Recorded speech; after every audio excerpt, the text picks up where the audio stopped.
So he did this timing project as his thesis. Yeah, exactly. So, well done. Very well done indeed. So the matchup we've got coming up, that's why there's a little bit of track prep going on as well, is going to be Tony Underhill with the Primed Willis with Bone Big Block Chevy in there. They normally runs in Supercharged Outlaws. Now, Tony, the reason this is pretty cool is because Tony used to crew on that car, and he normally also crews on the car he's going to be going up against, which is Kev Slyfield in the Blown Bird.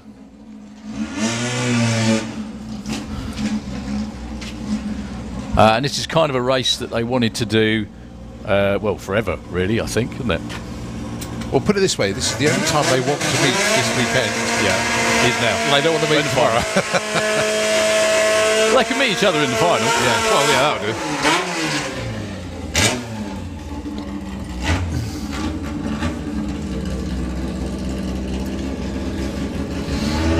So, Lucas Dalgleish with the Beetle running in the 4-cylinder class this weekend. That's fact, Luke. Many tickets left for the 4-cylinder this week. Do still have about 10 tickets. I need to do that this afternoon, basically. We've had a few tickets, and obviously there's some people that are broken. So I'm just trying to wake up. And obviously, if I have too many tickets and there's people who dropped out, then if you pull out that broken person's name, I'll drop you out. Right, come on, Jacob. So if you want to be part of the sweepstake for 4-cylinder, pop up and see Luke at some stage. Or just message me. Or message him. £20 in. It's a nice, easy bit of fun. Adds a bit of excitement to the weekend as well, because it gives you a car to cheer on. Daryl's going to give me 20 quid and join in. I'll have to get it off Colin. Right, so Jacob Bailey out for another run. So close yesterday with that 10.06. Turbo's looking a bit smoky, though. That clears when he hits the valve pedal, going alongside Ethan Lyle with the rolling P. 160, 160 foot, 110 at the 8th, and Jacob Bailey goes through the top end. Hey! Yes! Oh, he's done it. And the speed! 147 miles an hour. Oh, Jacob Bailey is in the 9-second club. Oh, boy. Just take photo of Jacob's time. Definitely no chance he's getting his bits taken apart. Oh boy, is he going to be happy.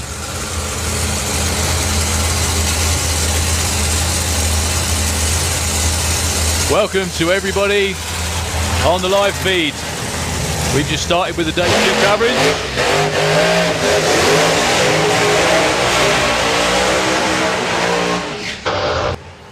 And what a great side-by-side pair to welcome you all to our online coverage, brought to you by Sandspod Raceway for free, you lucky people. And we've got side-by-side Pro Doorslammers. Tony Underhill in the Kestrel lane with the grey Primed Willis, taking on the man that used to own and drive that car in Pro Modified. That's Kev Slyfield with the Blown Bird. Now, Kev Slyfield took the Willis pretty much as quick as it would go. Physics meant it couldn't really go much quicker than what it did. I think it had a PB around about a 6.4. That was with a different engine combination and everything in. Kev moved on with the Thunderbird, which is now a 5-second race car. Runs in the Motorsport UK Pro Modified Championship. Tony Underhill, who bought the car, who's on Kev's crew, runs a car in Supercharged Outlaws normally. So this is just effectively qualifying for both of them, but how cool is it to see both of Kev's cars, Tony, lining up together for this qualifying run at the Doorslammers. Here we go.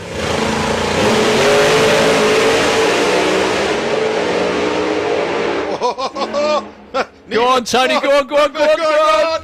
Yes, he's going to get a 797. Oh, Kev gets the win light, I beg your pardon. I thought the win margin. 004 at the finish line. I thought Tony got there first.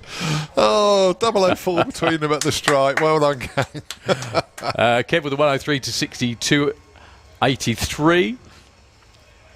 I don't think they were quite ready for each other on the start line. Really nice Run for Tony, 104 to 60 foot, 292 to 330. Talking to Tony about it last night, and he said the trouble is that he hasn't driven the car for 2 years. I mean, he's been very honest about it because he hasn't driven the car for 2 years. That puts Tony in at number 6 on Pro Doorslammer on their numbers. And they need to qualify. Yeah, and Kev goes in at number 3. Yes, 8-car field. That's in right. Pro Doorslammer. Going to be 2 DNQs. Yeah. I think Bruno's number 1 at the minute. Yeah.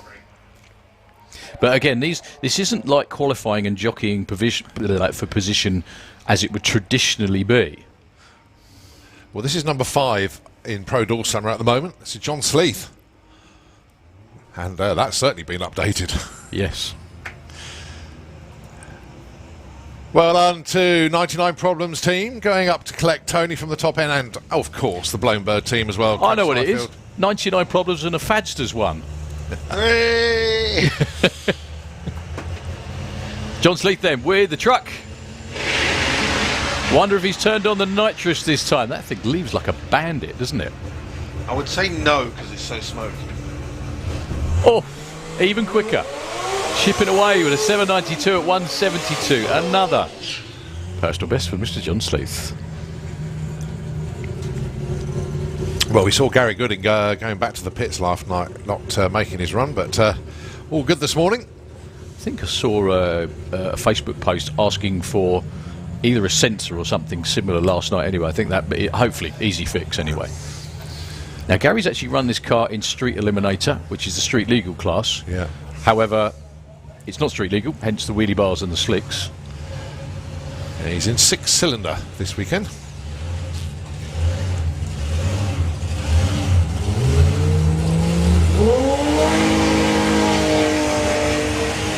127 to 60. Drifting slightly right, so coasting now. I think that was a test. Yeah. Get it to maybe 330, something like that. Make sure it all stays. Yeah, because don't forget, Jed's doing the 4-link setup on the car, so they're just making sure that it squats, launches right. Okay. Is this KB? It is. It is. Not Ken Brooks, as it says on the door. Oh, that's right, yeah.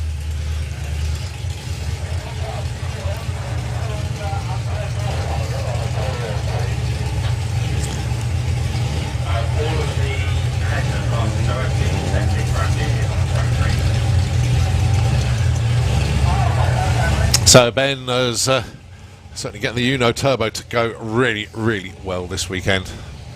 Going alongside the governor then, Keith Bartlett with Roaring Rat. The loser against you.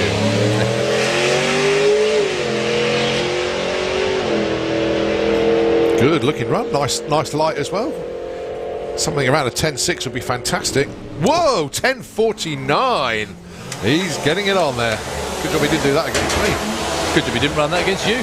Exactly. Ben goes 12.67 at 107. Yeah, very happy with that one. 10.49. So Lee Connor with the Lotus. See if he's got his problems solved this time round. Well, Oliver just went. He went. That's it.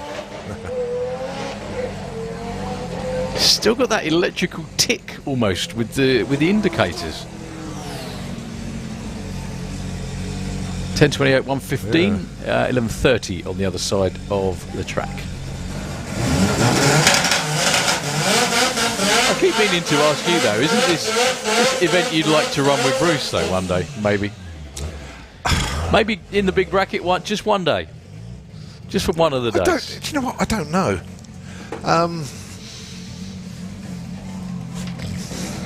I suppose I'm tight. I don't know. You're tight. I could race my car and spend money, or I could come to work. Yeah. Or I could just polish it and leave it in the garage. Yeah, that's it. Which is what's happening at the moment. Having said that, That 60 foot for Nigel Hull, 138. Although he did go hard right, goes through with a 10.33 at 126. And 10.26 for Steve Ray. yeah. That's actually, I think, a PB. No, it's not. 116. Speed it is, by the look of it. So why the hesitation? I thought you'd be, yes, absolutely, I'd be so up for it. So I just remember your face the whole time through the weekend when you were in Nostalgia Superstar. I know, that was yeah, great. exactly. There's the time of your life, didn't you? I did. Exactly. You're not doubting yourself, are you, Colin? I suppose because I broke it last time out. Are you going to be scared now the whole time of the car? Well, I said that last time until I got behind the wheel, did my first burnout and launched. Thought, Yeah, she's good. Right, Jose late for his 10th run of this morning. It's lucky these bad. diesels are economical, isn't it? Well, Dave just having a quick chat with the driver of the Mini. Just checking, is he front-wheel drive or is he four-cylinder? He is four-cylinder, I believe. He's in the four-cylinder pits. What time is Big Bracket first round as well? 11:30 is left at round 1. Okay. I think it's Have a look. 6 something. It's quite late. Because obviously we're running into the evening this evening, I think, aren't we? They are. Right, 169, 60 foot for Jose late to the 8th mile. He's doing 110. 38. He's teasing him. He's teasing him. Right, Craig Evans with the Raggy Conversions Vauxhall Corsa. One of the quickest cars in the front-wheel drive class this weekend. Personal best is a 964 at 144. Well, he's out of the whole well with a 163 60 foot. The 8th mile doing 119, and Craig Evans goes through the top end with a 990 at 147. That's a new PB on the speed by the looks of things. Yeah. See, Craig's car is one of the cars that I've been trying to get to come and do a comp eliminator. That would work. Yeah. Oh, your 2-litre engine, yeah. Well, there is a specific front-wheel drive index now, Right. so that the guys can run to. So, which is, you've seen on the back of Simon's car, is BBA, something like that anyway. But there is a front-wheel drive index that they have created to try and encourage the front-wheel drive cars to come and take part. Ah. That's only going to grow and grow, basically. No, that's it. And it's good because it keeps the variety. This shift there by Graham in the fastback, but he recovers well. Drives around the pop and goes through an 11.70 and 125. Right, lanes. I was about to say lanes are empty, and then all of a sudden, Dave Crowhurst appears so quick. Literally, he's not even strapped into the car yet. He's like, "Hi, what? 1 minute, 1 minute." Simon Swarbrick goes through there with an 11.74. He is hunting his first ever 10. That's what his mission is. I wonder how many PBs we've had this weekend so far. Quite a few, I'd imagine. I think we need a secretary, to be honest with you, because to keep up with all of it, Yeah. because it's just been almost every single run. You try having to post all this on European Front Wheel Drive, Yeah. VWDRC, it's just constantly all these PBs. It's a great problem to have, though, isn't it? So yeah, big bracket. Sorry, beg your pardon. First round 11:30, and then the buybacks is at yeah. 12:20. That's right. Okay, right. I think we're going to have the same again. We're waiting for a number.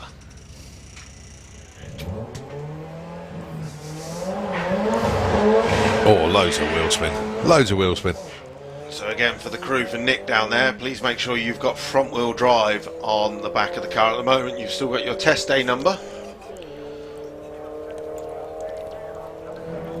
Goes through with a 14.42 at 106. So just waiting to collect a few cars in the pairing lanes. Dave Crowhurst is down there just getting strapped in. I can see Vince just doing the tyre pressures. Do you know what? I had a little stroll around the pits last night. It's nice to see some of the cars arriving that are still being built. Even as they're here. Yeah, Ian Pepper last night was in the pits, and he had Darren Dewhurst helping on the car. Literally, he ran out of time at home getting the car finished, and the lads were literally like, just get it here, we'll work on it at the track, we'll get it done.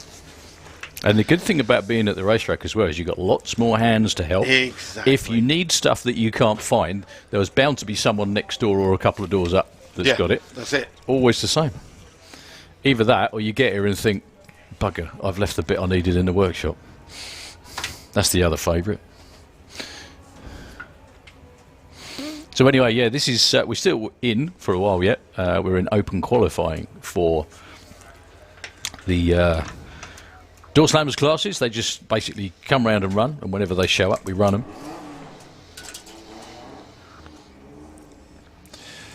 Callum, thank you very much indeed. Thank you for messaging me the pictures. Cracking shot. Isn't that pretty? What racetrack in the US is that? Yeah. So, yeah.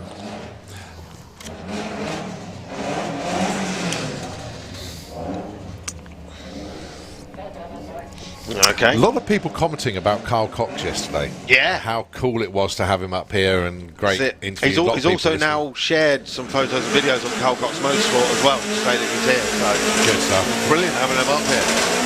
What I found quite ironic about the whole thing, and almost hilarious, was that Carl Cox, one of the world's biggest DJs, was interviewed by one of the world's biggest heavy metal fans. And why not? No. And we never mentioned music once. No, not one at all. He was Carl Cox, the drag because it was all about That's it. racing. Ian Blackett's sent me a picture as well. He's saying Dave was part of the furniture. Yeah, Thanks. he's entered the furniture on a number of occasions by the looks of that. Great launch for Dave Crowhurst. That was good. That was really good, yeah, nice and smooth, nice and flat as well. Are we going to be into the 9s? 988, Yay. 138 miles an hour. Is that with all the repaired stuff? That is. I wonder if that's with the nitrous on or not. I know he was searching for nitrous last night. Okay. We were saying last night what we think we need for this event is what they do for Drag Week. At Drag Week, they have, I think it was Nitrous Express as a sponsor of the event, and Right. all nitrous was free for the whole week. So The whole week? The whole week for Drag Week, Right. nitrous is free. So they should do that. They should do Doorslammers, get a nitrous sponsor, and just have nitrous free for the weekend. Encourages people to turn it up. Or bolt on a bottle. Yeah, no test passes without nitrous on. 11.02 for Jordan, nearly.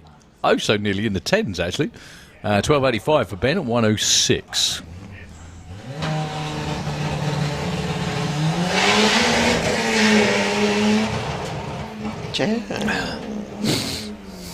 Oh. Going well till then.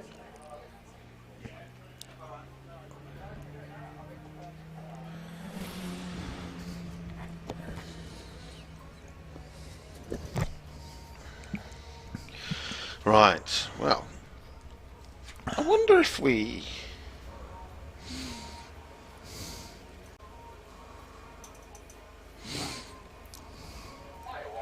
Oi. Seems we're on the Santapod office list. Yeah, we listen to Colin's greatest hits here. Are we? What? He's not listening, it's all right. Thank you very much, Jason Anslow. That was with the gas on. Good. Yeah, I actually had a couple of people message me and say that they listened to that interview yesterday with Carl Cox. They listened to it back again a couple of times. Who actually. did? Yeah, and it was good. The guy's enthusiasm was, I'd almost say, if he had the really funny, the funny thing for me is that somebody that's that into music and everything else and so many things in life. Yesterday, he was just a race fan. He was a car fan. Yeah. You know? And he's the same. That's what's really nice about it. He's the same as the rest of us. He was just mad about doing all of it. You know? And we all say the same thing, that we're just race fans with microphones. Well, he's a race fan with a race car, and so are you, and so's Colin. That's you know? it. I think one of my funniest replies on the photo from yesterday was Kyle Loftus from 1320, and he was like, "Oh my God, legend! I wish I could meet him." Blah blah blah. And then Sean Allen posted a photo of him meeting Kyle, going, "This is exactly how we felt when you came last year. It was exactly the same. It's all relative." It is, I suppose, if you see someone, you know. Right, well, while we've got a bit of downtime, I've just noticed that we are actually live on Santapod TV and Santapod Raceway Facebook page, so good morning to everybody. And also, definitely good morning to Bobby Landsberg over in America, who's watching... Oh, put my iPad on, who's watching this 3 o'clock in the morning over there. Good lad. And he's tuned in to watch the racing, so good morning, Bobby. Good morning to everybody in the chat group on our SantaPod TV. Hopefully you're all good. Let us know where you're watching from in the world. And also, if you're out there in the grandstand and on the banking, the best way to get in touch with us is to either go to SantaPod TV, our YouTube channel, or to SantaPod Raceway Facebook page. Let us know who you think's going to win maybe some of the classes. Mate, let us know, front wheel drive class, who do you want to win? Brave if you do that. Very brave. No, just brave if you try. VP Racing Fuels is the official fuel supplier for SantaPod Raceway, home to the fastest surface and fastest cars in the UK.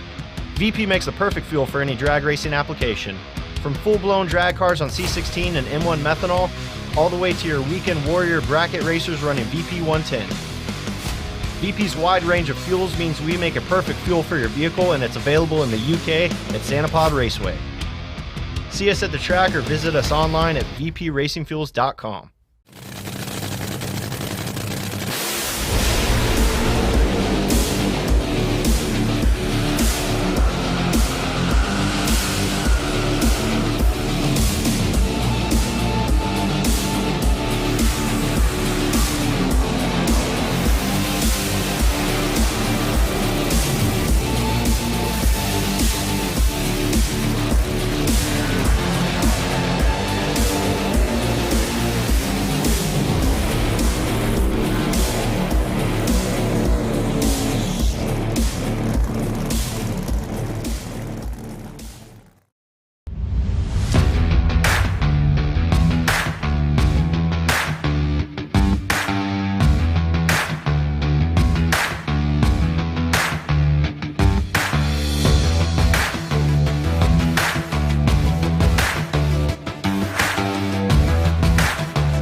A little bit.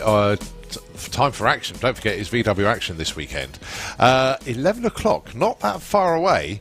Radio controlled drag strip That's in the cool. Monster Truck That's Arena. cool. So cool. I am going to have a sneaky peek at that. As you know, I'm a bit of a RC fan myself. So, 11 o'clock, RC drag racing. 11:30, dark art pinstriping. That is in the trade area. And then 2 o'clock this afternoon, this is where Luke's going, Action Olympics. I'm on. Including inter-club games, tug-of-war, bug push, obstacle course and darts football. I'd There we well go. do that. Podzilla will be entertaining the crowds at 4:15. And the film tonight in the main marquee is The Love Bug. Oh, yeah. Right, so Mark Taylor with the front-wheel drive Seat. He's seen a number of his VWDLC racers drop down into the 9s now. He'll be looking to do the same, 108 at the 8th. And Mark Taylor goes through with a 1062 at 139. Right, on the comments on the YouTube channel, Matthew Seamarks is in the grandstand. Good morning. Hopefully we'll see you at Doorslammers one day. Yeah, morning, Matt. We've got Jay Bin watching from the Isle of Wight. We've got Warren Top watching from Christchurch in New Zealand. See, Doorslammers fully worldwide. Neil Nemesis, good morning from sunny Gosport in Hampshire. SantaPod is the soundtrack of my day at work. Right, note from the powers that be. It is a reminder to all competitors, you must have your race number and prefix on the back of your car. And also a note to Sam Faggoter, you left your wallet in signing on. Oh. So Sam, if you lost your wallet and think, oh no, where is it? It's in signing on. So you left it there. So Sam, pop down there and you can go and collect that. I'll even message him. Right, so next up it will be Bruno Bala. Just it doesn't sound like Bruno, though. Sounds quite subdued, but then obviously when the car comes around the corner,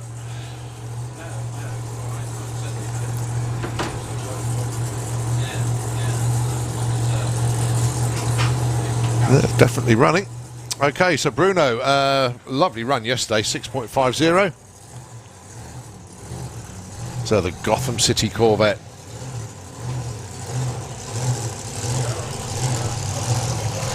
Turn around, Colin.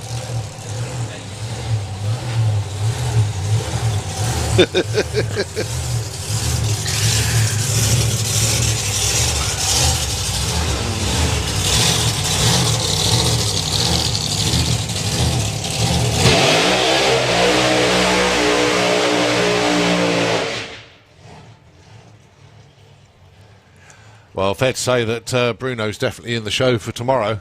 We've got 10 Pro Doorslammers here trying to get into an 8-car field. Even with a 1,000-foot lift, Yeah. he's got himself qualified.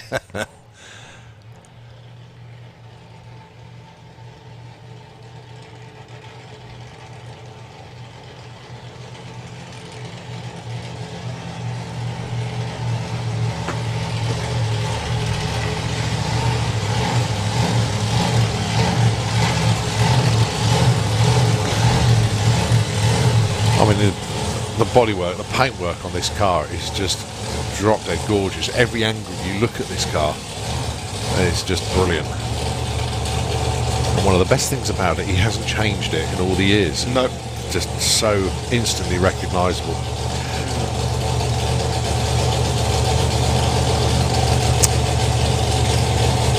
So Bruno's actual PB in Pro Modified is 5.93 at 235 miles an hour.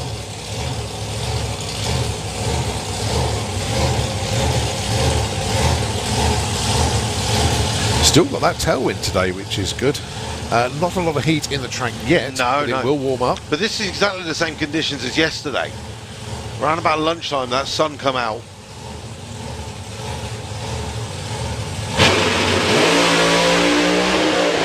.94 to 60 foot, but drifted towards the wall. And obviously coasting towards the top end. Still goes 793 at 120, but .94 to 60. That was on it. Storming, sir.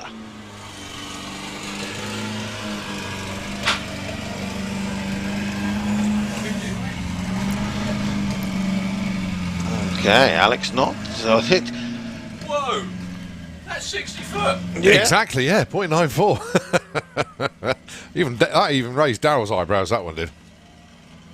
Well, Pro Mods tend to go like 97, 98 is ballpark. 9.4. Shots fired. The thing is, they're not, minimum weight for a Pro Mod. Like your regular Pro Doorslammer or something like Matthias Falken's car is so much lighter. Yeah. So it moves a lot quicker. So that would do put like 89, 60 foot. But for a legal Pro Mod, that's hauling.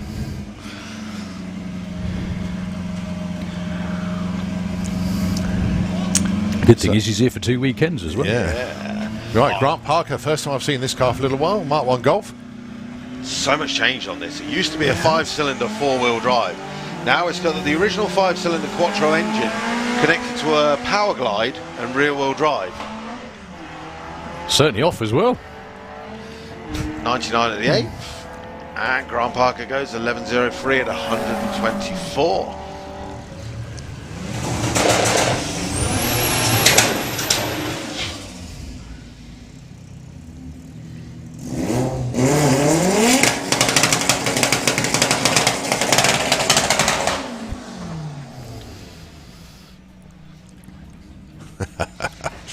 Even the dogs are tuned in, watching from home. Nice.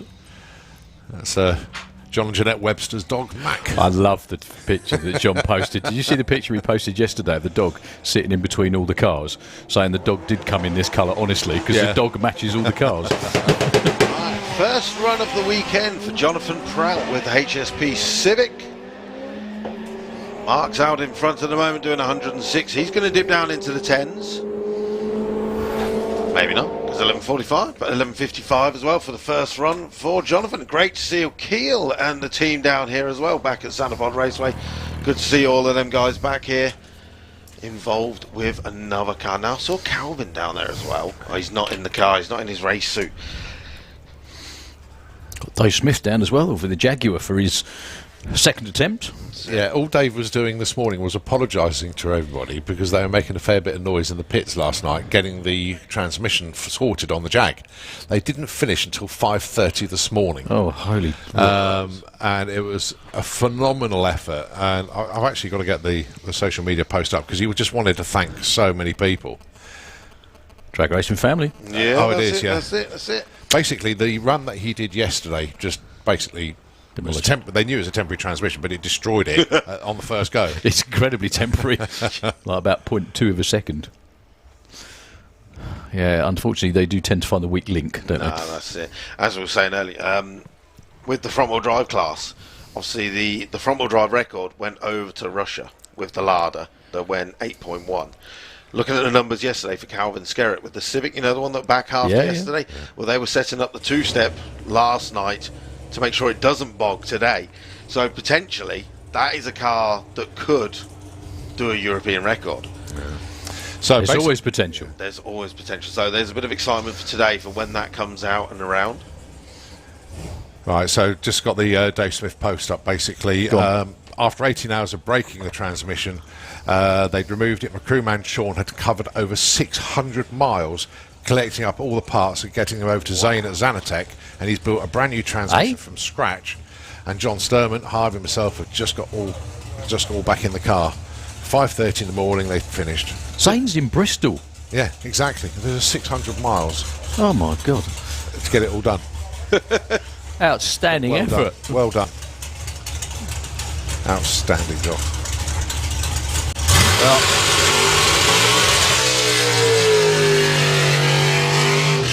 Always say the same thing. Winter is long, summer is very short. You have to make the most. I mean, this is it. This month is the end of pretty much racing for 2021, isn't it? I mean, we've got other events in October and November, don't get me wrong, but the actual we've got national finals. Competitive. That's what I said, the month of September. It's in the month of September. That's what I was on about. So we've got 4 weekends, and then effectively the majority, let's say, of the drag racing world pauses. Well, there's a certain sunny island we're going to in November for the party. Of course, yes, you're going down there, aren't you? Yeah. So you can get there this time. Well, no, you got there last time, didn't you? You just had to come home again. Yeah, that's it. No, hopefully... You made it in by about a few hours, wasn't it? Literally a few hours. Literally 4 hours later, and we would have been quarantined for 2 weeks. Oh, wow. And then when I changed hotel, I had to prove to them that I'd landed on the island before and not arrived. And they were like, I was like, I'll show my Ryanair thing. And I was like, it's gone. They were like, we're going to have to quarantine you. I was like, how about this video of me drunk in the pub? Look. And he was like, yes, I was here last night. Oh, I know that bar. Yeah, it was you. I was like, yes. The only time it's done a good thing by you videoing yourself, basically. Yeah, essentially. Well, no, essentially, I just sent Ian Blackett a video of us dancing around, going, we were here in November, and haha, you're at home. And then it come in handy. More ways than one.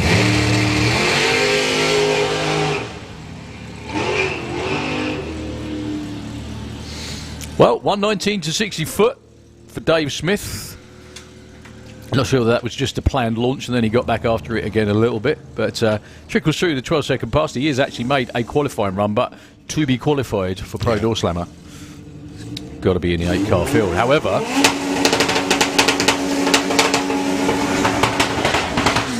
still at least 1 or 2 cars in Pro Doorslammer that need to put in a run. Yeah, John Tebbenham hasn't run Lightning McQueen yet. Mm-hmm. Everybody else has. Andy. Oh, yes. He said, no, there is. I was just about to say both cars that poor old Luke's working on at the moment, because I rode past this morning and looked at JT's car, and Luke was on the engine. Luke was working on the engine. I said, Luke, wrong car, and he said, well, yeah. Me crew chief for exactly for both of them. Yeah. And he said that they just worked through all the issues with the anger management Camaro, the brand spanking new 2.0 anger management Camaro yesterday, and he said they would be out, hopefully, all being well, this morning. Do you know what? I've just seen a post from Ethan Lart. I didn't realise he went 12.79 earlier. What? With the P? You sure? That's what he put. Well, wow.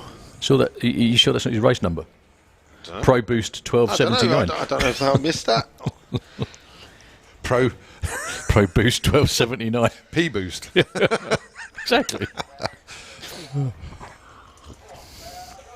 Well done to Dave Smith's team. Congratulations on even making it out here this morning. Yeah. After about 2 hours sleep, probably, or hardly any. Yeah, that's frankly. seriously Sleep's brilliant effort. Seriously good effort. Sleep's for people that go to work, not for people that race. I can't argue with that. I do like a sleep at work. Right, half an hour to go before round one of Big Bracket. Random pairings. 32 cars will be whittled down to 16. But will we get 16 buybacks? Now, when we come to the random pairing... Probably. I would have thought so. I can't believe anyone's going to go, nah, I'm not doing that again. So the first round is random pairings from the observation Every desk. round is, okay. yes. So there you go. So at some point... Whoever stood in there gets to choose. You know, tactical. Send your kids down. That's the one. I like that.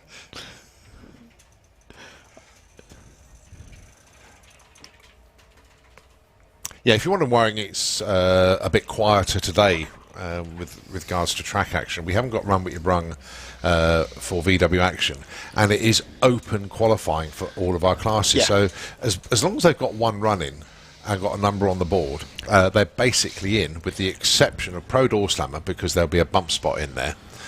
Have we literally got 32 in front-wheel drive and 32 in four-cylinder, or are there... 31 or 32, something like that, yeah. Oh, there you go. Craig Wright just messaged in. Ethan went 12-7 against Jacob, but none of us noticed. Thanks, Craig. At least you did. Oh, there you go. The rolling P. Just think, at the start of the season, it was like 20s. He was, yeah. 18s. And then you were like, this is the biggest jump I've ever seen. Who goes from 20? Yeah, I didn't know it was a different car. Yeah, That's the thing. And then it was like 30s. Now it's 12 seconds. That is, I mean, considering you could part them together and still not tell them apart, that's still pretty amazing, though. 12 seconds in that. What does he have to be? Sorry, just very quickly. What does he have to be to be getting VW Pro? A 12-second car. It just needs a roll cage now. Mike Whittaker, let's see what he's got for us this time. He went 9 earlier. Oh! Word. As Daryl likes to say, wholesale improvement. Thank you very much. The worst thing was, I was literally just editing Sean's video. Can you take a photo of that for me? to post on the VWDRC on the Facebook page, and then he's just going and beating it. How rude. He does it deliberately to screw up your day, I think. Yeah. I mean, I should be a bit quicker posting, but you know. That's the one. It's not his fault he keeps going quicker, is it, really? 143.37 mile an hour, 9.65. I need to say this as well. Anybody watching at home, which obviously I'm sure there's quite a lot of you, anybody watching around Europe, all being well, in a slightly less pandemic-filled world next year, this date, the event, will be its traditional date at the end of May, or the weekend before the main event. You've seen what everybody's doing. Yep. Personal best after personal best. Some outstanding performances. 965 out of that is just incredibly quick. Sort yourselves out for coming next year, please. Don't forget, obviously, to all of our European friends, you can come over, and it's very much the same as this, actually. It's a double-header weekend. So it's Doorslammers 1 week, main event the week afterwards. So you can really, really make the most of the trip. Go on, sorry. As I say, it is all down to travel restrictions, as you've said, but if it's all opened up again and we are in whatever the new normal is and we can't get all the teams over, then the entries will fill bigger and bigger and bigger, and the prize pot will go higher and higher and higher. And you get loads of runs in. You get as many runs as you want, pretty much, on probably Europe's best racetrack, day after day. So why not do it? So Jordan getting very close to the 10s as well. He went 11.0, I think, the last run. 11.07 again at 124.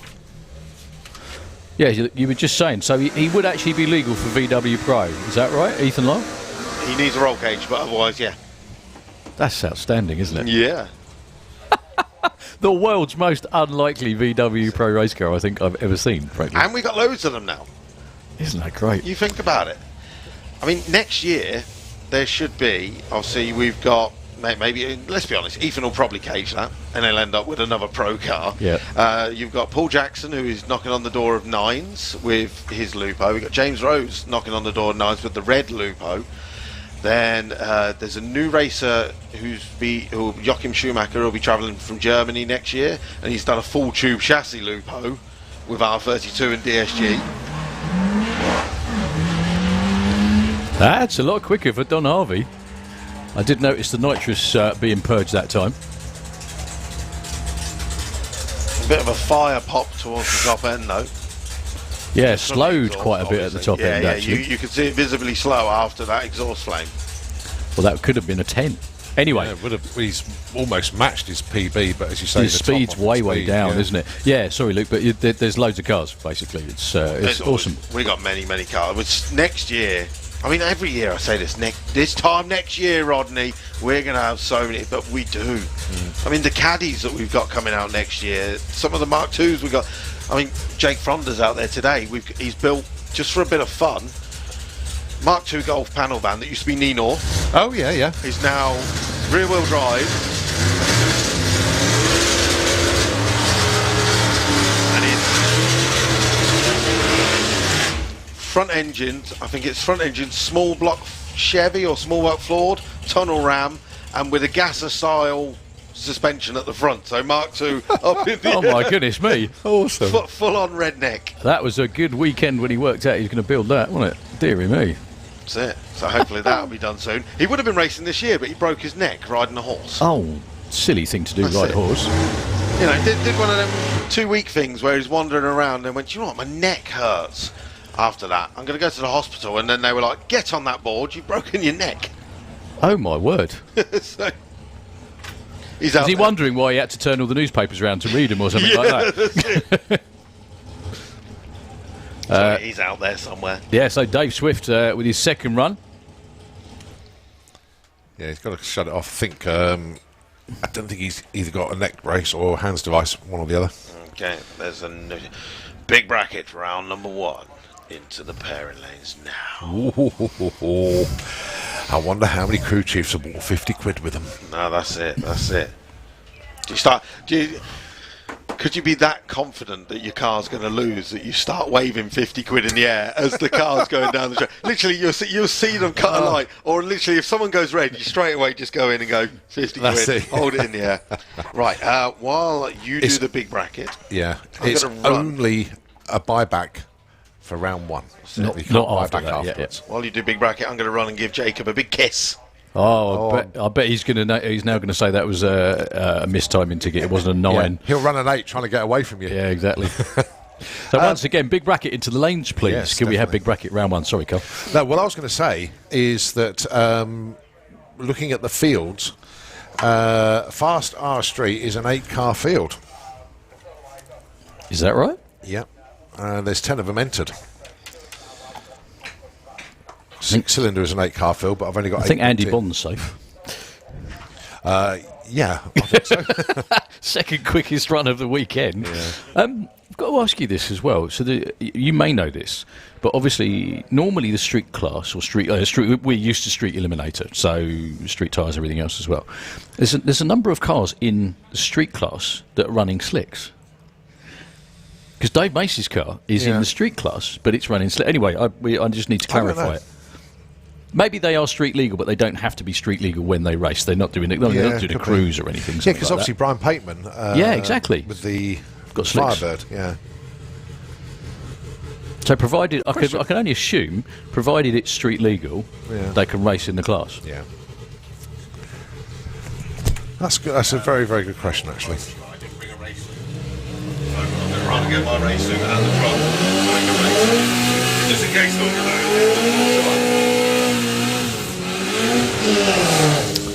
Here we go. For 2021. Oh, just 2 seconds. Jordan Legard goes 10.94 at 124. Wow. His first ever 10-second run. Well done, sir. Sorry, Cole. No, that was worth the interruption, mate. Well, 100 mile an hour, the 8th as well. It's true. Well, what we need to do is get Luke to leave more often, right? It always happens when Luke goes, sorry, pal. Yeah. Right, okay. For 2021, Pro Street and True Street have been merged into one singular street class, meaning the rules are relatively loose. Okay. Tax and MOT is compulsory and will be checked for all competitors. Wheelie bars are prohibited, okay? All right. But aside from that, anything goes. So slicks then. So obviously. you can run slicks, basically. So that's how Brian Pateman's in there. And Yeah, everything there else. are no engine restrictions. Open headers are allowed, and any tyres, including slicks, are permitted.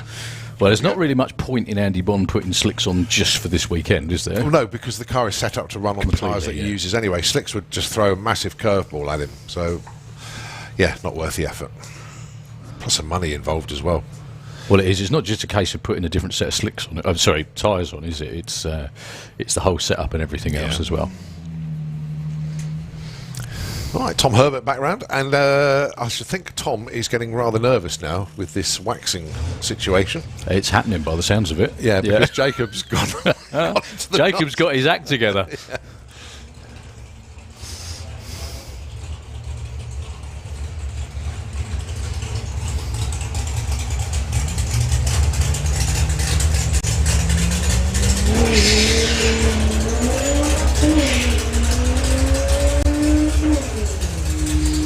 Nice looking run for Tom. So he's backed out a bit at half track.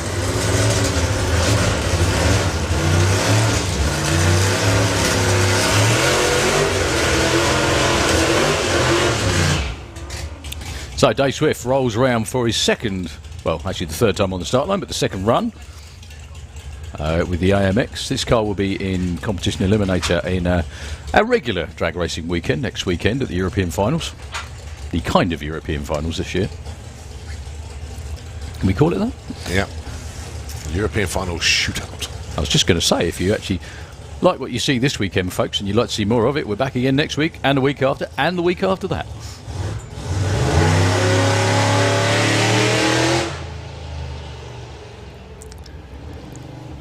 I think that was He's actually more. licensing. Yeah, that was what I was going to say. That the first Burnout and launch. The first run was a familiarisation run, wasn't it? That was much more ticking boxes, wasn't it? Nice 123 60 foot.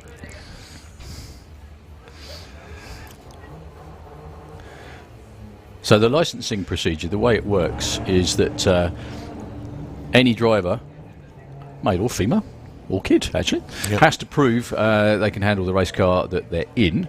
So, like Colin just said, burn out and launch to 60 foot, which is just past the Christmas tree. The next one will be burn out half track. Provided that goes well, we need, I think, 2 full runs, is it? Yeah, two full basically, runs? yeah. Showing control of your car, That's basically. correct. Yeah, I went through the licensing procedure. And funny enough, at the time, when I did my full pass, it was the PB. Is that right? That was the PB on the old engine. Well, the quickest you went was your licensing. It was my licensing pass, yeah. Jeff Ludgate. Good to see Jeff back. With the sherbet lemon. I've seen Jeff for a while, actually. He was one of the racers yesterday. He set up his pit and everything, and then for some reason moved his pit later on. He was all packed up and then moved elsewhere on site. Yeah, so that was quite an odd one, that.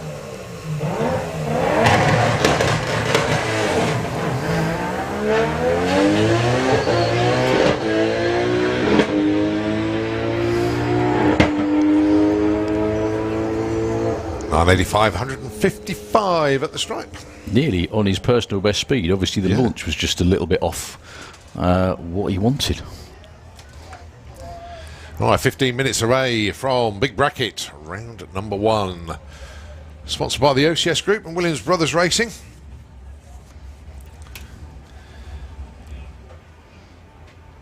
Just thinking back to the previous Big Brackets, if you remember the first year we did it, Colin Morris took the big check the first day. That's right. And on the second day, it was the Huxleys. That was his. I think was that his first attempt at Sportsman Tree as well, wasn't it? It was actually, yes, yeah. And then he had a little dabble in Super Pro after that, didn't he? I can't. Actually, the Morris boys, we're missing them because we haven't seen them for 2 seasons. I don't think they're And far I know away. the car is still in the garage, so we'd love to see them back at some stage. And not only that, so Colin Morris won £5,000 on the Saturday, and he made it through to the semis on the Sunday. He pocketed another grand, so it was a good weekend. Blimey. And it was the Huxleys that took the win on the Sunday, because that was we had the two big brackets that year.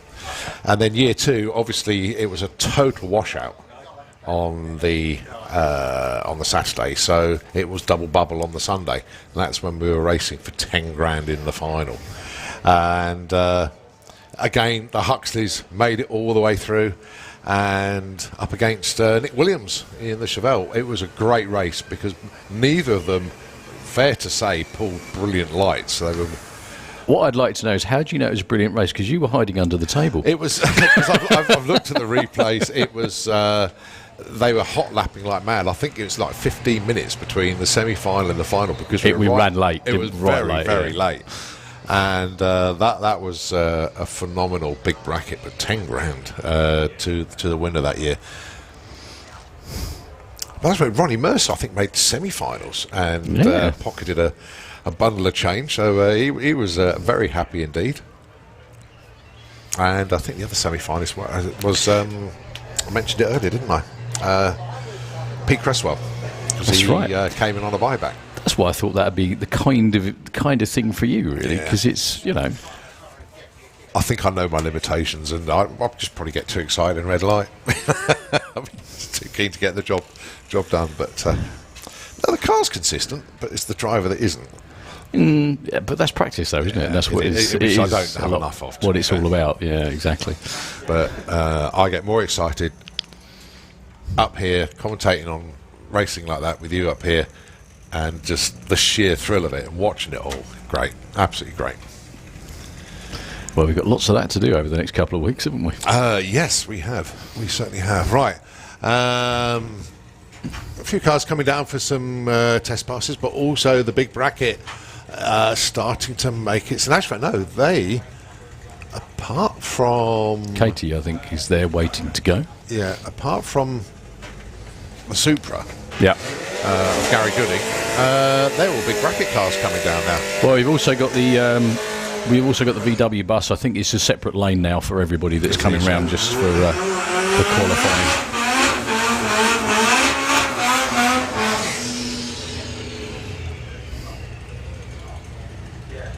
Right, Stuart Meads with a Mini.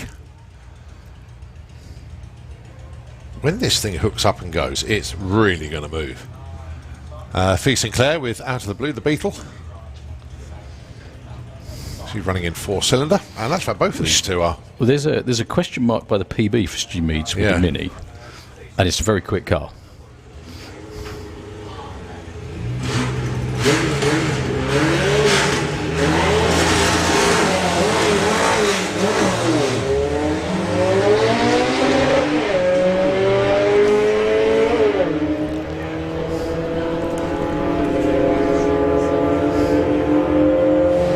.1273 at 117. Not quite what he's looking for, to be honest. And a 1556 for Fee Sinclair. So Gary Gooding taking on.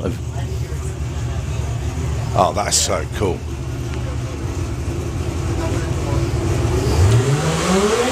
Everybody out there that's here for VW action. We mentioned this a few times. What's quite cool about it is, yes, there's lots of other race cars. However, there are also lots of VWs entered in the race classes for you to root for. And this is going to be one of them. Simon Knief with the Blackout Camper.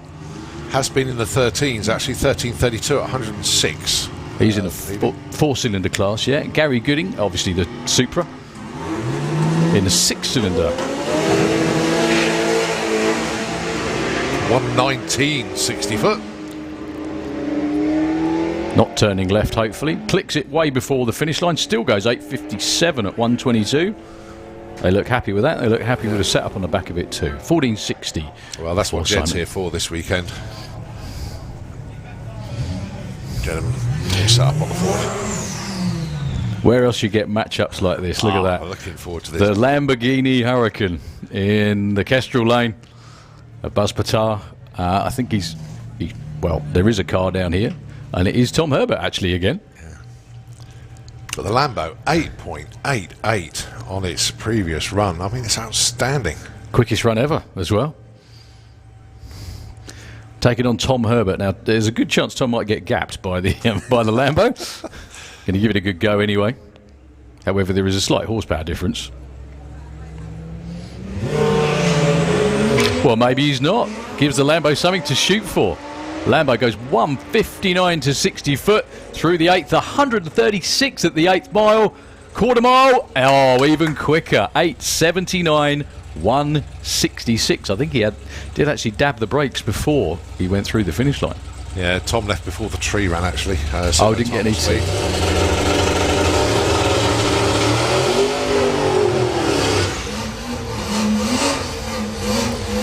So Dave Mahoney with the Camaro. Yeah, all the big brackets lining up over there. This BMW. Knocking on the door of the 10s, actually. I think he got in there yesterday, didn't he? That's Harvey Bogle with the BMW in the Kestrel lane. Really nice looking launch for Harvey. Dave Mahoney's not going to run him down. Oh, 992, 142 miles an hour for Harvey Bogle. Someone correct me if I'm wrong, but that is a monster. That is personal huge. That is huge. That's just ridiculously quick. Dave Mahoney goes 925. The one thing that's very obvious about that car, if you look at the ETs and the speeds, there's not much in it speed-wise, but there is ET-wise. That's all about the launch. Yeah, because he went 142 yesterday, but he went 1022 this morning, 992. Wow. Excellent stuff. Well, that's what Doorslammers is all about. Staggering. We've got all the cars pushing down for the big bracket, and it's going to be up to random a little boy or girl standing on the fence over there to determine what the pairings are going to be. And it's Carl Goldsmith. Yeah. And oh, hang on, no, this is big. It's not a race, no. These are front-wheel drive. We're still qualifying for about another 5 or 10 minutes, mate. I think so. Yeah, 9 minutes.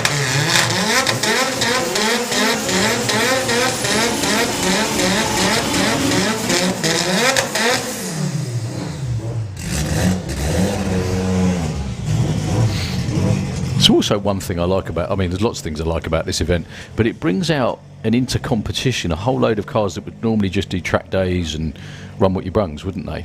If you see what I mean. Like Harvey Bogle's car is not or the Lamborghini. They're not traditional drag racing cars that come out at competition events. They normally just come and do timed runs, things like that. They're actually going to be racing this time, which makes life much more fun. Well, once again, Callum has sent me a picture of the Lamborghini with wheels up. Yeah, it's only a little bit of air. Thanks, Callum. Staggering, absolutely staggering. So Steve Ray taking on Top Fuel Carl, as he's now known. I was ashamed about the 2.26 60 foot there because the car was just wheel spinning and not getting a huge amount of forward motion. Big mile an hour. Huge mile an hour. 146 for Carl through the finish line. 11.09, 10.32 at 140 for Steve Ray. Front wheel drive cars, they have a huge amount of horsepower.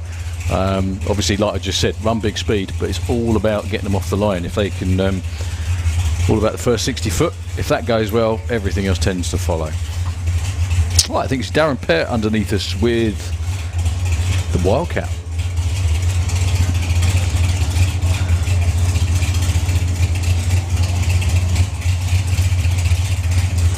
He's actually entered in Pro Doorslammer.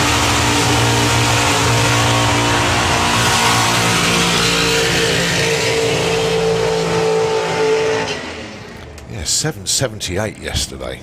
Is that right? Staggering, yeah. New PB for him. Fantastic stuff. Well done, mate. I mean, he's taken a 10th off nearly, and he's been over 170 mile an hour as well. So, well, the other thing as well, if you notice, He's been quietly creeping up on it and putting in lots of runs, while there are still people that, unfortunately, so far haven't got to put a run in. They've still got the rest of the day. It will probably happen. Well, not that. He's had a lot. You see that one? Sorry. Yeah. It's a note, everybody, for in the big bracket from Dan Railrose. If they want the buyback, they must come to sign on immediately after getting knocked out. Because we've got to get those races sorted out straight pretty away. Sharpish. Well, not races. I think it's still still random pairings, isn't it? Yeah. 110 60 foot for Darren, quicker than ever. What have we got this time? 791 in the sevens again, 168. Leaving like an absolute bandit. Yeah, so the buyback races, buyback versus buyback, just of course, sorry, yes, sees them into round 2. Okay, sorry. But I still think, as you're right in saying, it'll still be random pairings for the buybacks. The buybacks. So Chris Waterhouse with the Audi A3.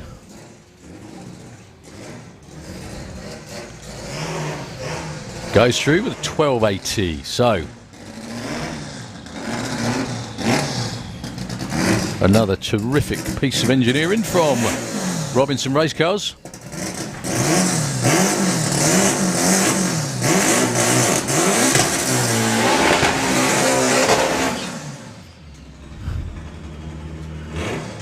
Alex with the single cab. Got a fantastic Facebook page set up for this vehicle and showing a lot of the build thread as well. You can just see the exhaust pipe sticking out through the bed, but there is a shot without the bodywork on the back there, just showing all the engineering that's gone into that. It's an absolute work of art. Running on methanol. It's just shy of 3 litres, that engine. And that is picking up well, yeah. Run. Look at the speed, 142, 1126.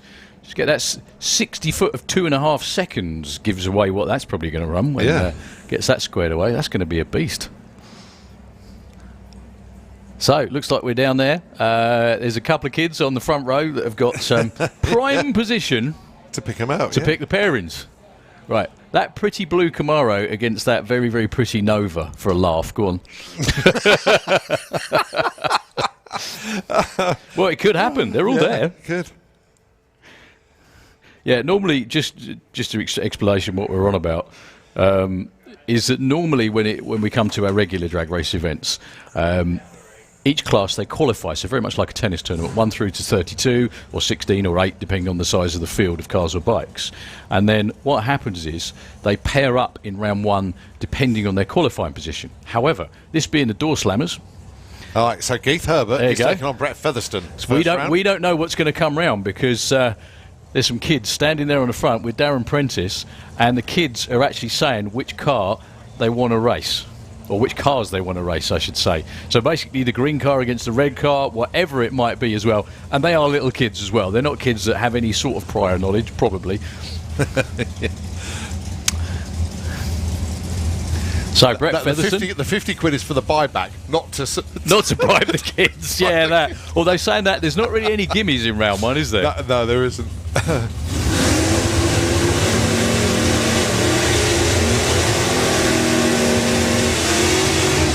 But what an experience for like those little kids over there, getting to choose what cars they want. The only problem is, I don't think they can see the result of the races. Have we got a dial in for Brett? Probably on the board. I hope it's on a board. You need a dial. Yeah, we need a dial in for Brett. There's nothing on there. Oh, it's not there. I don't think you can see it. I think there's a dial-in board over there, but we can't see it. Oh, 9:49. 9:49. Yeah, we can't see it from this side. Yeah, there it's we go. a blue digital one. So, it doesn't show very hard well. to spot. So 9:55 for Keith Herbert, 9:49 for Brett. Oh, this is a race, folks, so all about win lights, moving on.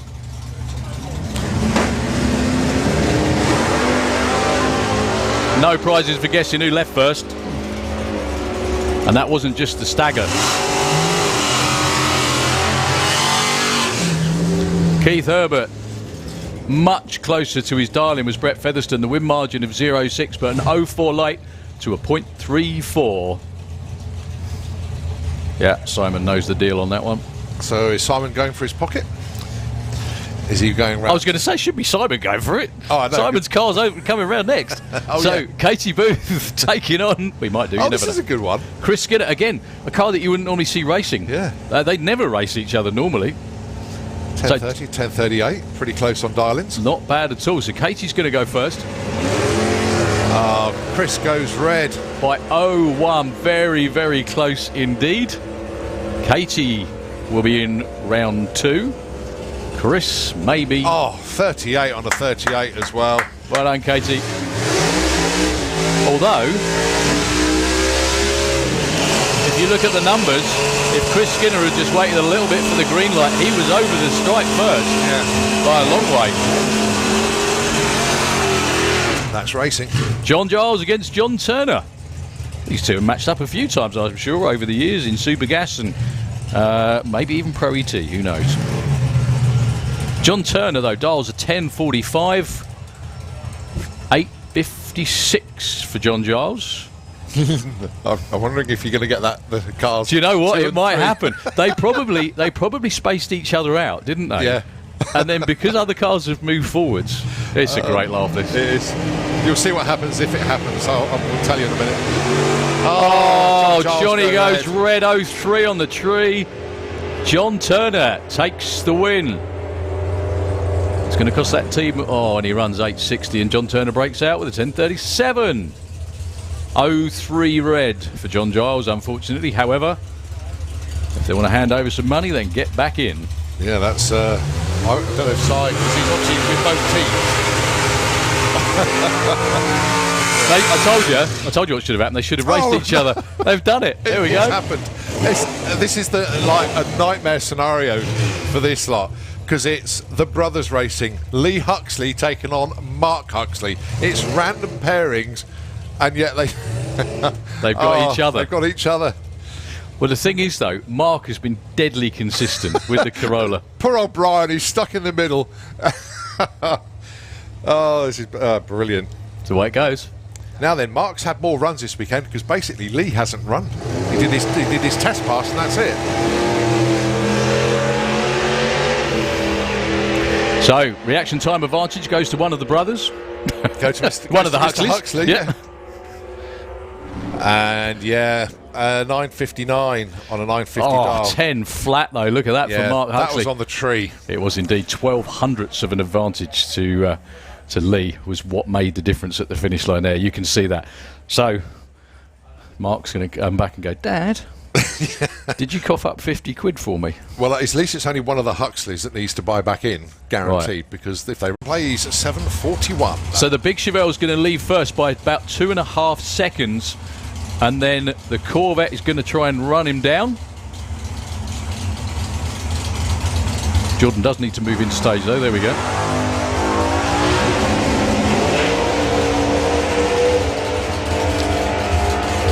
Looks like a big gap, but it will close out really quickly. Jordan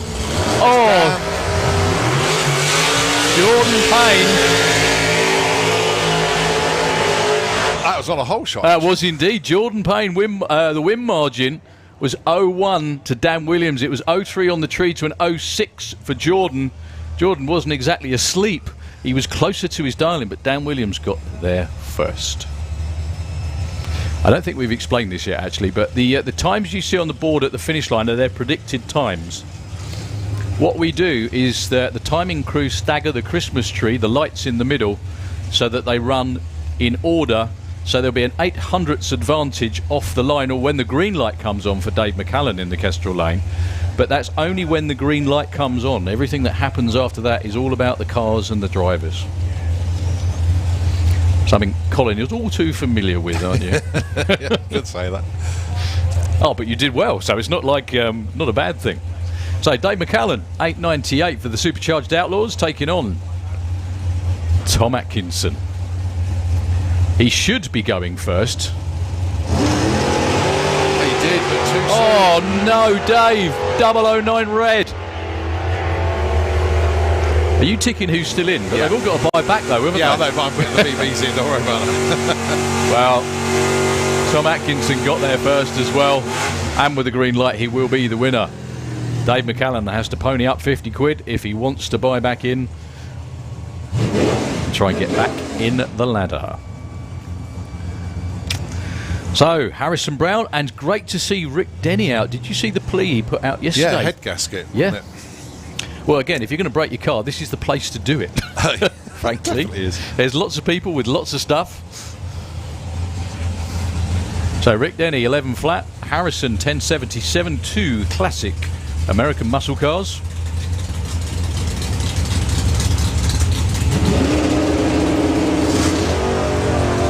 Well, Rick almost rolled the beats then. I was but, thinking that too. He was all right. This is a finish line duel. It really is. Yeah, it's Rick. Oh, Rick Denny, because Harrison Brown broke out. Well, Rick got there first. Yeah, there's no way Third Harrison line. could have won that, Couldn't actually. have won it, yeah. No, that was all down to reaction time. 0.3 for Rick. That's 0.03 of a second away from being perfect, and 0.10. It's not exactly like he was slow.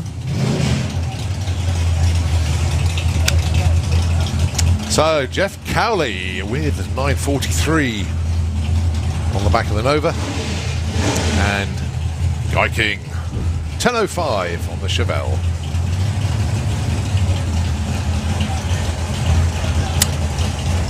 A little bit of clean-up going on after that one in the Kestrel lane. If you ever get a chance to have a look at Guy King's car, I mean, it is just pristine all the way through.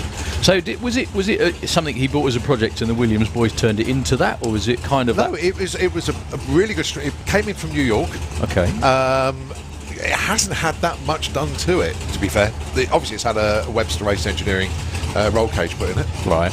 But apart from that, I know Dan's tickled with the engine doing various things with it, but apart from that, it's pretty. Obviously, got Sandhuff shocks and the good The usual bits. stuff, yeah. The good So bits. basically, it's had a lot done to it. Yeah. Just looks quite like it did. Yeah. Green light drag race. Guy King goes first. About just over half a second difference on the tree, and at the finish line they should be dead even. Oh, Jeff Cowley.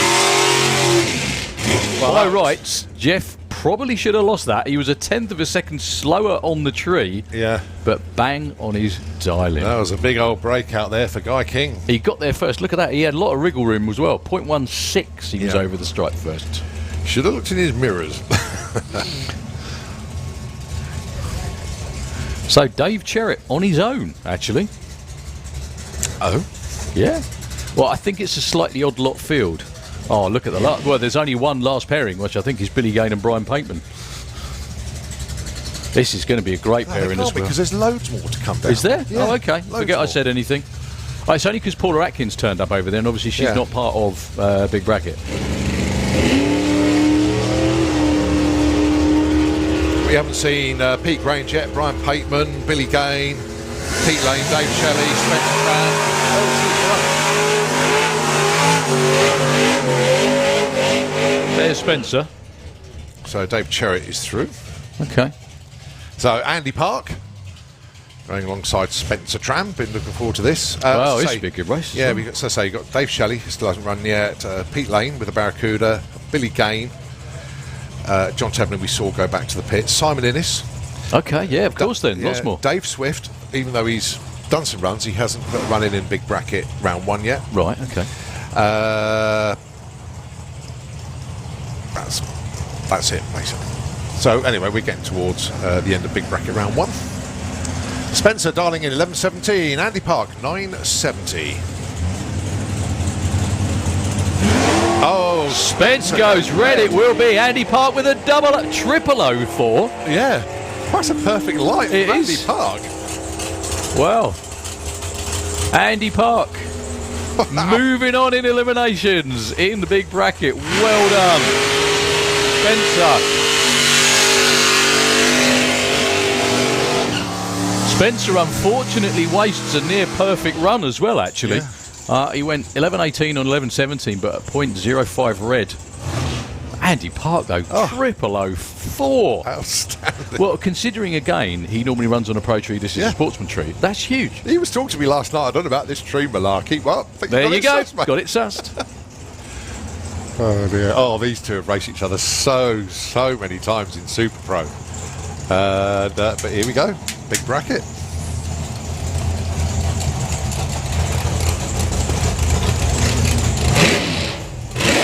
I'm just going to double check with Simon, actually. We haven't got perfect awards this weekend, have we? That is a shame for Andy. Otherwise, Andy would have had it. He would have taken that and run with it.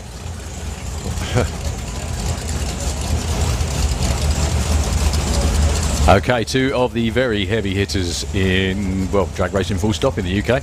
Brian Pateman, Billy Gain. Brian was part of the original, one of the original Doorslammers back in 85. He's in the Kestrel lane, 884. Is his style in 852 for Billy Gain. So Brian's double entered as well, he's in the street class. Billy's rolled the lights. Yeah. Well, Billy will get the chance to buy back again. Brian Pateman will move on without spending any more money.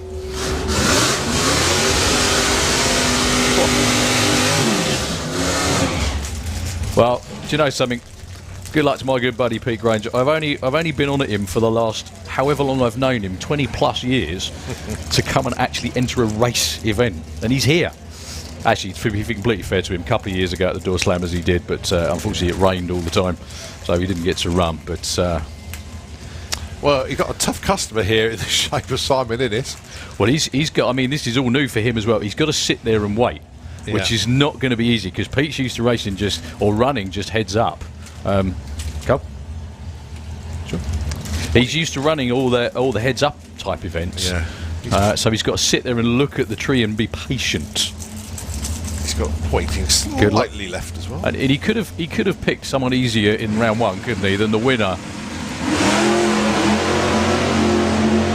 Oh my word! He's been practicing.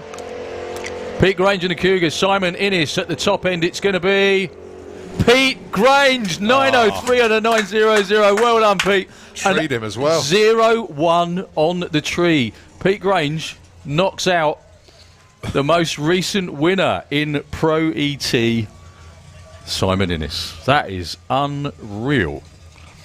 He'll never shut up about it now, but that's a good thing. Well done, mate. Right, so we haven't seen yet Dave Shelley. He's not there. I don't think there's anyone Pete else Lane's there. below us. So, yeah, no Dave Shelley, unfortunately. That might be it then. John Tebenham was towed back to the pits, and Dave Swift, not sure about him. I don't think he made it But down. Did he? everybody else has gone through.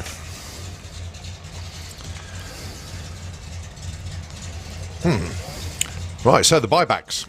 Might as well quickly go through those so far. Dave McCallum, Spencer Tram, Mark Huxley, Billy Gain, Simon Innes, Guy King, Jordan Payne, Brett Featherston, Chris Skinner, Jason Dodd, Harrison Barron, John Giles. So those are the potential buybacks. I'm not sure about the cars that didn't make a run. Obviously, John Tebenham was towed back to the pits. I don't know if he can buy back in. I don't know. I haven't even thought about that. Same with Dave Shelley as well. Yeah. It'll all come out in the wash. I think this is the last car then. Yeah, Pete Lane. Going into round two.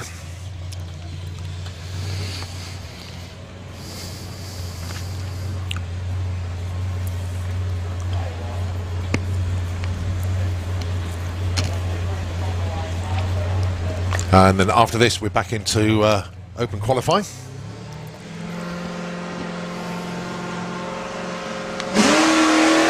.04 off the line. No, he's looking, well, he dialed in 1180. He still has to put a dial in, even though he's on his own. Is the tractor going to catch him? No. 1185, nice run there, Pete. Only 110 at the stripe, so nice run. Right, so we're open into open qualifying, and Paul Aitken in the lanes, and there's Jordan with his 50 quid, just about to go deciding on. Oh dear. I'm joking, but it's just one of those things. It's fun, though, isn't it? Yeah, It really is fun. fun. Not the sort of thing you can do on a regular race weekend. If you get knocked out, you've had it. It's VP Racing Fuels is the official fuel supplier for Sanapod Raceway, home to the fastest surface and fastest cars in the UK. VP makes the perfect fuel for any drag racing application, from full-blown drag cars on C16 and M1 methanol, all the way to your weekend warrior bracket racers running VP 110. VP's wide range of fuels means we make a perfect fuel for your vehicle, and it's available in the UK at Sanapod Raceway. See us at the track or visit us online at vpracingfuels.com.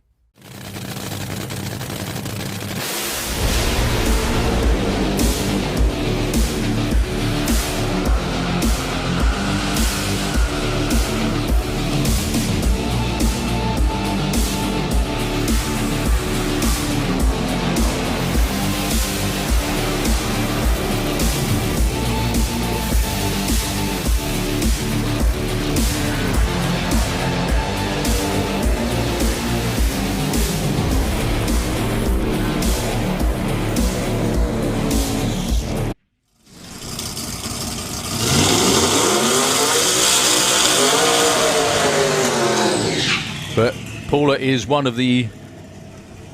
Forget the Spice Girl nonsense. She's one of the original girl power. If you look on the front of this car, it's beautiful, this Mustang.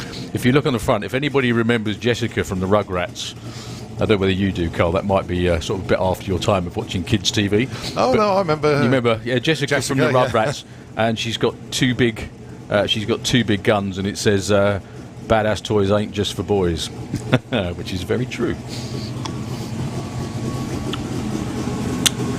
So her husband Stan celebrated his birthday not that long ago. Very quickly, note from our organisers, big bracket racers, you only have a few minutes left to buy back into the race if you want to. So all the big bracket racers, you've got to do it now, last chance to get back in if you want, indeed you want to. So hopefully, good luck, Paula. Hopefully the all the team got everything sorted with regards to the converter in there.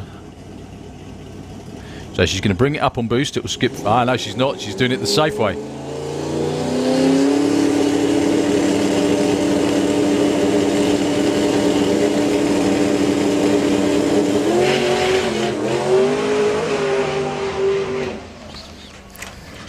.112 to 60 foot, 4.8 to the 8th mile. Paula makes it through, then 8.89 at 102. Yeah, she did that the safe way instead of bringing up the boost and bumping in just to make sure. She went all the way and then brought up the boost. He's looking slimmer, he must have been running.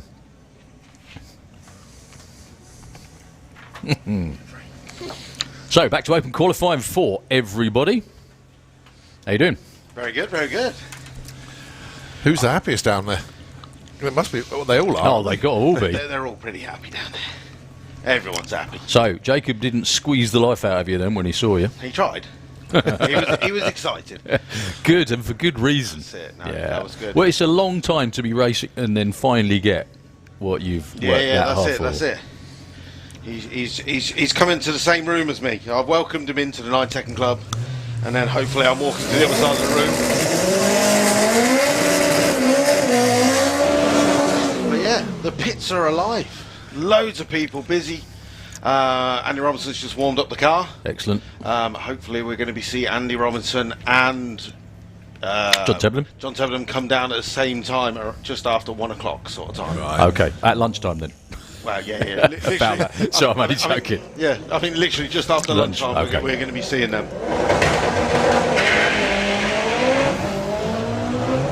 So Ahmed Jamshed earlier on today went into the 9s with the stock engine. He's going to go there again now. Oh, 981 at 143. Now it's getting pretty competitive. When we come into this weekend for the front-wheel drive class, there were so many 10-second cars knocking on the doors of 9s. Yep. Now we've got a load of new 9-second cars. So the game has been upped. It's going to be interesting. People are already starting to talk about the draws up in the pits because they're eyeing up people going, I don't want him, I don't want him. I know you're going to pull out him for me. Please don't pull out so-and-so for me. So you got many tickets left for your 4-cylinder? I don't know. No, I don't think we sold any. Oh. We need to, though, because otherwise... So Simon Swarbrick with the prop. Is this the biggest front-wheel drive entry of the year? Is the biggest field, or one of them, anyway? Yes, definitely the biggest front-wheel drive entry of the year for any country. I mean, obviously we're here at Sanapod Raceway, but this weekend is a proper busy weekend. Yeah. There's racing at Matilla in Spain. There is Clashters in France. That's right. We've got round 3 of the Russian drag racing race park in Russia. You got there's a few front-wheel drive cars over in Denmark at Moosten racetrack. So there's cars all over Europe. It's that prime time of the season where everyone's had some good runs. Yeah. The weather should be good. But looking on the start line, Simon Crowley down there with the Mark 1 Golf. He is the next one that's got to get into the 9-second zone. Although Ethan Lyle earlier. We've got to watch Ethan as well. I can't believe we missed his... So that's not a VW Lupo engine in there, is it? No. It's a 1.8 turbo from a Mark 4 Golf sort of thing. Okay. Well, unfortunately. Looks like drivetrain issues there for Simon Crowley, but Ethan at the top end. 12.71 at 104 miles an hour. Even quicker. Well done, Ethan. The thing is, before you know it, it's going to be right. That was good, right. Let's get some gas on this.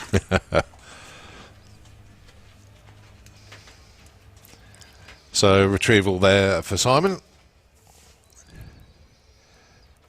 The great thing is they'll get it back to the pits because it's just open qualifying today. They can come down when they want. They're not scheduled runs. So fingers crossed they can get that back to the pits, get it fixed, and bring it down and give it another go. Well, I mean, that was quite violent on the launch, and I'm assuming that's an axle that's broken because it did hit hard to the left. Yeah.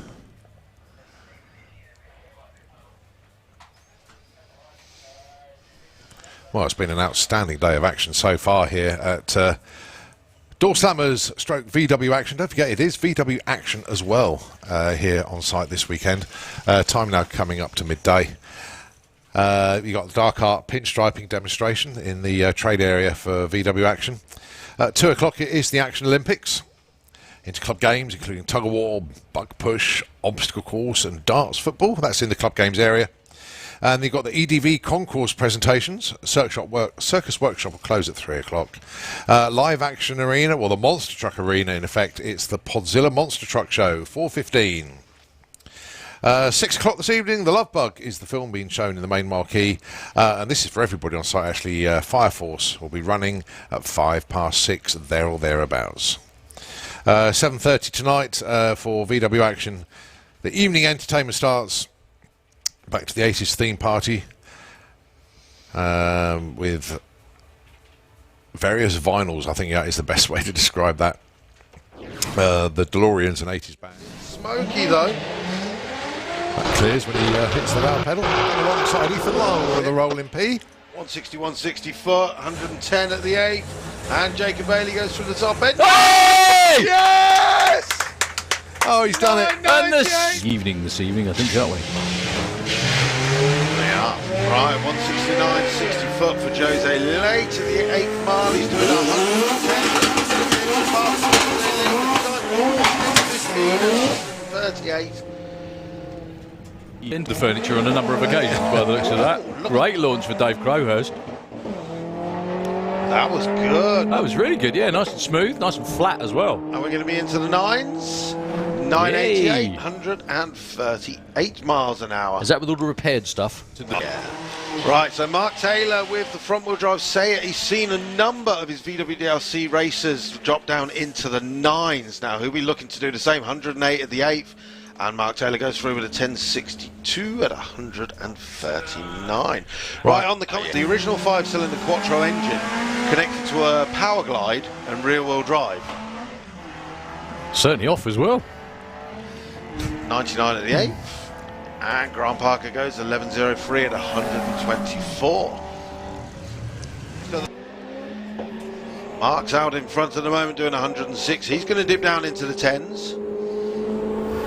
Maybe not, was 11:45, but 11:55 as well for the first run for Jonathan. Great to see Keel and the team down here as well, back at Sanapod Raceway. Good to see you. Well, 119 to 60 foot for Dave Smith. Not sure that was just a planned launch and then he got back after it again a little bit, but trickles through the 12-second pass. He has actually made a qualifying run, but to be qualified for Pro Doorslammers. Luke was on the engine. Luke was working on the engine. I said, Luke, wrong car? And he said, well, yeah. Me crew chief for exactly, for both of them. Yeah. And he said that they just worked through all the issues with the anger management Camaro, the brand spanking new 2.0. That's a lot quicker for Don Harvey. I did notice the nitrous being purged that time. A bit of a fire pop towards the top end, though. Yeah, slowed quite a bit at the top end, yeah, actually. You can see it visibly.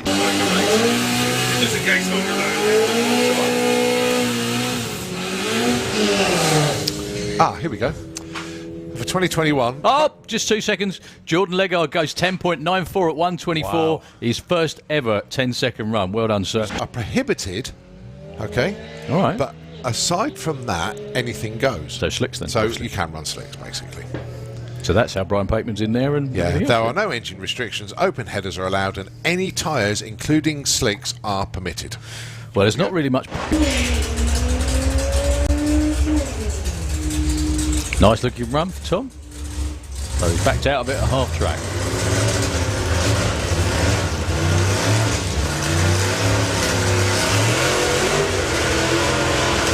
Gives the Lambo something to shoot for.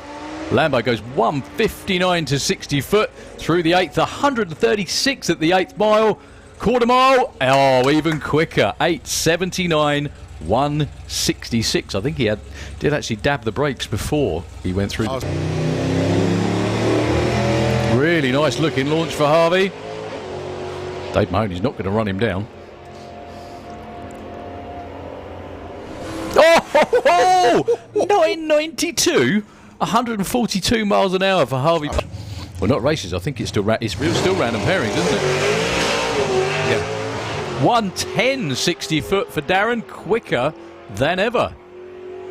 What have we got this time? 791 in the sevens again, 168.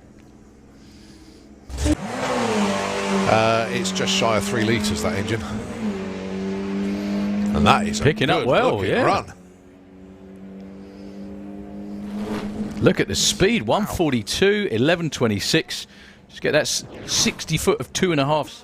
Go through with a 12 flat at 110. Almost back into the 11s again.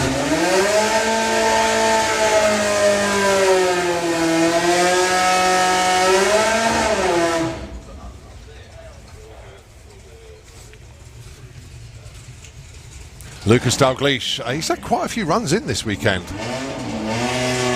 You'll normally find him in the Outlaw Flat 4 class. And looks like we've got Andy Bond coming up with the Ugly Sister. Top Speed Automotive Street Eliminator. Champion designate, I think, is the best way to describe that. He's having a stellar year once again.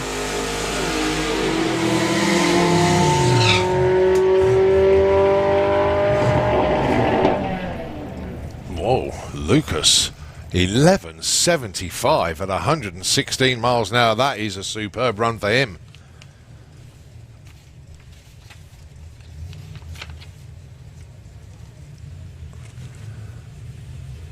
That's a new PB. Well done, Lucas.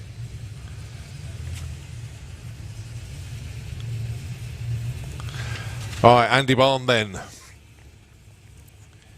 Totally street legal. PB of 6.90. Won't be running that this weekend, I wouldn't have thought, but he's been over 200 miles an hour already. Oh, what a beautiful launch. No, that 60 is 1.18. This will be his 6-second run if he keeps it floored all the way through. Wow. 6.95. 213 miles an hour back in the 6s for Mr. Bond. That was outstanding. There's me saying that he wasn't going to go in the 6s. The thing is, the difference picked up straight away on the difference is always the difference with Andy is always the 60 foot, because the car we know that it runs like an absolute train from like 60 foot onwards. It just depends on that 60 foot. But 1.18, something that big is pretty special, to be honest. Andy Bond did message me yesterday and saying, we're trying something different. But that was probably for yesterday's run. It didn't go to plan, so whatever they tried, wow, it worked. Al McSweeney, Al Mac, with the Evolution Volvo 162. He's had it since he was a teenager, basically. He's been in the 7s. I read all about that. I looked at the Facebook page. It's a fantastic story, isn't it?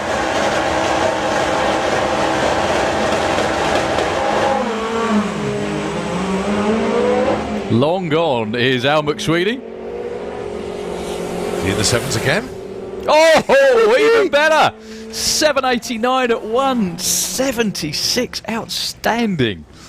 Yeah, the story of it as well, because it's been pranged and all sorts, isn't it, Cole? Yeah. It's like, it's had it for years. Well, another 7-second street car rolling up next. Wow. Tom Semper going through with a 12.31 at 112. And wholesale improvements to them as well. All right, Joe Stevens and Darren Scannell. Both of these guys have taken money away from the Doorslammers. Both of them have been runner-up at Doorslammers. Well, yesterday, one of the cars that little sunbeam down there, and for good reason as well. I mean, it's just I've said it a million times, but it still amazes me. It's a proper piece of garden shed engineering, and that's no disrespect to Joe, that's every respect to Joe, that little car runs like it does. I mean, he was on the Hillman Owners Club buying parts of other members to get this car built. Oh, 801 for Joe, 175, nearly back in the 7s. That may be his second quickest run, actually. Maybe second or third, anyway. He said he had some cam issues, or the issue was the cam wasn't quite what he was after. And he sorted that out through the year, and he's definitely got it as well. He needs to, if he can chop the 60-foot, if you look at the 60-foot for him, it's 1.35 for Joe. Yeah. The trouble is, his weight transfer on the little car, just, it's tricky, very tricky. So Asim Hussain with the Porsche, 149 to 64 as well. 626 ton. This be a 9. Oof, 964. 145 miles an hour. And the caddy goes 1541 at 86. This is what the Doorslammers is all about. Yeah. Lots of good, fast, different stuff. And Luke doing his homework, obviously. Yeah, man. I think Asim has basically just shown what can be done with a supercar and hypercar, because that won't do that off the showroom floor. Really? They've done some work on that, and they've done it well.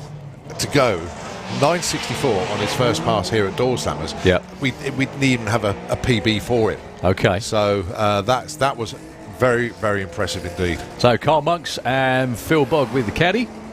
11:40 for Carl Monks, and the caddy goes 12:67. Again, very close to quickest ever times.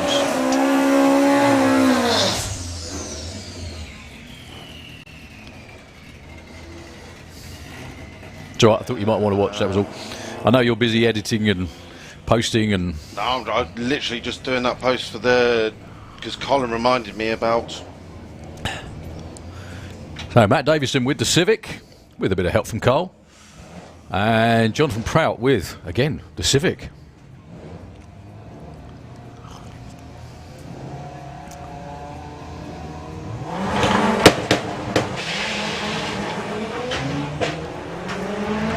Well, 162 and a 161 60-foot. They're side by side all the way down the track. 103 at the 8, 103, and 1084, and it's 1091.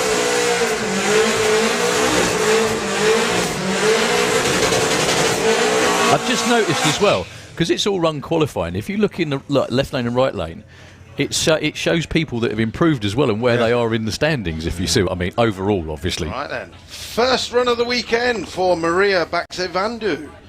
Travelled all the way over from Greece. Oh, why did you not let Colin say that? Sorry.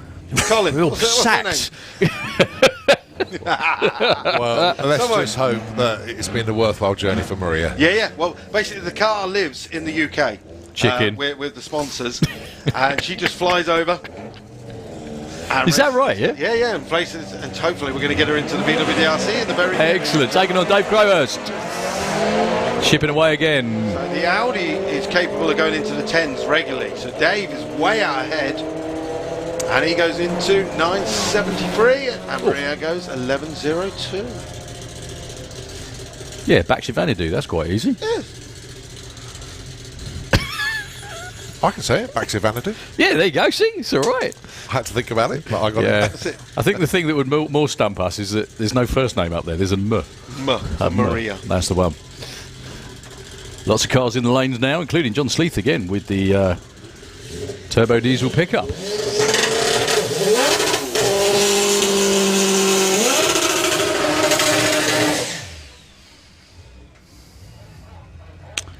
So our good friend with the Lotus been suffering more than his fair share of issues. It went like a bandit upwards yesterday.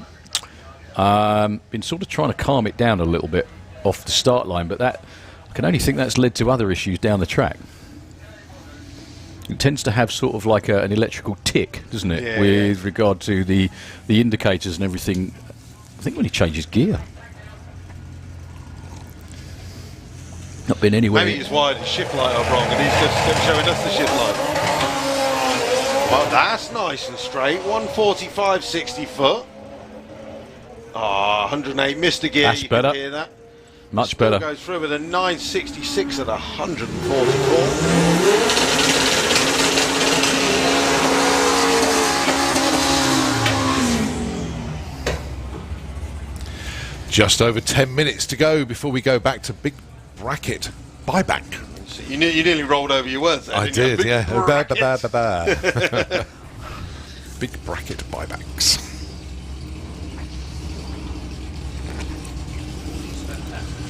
So Graham Fairhead and Lee Openshaw.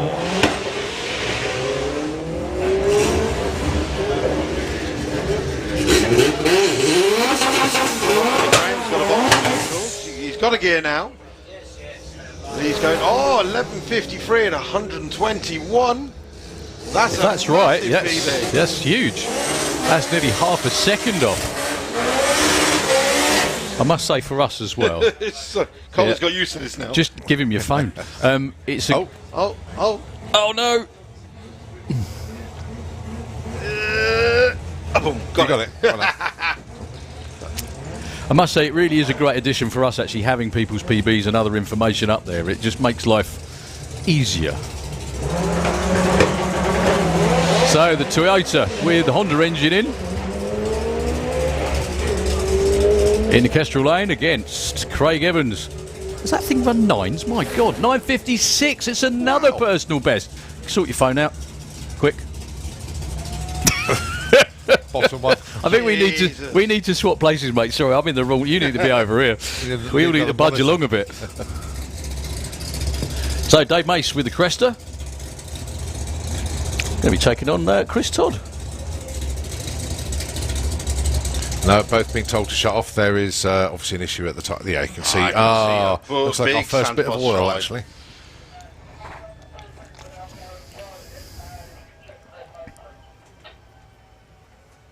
Yeah, just in the shutdown area, unfortunately.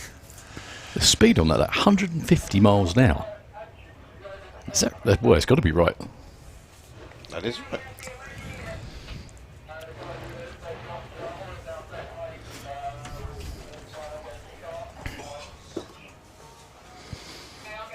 Yeah, we may be down for a few minutes. There's a bit of clearing up to do up the top end past the finish line.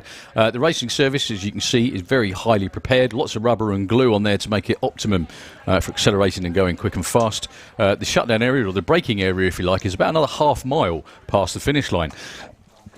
However, even though they're only slowing down, pardon me, without the hiccups, even though they are slowing down, still needs to be dry and free of any fluids. And you can see our wonderful Santa Pod Raceway Tracers Club track crew out there past the finish line. Someone standing there with their legs apart means this is where something is a bit soggy and needs to be cleared up, please. So the track crew will do their thing, get it tidied up, and we'll be back racing very, very shortly. We've got around about an hour of VP Racing Fuels is the official fuel supplier for Sanapod Raceway, home to the fastest surface and fastest cars in the UK. VP makes the perfect fuel for any drag racing application, from full-blown drag cars on C16 and M1 methanol, all the way to your weekend warrior bracket racers running VP 110. VP's wide range of fuels means we make a perfect fuel for your vehicle, and it's available in the UK at Sanapod Raceway. See us at the track or visit us online at vpracingfuels.com.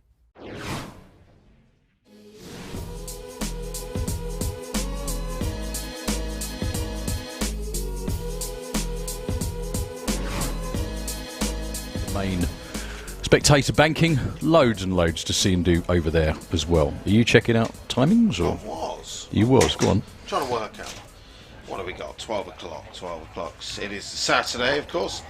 So what we got it? Well, I reckon I know where Collins ran off to. Remote control drag racing in the live action arena. I reckon that is where he has legged it. So just behind the main banking in our live action arena should be remote control drag racing in the Monster Truck Arena. We also have dark art pinstriping demonstrations. They're up and running. I'm looking forward to it because it's either that or he's gone to limber up for the Action Olympics. Unless they do downhill roll, probably not. That's it. So, yep, we'll turn the music up for a few moments and leave you just to rock.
Something to shoot for. Lambo goes 159 to 60 foot through the 8th, 136 at the 8th mile. Quarter mile, oh, even quicker, 879, 166. I think he did actually dab the brakes before he went through the... Really nice looking launch for Harvey. Dave Mahoney's not going to run him down. Oh, 992, 142 miles an hour for Harvey. Well, not races. I think it's still random pairings, isn't it? Yeah. 110, 60 foot for Darren, quicker than ever. What have we got this time? 791 in the sevens again, 168. It's just shy of 3 litres, that engine. And that is picking up well, yeah. Run. Look at the speed, 142, 1126. Just get that 60 foot of 2.5 seconds. No prizes for guessing who left first. And that wasn't just the stagger. Keith Herbert, much closer to his darling, was Brett first. Chris goes red. By 0-1, very, very close indeed. Katie will be in round 2. Chris, maybe. Oh, 38 on the 38 as well. Well done.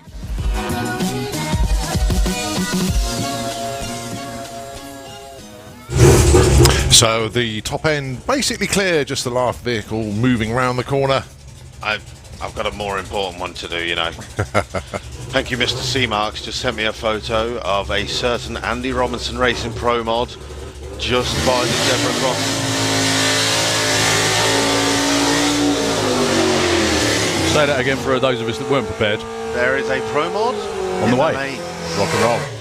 Well, It's JT, party time. I saw JT walking around in his fire suit. Presumably Yep. he was down here with a Pro Mod. He's not. He's bought back in to the bracket. Cole. I thought So, we the buybacks of the bracket are all over there right now. Yeah. And that's what he's there waiting for at the moment. I bet you his Pro Mod's still there.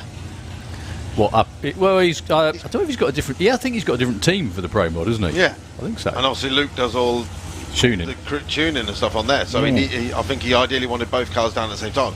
But there's nothing wrong with John doing a run and getting the golf Yeah. cart whipped down here straight away, because I think we're going to probably squeeze in the big bracket before that happens, maybe. So Dave Mace with the Cresta And since backs off at the finish line. and he is at the very front of the big bracket, so that would make sense that he would make he would get out. What time are they due to run? very shortly. Now, sort of now, yeah. Yeah, 20 past, because obviously we've had that clean up, so yeah, they will be out very, very shortly indeed. 9.97 for Chris Todd. Right, Terry Newton with the Escort van. Yesterday ran a personal best and broke into the 9 seconds with this little Escort van. I'm not sure I'd really want a car to advertise that I was a BJ champion. What, scaffolders? Yeah, I know, sure.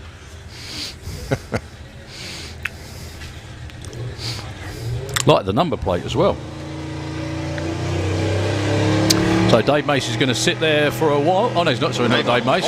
Dave Mahoney didn't sit there for a while. Well, that's a good 65th for Terry, 114. Whoop. It's going to be into the 9s. Oh, 998, 147. Nearly into the wall. Is that his first ever 9 as well, by the look? Second one. Second, okay. Yeah, he's taken a long way round there. Yesterday went 9.99, so that is another personal best. Well done, Terry. You do need a secretary, don't you? I do. You do. Right, Asim went 9.64, 145 on his first pass earlier on. He's so keen to get going, he hasn't waited for Becky. You have to come wait up. for the other car. So he's in the street class, isn't he? He is, yes. Porsche 991 Turbo, 3.8 litre. Tucks it back. Not a stock car, though. No. Be good if it was. You'd also be speed cannon fodder, wouldn't you?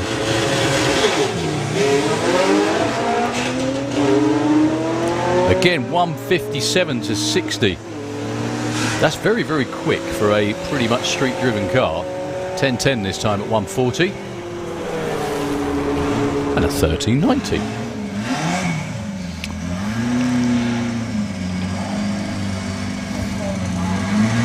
So Alex Knott and Dion Sewell.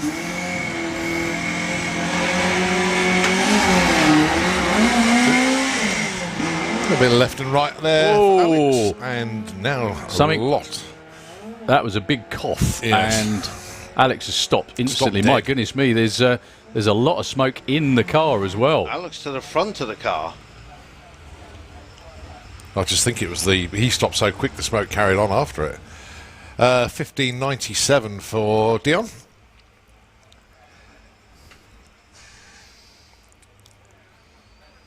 Yeah, he looks like he's absolutely A-OK. He just hopped out of the car almost instantly. Not sure if there's anything on the track. We are about to find Well, out. if it is, it's water. It's not water. Definitely not water. No, he has. Of course, he's air cooled, isn't it? Well, maybe his drinks bottle went or something, but no. Yeah, that's a very good point actually.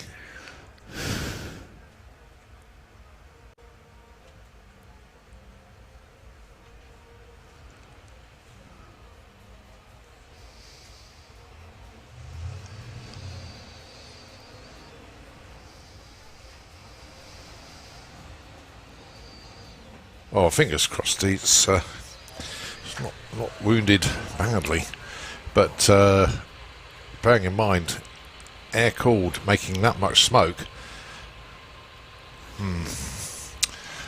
Well, it looks like Dave's standing at the start of where it was, or is, I should say. Yeah. It just looks like just doesn't look like there's anything on the track. That's the thing. That's it. Well, I'm going to watch a replay now on the live stream. Cheat. It's the usefulness of YouTube, you see. You can scroll back. Look at that. We have the Robinson kids on the start line. Looks promising. This is where Steph's nerves get completely shredded again. I did when Steph came up here a couple of times to do colour stuff for Pro Mod. I gave her the opportunity to publicly, what's the word I'm looking for? Berate her dad for everything he's put her through over the years. That's it. Well, looking on the live stream, Alex car is the front end's up, obviously, and then all of a sudden the front end of the car literally just drops. The white smoke just plumes out the back, and literally within about a second he's stopped with the door. He's still rolling when he's got the door open. It's a bit bizarre when you It's a see weird one. the medics turning up to the highly medicated car. Yeah. It's sort of a bit of a photo op, that one. But obviously Alex is absolutely fine. You wait for moments like that. don't You do, yeah. I know you do. Well, As it's just- depressing it is for the rest of us to listen, you do wait for moments like that. I'm surprised I don't. You go home with bruises from getting out of your car. I go home from bruises with you punching me in the leg all the time. So we are, I think, up next, apart from John Sleeth, will be round one. Sorry, but not round one. The buyback races for the big bracket. Yeah, so potentially in the pairing lanes. I know we can see some of them. Dave McCallum. He's there. Tarrant, He's there. Mark Huxley. He's there. Billy Gain. Definitely there. Simon Ennis. Haven't seen him, but maybe. Oh, yes, he is. I can see him just poking around there. Guy King. Didn't see. He'll be there. Yeah. Jordan Payne. Yeah, he's there. Well, we saw him play, didn't we? Brett Featherstone. Yes, looking Chris Skinner. at him. with the Looking at fin. him. Jason Dodd. Possibly. Black Pontiac. Yep. Harrison Brown. Yep, Harrison's I'm looking at too. John Giles. John Giles is there, and so is John Tebenham. John Tebenham.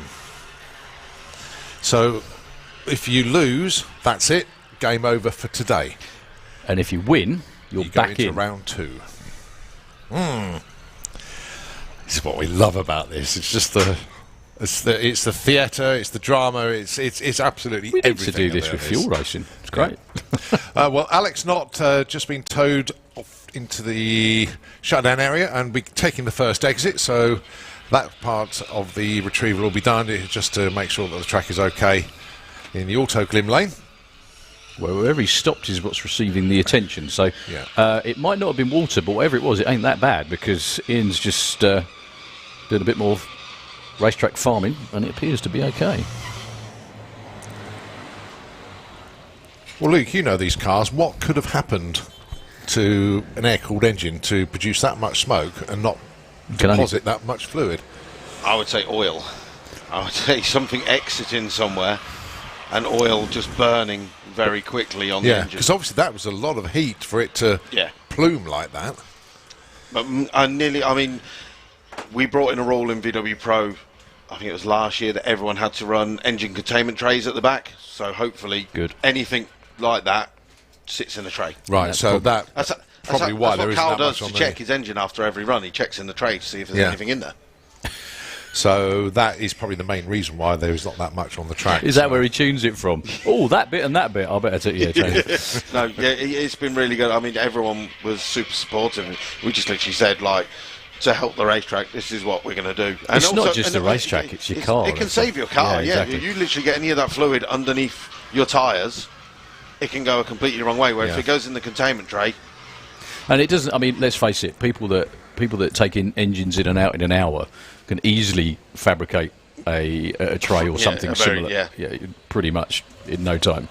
And it's not like it's a particularly weight issue, but it can save your car. I mean, the accident we were talking about a couple of years ago on the Saturday night at the Doorslammers, I think was one of those instances where the engine let go and it went everywhere. Yeah. And he turned backwards and was very, very lucky that he had a roll cage, essentially, because if he didn't have a roll cage, flattened. That would have been a completely different issue, because obviously without the roll cage, his back chair would have just basically laid back and his harnesses would have done nothing. Obviously with a roll cage you have the seat bar that braces the seat, so anyone who does have like a Kirky style metal seat out there, you really, really need that seat brace bar just in case. You never know. And that's the thing with a lot of stuff in this sport in general, and motorsport in general actually, is it's all built to contain everything when you're going forwards. There's very rarely anything, like you've just said, when you go backwards. However, that's what saved him. It's the silly things. Yeah. It's the silly things that we make people think. Like earlier this year, unfortunately, we lost a race in Greece, quite simply because he did not have the brackets on his seatbelts to stop the seatbelts sliding. So as you can imagine, as he barrel rolled, his seatbelt slid across. Yeah, with him. And kind of the seatbelts went through him. Cool. So we made sure we go around and point out to people, look, when you've got your harnesses and you've got them wrapped around that rear roll bar, make sure, even if it's an exhaust clamp either side, there's something to physically stop your harnesses slide along that bar if you were to go sideways at any point. Unfortunately, a lot of people learn. Well, one person definitely learned the hard way. Yeah, it's it's one of those, and it's the same as wearing fire suits, gloves, everything else as well. You know, it will go right 99.9% of the time. It's the 0.01. Yep. Isn't it? You know, and at that point, when everyone is then reactive instead of proactive. Precisely, and you see, like you said, things barrel roll, and that creates a whole new, load of headaches. So, John Sleeth with the turbo diesel pickup. Down into the sevens at long last for Johnny. He's entered in Pro Doorslammer again this weekend. Great to see him. To be honest with you, he'd be pretty killer in the bracket class. Ah, there's the nitrous purge. Let's see what difference running nitrous makes. Up to now, I think he's just been running on steam, literally. Run a best of 792 over 170 miles an hour. We're about to find out what difference nitrous oxide makes to the diesel pickup. Can I start building up the boost? Get that chimney going. Can't be there too long, otherwise we won't see the tree.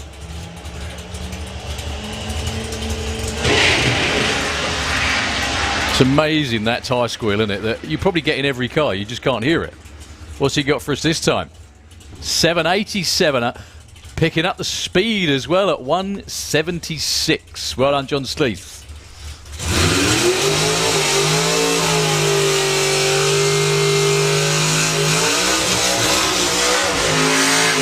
Right, I'm not sure whether this is a test run for JT.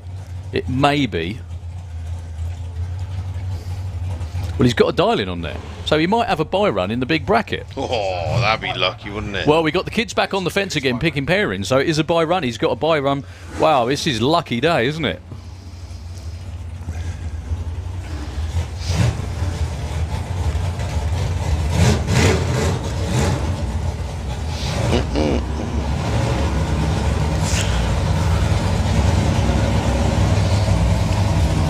Oh, wow. And the next pair, Colin. No, look behind you. I'm not yet. Well, JT uses his freebie. He goes red on the tree. It doesn't matter. He still gets the win light. He will move back into eliminations. That's luck. Proper damn luck for Johnny. However, he works very hard to be that lucky.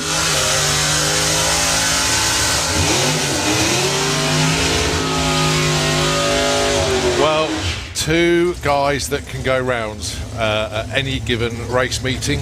And have won their respective classes at Said race year, meetings, yeah. From the world of Comp Eliminator against the world of Pro ET. The only difference being one's a bracket racer. Well, one was a bracket racer. Yeah. We'll see. 7:43, the dial-in for Jordan Payne. He's going to have to be patient as Simon Innes dials in 10.70 with a Plum Crazy Racing Barracuda. This is buyback versus buyback. They've both put 50 quid back into the kitty, bought their way back in, and only if they win this, they are through to round 2 of eliminations. If they lose, Tomorrow. good night Vienna. Whack, to have another go tomorrow. Well, Jordan's got to sit there for a long while, but he's actually used to that in comp, isn't he? Now the Superstock cars, run in Comp Eliminator. You're going to have to deal with this next week. Be fun. Getting quite used to it. So Simon Innes, off he goes. Jordan Payne sets off in Oh, pursuit. look at those lights. We can't say them out loud, but they're good. Oh, what a race. Wow. Simon Innes takes it at the strike by 0.3. There were 0.1 and 0.2 on the tree. Jordan Payne, 7.47 on a 43. He was 0.2 on a tree and he's out. Jordan, against any other competitors, and either of those two Would have had that. would have won. Yeah. But his fights were tough. Jason Dodd, Chris Skinner. Well, Chris Skinner definitely doesn't go red this time, is all I will say. 10.55 for Jason Dodd. He's out there in front. Chris Skinner's trying to run him down and make him break out, which he doesn't. It will be. Jason Dodd moving on. 0.36 light for Chris Skinner. I think that's the unfortunate thing, isn't it, Cole? That after you've had a red light, it just makes you a little bit more cautious than you probably want to be. Oh, this is a toughie. Brett Featherston and Harrison Brown. Don't think these two have actually raced each other in normal competition, because Brett would normally run in Super Gas and Harrison in Pro ET. Harrison with 10.74, 9.49 for Brett Featherston. Brett had a fairly calendar reaction time in round 1. He didn't all the time he was practicing, but when it came to racing, that was the difference. Simon Goff down there cheering him on. They're pit buddies. They normally pit together at all the big race events. There goes Harrison. Fairly close on reaction time. It's all about getting there first and not going too quick. Harrison. Oh, that goes down as a whole shot win, actually. Harrison was slightly further off with his dial-in. Brett Featherston was good with a 9.52 on a 49, but it was a 0.14 reaction time to a 0.9 win margin, exactly 400ths of a second. Dave McCallum and Spencer Tram, your next pair. 11.17 plays an 8.99. Spencer went red in round 1. Again, a matchup you'd never see. No. Dave's in Supercharged Outlaws normally. Spence in Comp Eliminator. How cool is it to see? Yeah, Spence went red by half a tenth actually in round 1. He hasn't gone red this time at all. I know. So will Dave McCallum get there in time? The answer is not quite. Spencer takes it, but they had identical reaction times. When I say identical, both of them was 0.1335. Yeah, neither are going to be that chuffed about it, to be honest with you. So the win margin was exactly how much further Spence was in front of the finish line. Bad luck for Dave McCallan. I know he was really looking forward to this event. Hopefully he still had fun, and he's still got tomorrow to go. Oh, here's another toughie. Guy King and Mark Huxley, Williams brothers, against the Huxley clan. The Darlings are going to close it. Look at that, 10.02 to 10 flat. Oh, they're going to be looking at each other all the way up the track. And Mark Huxley's probably going to be the one lifting at the finish line as well, actually. All about reaction type, it always is, isn't it? I think you could, well, I was going to say see the difference, but the screen doesn't say the same as what I saw. No. Oh, it's... Oh, lesser of the breakouts. Mark Huxley, they both go too quick, but Mark Huxley was the one that did it by the least. Guy King broke out by 700s. It's only 100th breakout for Mark, and looking at the margin, I don't think actually Guy couldn't have won that.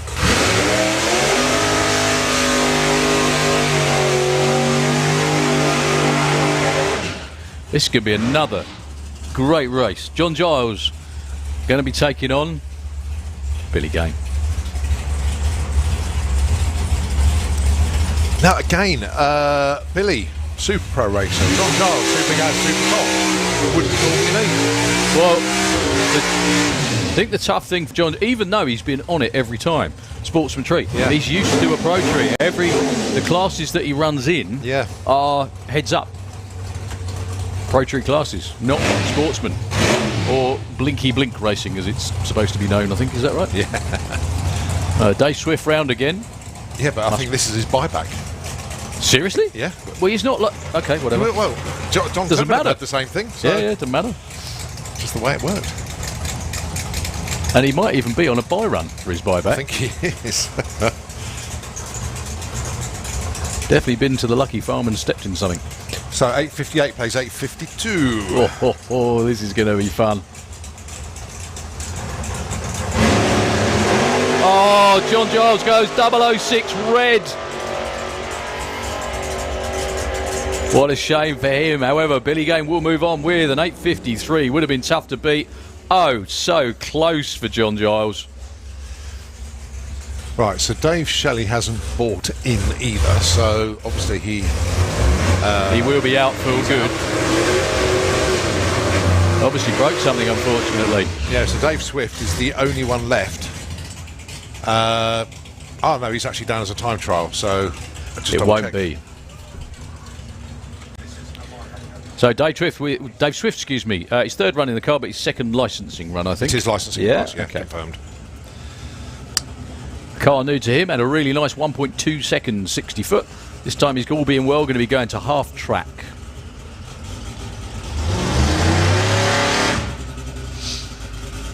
Whoop, almost cut out instantly. Yeah.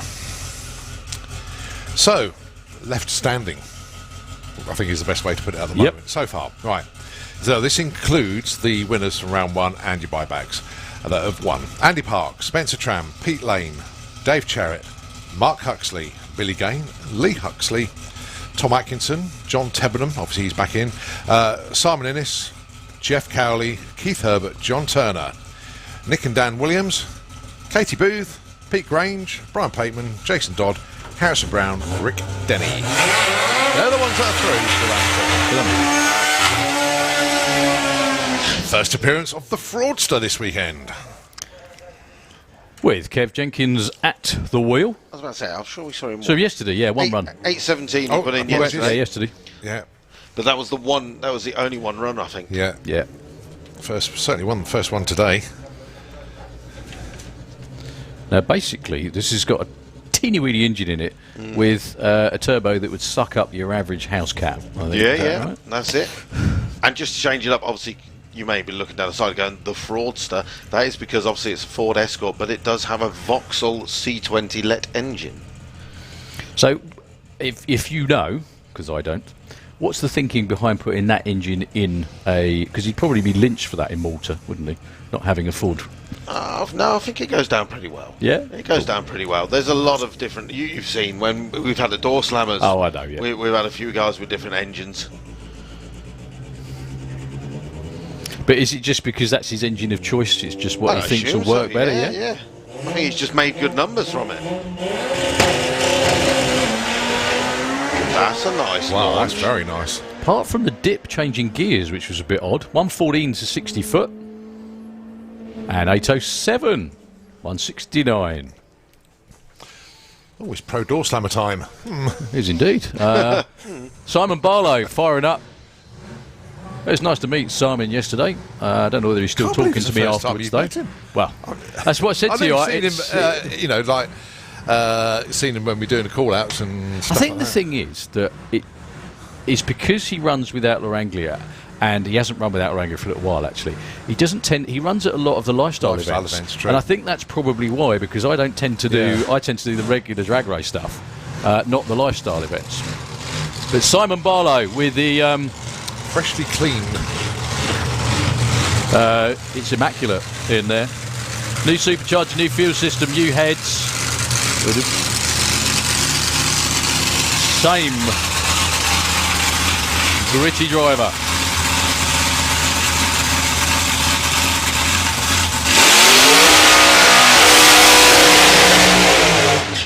You say gritty or pretty?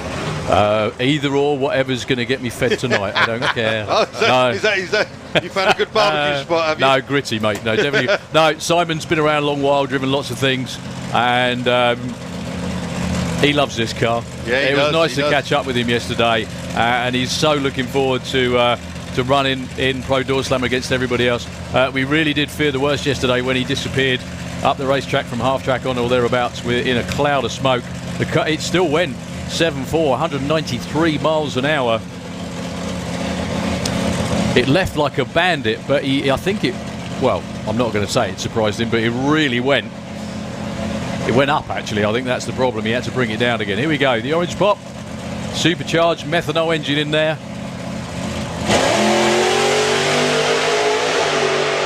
Well, no two-step. Nice and consistent too, with 755 at 192. I think that was the plan. 115 to 60 foot, 492 at 145 to the 8th. Still with everything turned down a bit, I think, just to make sure that, you know. I can see a Robertson's race car. Oh, you can see a golf cart. I can see a golf car. That's a very posh golf cart. It's got a roof on it. It is. It yeah. is. Do you reckon that's a foldable? Right? That's a convertible, isn't it? The roof It folds is. back on it. Good luck to Dave Swift getting everything sorted out. Hope he's enjoyed himself. The funny thing is, in the pits, I was chatting to Ben and Steph, and Rex is there, just literally pointing at the golf cart. That's all he cares about. Doesn't care about the race car, just golf cart. Kev Slyfield with the Blown Bird for the second time today. A little bit out of shape earlier on. Come back for another go. This is a 5-second door car. Now, with a lot of these cars, they've got to qualify for the 8-car field.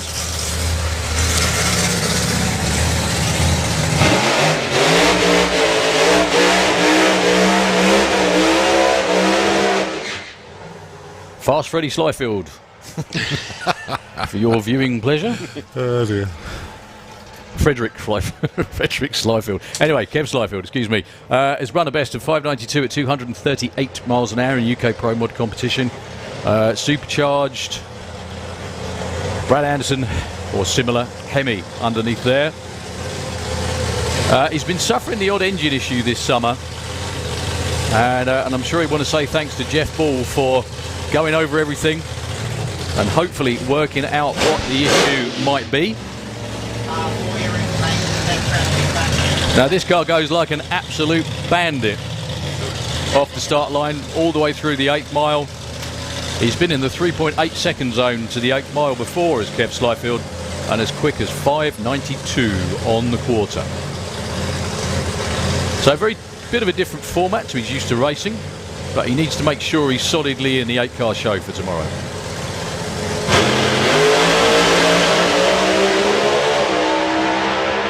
Bit of a misfire going on there for Kev. Still takes it through to a 6.27 at 2.31. He's the quickest car of the weekend, but that's probably not what they were looking for, to be brutally honest with you. 103 to 60, 4:15 at 182 to half track. Yeah, that's right, folks. That Thunderbird accelerated to 182 miles an hour in 4 seconds. But you could see the misfire going on, couldn't you? Yeah. Just let everybody know, big bracket round 2 scheduled for 1:30, just been pushed back a little bit to 2 o'clock. Okay. Well, we've got the whole day. I think we've got the weather for the whole day, and we've got We've got the crowd for the whole lovely day. people for the whole day too. Good afternoon on the banking. How are you all up there? All good? And of course on the grandstands as well. Good afternoon to you. Yeah, that was a good bit of jazz hands up there. Well done. I did like Yeah, that. that was you. That was you. So a little bit more open qualifying. Well, it's all open qualifying actually today, apart from Here we go. the big bracket. It's all on Colin here.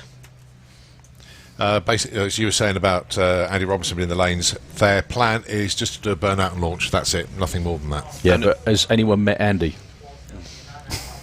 And who's coming up next then? No, by that I What's just what's mean... the next pair, Colin? You know, it could be one of those if it feels right, but no, I think Andy is, you know, the consummate professional. The funny thing is I remember when he debuted his... when he debuted the car before. Go on, mate, go on.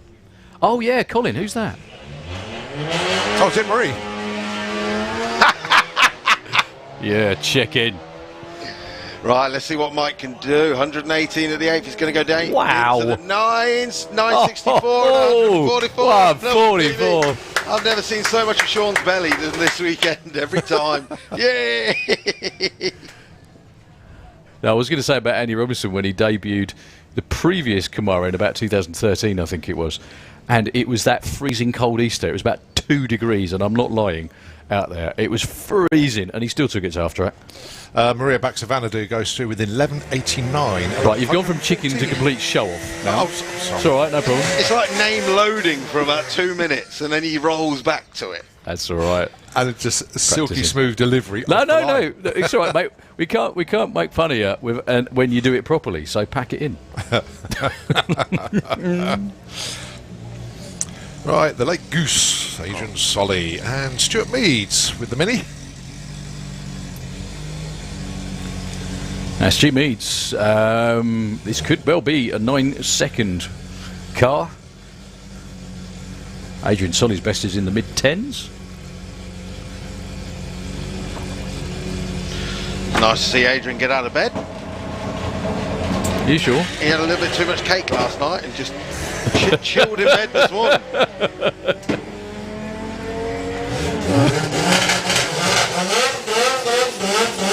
Well, it doesn't hurt the performance. 10.79, 139. 12.22 for the Mini. I've never heard it described as never about a bit too much cake. Very good terminology. He binged and put himself into a chocolate cake coma. I'd like to do that. Stephen Ray and Ben Faggoter. Hopefully Ben's picked up his wallet. that he Yeah, left yeah, he's behind. done it. He said thank you very much. Good.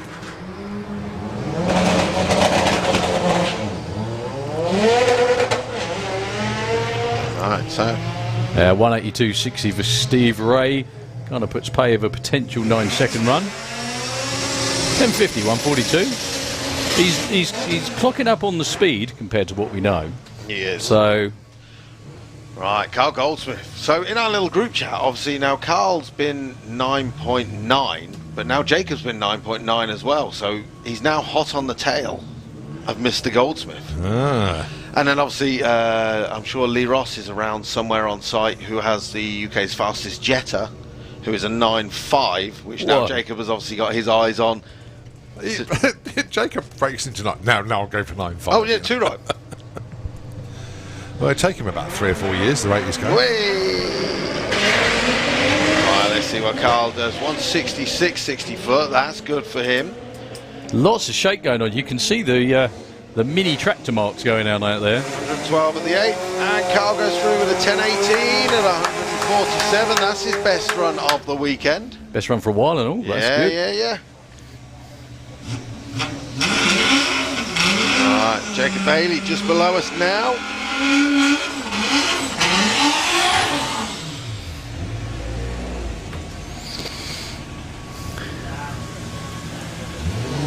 So earlier, Jacob Bailey broke into the 9s, his first ever 9-second run. He went 9.987 at 147 miles an hour. Still wheel spinning up the track, so let's see what he can do. Taking on Becky Turnock with the Ruby Boo Beetle.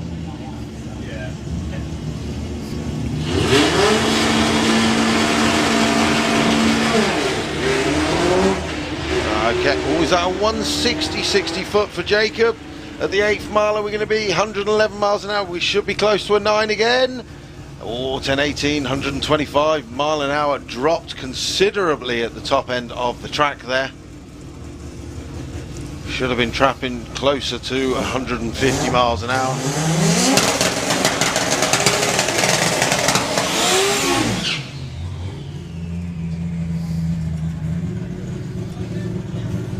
Right, one more pair of cars and then it's the debut of Stevie Fast Robinson. Then I believe we're on a lunch break after that. So Okay. I think Steph might need that to calm down. It's not a good feeling, that, though. I get it, because like my dad's been in the 2-seater, and it's a pretty horrible feeling. Yeah. You know, it's good when it all goes well. like it is for Gary Gooding on this run. 17 to 60. 796, 171 miles an hour. Back in the 7s. Looks like all the setup work with Jed and everything working nicely. So that noise you hear, ladies and gentlemen, is the debut of Anger Management 2.0. Andy Gus Robinson, chassis builder and Pro Mod driver extraordinaire. One of the founders of Pro Mod in the UK. In the world, isn't it? Didn't we have Pro Mod over here before they had it over there? We did indeed, and they loved me saying that all the time. Yeah. We actually officially had a Pro Mod class in the UK way before they had it in the States. And there's no argument about it. It happened. Nice to see all the crew back. Mark Sheridan with the crew as well. And I believe there is actually new T-shirts available this weekend for this Pro Mod as well. That's gorgeous. So if you've already got the T-shirts 1, 2, you might as well go and get number 3. So Andy Robinson with the brand spanking new Camaro.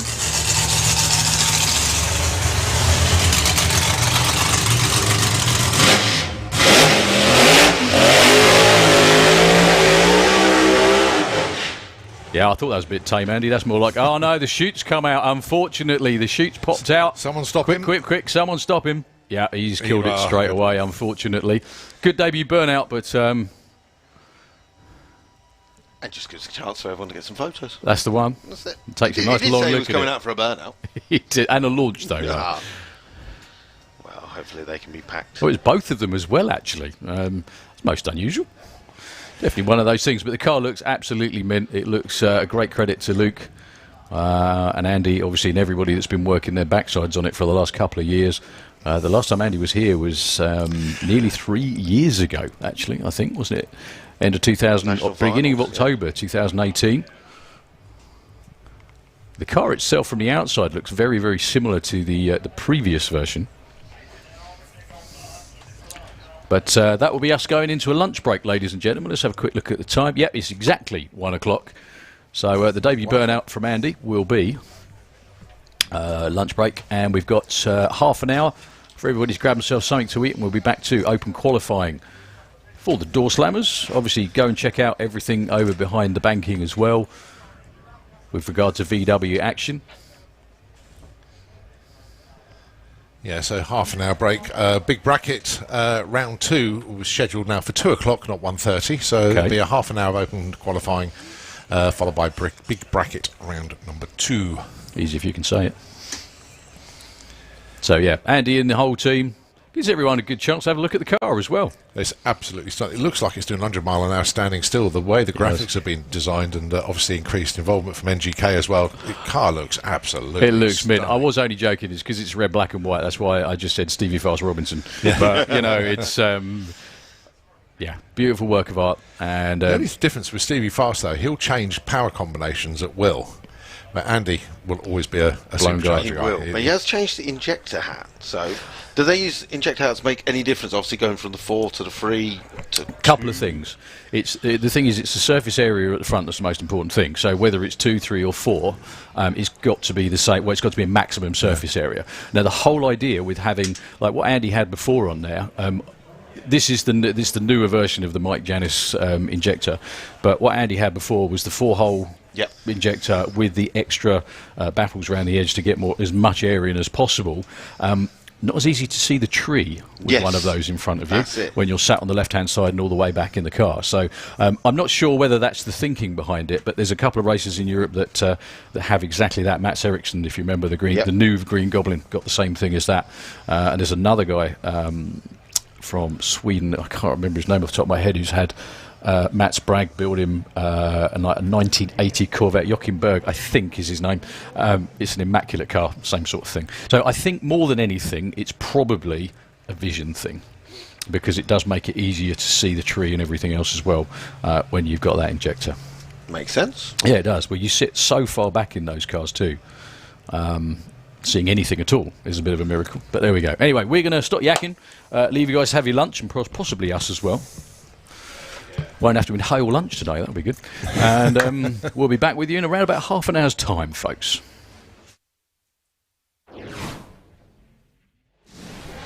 That clears when he hits the valve pedal, going alongside Ethan Lowe of the rolling P. 160, 160 foot, 110 at the 8th, and Jacob Bailey goes through the top end. Hey! Yes! Oh, he's done it. And this evening, I think, aren't we? They are. Right, 169, 60 foot for Jose late at the 8th mile. He's doing 110. 38. Into the furniture on a number of occasions by the looks of that. Great launch for Dave Crowhurst. That was good. That was really good, yeah. Nice and smooth, nice and flat as well. And we're going to be into the 9s. 988, 138 miles an hour. Is that with all the repaired stuff? Yeah. Right, so Mark Taylor with the front-wheel drive Seat. He's seen a number of his VWDLC racers drop down into the 9s now. He'll be looking to do the same, 108 at the 8th. And Mark Taylor goes through with a 1062 at 139. Right, on the original 5-cylinder Quattro engine connected to a Power Glide and rear-wheel drive. Certainly off as well. 99 at the 8th. And Grant Parker goes 1103 at 124. So Mark's out in front at the moment doing 106. He's going to dip down into the 10s.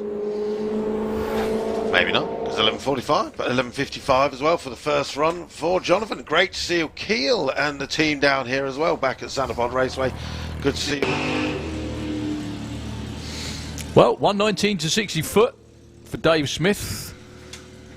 I'm not sure that was just a planned launch and then he got back after it again a little bit, but trickles through the 12-second pass. He has actually made a qualifying run, but to be qualified for Pro Doorslammers. Luke was on the engine. Luke was working on the engine. I said, Luke, wrong car. And he said, well, yeah. Me crew chief for exactly, but both of them. Yeah. And he said that they just worked through all the issues with the anger management Camaro, the brand spanking new 2.0. That's a lot quicker for Don Harvey. I did notice the nitrous being purged that time. A bit of a fire pop towards the top end, though. Yeah, slowed quite a bit at the top end, actually. You can see it visibly.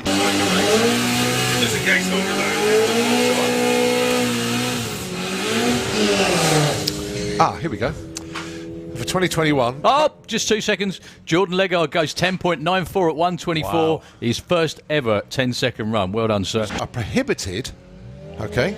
All right. But aside from that, anything goes. So slicks then. So you can run slicks, basically.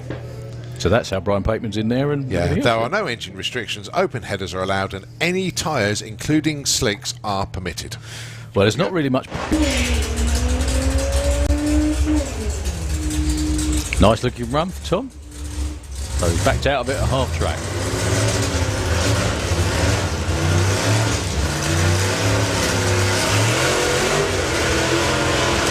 Gives the Lambo something to shoot for. Lambo goes 159 to 60 foot through the 8th, 136 at the 8th mile. Quarter mile, oh, even quicker, 879 166. I think he did actually dab the brakes before he went through. Really nice looking launch for Harvey. Dave Mahoney's not going to run him down. Oh, 992, 142 miles an hour for Harvey. Well, not races. I think it's still random pairings, isn't it? Yeah. 110 60 foot for Darren, quicker than ever. What have we got this time? 791 in the sevens again, 168. It's just shy of 3 litres, that engine. And that is picking up well, yeah. Run. Look at the speed, 142, 1126. Just get that 60 foot of 2.5. No prizes for guessing who left first. And that wasn't just the stagger. Keith Herbert, much closer to his darling, was Brett first. Chris goes red. By 0-1, very, very close indeed. Katie will be in round 2. Chris, maybe. Oh, 38 on a 38 as well. Well done, Katie. See what happens if it happens. I'll tell you in a minute. Oh, Johnny goes red. red 03 on the tree. John Turner takes the win. It's going to cost that team. Oh, and he runs 860, and John Turner breaks out with a 1037.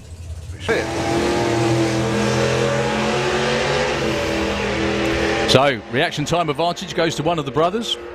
Go to Mr. One of the Mr. Huxleys. Yeah. And yeah, 959 on a 950 dial. 10 flat though. Look at this. There he goes. Nick goes hunting him down. Whoever gets to the stripe first without going too quick will be your winner, and it is Nick Williams. Bang on the money. 847 with a 6 and an 847. Moving stage though. There we go.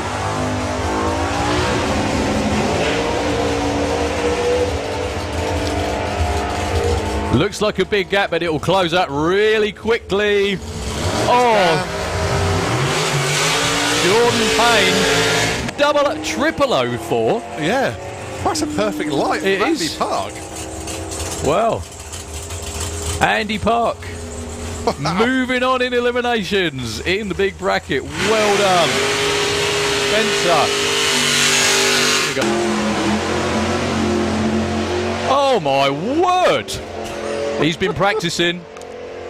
Pete Grange and the Cougars. Simon Innes at the top end. It's going to be Pete Grange, 903 and a 900. Well done, Pete. Treat him as well. 0-4 off the line. No, he's looking, well, he dialed in 1180. But still has to put a dial in, even though he's on his own. Is the tractor going to catch him? No. 1185. Nice run there, Pete. Only 106.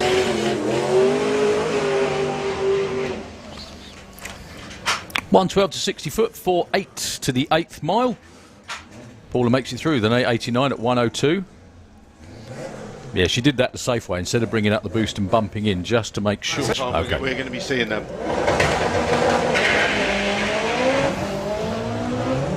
So Ahmed Jamshed earlier on today went into the 9s with the stock engine. Going to go there again now. Oh, 981 at 143. Nice getting. Four cylinder. I don't know. No, I don't think we sold any. Oh. We need to, though, because otherwise. So Simon Swarbrick with the prop. Is this the biggest front-wheel drive entry of the year? Is the biggest field, or one of them anyway? Yes, definitely the biggest front-wheel drive entry of the year for any country. I mean, in there, is it? No, it's a 1.8 turbo from a Mark IV Golf sort of thing. Okay.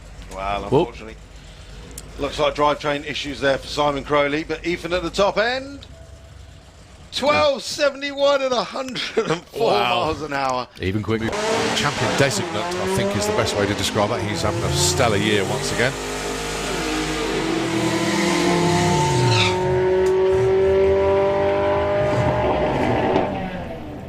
Whoa, Lucas. 11.75. PB of 6.90. We'll be running that this weekend, I wouldn't have thought, but he's been over 200 miles an hour already. Oh, what a beautiful launch. No, that 60 is 1.18. This will be his 6-second run if he keeps it floored all the way through. Wow. 6.95. 230. Excellent. Taking on Dave Crowhurst. Chipping away again. So the Audi is capable of going into the 10s regularly. So Dave is way out ahead. And he goes into 9.73. And Maria goes 11.02.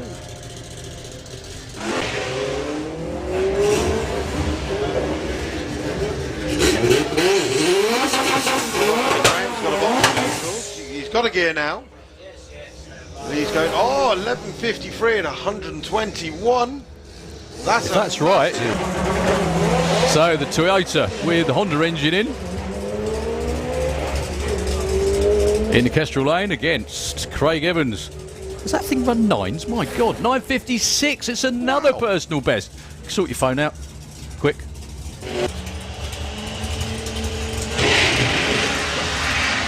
It's amazing, that tyre squeal, isn't it? That you probably get in every car, you just can't hear it. What's he got for us this time? 787, picking up the speed as well at 176. Well, JT uses his freebie. He goes red on the tree. It doesn't matter. He still gets the win light. He will move back into eliminations. That's luck. Proper damn luck for Johnny. However, he worked very hard to be that. Fairly close on reaction time. It's all about getting there first and not going too quick. Harrison. Oh, that goes down as a whole shot win, actually. Harrison was... He hasn't gone red this time at all. I know. So will Dave McCallum get there in time? The answer is not quite.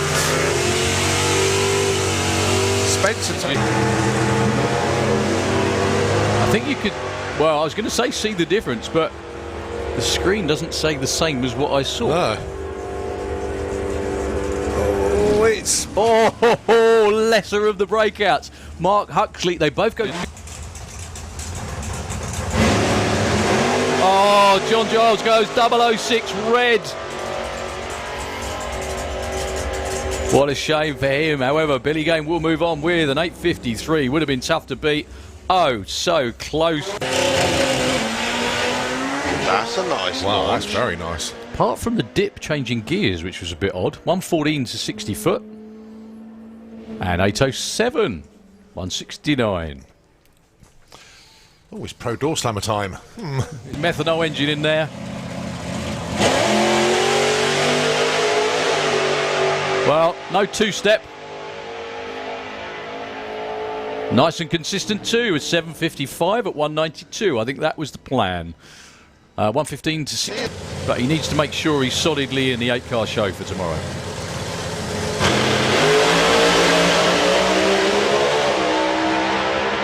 Bit of a misfire going on there for Kev. Still takes it through to a 6.27 at 2.31.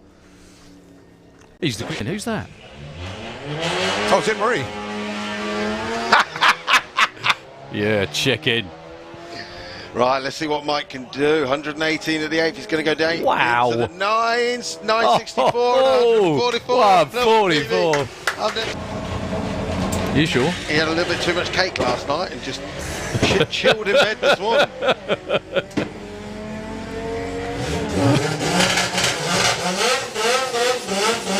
Well, it doesn't hurt the performance. 10.79, 139.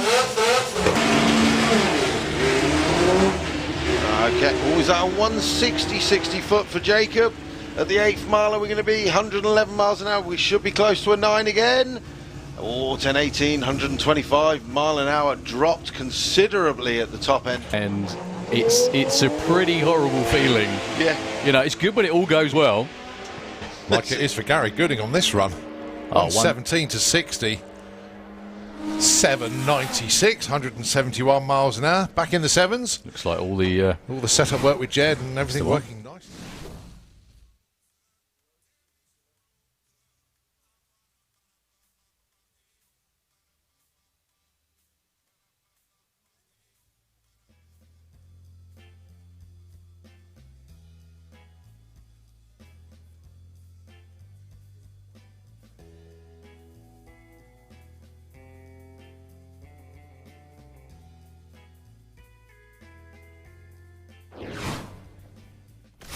VP Racing Fuels is the official fuel supplier for Sanapod Raceway, home to the fastest surface and fastest cars in the UK. VP makes the perfect fuel for any drag racing application, from full-blown drag cars on C16 and M1 methanol, all the way to your weekend warrior bracket racers running VP 110. VP's wide range of fuels means we make a perfect fuel for your vehicle, and it's available in the UK at Sanapod Raceway. See us at the track or visit us online at vpracingfuels.com.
Great launch for Dave Crowhurst. That was good. That was really good, yeah. Nice and smooth, nice and flat as well. And we're going to be into the 9s. 988, 138 miles an hour. Is that with all the repaired stuff? Oh, yeah. Right, so Mark Taylor with the front-wheel drive Seat. He's seen a number of his VWDLC racers drop down into the 9s now. He'll be looking to do the same, 108 at the 8th. And Mark Taylor goes through with a 1062 at 139. Right, on the comment, the original 5-cylinder Quattro engine connected to a power glide and rear-wheel drive. Certainly off as well. 99 at the 8th. And Grant Parker goes 1103 at 124. Mark's out in front at the moment doing 106. He's going to dip down into the 10s. Maybe not, because 11:45, but 11:55 as well for the first run for Jonathan. Great to see Keel and the team down here as well, back at Sanapod Raceway. Good to see you. Well, 119 to 60 foot for Dave Smith. Not sure that was just a planned launch and then he got back after it again a little bit, but trickles through the 12-second pass. He has actually made a qualifying run, but to be qualified for Pro Doorslammers. Luke was on the engine. Luke was working on the engine. I said, Luke, wrong car. And he said, well, yeah. Me crew chief for exactly, for both of them. Yeah. And he said that they just worked through all the issues with the anger management Camaro, the brand spanking new 2.0. That's a lot quicker for Don Harvey. I did notice the nitrous being purged that time. A bit of a fire pop towards the top end, though. Yeah, slowed quite a bit at the top end, actually. You could see it visibly. Just in case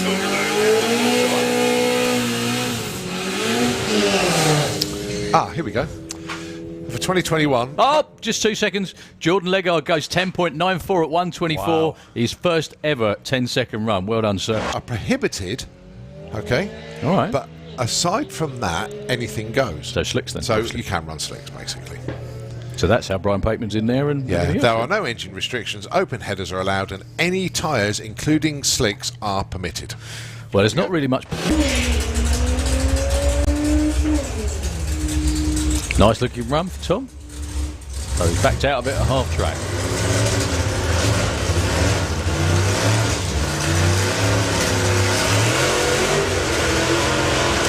Gives the Lambo something to shoot for.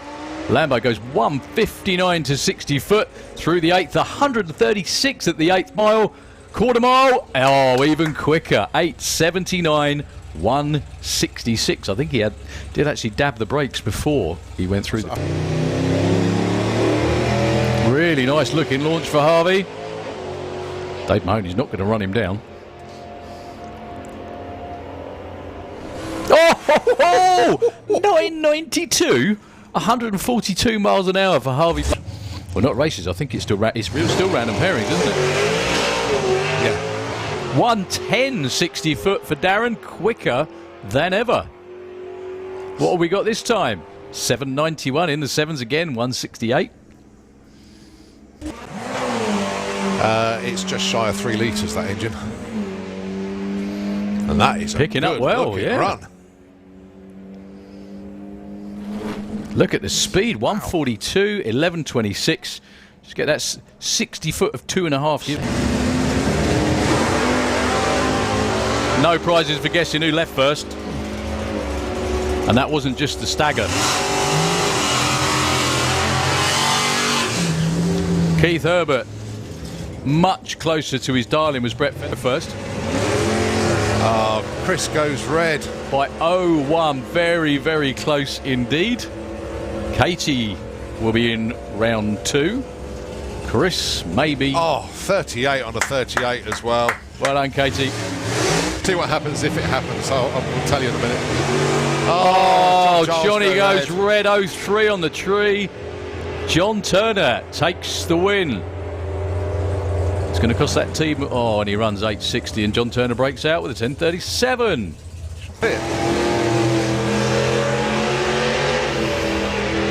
So, reaction time advantage goes to one of the brothers. Go to Mr. One of the Mr. Huxleys. Huxley, yeah. And yeah, 959 on a 950 dial. 10 flat though. Look at this. There he goes. Nick goes hunting him down.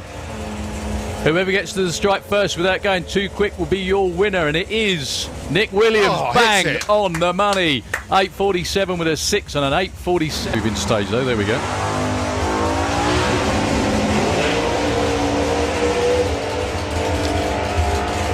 Looks like a big gap, but it will close up really quickly. Oh, Jordan Payne, triple 04. Yeah, that's a perfect light. It Andy is. Park. Wow. Andy Park. Moving on in eliminations in the big bracket. Well done, Spencer. Oh my word. He's been practicing.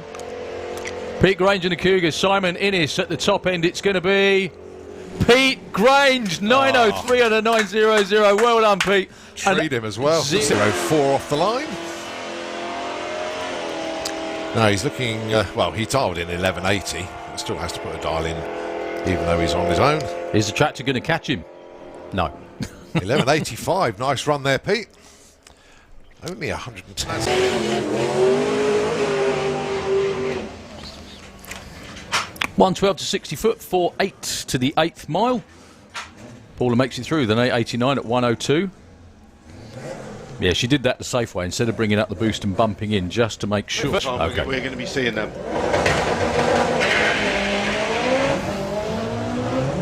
So Ahmed Jamshed earlier on today went into the 9s with the stock engine. It's going to go there again now. Oh, 981 at 143. Nice getting. 4-cylinder. I don't know. No, I don't think we sold any. Oh, We need to, though, because otherwise. So Simon Swarbrick with the prop. Is this the biggest front-wheel drive entry of the year? Is the biggest field, or one of them? Anyway. Yes, definitely the biggest front-wheel drive entry of the year for any country. I mean, In there, is it? no, it's a 1.8 turbo from a Mark IV Golf sort of thing. Okay. Well, unfortunately, looks like drivetrain issues there for Simon Crowley, but Ethan at the top end. 1271 at 104 miles an hour. Even quicker. champion designate, I think, is the best way to describe it. He's having a stellar year once again.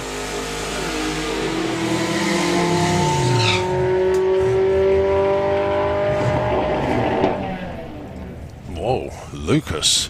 1175 PB of 6.90. Won't be running that this weekend, I wouldn't have thought, but he's been over 200 miles an hour already. Oh, what a beautiful launch. No, that 60 is 1.18. This will be his 6-second run if he keeps it floored all the way through. Wow. 695. 230. Excellent. Taking on Dave Crowhurst. Chipping away again. So the Audi is capable of going into the 10s regularly. So Dave is way out ahead. And he goes into 973. And Maria goes 1102.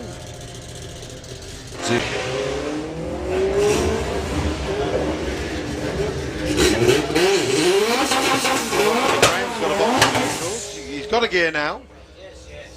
He's going, 1153 at 121.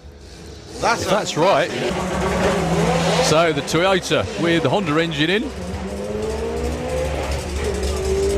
in the Kestrel lane against Craig Evans.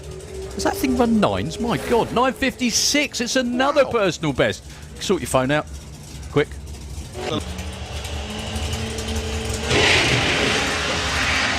It's amazing, that tyre squeal, isn't it? That you probably get in every car, you just can't hear it. What's he got for us this time? 787, picking up the speed as well at 176. Well, JT uses his freebie. He goes red on the tree. It doesn't matter. He still gets the win light. He will move back into eliminations. That's luck. Proper damn luck for Johnny. However, he works very hard to be that. Fairly close on reaction time. It's all about getting there first and not going too quick. Harrison. Oh, that goes down as a whole shot win, actually. Harrison was... He hasn't gone red this time at all. I know. So will Dave McCallan get there in time? The answer is not quite. Spencer did. I think you could... Well, I was going to say see the difference, but the screen doesn't say the same as what I saw. No. It's... Oh, lesser of the breakouts. Mark Huxley, they both go... Oh, John Giles goes 006 red. What a shame for him. However, Billy Game will move on with an 853. Would have been tough to beat. Oh, so close. That's a nice Wow, launch. that's very nice. Apart from the dip changing gears, which was a bit odd. 114 to 60 foot. And 807. 169. Oh, it's pro door slammer time. Methanol engine in there. Well, no two-step. Nice and consistent too, at 755 at 192. I think that was the plan.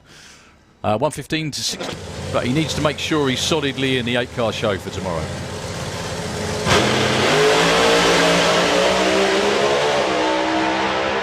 Bit of a misfire going on there for Kev. Still takes it through to a 627 at 231. He's the quick. And who's that? Oh, Tim Murray. Yeah, check in. Right, let's see what Mike can do. 118 at the 8th. He's going to go down. Wow. Into the 9s. 964 Oh, and 144. 144. You sure? He had a little bit too much cake last night and just chilled in bed this morning.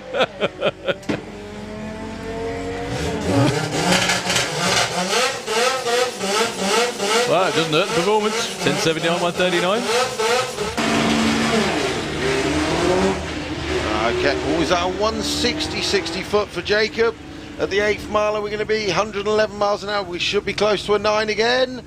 Oh, 1018, 125 mile an hour. Dropped considerably at the top end. And it's a pretty horrible feeling. Yeah. You know, it's good when it all goes well. Like it is for Gary Gooding on this run. 17 to 60. 796, 171 miles an hour. Back in the 7s. Looks like all the setup work with Jed and everything working nice. yeah. Anyway, we'll see. We'll see how it goes. So, good luck to the whole Robinson family. This is the first time ever that Andy has had his grandson Rex watching on as well. Another member of the family to be a nervous wreck at some point when he drives the car. So, anger management 2.0 for the second time.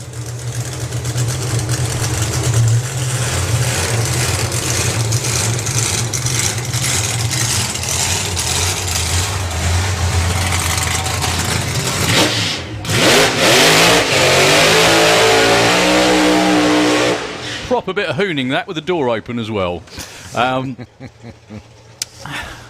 Car looks absolutely immaculate, obviously, from here. It will never be as clean and as nice and as tidy as it is now. Oh, I don't know. Ben's a bit of a cleaning nerd. Fair enough.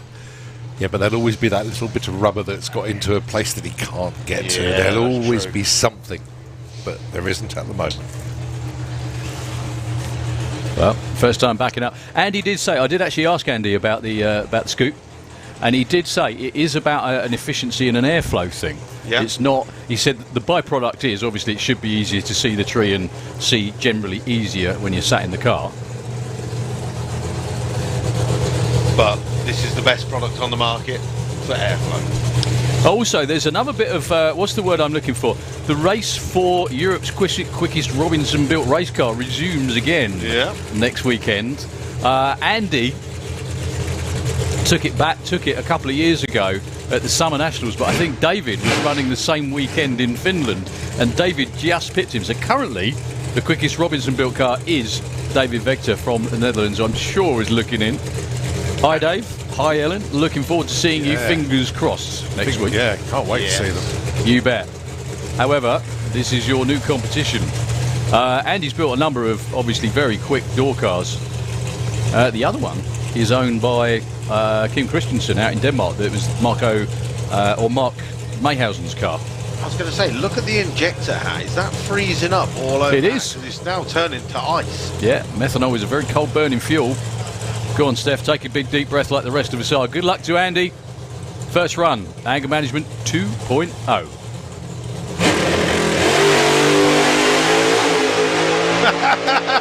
What did I tell you?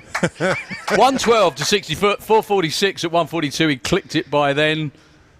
873, only 80 miles an hour, towing the laundry for about the last half of the racetrack. What? Look at Steph down there. That is not a 60. That is not what he was supposed to do. Look at my heart. Andy's probably going, yes, oh, no. Well, it was, I mean, to be completely fair, it was a soft launch, but that was the plan. It's the first time the car's ever left the start line. It would have been a 6 second out of the box if Andy had run it all the way through.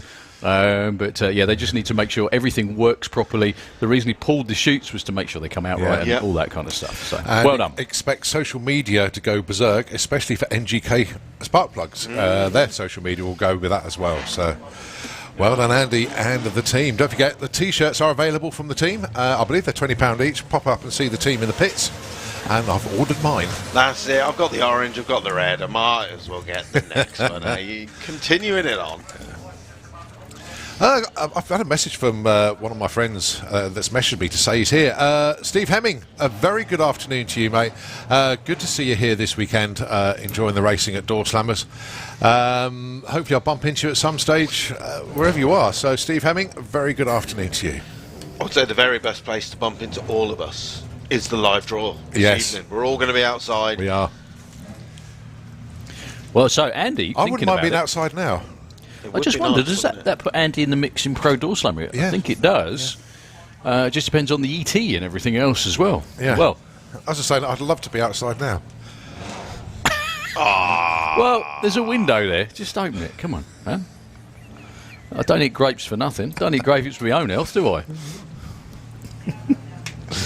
I remember a couple of social media posts, Colin complaining about aromatherapy, particularly the aroma.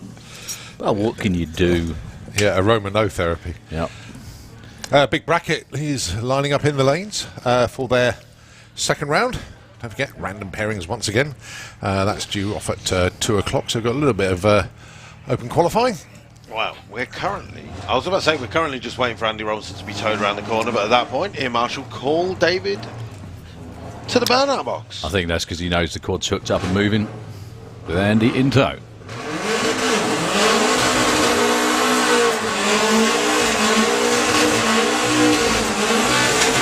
I must admit, I'm still sort of recovering from Bruno's 9.94 60 foot earlier. Yeah. That's epically good. So, Dave Crowhurst. We've got Big Bracket round 2 as well. What time did you say that was? 2 o'clock. Sorry, 2 o'clock, okay. What are we up to? 22? 22, nearly, yeah. Okay. Still got about 6 hours of action to go. Not VW action on the track, sorry. Thanks, Polly, for the message. Lovely to be actually sat watching the racing and listening to you all. So rarely get to do it these days. So thanks, Polly. I thought I was special. She sent me the same message. Didn't send me the message. No, we're special then. Luke isn't. Amen. No, Luke's very special. 10.56, 138 for Dave Crowhurst. And Nick goes through with Mr. Oi Oi. 13.13 at 108.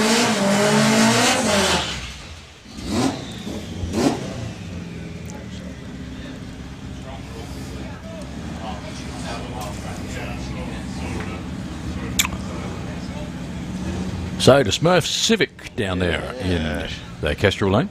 Well, Sean Prout only made the one run yesterday. It did bog straight off the start line.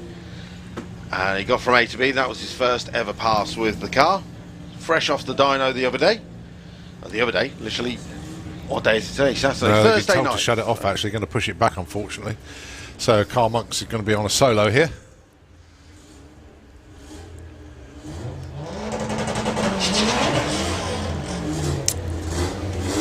Well, it jumped out of gear by the looks of it. Well, good to see Carl back on the drag strip yesterday, having clutch issues. He's either managed to get hold of a clutch, or he's managed to rough up the surface of the pressure plate and the disc, because he's doing 123 at the quarter. Paul Jordan for his first run of the weekend. I was going to with say, I that haven't little seen him pony. yet. No. She arrived this morning. Or Yeah, at least this got it will set be up. uncorked now. No holding back for Paul Jordan this weekend. Prout with the Civic. Now we saw Jonathan earlier go into the 10s. Might be doing that again. Quicker 60 foot as well than Paul Jordan. Oh, 10.12. 142 and a 1083 at 116. So 116, you can see the mile an hour massively down. You could actually hear the engine. Pooping out. Plenty more in there.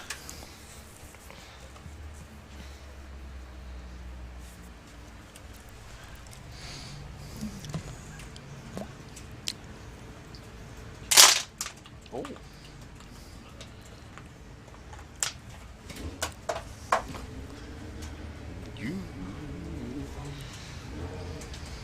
It's only getting a bit warmer out there.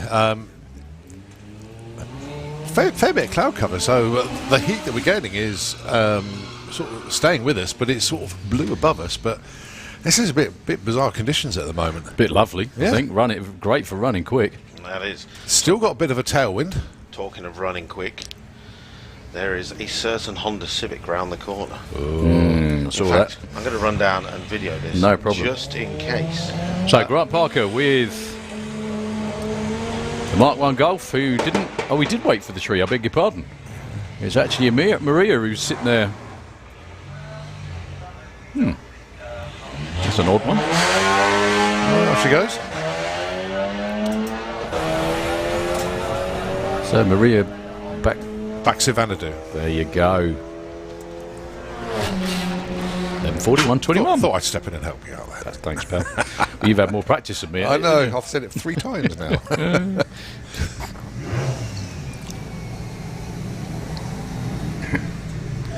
So Grant Parker going to be taken through the first exit, but I think he's just actually stopped in the shutdown area. So yeah, the gate's open for him, so we'll get him through that in a moment. So a big bracket. Round number 2, not that far away, but we've still got open qualifying to do before that. In fact, it's open qualifying all afternoon for all of our classes, with the exception of the big bracket. A racing due to finish at 8 o'clock this evening. Now, what we'll get is literally people running until 8 o'clock, especially in Pro Doorslammer, where we have too many cars, not enough spaces, so there'll be a bump spot. Also the same in street as well. Okay. So, you know, that's an 8-car field, and I think there's 12 cars running in street, so 4 of them won't make it through. Well, I think we've got 9 cars qualified now in Pro Doorslammer. Yeah. Well, we can tell where they are, obviously. You've got number 1 is Kev Slyfield, 2 Bruno. 3 at 7:45 is going to be Help. Who went 7:45? Hang on, 5:81, I can tell you. Oh, Simon Barlow, of course. Yes. Yeah. And then we've got 7:78, which I think is Darren Pert. Yeah, 7:87 is John Sleeth. Yeah, you got it. 1941 is Tony Underhill. Yeah. So how many cars is that? We've got 1, 2, 3, 7. 4, 5. Yeah. There's plenty of others that can step up, but they're going to need to. No, that's 6 actually. Yeah, but then obviously we haven't seen John Tebberden run at all yet in Fabulous Lightning McQueen. He's the only one that hasn't run. Okay. Obviously Andy Robertson has just put his burnout launch running. I think it's Dave Smith. John Tebbenham, and probably Paula Atkin, although the last run she did actually sit in stage and spool up, so that probably was a bit better. But anyway, there we go. We've still got a long way to go today if they want to be in the draw for round 1 tomorrow. Just sort of looking at the runs that various people have put in today. I mean, there have been some staggering passes from a lot of people, but I think the one that surprised me, well, 2 cars in particular, at the moment, the 2 cars that you would never normally see on the drag strip, and that's the Lamborghini Huracan going 8.88 and then an 8.79 to back it up. Of Buzz Patar, and then also Asim Hussain with the Porsche 991 Turbo going 964. It goes to show that these hypercars can work on a drag strip. Good. If it works out, if they They tune it right, yeah. It's yeah. And I think there's more to come from them. I think mainly it's because it's a different way of thinking. It is, It takes a little while to get your head around it. Once you've done it, it's all good. I can't remember exactly who it was.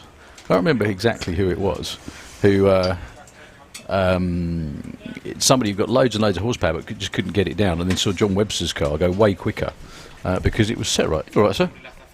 You tapped me. Pardon? You tapped yeah, it's all right. What for? 10 in a minute. Yeah, I know. Wrong car still. I know, but he's still in. It's good. It's good. Right, we have had an iPhone handed in. I could do one of The them. battery is nearly out. Obviously, we can't unlock it, and it's got very, very, very low battery in it. If you've lost your phone, it's in a case. It's an iPhone, quite identifiable. Obviously, you need to be able to unlock it to show us that it's yours. And we believe this has been found on the grandstand. Someone's been to the beach. So... I think that's one of the default screensavers, that one. Is it? Yeah.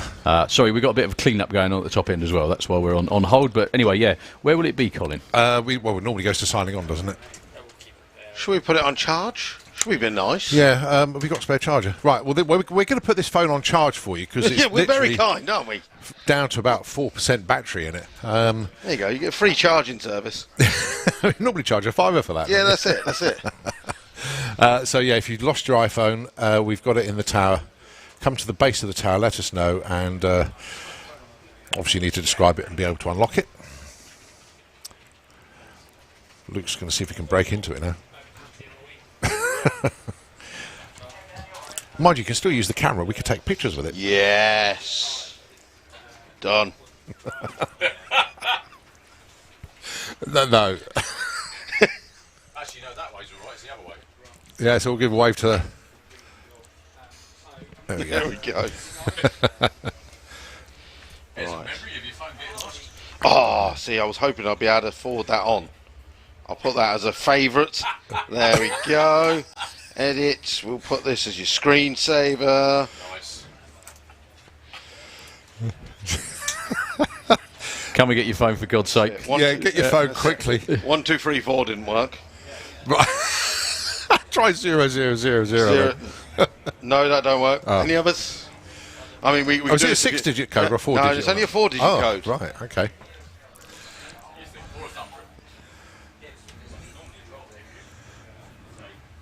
Well, whilst Luke continues to try to crack the phone code, Mind you, that's the point. If you've lost your phone, get somebody to phone it, and if it rings, we can still answer it. Yeah, hello.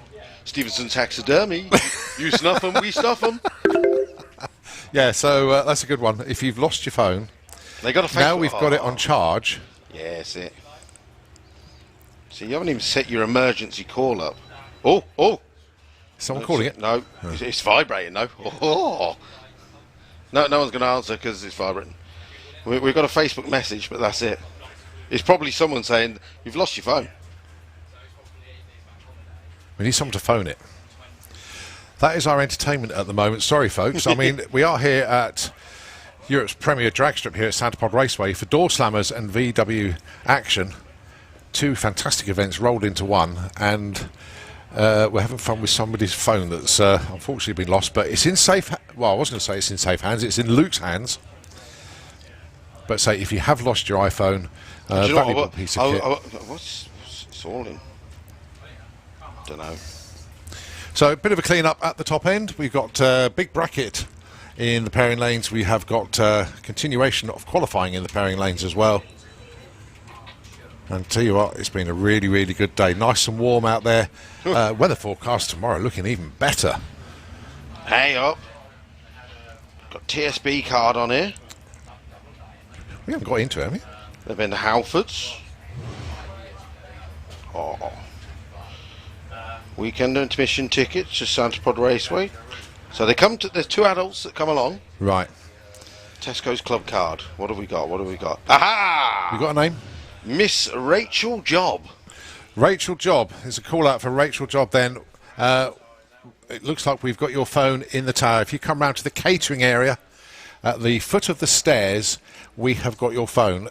But if you want some charge in it, leave it here for about half an hour. Yeah, that's it. And it will have a good old charge as well. So we'll keep it. So we believe it's Rachel Job then. Yeah, that's what the Tesco's club card says. Rachel Taylor's now. Rachel, my babe, how you doing?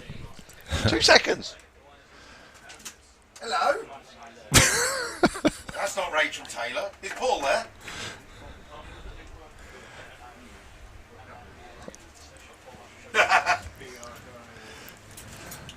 Are you...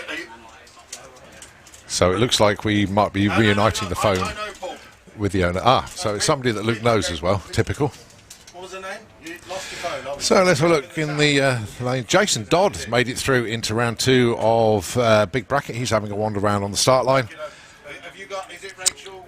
Good to see a lot of racers really enjoying this weekend. Unfortunate for the Big Bracket racers that got eliminated, then didn't win their buyback race either. So they're going to get themselves ready for tomorrow, assuming that they are here for both days. But then we have seen people that have been knocked out of Big Bracket on day 1 and go on to do very well on day 2. So it's still all to play for the drivers and the teams in the Big Bracket. But obviously concentration is on today for that. And it is totally random pairings all the way through to the final. Then obviously we know who the last 2 are. And there is still some randomness there as well, because it will be a random lane choice as well. So it just keeps the whole scheme of things going.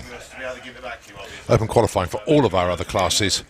The only interruption to proceedings, apart from the fluid on the track, will be Fire Force running at 6:05 this afternoon. And that will be followed directly by the Big Bracket final. That will be the run for the big money here at Doorslammers. VW Action, the other side of the weekend, if you like. There's still plenty of things going on there. Bearing in mind,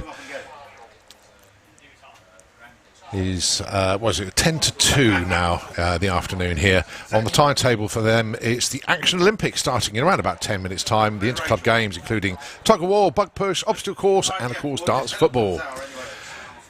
Podzilla Monster Truck Show is at 4:15. And the Love Bug film being showed in the main marquee at 6 o'clock tonight. And the interesting one for me, after all of the evening's entertainment with VW Action, midnight, you've got the VW Action movie Sleepover with free popcorn and lemonade and Fueler's Bar. That's pretty cool. So there's still going to be people milling around to very early hours of the morning indeed. Right, so Luke, I'm guessing we have an owner for the phone now. So, yeah, Luke feeding up. So I guess we've got an owner for the phone now. I think we've got an owner, but whether he's going to be able to open it, I don't know. It was Rachel's son who I was speaking to, but he was like, it's Paul Horrocks' phone. So I know Paul Horrocks as well. Yeah. He's a good friend. So Paul, Mr. Horrocks, wherever you are, we've got your phone. Good luck. Hey up, Canon time. Can we put the iPhone in the Canon? Yeah. We'll send it to the moon. We haven't seen this for ages. Now, That's because the reason we haven't James. Yeah, well, yeah, had we no haven't one got to do James anymore. And the other thing, of course, with social distancing, we couldn't have people piling into each other. No, that's it. Back in the day. So, good effort. That was in the field. No, somebody caught it. That's it. You're going to have to be a bit more energetic if you want a free T-shirt. You're going to have to be up on your feet. No, arms is not enough. Unless Lieutenant Dan's out there and you ain't got no legs. Oh, we're going straight over. This is straight going over the grandstand. back, straight over the back. Go on. Warning behind the grandstand. Hey! Oh, well what a held, catch. sir. Oh, straight at the back row. Good job it wasn't 2 degrees higher. He probably leapt up and caught it and fallen over the back. So that one's making it in. And a fumble and retrieved.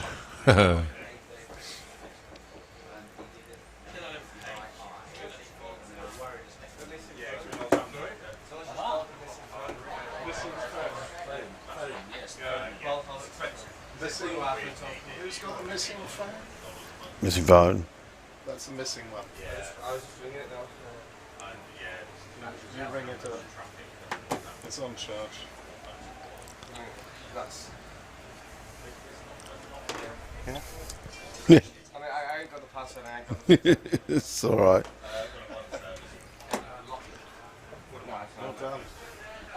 See, now people are realising what's going on. They're waving. They all want the T-shirts now. And that one is just made it into the front row.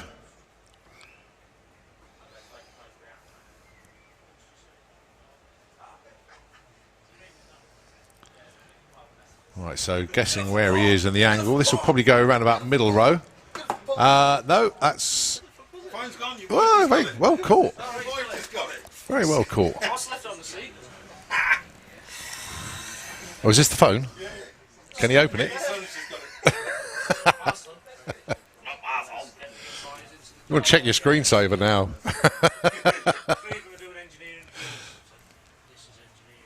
Oh, well, that's the end of that fun of the day, actually. It looks like the phone's being reclaimed.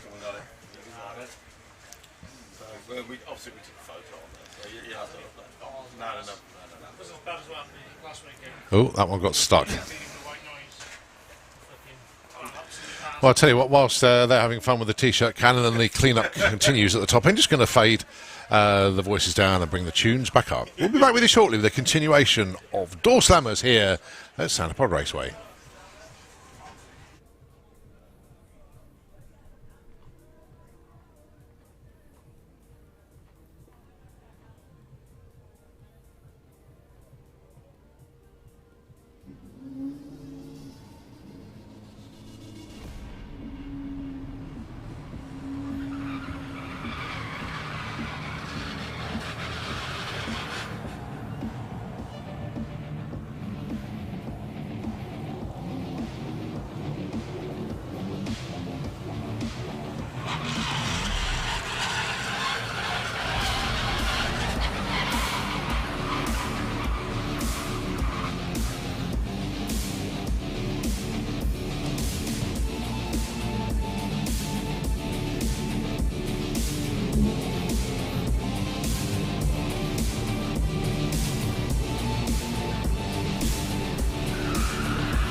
Okay, so track is ready once again, and a sterling job by the track crew here, as always, from Santa Pod Raceway.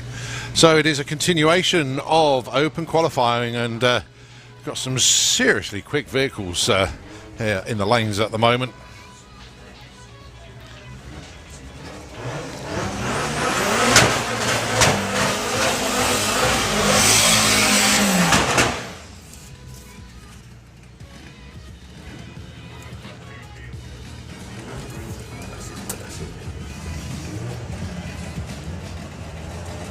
So Nigel Hull, PB of 9.11. Darren Dewhurst with the Shed, the Corsa.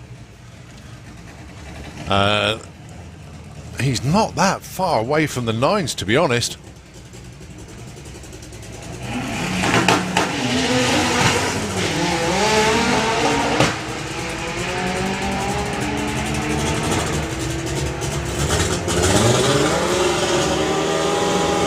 $10.82, $10.22 for those two. So that's Nigel Hull's quickest of the weekend so far. Well done.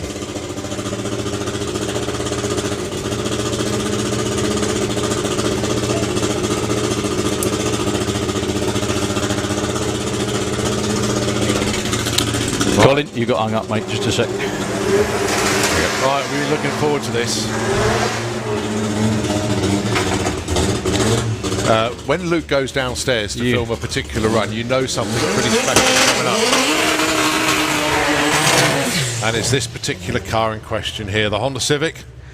Now then, the European front-wheel drive record is 8.11 at 175 miles an hour. Now, Calvin Skerritt, as we know, had that phenomenal top-end charge yesterday. 170. Yeah, 2.64 to 60 foot. He's going to run big speed, but he rolled the lights.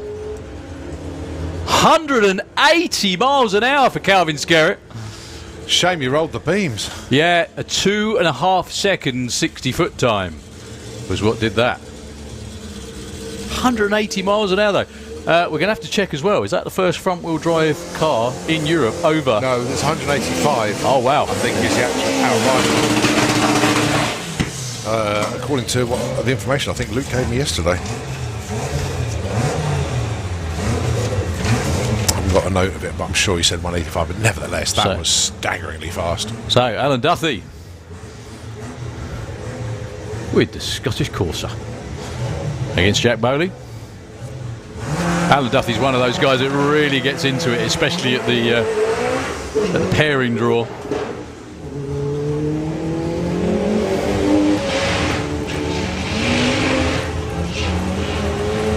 That suddenly went. Jack Bailey goes 1270. And, well, the 60 foot of 6 seconds tells the story there for Alan Duthie. Basically just didn't go anywhere. I feel better now. Polly sent me a message saying love you too. Thank you, Paul. Hope you were having a great time and feeling good too. 180. What do you reckon to that, Luke? That's flying, isn't it? 2.64 to 60. Roll the lights. He literally rolled it as soon as he saw that, but I'm glad he went for it to show what he can do at the top end. Still means nothing come eliminations, but it's all good to do. That's it. Just adds excitement to the draw this evening, because anyone that does get it goes, ooh. 13.62 for Phil Bogg. Chris Waterhouse 15.68. Oh, it's eliminations round 2. The OCS group, big bracket, and Pete Lane taking on John Tebenham. So does round 2 come into money, or is this race No, not yet. for some guaranteed money? No. Is there 6 rounds of racing? Yeah. Well, yeah, because obviously it would normally be 16 left, but because of the buybacks, it adds an extra round. Yes. Okay. So it's 6 rounds of racing. This is whoever gets this. You're working for it. So John Tebenham with the Crew Killer. 9.12, interestingly, actually, for John. So bizarrely, both of these two had buys on their buyback runs, if you remember. Oh yeah. Yeah. That's a bit lucky. Either that, or they were the ones that paid the kid money. Game over for JT. So it's Pete Lane that goes through. Tebenham turns on a red.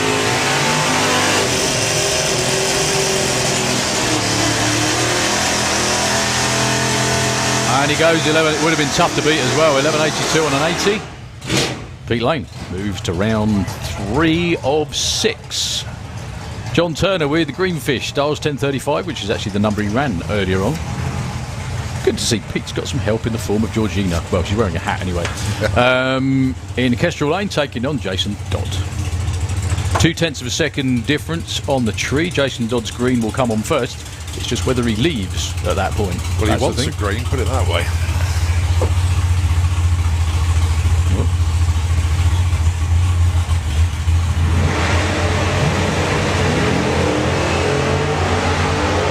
Not far off each other on the line. Who can run the number at the top end? They've both got the potential to break out. Wow. It's Jason Dodd taking it by 0.003. Wow, that's a squeaker of a race, that one. Well, John Turner had 100th on the line, but over the stripe it was 0.003.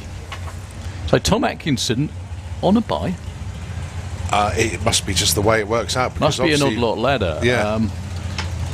So we need to get it down to 16. How many cars are actually in? 1,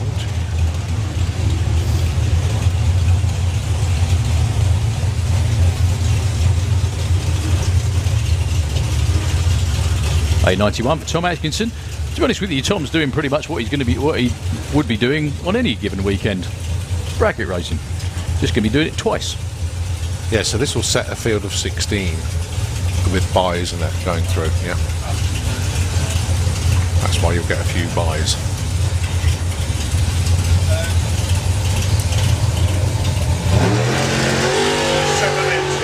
Seven inches that was, that last one. Oh. It's about that. About that.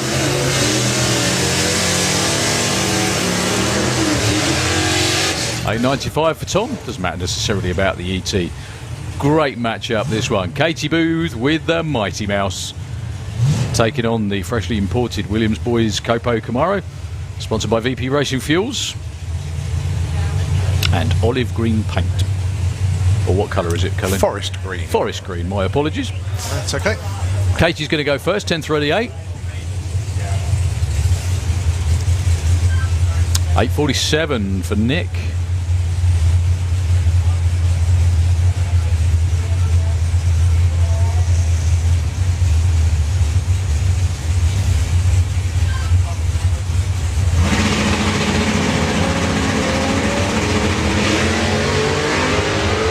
Wow, this is going to be interesting at the other end.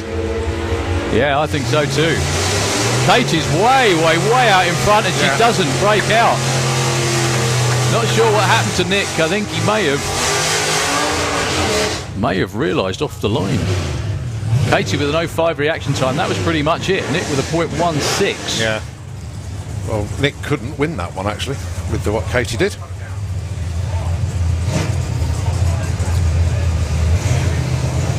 All this random pairing stuff is absolutely kicking. Next up, oh dear. Harrison Brown and Lee Huxley. Oh, a Pro ET matchup here. Well, dads are both hugging in the central reservation on the racetrack. Just waiting for the last car to, I think that's Nick's car actually, up the top end. Yeah, it is actually. Is he still rolling or not? That's why they're holding him on the start line. Just waiting for him to make the last turn off. Maybe he had an issue. There we go. They're calling him in. Harrison Brown, 10.76. Kestrel Lane, Lee Huxley, 9.54.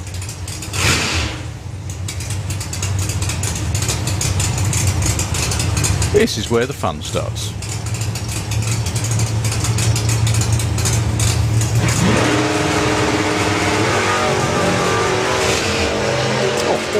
I was thinking exactly the same.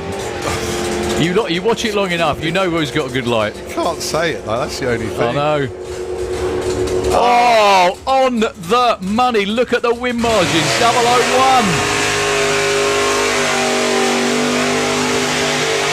Harrison Brown, oh so nearly did that. An 04 to an 06 on the tree. A 9.54 and a 9.54 for Lee Huxley though was the main thing at the top end. Just that bit closer to his dial-in. Yeah. And that was that. Good effort from the Brown family though.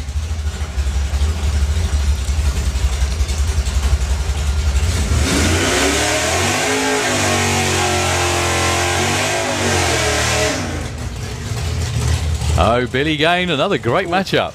I tell you what, I'm going all on every pairing now because they're just super matchups.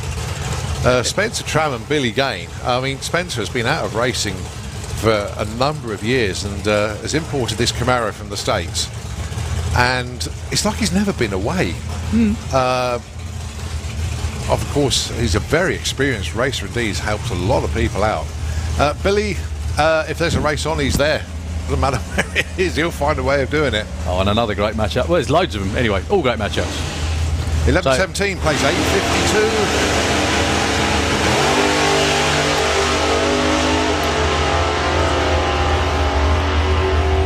Billy might have wriggle room at the top end. He does. 8.53 on a 52 beats Spencer's 11.24 and a 17. Kind of one on the start line, that one. Yeah. Actually, that's a big win margin. 09 at the stripe. Billy Gain goes through. Look at this one. Ooh. Yeah. Now then, this is a those. tricky one because Dave Cherry is an awkward one because he just charges off. Yeah. And then backs off. But having said that, he's dialing in 9.71, so he's almost all out. I think that's a flat out run, isn't it? Yeah, pretty, but he has been like 9.59 in the car. Keith, again, highly experienced. These two racers have matched up so many times in Pro ET over the years. And well, it's game over straight away. Dave Cherry goes red. Keith Herbert was a bit slow, to be honest. 0.13 on the tree.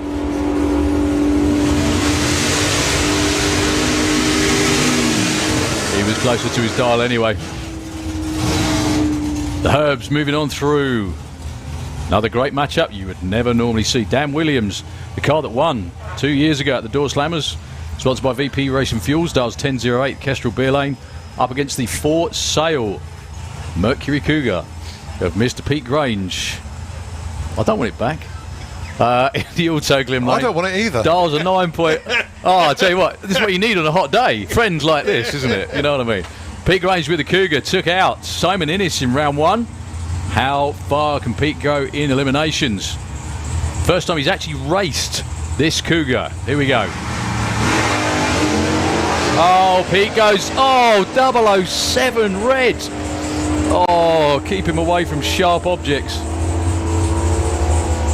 Going to take it all the way through. He did actually get there first by 03 as well. If he'd have just hung around for 100th of a second.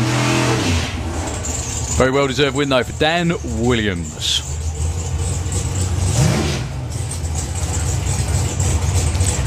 It was Pete that made such a good job of the paint on my car. I sold it in 5 minutes. You know that.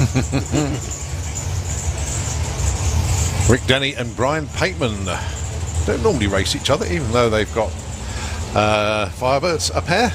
But Rick is Pro ET racer, Brian is Super Pro. Not to say that they haven't raced each other before, but if they have, it's been a while.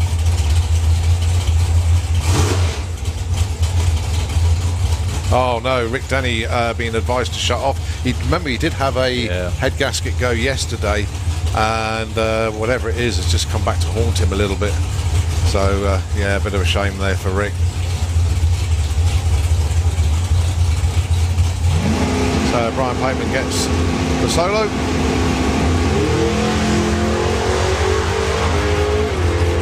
Well, he dials in 883. We give good information for him. 883. Oh, that would have been tough to beat, even though the reaction time wasn't don't there. act surprised. Don't act surprised. We knew that was going to happen. You don't call him the professor for nothing. Well, Simon Innes taking on Lee Huxley next. And then I think it's going to be one final pair, actually.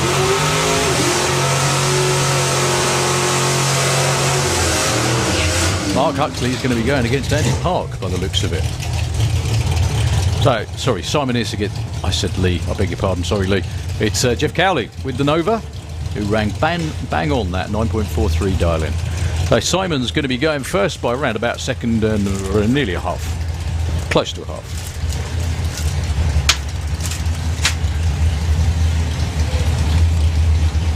Simon Innes got back in on the buyback, of course. Jeff Cowley won his first round race.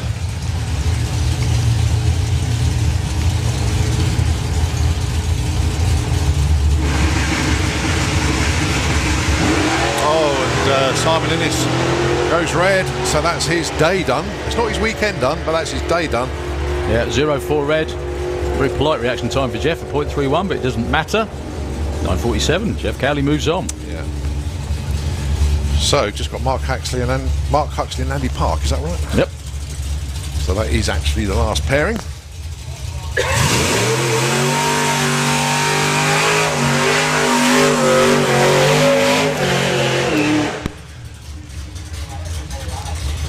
Now, the interesting thing here, I think they're both small block Fords. They paired up yesterday as well, didn't they? Yep. One's got screw blower on, which unbelievably is the street car of the two. Yeah. And let's not forget Andy Park, 0004 reaction time in his round one matchup. Scarily close to red lighting. Yeah. This should be good. This should be good. Andy Park won his first round race, as we know. Mark Huxley had to buy back in and won. Oh, Andy Park, after all those runs and coming all that way, unfortunately being shut off because something leaking out the bottom of the Model Y in the Auto Glim Lane. Better to be safe than sorry. You don't want to take your car home in a bag. And then watches Mark Huxley, unfortunately for him, unfortunately for Andy anyway, go red. What a shame. Andy Park, both of the Supercharged Outlaws racers in the big bracket, out early. Well, Andy Park, he's in having another go tomorrow. It can be the slightest thing, but yeah.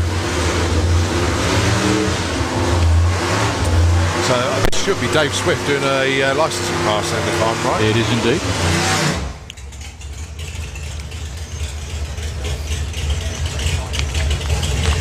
So he's done the launch. Went to do the half track run earlier, but didn't, unfortunately. Just kind of stopped on the line. Let's see what he can do this time round.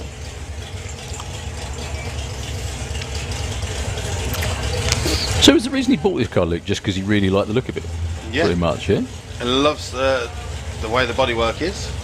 And then, as I said, he's got the plan. Ooh. Yeah, the only trouble with getting on and off the throttle in a door car is it tends to unload everything, doesn't it? And it wobbles. But all part of the learning process. Well, it's already on Facebook and it's quite funny. Someone else had the same idea. So Paul Horrocks up in the grandstand, we got his phone back to him. Ken Blomer and Paul Henschel were the people who found it. They took a selfie.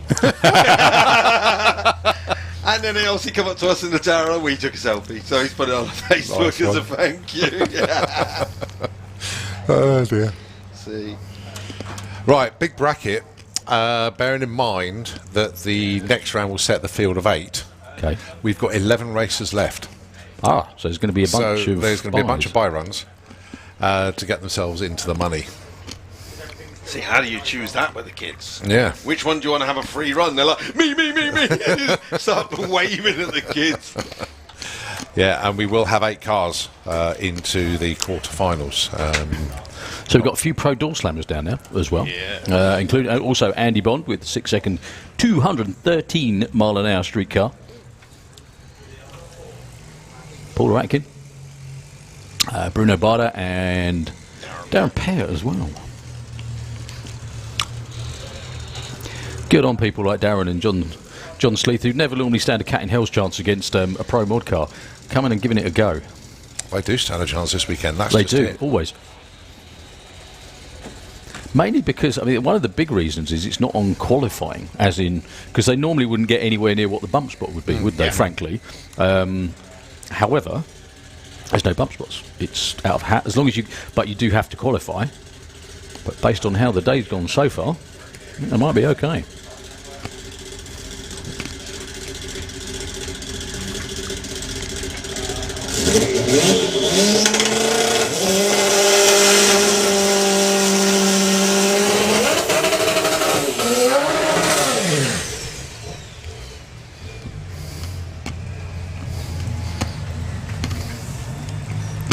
Well, he certainly calmed down the launch, as Lee, with the Lotus.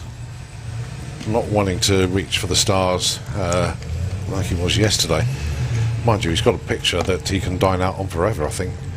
There's not many cars that go 45 degrees and actually get it to come back down to earth and survive a run.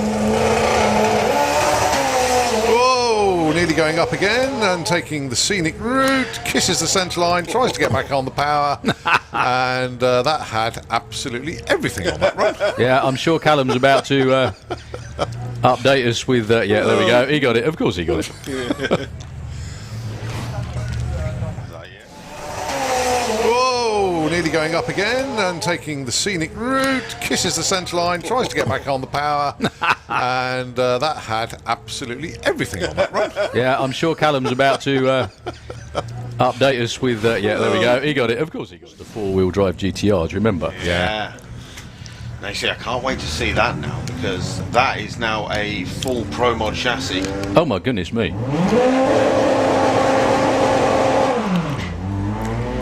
Tom Semper and Andrew Bambrick. God, he's quick, isn't he? He is so quick.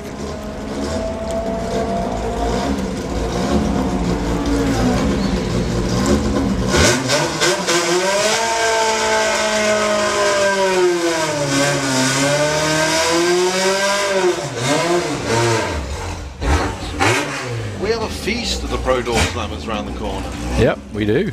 The Jaguar's now just pointed the nose forward, and also I can see the Tomater. That's the one. Right, Tom Herbert, he's had a bit of a troubled weekend with the Mark III Golf.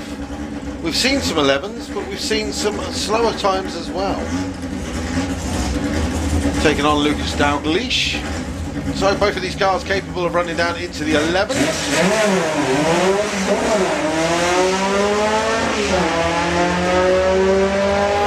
And they are literally side by side all the way down the track. Tom doing 92, Lucas doing 89. Tom goes through with a 12.10. Lucas goes through with a 12.08. Spot on. Nice. That's what I mean by Callum. He got that picture to me quicker, having just taken the shot, taken a photograph from the back of his camera, sent it. It took me longer to download it than his whole process of actually sending it. Well done, Callum. That's because he's a professional. Awesome, mate. Well done. So Darren Peart is coming out alongside Paula Atkin. Yeah, there's Jessica from Rugrats on the front look. Funny enough, almost looks like Paula.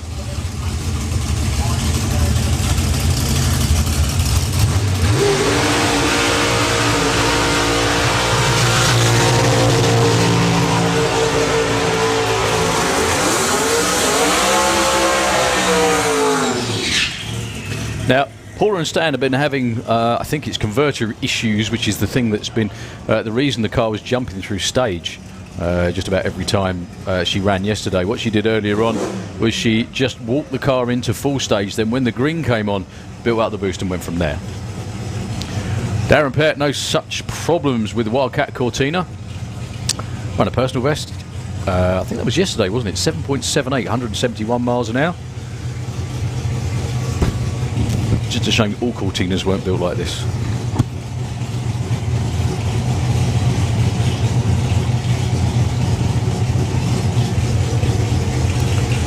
So Stan Atkins setting up the chutes.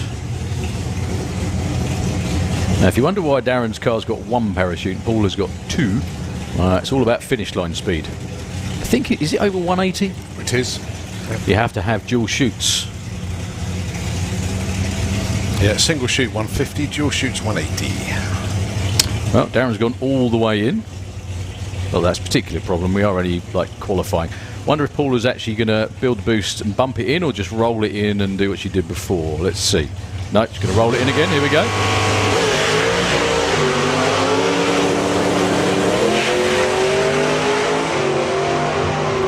Lovely stuff from Paula. Darren's long gone to a 795. Paula Atkin, 681, 180 miles an hour, 104 to 60 foot, 436 at 167. Stan still looks a bit nonplussed, but Paula is back in the sixes. Well, that's Darren Peart as well.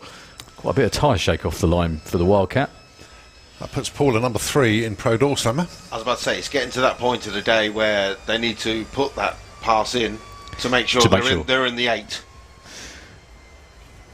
So who's on the outside looking in? Well, number 6 spot in Pro Doorslammer is a 797. I think just off the top of my head, it's going to be John Tebenham and probably Dave Smith, actually. And Andy Robinson. No, Andy ran an 8. Yes, yeah. Well, John Tebenham hasn't run yet, so definitely not. Yeah, the only problem is the button. We haven't got that working to give us the rest of the sheet. That's right, Luke is down there, but is he there for Andy, or is he there? Oh, he's there for John Tebenham by the looks of it. JT's down with the Pro Mod or Pro Doorslammer.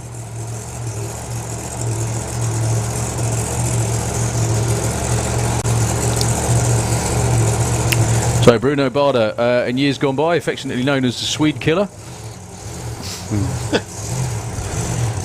Only by me, I just made that up. But no, in all seriousness, he was just so deadly consistent, you know, on race day. Just run after run after run after run after run. He was just so good. Things moved on a bit ET-wise since Bruno's been away. However, don't expect him to take long to catch up.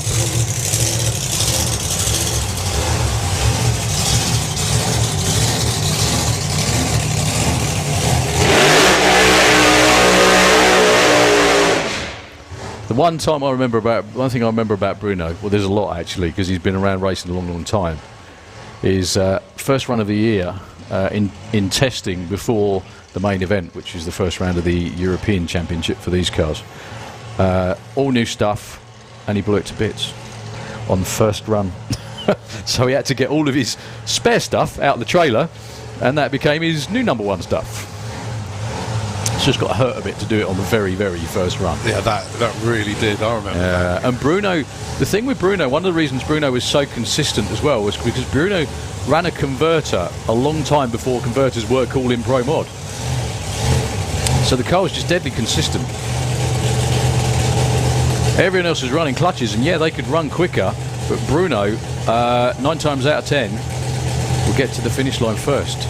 He was almost always in the top 3, maybe top 5 in European Pro Mod. Another stupid bit of information as well is that the first ever FIA race at Tierp in Sweden, in Pro Modified, everybody thought it would be one of the Swedes that did it that went in the 5s. Guess who it was? It was Bruno. Killed him with consistency. See what he can do this time.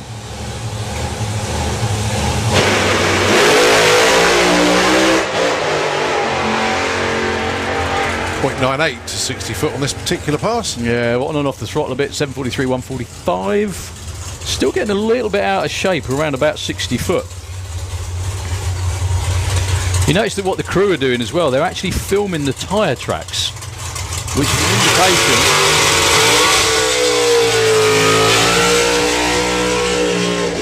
an indication of what they need to do to tune the car, whether they need to give it a bit more off the lines, get a bit more wheel speed, or back it off, or whatever it might be. But that's why they film that. They go back to the trailer, sit there with a computer and everything else, and look at what changes they need to make.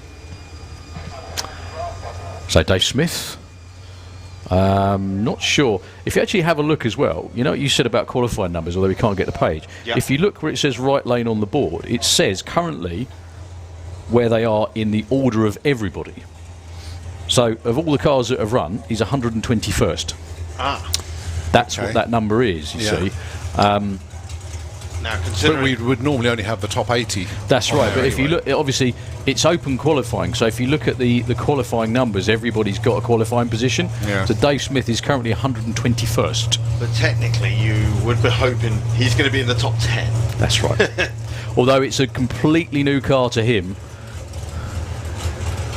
The car itself has been down into the 7s. So's Dave, frankly, a few times. He used to run that Pontiac till it was, till its tongue was hanging out, didn't he? He used to run it in 2 classes, Super Pro and Comp Eliminator. I think this is destined for Comp. I remember the big Dodge he ran before that. That's right. Of course, in Street. Was it Street? Yeah. Yeah. Well, it was Street League. We ran it in Pro ET.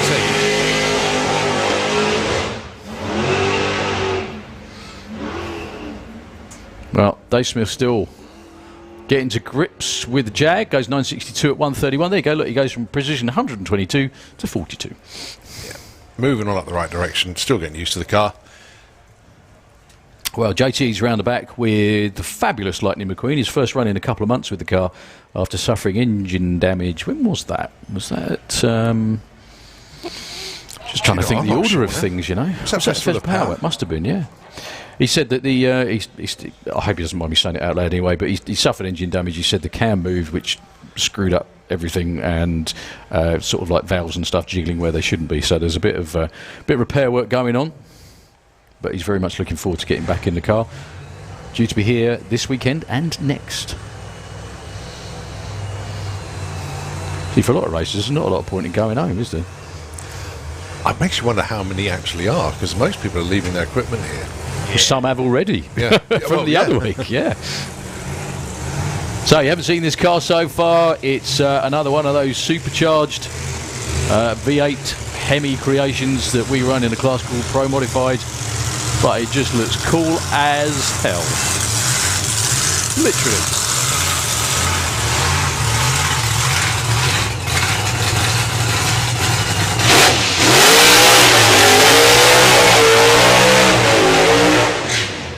Nice to see Tames the Burnouts down in a different car.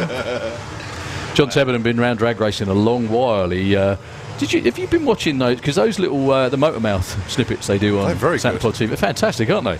Well, you actually learn something if you don't know the driver. Yeah. I mean, the one that springs to mind, I know we're talking about John here, but Mick Taylor. Oh, yeah. On the Banshee. I didn't know how long he'd actually been racing. It's amazing, isn't it? Well, John said as well that he went He used to go out to Chelsea Cruise, got nicked one too many times, and ended up coming up here to race his 100E, wasn't it? I think something like that, which then became a full-blown race car, and the rest is history. JT's actually been away from the sport for a number of years, though. I think his last car, which was the Pro, probably sold that in like 2002, 3, something like that. And he came back to the States or something. I can't remember. I think it went to Malta. I think. Right, I think. okay. I don't. You'll know better than me then. Pass. It was a very quick car. A long time. But anyway, when JT came back, he bought this car from Marco Mario Shap.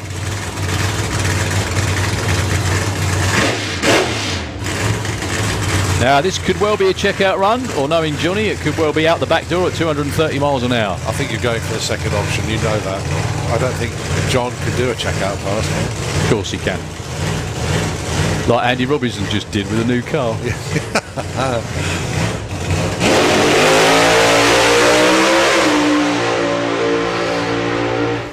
Oh, he did? Well, all the way to the top of second gear, still goes. 720 at 140 miles an hour. 108 to 60, 426 at 170. He definitely had his foot in it. That was soft. Very soft. You know, back in the day, that would be good enough for your licence. Not speed, it wouldn't. But yeah, it would, you're right. No, your ET had to be 7.4. And he just did the 7.2, clicking it just after half track. That was just definitely a case of go from A to B, make sure everything works. Well, JT's solidly in at the moment. Yeah. Paula is solidly in. You're right. Yeah, just going to... So Dave Mahoney just about to be, well, potentially about to be gapped.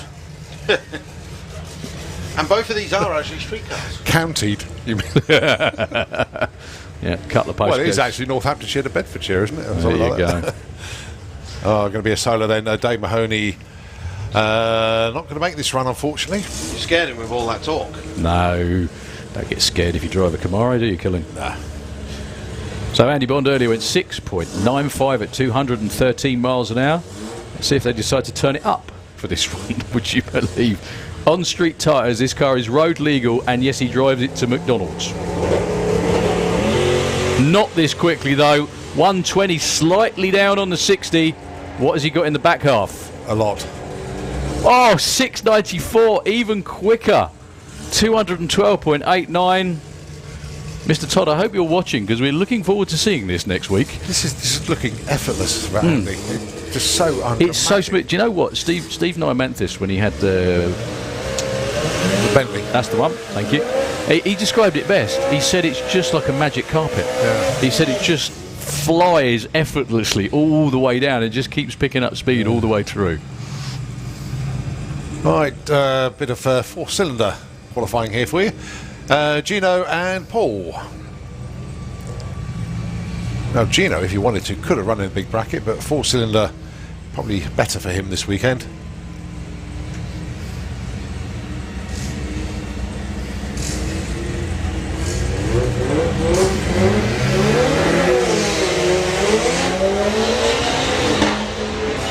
Well, Gino pulling away from Paul. Actually, Paul pulling over to the right-hand side. And Gino's lifted as well. Well, our friend Pavel from Poland. Indeed. You know, I went past this car last night, and this is the best example I've ever seen of what you describe the back end to be, i.e. the reason it has rear wheels is to hold the back end up. Yeah. Because it's just a couple of what look like scaffold, but it's not, it's chassis rails, but a couple of scaffold poles, and that's it. There's nothing behind him at all, literally nothing behind him.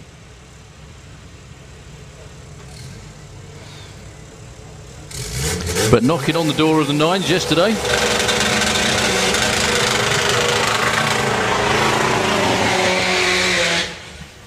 Yeah, oh, there we go. He's actually left the back off completely, so you can see. All it is, two uprights, one brace, that's it. No problem. I actually think, looking at that, I can't believe that they haven't had the idea when they've had a few beers, we'll just put one wheel on the back of that. Yeah, we'll just put one in the middle to hold it up. Give them ideas. Well, looking at that, I don't think they need any anyway. Okay, well, he's got Olo written on the top. That is his son, who is watching from Poland on the live stream. So, hello, Olo. Everyone from Poland watching on, especially from the King of Poland team.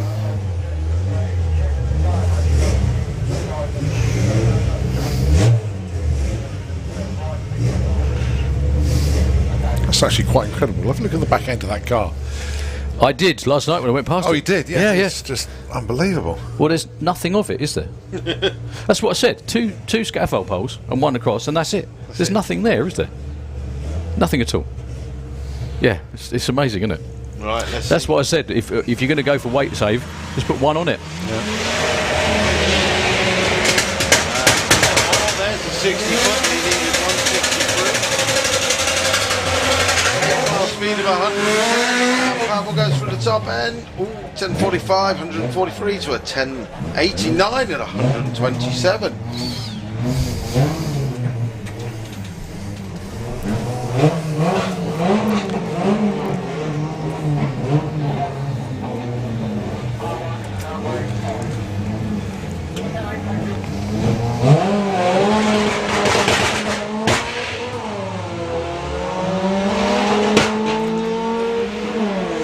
So the Dean and Dion show.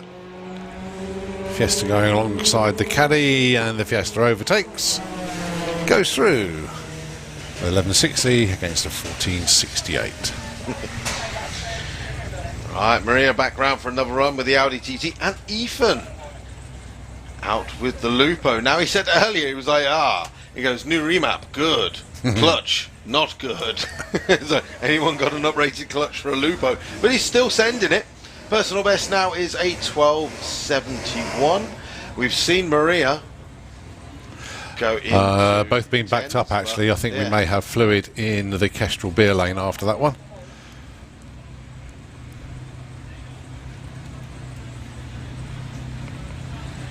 So although the Fiesta went through... Oh, next up is a nice little side-by-side run. We've got Alex Oh, Lysovic yes, that's one for the and photographers, Simon isn't it? Cleef with the blackout bus. Going to have to be a little bit patient for that one, though, as the tractor just going out to a little bit of work in the Kestrel beer lane. Give us a chance to rest the vocal cords for a moment, actually. But we've still got so much action to come here at Doorslammers. Don't forget it's VW action as well. Lots of stuff going on over the other side of the banking in the VW action show. So we'll be back with you shortly. In the meantime, just bring the tunes back up and let the track crew get on with their job.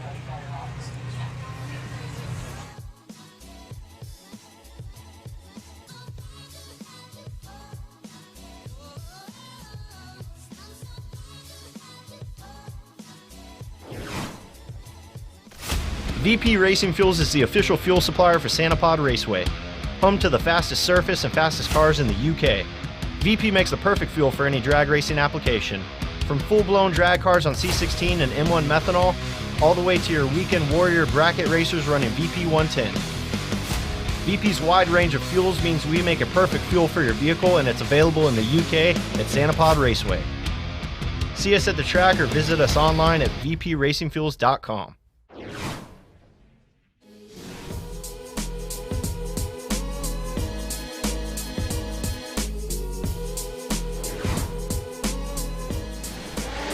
Clears when he hits the valve pedal. Going alongside Ethan Lyle with a rolling P. 160 foot, 110 at the 8th, and Jacob Bailey goes through the top end. Hey! Yes! Oh, he's done it. And this evening, I think, aren't we? They are. Right, 169, 60 foot for Jose late to the 8th mile. He's doing 110. 38. Into the furniture on a number of occasions by the looks of that. Great launch for Dave Crowhurst.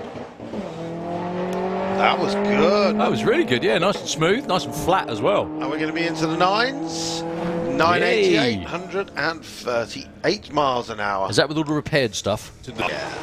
Right, so Mark Taylor with the front-wheel drive Seat. He's seen a number of his VWDLC racers drop down into the 9s now. He'll be looking to do the same, 108 at the 8th. And Mark Taylor goes through with a 1062 at 139. Right on the original 5-cylinder Quattro engine connected to a power glide and rear-wheel drive. Certainly off as well. 99 at the 8th.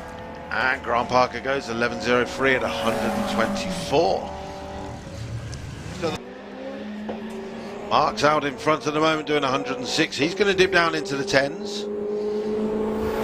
Maybe not, because was 11:45, but 11:55 as well for the first run for Jonathan. Great to see Keel and the team down here as well, back at Sanapod Raceway. Good to see you. Well, 119 to 60 foot for Dave Smith. Not sure that was just a planned launch and then he got back after it again a little bit, but trickles through the 12-second pass. He has actually made a qualifying run, but to be qualified for Pro Doorslammers. Luke was on the engine. Luke was working on the engine. I said, Luke, wrong car? And he said, well, yeah. Me crew chief for exactly, for both of them. Yeah. And he said that they just worked through all the issues with the anger management Camaro, the brand spanking new 2.0. Mate. Sorted out, so Ethan Lyle is back with the rolling P. And Maria back to Vanadu, obviously with the Audi TT.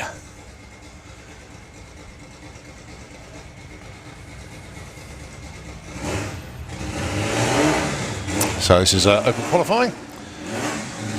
Ethan running in the front-wheel drive class and Maria running in four-cylinder with the Audi.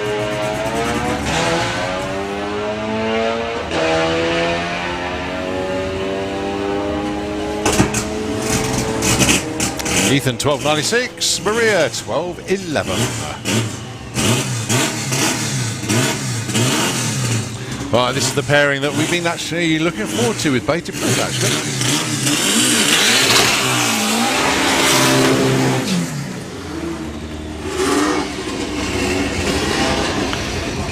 Both of them running in the four-cylinder class.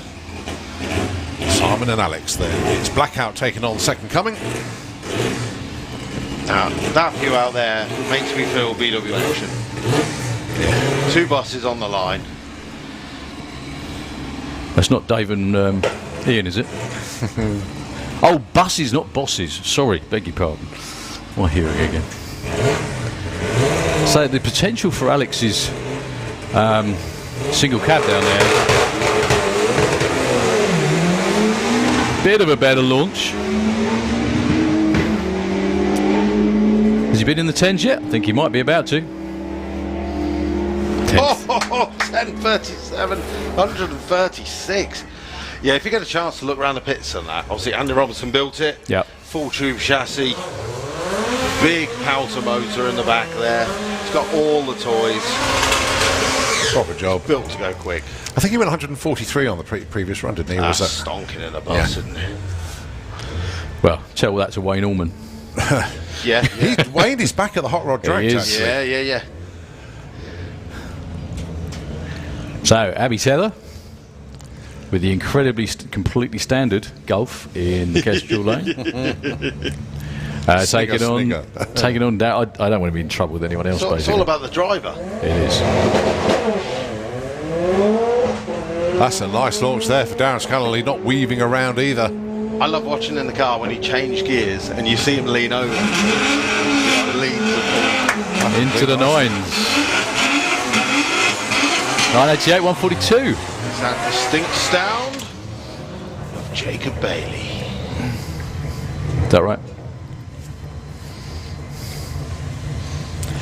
So Jacob with these 9-second Jetta. How long have we looking forward to saying that? Yeah. Probably not as long as he has.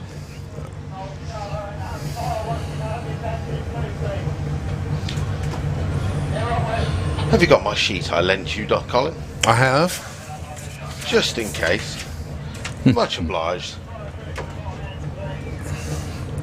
Nope. Shut them both down for a moment. Yeah, the just to explain why that's probably happened, there's nothing wrong with the racetrack visibly, nothing wrong with the cars on the start line. The track crew are in constant contact with each other, and there is a whole load of other track personnel past the finish line. So if a car comes around the top end with oil or some sort of problem, they radio back to the start line and say, look, this has happened, we need to go and check it. Yeah, they need. There is something they got to deal with down in the shutdown area. So that's why we are on hold for the moment. Good stuff. We're due to see Martin Hill as well at some point. Yeah, 6:05. Sorry, 6:05, did you say? 6:05, okay. And then straight after that will be the big bracket final. Rock and roll. Okie doke, folks. We'll give our vocal cords a break for a minute and turn up the music just for a couple of moments while we deal with what we need to deal with.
was it, Marie?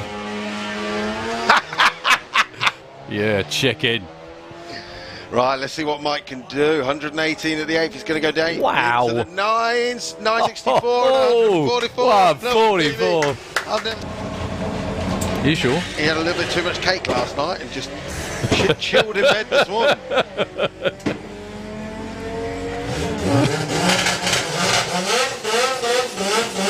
Well, it doesn't hurt the performance. 1079, 139. Okay, is that a 160, 60 foot for Jacob?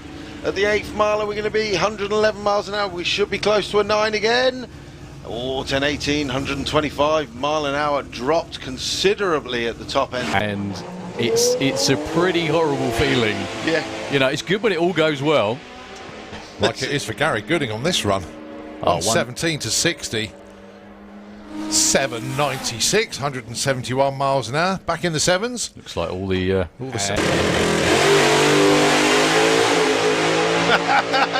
What did I tell you? 112 to 60 foot, 446 at 142. He clicked it by then. 873, only 80 miles an hour, towing the laundry for about the last half of the racetrack. What? The same message. Didn't send me the message. No, we're special then. Luke isn't. Amen. No, Luke's very special. 10.56, 138 for Dave Crowhurst. And Nick goes through with Mr. Drought with the Civic. Now we saw Jonathan earlier go into the 10s. Might be doing that again. Quicker 60 foot as well than Paul Jordan. Oh, 10.12. 140.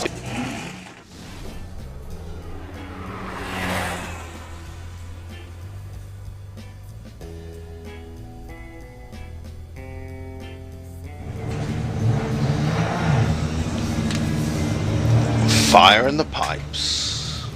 Yeah.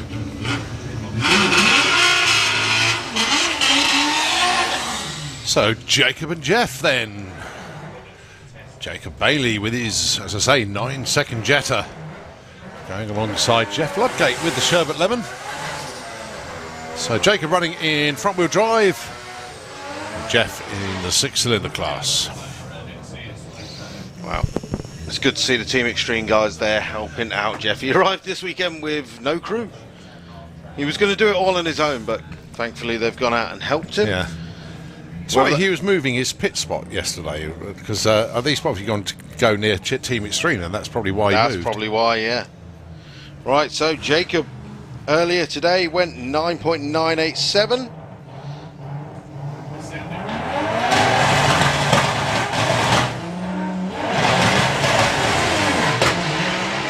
Well, 167, 60 foot.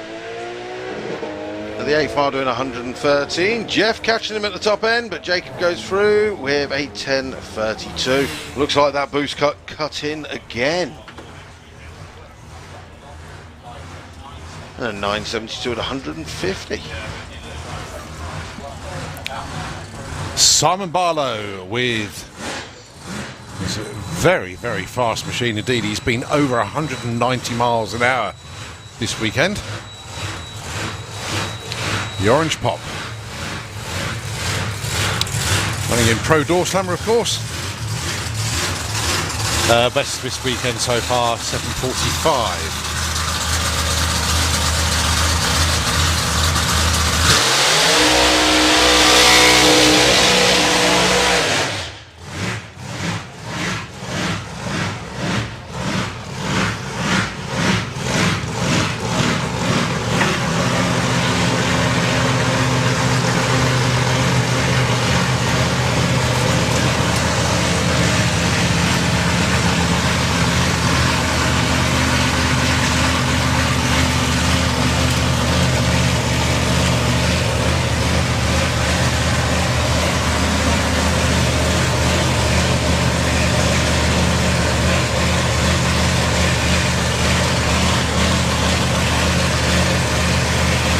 A bizarre twist actually. Simon Barlow, although he has gone 7:08 in the vehicle itself, he stands more chance going over 200 before he goes into the 6s. Quite This has such a top-end charge on this thing. But having said that, 7.0 is not hanging around in an outright.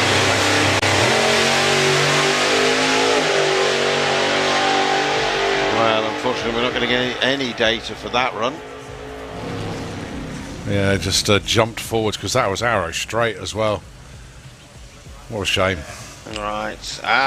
Shout out for Johnny Marriage. Says, does anybody have a genuine Bosch 440cc injector? He is in need. That is Johnny Marriage with the Miss White Racing VW Beetle. He is in need of a Bosch 440cc injector.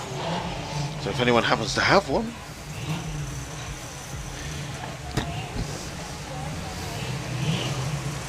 And a quick few of the reminders for people in the grandstand. Please make sure you are sitting down on the seats, not at the front of the grandstands. You are blocking people's view. And also, please, no smoking in the grandstands as we send off the smoky TDI down the track. Yeah. No smoke. Right, let's see what Helder can do. Goes through with a 9.98 at 140, getting very, very consistent with that. Right, Andy Nichols coming underneath the tower with the Honda Civic. We've not seen him yet this weekend.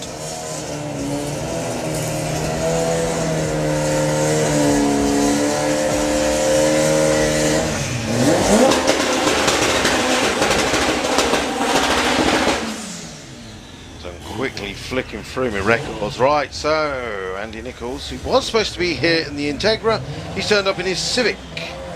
Nice to have a choice.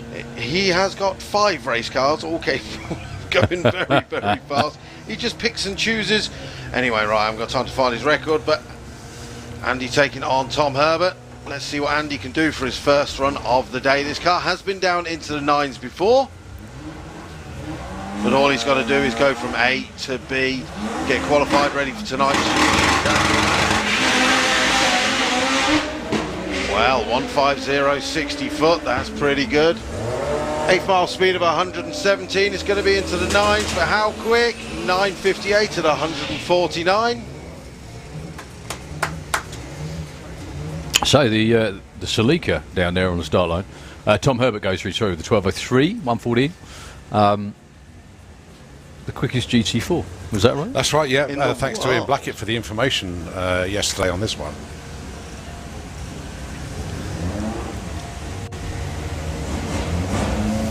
That's Richard Pryden. Jonathan Prout with the Civic in the Kestrel lane. Yeah, Richard yesterday went 9.14. He had to beat 9.21. So he now is the quickest Toyota Celica GT4. Another great run from Rich Pryden. 156 to 60 foot. 9.25. Wipes out his PB again. 10.61 that time. No, 9.14 he went before. Oh, apologies. So, but nevertheless. Sorry. My fault reading the screen. Yeah, that that hadn't updated. yeah, excellent run. We're not far off big bracket once again. You've got to see that. Al McSweeney, look, he's just opened the sunroof to let the burnout smoke out. He's going to close it again. It's one of those windy ones that's actually got a solid roof. There you go. He's closing it again now. Perfect. Oh, that's why you use that car. That's class. That's really cool. 7-second Volvo, Evolvolution. For Al McSweeney running the street class, taking on Dave Crowhurst.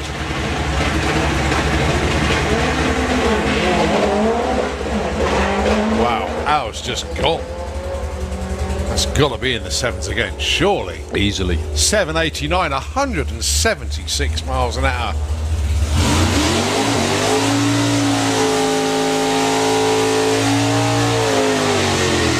Funny, isn't it? The crew now look completely nonplussed with the 789. Do you know what? He ran 789, 176 before. He said, I've already got it written down. He's just matched it. Phenomenal. Okay, Dave Mace with the Cresta. Now, do you think that was a 4-door that's been changed to a 2? Or was it always a 2? Because I don't remember Crestas being 2-door. No, I don't. And the thing that normally gives it away is if something's been changed to a 2-door, the door that's left is very short for obvious reasons, because there was two doors in there. If it's a single, Yeah, it's a big door too. yeah, they're bigger doors. Exactly, yeah, they're bigger doors, aren't they? Making sure there's lots of nitrous going in. He's got 3 ports. Just making sure. 3 ports of exit for his nitrous purge there. Dave Mace looking for a 7-second run. He's been 8-0 again this weekend. He goes 8-0 again this weekend. That's a new PB though. 8:06 by 100th.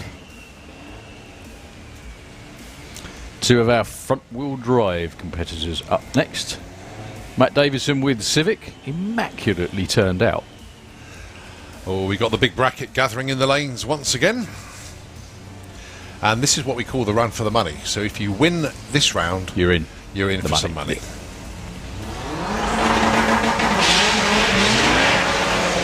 Right, so 156.60 foot for Matty Davison. Can he keep it in all the way down the drag strip? That's very quick. 113 at the 8. Matty Davison goes 9.96 and 145. He's done it. There's another one of our front wheel drive cars. That's right.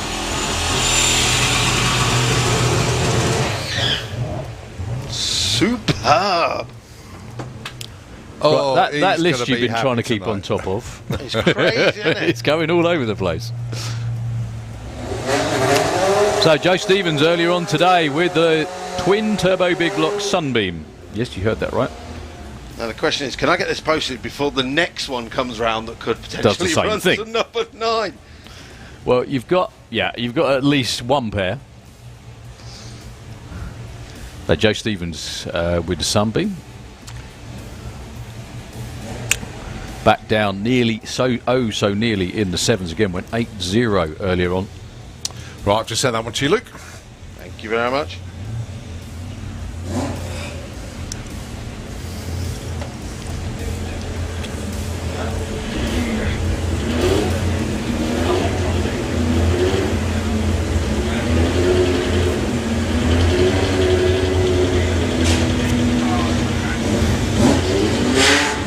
I love how that little wing mirror on Joe's car stays on at 170 miles an hour, you know.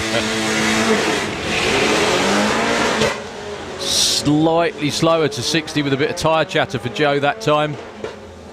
Still blast on through to an 805, 176 miles an hour. I think that, I'll have to ask him, because that looks like a stock.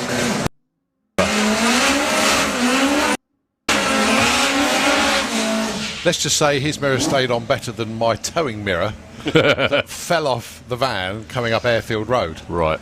And I managed to stop, but not quite in time as the front of the rear front pair of caravan wheels ran over it. I cracked it, so Well done, mate. retrieve it. So, Well, he must be going fairly slowly if he had that much time to stop. No, it's just a very long caravan. Oh, okay. There we go. Right, managed to get the video uploaded just in time For the next one. for the next one, possibly. So Sean Prout down there with the Smurf. Dave just having a quick look under the car. A-OK, gives the thumbs up.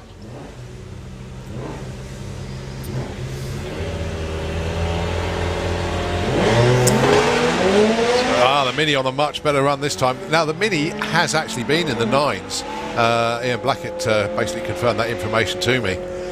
It's certainly getting quicker as the weekend progresses. 11:01, 123.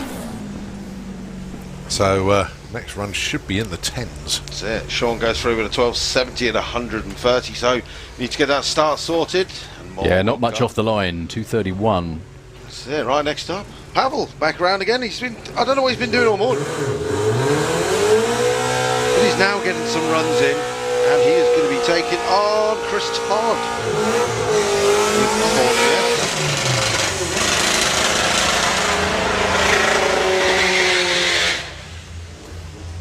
Every time he does that, Ian just looks and goes, "Why are you driving over the start line?" It's mad, but we like it. I mean, the question is, I know he must have rear brakes because he's managing to hold it for the burnout. Because I have seen some of the guys. Another function for the rear tyres apart from holding it up. That's it.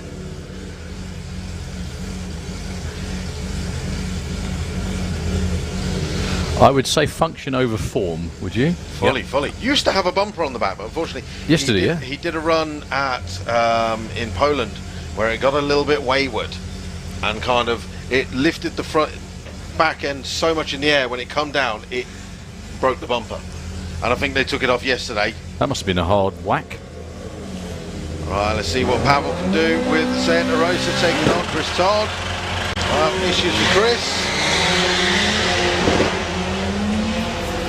182.62 for Pavel, but he's trying to catch on with the Fiesta. Doing 110 at the 8th, because 1040 at 140 to an 1173 at 140. Quite surprising how many caddies there are that are going ridiculously quick. Oh, you wait till next year. We've got some more.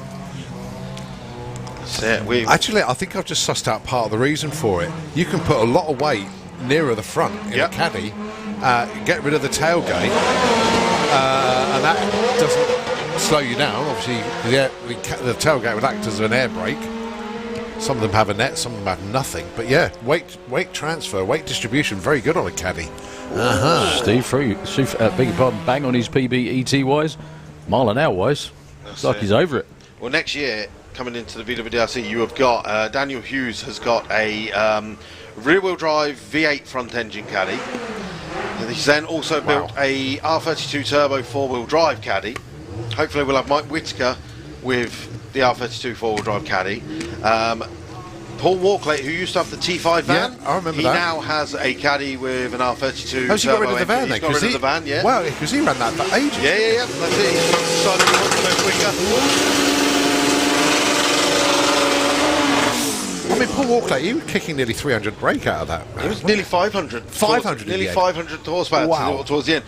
The problem was, obviously, it had so much weight in it, and he just wants to go quicker. So he sold the van, and hopefully we're going to see that with the new owner at some point. Maybe detuned a little bit, but right. 2 9-second front-wheel drive cars on the start line. Carl Goldsmith taking on Terry Newton. Either of the two cars hanging around in the 60-foot, both 1.66, 115 to 112. Terry's going to get there first. Goes for him at a 987 at 150. Wow. What a speed as well. And it. Carl wasn't far behind with a 1020 at 146. Well done, Terry. So did that beat his run? No, 982 he went earlier yesterday. Well, talking of quick caddies, here's another one. There we go. Right, so let's see how quick Ahmed can go. He is stretching that stock block record. And goes through with a 984 at 142. Gordon down there just shaking his head, just going, it's a bloody stock block. It shouldn't last this long. Literally has not even been opened. It's just been put in there. Quick shout out as well for one of our racers. Adam Askew is asking, has anyone got a K24 head gasket available for the Toyota MR2? Since you're walking down there, Gordon, just in case you've got one, that is a K24 head gasket. Abby Teva continuing on with the testing. Right, this is the last car before we go back into big bracket. BBB.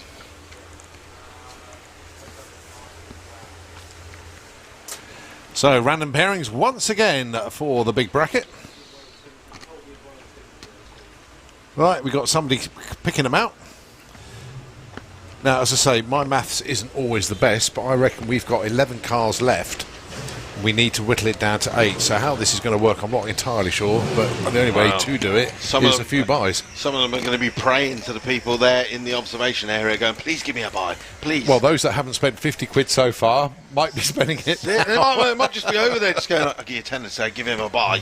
Well, it'd be worth it because it's 250 quid if you get through. There you go. Hey, mate. 100 quid. I'll give you 100 quid if you choose me for a buy. Worth it. Yeah, so if you get quite a few, you can make some serious wedge. That's it. Quick, someone run round there. I'm just going to grow a moustache quickly and go and hide over there and pick the pears. Hello. Yeah, but Darryl, you won't be able to see over the banner. Oh. Oh! I just look around at you, cheeky git.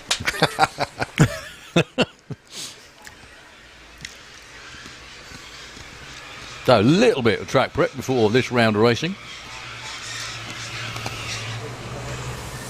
So this is, as we say, the round for the money. If you can get through this round, you have guaranteed yourself £250.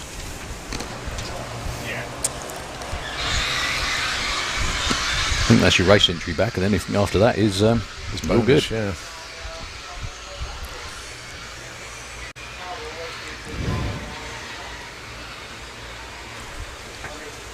So the runners and riders left are Pete Lane, we can see him head of the lanes there, Mark Huxley, Billy Gain, Lee Huxley, Tom Atkinson, Jeff Cowley, Keith Herbert, Dan Williams, Kate Booth, Brian Pateman, Jason Dodd. They're the ones that are left in. But don't forget, we get to do it all again tomorrow.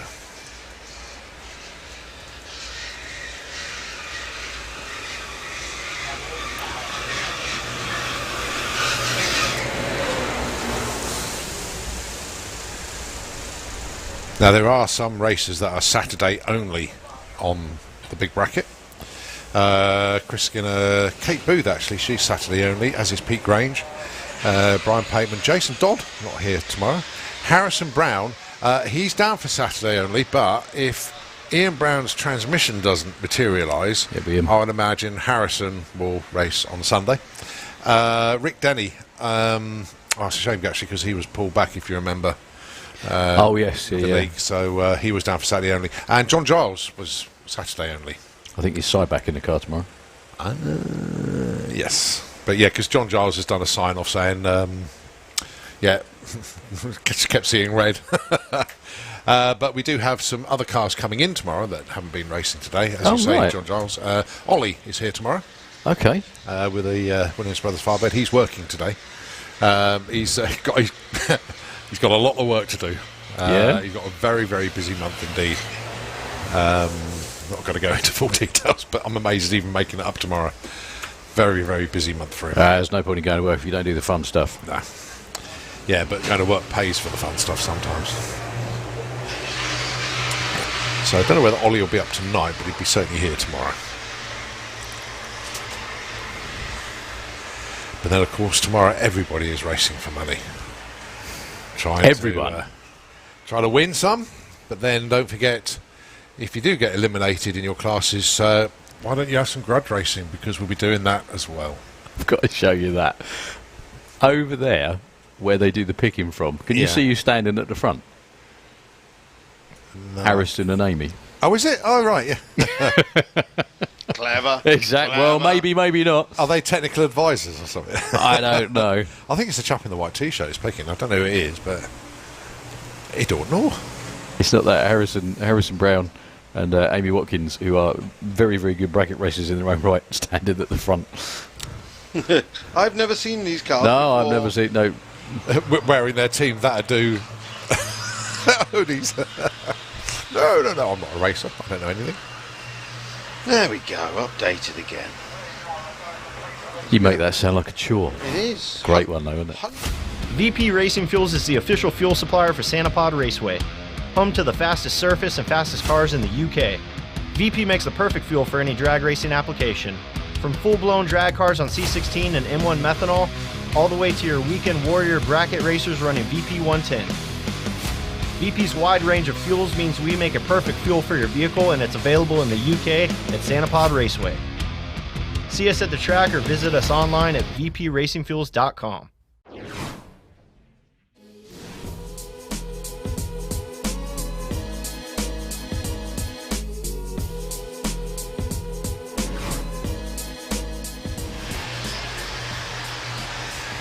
That's quite an amazing racetrack, that one, isn't it? Because they do flying half miles on that as well. They do, yeah. Checking out some of that, it was it's pretty incredible.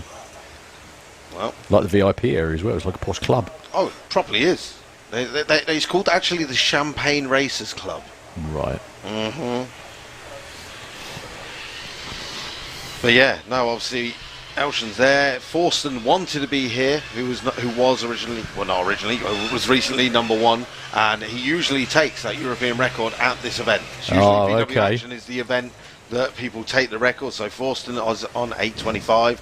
Wendell Brand, I've just actually seen him. The car was almost ready, and then he broke his leg on a bike.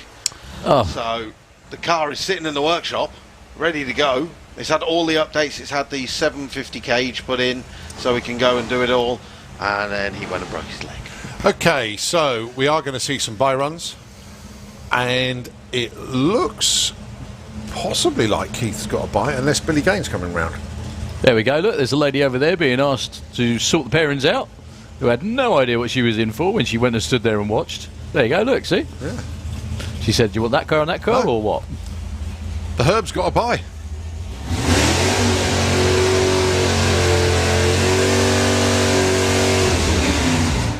That's what you get for being good looking, eh, Keith?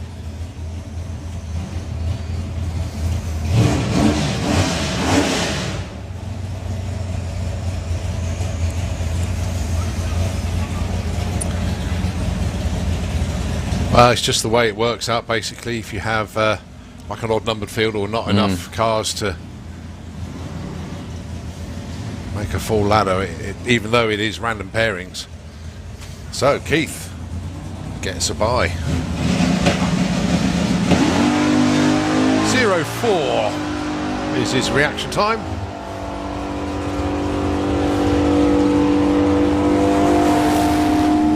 .48. Whoa. So, but well under Keith, he's through.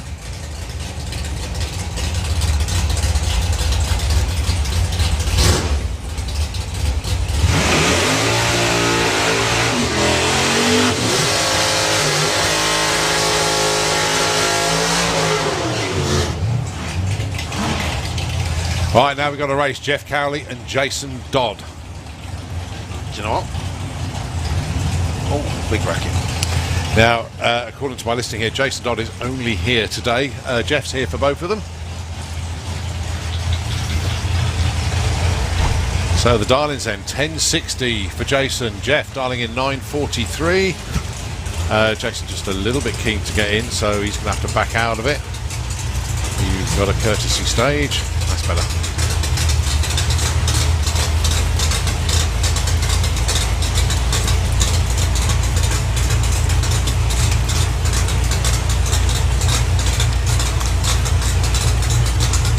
So both into pre-stage.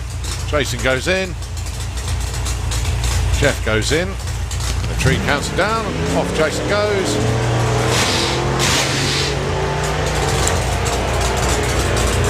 Jason way out in front. Jeff's going to have to really try and close him down. But it is Jason Dodd. Beautifully judged run.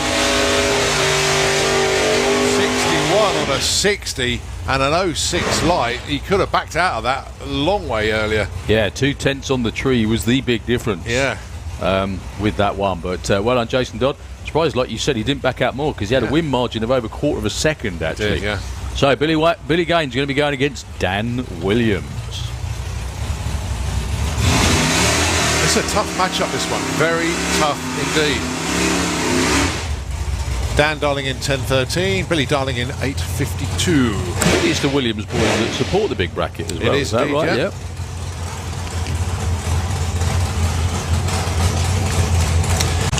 Whoever picked this race picked well.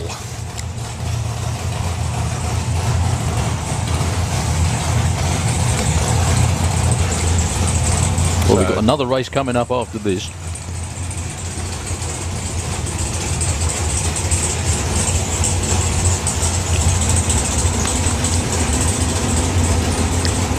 Dan just bumping into stage. You can see that car flinching.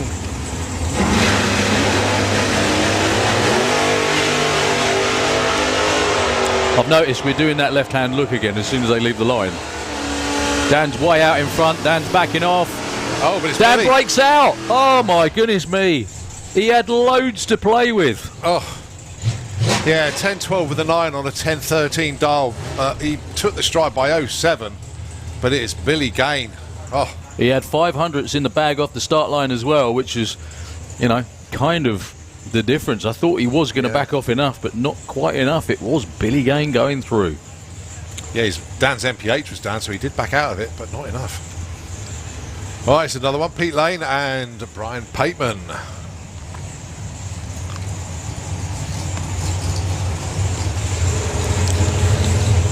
So going first will be the backup Bob Barracuda.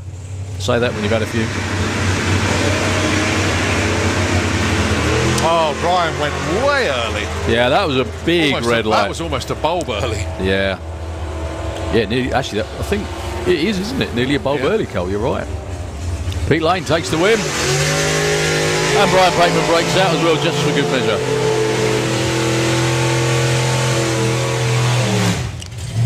Tom Atkinson in the Kestrel Lane going to be taking on Lee Huxley, otherwise known as the Big Bracket Killer.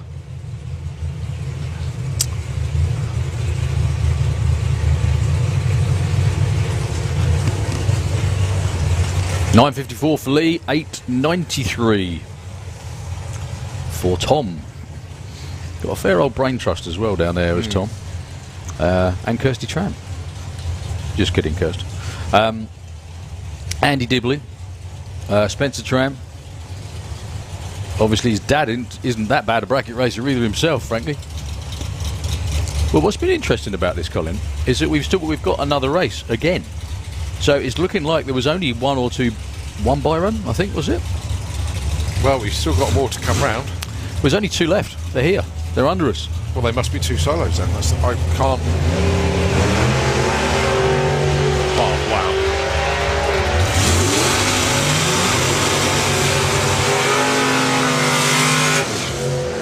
Lee Huxley, 0-1 win margin at the stripe. He was 0-7 on the tree to Tom's 0-8. Closer to his darling over stripe first. Yeah, these are the last 2. The Huxleys are in the money.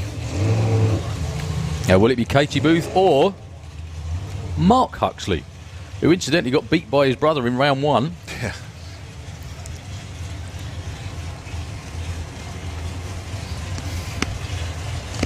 So Katie's going to go first by about just over a quarter of a second. Katie is in the car that normally runs in the Gaster Circus and Outlaw Anglia in the Kestrel Lane.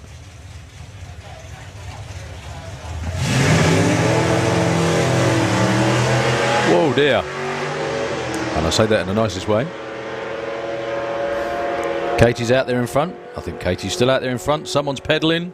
Katie takes the win. She's on to the money rounds. 10.42 on a 38, 10.09 on a 10.02 for Mark Huxley. Reaction times 0.18 for Katie, 0.29 for Mark Huxley. Still a Huxley in it though. Don't ever count them out. Okay, right, so we're still going to get a buy in the next round. So there's only 7 cars through, is that right? Yeah. 6 cars through. 6, okay. Nice. Well, it's either going to be 3 races and a bye in the semi, or 2 buys and 2 races and then semis and finals. Right, next up, Kevin Slyfield coming around. He is kind of #1 qualifier in the Pro Door Slammer class. I'm just looking, Simon from Eurodrags has just sent me a link to where actually everyone is kind of qualified. And it is Andy Robinson and Dave Smith on the outside looking in at the moment. Okay.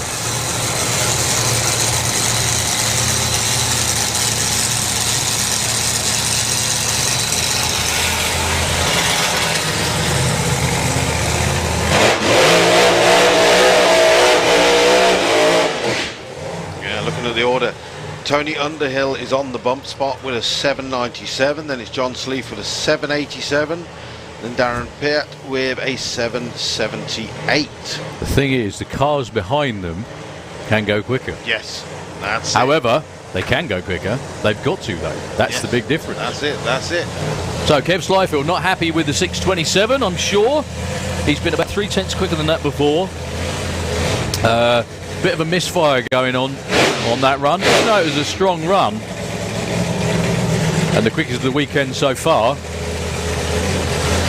He wasn't UK National Pro Mod champ for nothing, wasn't Kev? It's going to be so cool to have Andy back as well, especially with Kev and everybody else running 5-second runs now. Nick Davis, you've got Bobby Wallace, John Tebbernham's in the 5 now as well. It's exciting stuff. What Kev got for us this time around?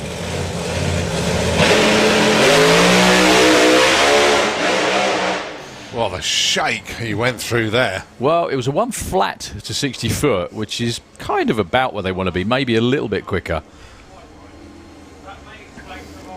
Maybe one more run towards the end of the day for Kev Slyfield. Yeah, it goes through with a 9.59 at 92 miles an hour. But say those tyre shape marks Looked painful. Yeah, the rear suspension certainly wasn't flat after that, or during that, I should say. And Pert's made it down again. God, he's getting good runs in today. Thing is, he wants to keep chipping away at it to try and Yeah. make sure he's in the draw tonight. I think. Yeah, I think he's safely, but Kind of safely. yeah. So, well, bonnet's up on the Corsa. So, I'm wondering, who have we not seen yet? I know Ian Pepper is still working away on his Corsa. We've yet to see that. So he needs to come down and make a pass, even if it's just a two-tool down the track, A to B. As long as you make it from one end to the other, it does not matter. At least you're in there for the show for tomorrow. So Ian Pepper, I know you're working away with that, but if you can get suited and booted and put in just one pass, it could be a 28-second pass. Doesn't matter. But then you can get back to finishing whatever you need to do on the car. Because currently we have had, well, in fact, we've had 30 of the front-wheel drive cars entered. And I think there was only 31 entered anyway, so there's probably just Ian Pepper there. The street class, we've had 11 cars make it down for qualifying. Yeah. I've only got 11 entered, and so I don't think Brian Pateman has put a run in street yet because he's been in big bracket. He is down as 8:29 at Oh, so he has. 161. Right, okay, so he has run in both classes. He's changed his... Yes, you're right. So okay. currently on the outside looking in on that, because that's one of our bump spot classes, isn't it? Yeah. So we have... Oh, Ian Pepper's there. As literally as we say that, there he is in the lanes. Good lad. So Harvey Bogle, I think that is his That's name. the BMW. He is on the outside looking in. Jack Bowley, who is the guy with the K24 Toyota MR2, who is having an issue, is desperate for a head gasket.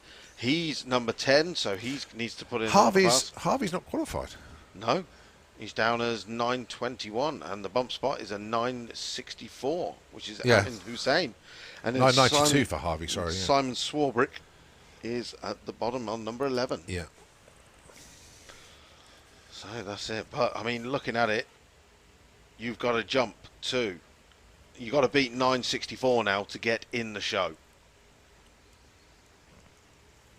I'm still staggered by what Harvey's achieved with that BMW today. I mean, it's absolutely flying. So 6-cylinder class is an all-run class. Everyone's in there.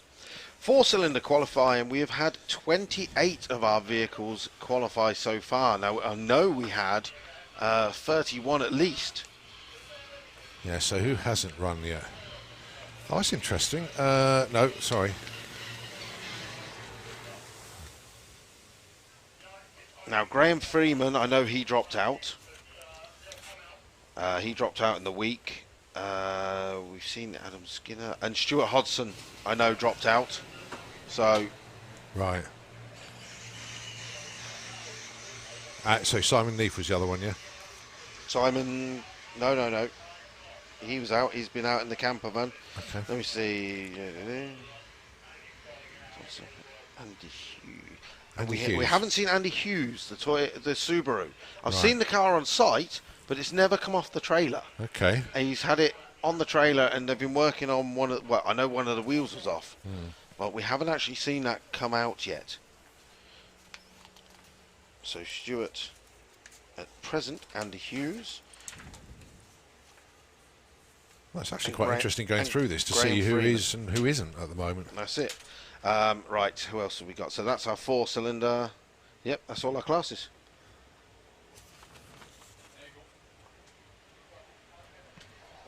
Then, of course, not only do we have our live draw tonight for the pairings, we got the sweepstake as well. So I believe, Luke, you got about, 6 spots left? Actually looking at it, I just need to double check because obviously now we've got some broken cars, some cars not entered in 4-cylinder. Yeah. And then I know on the Discord chat we have had some of our drivers drop out. So if we've got some drivers drop out, then I can take them out of the draw, which gets us even closer. Right. Let's have a look. Right, Chris Prendergast in street is out. He's broken. The Camaro, that didn't actually make the track, did it? Did it not ever make the track? That's the only one that's officially out. Obviously, if you are racing and you have qualified, but you are officially out, it would be really good if you can let us know that you are out, because obviously we need to take you from the draw. There is to be no buy runs in round number 1 of is it round number? But if you've broken, and you're Nice. the runner-up gets £1,000. The winner gets £2,000. So just a little bit of track grooming going on out there at the moment. I'll tell you what, whilst that's going ahead, just turn the tunes back up and a little less waffle from the tower for the time being.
me, you, music down.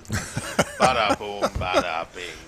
I thought I don't recognise this voice over this track. It was like, I was just thinking. I was just thinking. We got the crazy frog helping us out. By the sounds of it. Ding, ding, ding, ding, ding. That one. Oh dear. Okay, well. So, Ruby Blue. Becky Turner looks like she's going to have a solo run.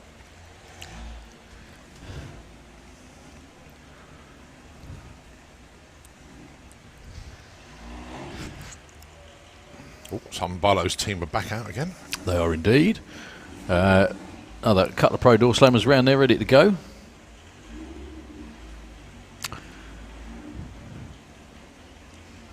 Simon wants the ET that he should have had before. Yes. Actually, to be honest, that's quite a fairly decent turnaround time. Actually. Yeah. I think a lot of it, provided they don't have any issues. So, I was just saying a minute ago that one of our racers, Ian Pepper, literally brought the car here, not working. He was having issues, he ran out of time, and the lads just literally said, get the car to the racetrack and we'll make it work. So the guys have been working since, yesterday morning, putting this Nova together. So congratulations, Ian Pepper. You made it onto the drag strip. All he's got to do is go from A to B, and he's qualified for the shootout tomorrow. He can relax and continue building the car, but he needs to get this one pass in to make sure he's in for the race.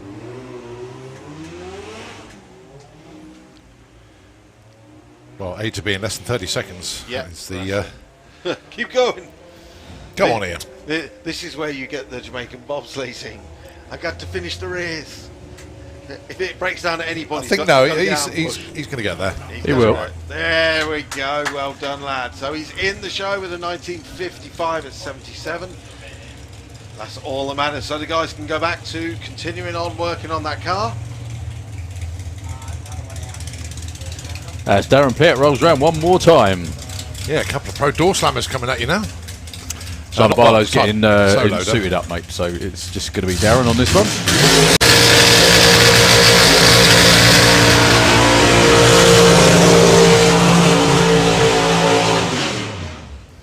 Got a lot of runs in over the last couple of days, Darren has. Probably 4 a day so far at the moment. Just had a message from Jenny Higgs. Obviously, Jenny and Anthony Higgs should be here next weekend for Street Eliminator. Watching the live stream. Good afternoon to you. They got some guests as well watching the live feed. Pete and Alistair visiting the Higgs family all the way from Luxembourg. Well done to them. They could have watched the live stream at home, Could have done. but have to put up with Anthony's bad jokes. Never mind. There's no bad jokes, just ones people don't get. Or yours. No, we haven't had any night jokes this weekend. No? No? Been pretty safe so far. Yeah. So Darren Pett with the wildcat. 112 to 60. That is his quickest 60 foot of the weekend so far. His quickest run is 7:78. Goes 7:95 again at 1:6. Hang on, 1, 2, 3. I think that's Bruno. PM832 is Bruno. No, but that's Bruno. Yeah. Ah, yes. That's why. It's just his PM number got used instead that's of right, his yeah. Pro Door Slammer number. Sorry, Correct. that's what I meant, mate. Yeah. Yeah, so 1, 2, 3, 4, 5. He is number 6, Yeah. but then 7 is 7, as you rightly said, Luke, Andy Robinson, and... Dave Smith. That's right. Yeah, just to recall, reminder actually, it is a 904 lifter that Tony Underhill is after. If he hasn't got it already, you never know. If he hasn't got it already, but if you do have one not in use, or you know someone that's got one that the team can get hold of, then Tony and the 99 Problems Primed Willis team would love to know about it. So Simon Barlow just getting strapped in to the orange pop. Pairing lane's relatively quiet. So John Webster with the team as well. It is actually. indeed. John Webster built that car a number of years ago now. First time we saw it, it had a big block in it, didn't it? We've still got a big block in it. It's now got a supercharger on it. Yeah. But they kept the other pop as well. You know, the other orange pop. which Michelle drives occasionally.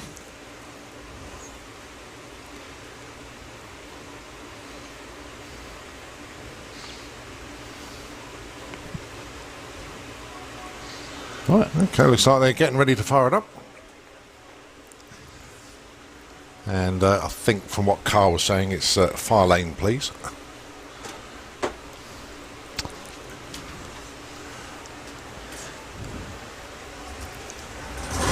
we go.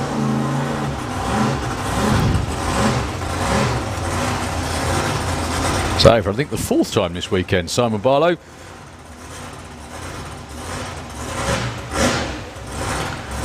With the blown Chevy.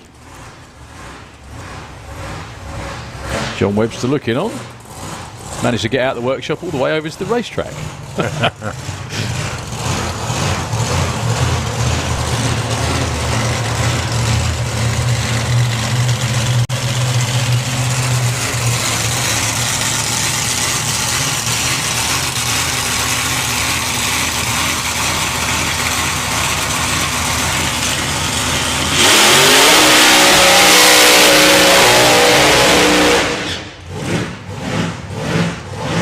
So Simon Barlow's quickest DT so far is a 7:45, which I think the first one he made yesterday actually.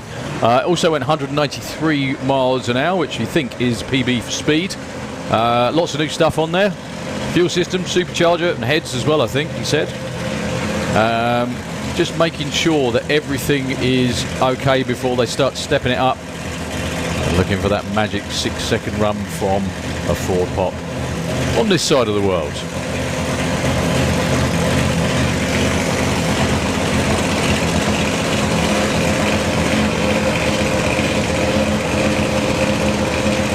So, crew chief engine builder Carl Harrison brings him into stage. What's the beast got for us this time?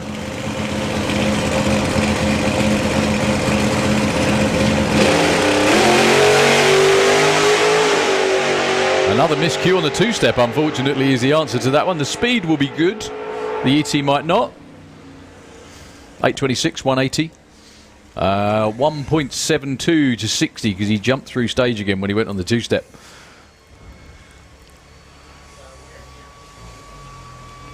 Looks nice and strong. I just think they're hoping for a little bit more than that. So, for the street class, Azim Hussein was this Porsche. Went 964, 145. That might be quicker if you look at the 60, mate. Look, 149.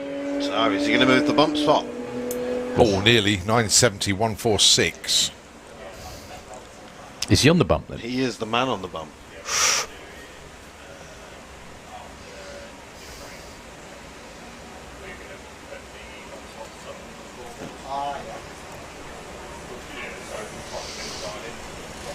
So, empty lanes again.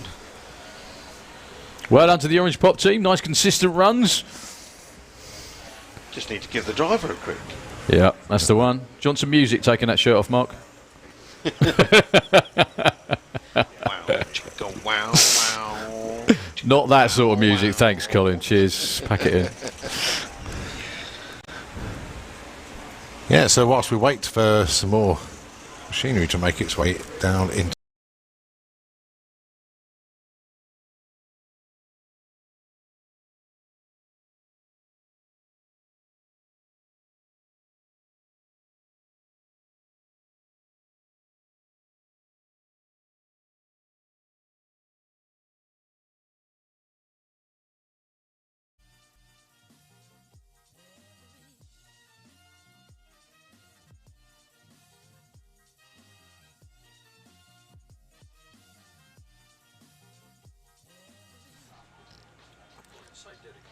So Chris Waterhouse comes round with the Audi S3.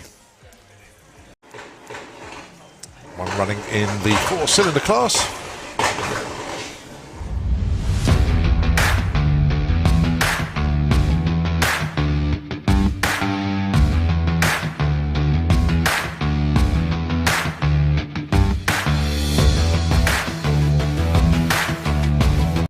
and M1 methanol all the way to your weekend warrior bracket racers running VP 110.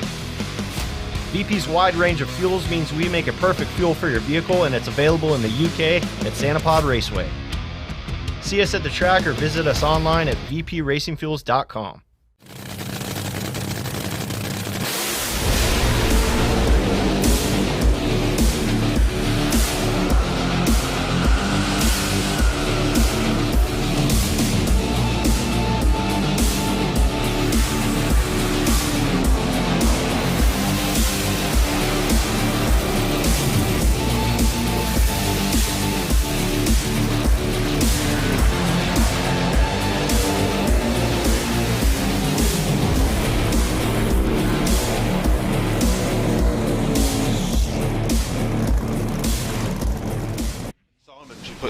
Hands in his pocket as well. There we go. You're going to get a sweepstake ticket.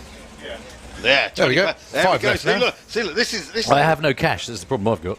is cash machine at the bottom of the stairs. Oh, look, here comes the baller. Look. Oh, goodness me. Yeah, good man. So, Dave Swift rolling round. Bullied into it. That's right, Simon. There is a special offer 2 for 40 quid today.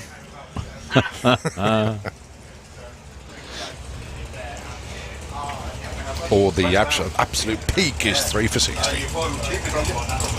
Proper money. The money if you win. There we go. Thank you very much.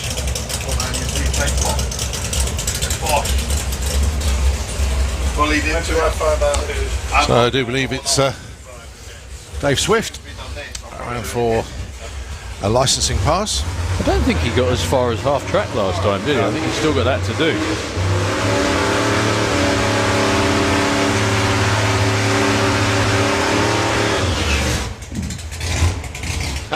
Simon's face. He feels robbed now. 5 tickets left then.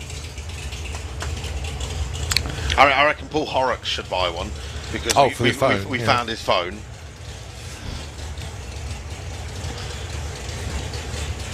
Dave Smith looks like he's pointing left from here.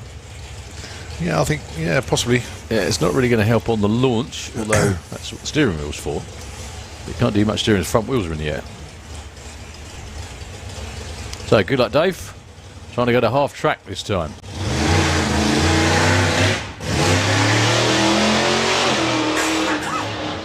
Bit of a double step off the line. Makes it to about half track, actually. Lifts off.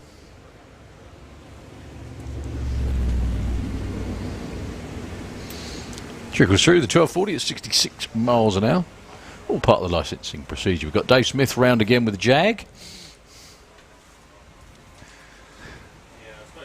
So by our reckoning then, Dave is one of the 2 on the outside looking in. That's right. Whereas one on the bump spot at the moment is hopefully frantically working away to get it back together.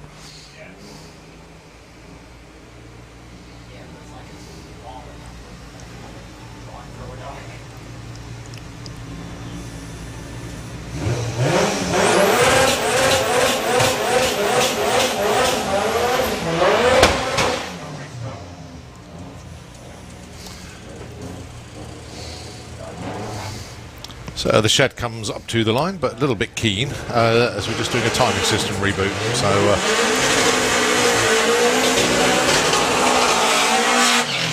just need to pull them back. So Dave Crowhurst.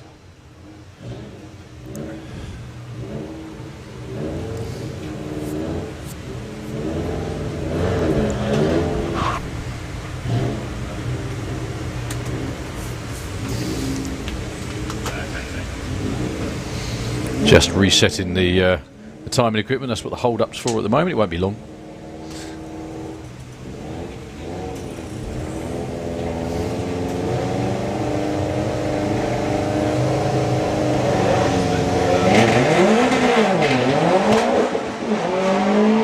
Long gone is Dave Crowhurst.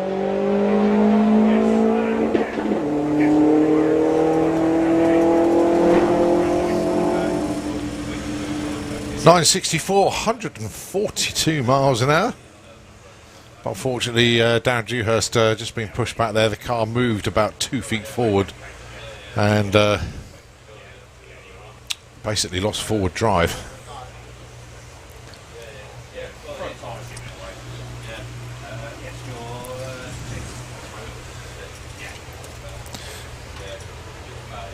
Asim Hussein has made it back down again with the Porsche. Trying to lower that bump spot. Yeah.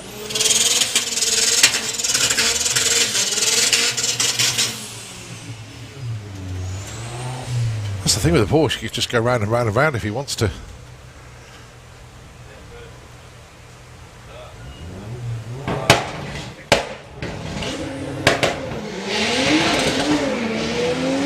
That's launched very nicely indeed, 155 to 60 foot. 8th mile, 6:30 at 116 miles an hour, 9:65, 147. Faster on the speed, but 100th off what he ran before.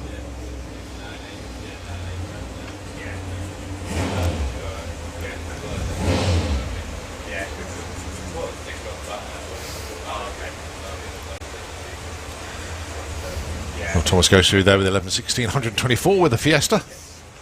He's in front-wheel drive, and that's his best run of the event so far. So, Dave Smith then.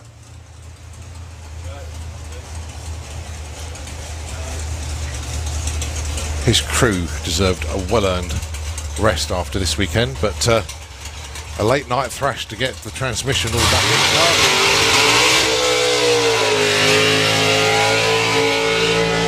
And not only that, a 600-mile round trip collecting parts and get everything sorted just to get back on track today. Outstanding from the team. Well done.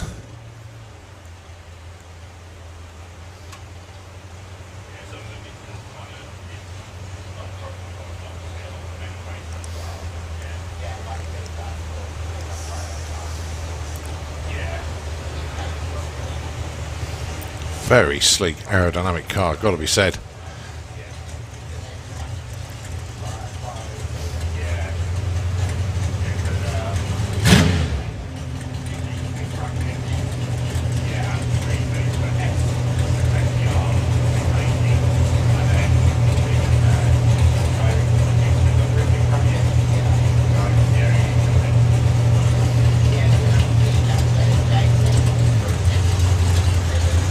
Okay, so the crew have done their job. It's now down to the driver.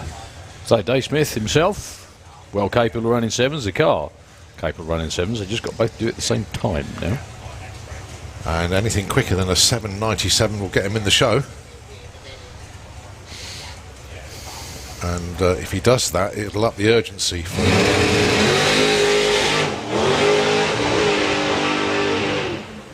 I don't think it's going to be on this run. I say up the urgency for Tony to get that part.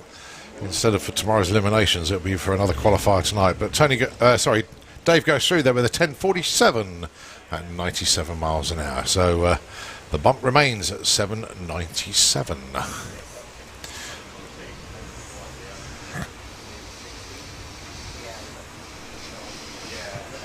It's got very lazy in the lanes, hasn't it, this afternoon? Phil Blogg and even Lyle coming round.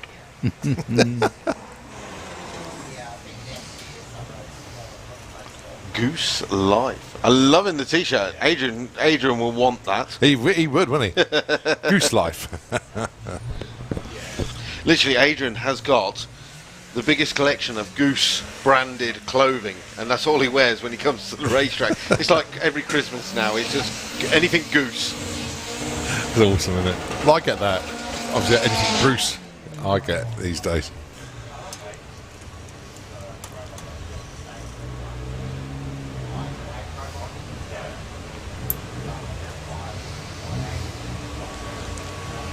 So Ethan with the rolling P.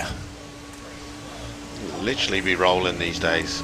So I went to chat to him when we had a bit of downtime. I said, so you're going to have to cage this now? And he's like, yeah, winter job. It's going to have to be done.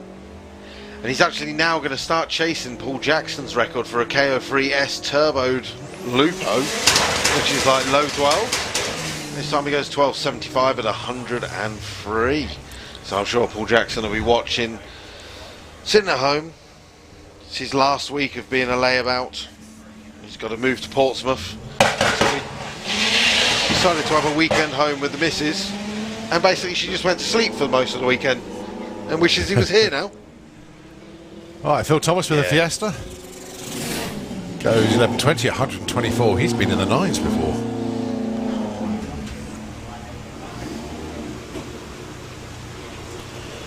Phil Thomas has been in the 9s. That's a lie.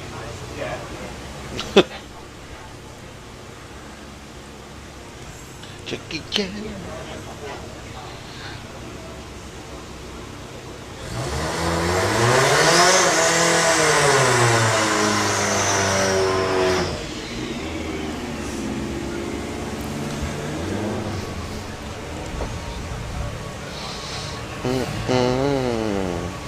I'm looking forward to seeing Stuart Meads hit form once again with the Mini.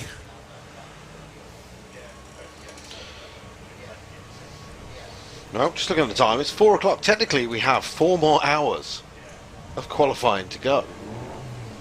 If my eyes didn't deceive me then, I think I just saw a little nitrous purge from Stuart's Mini. Done that a couple of times, I think.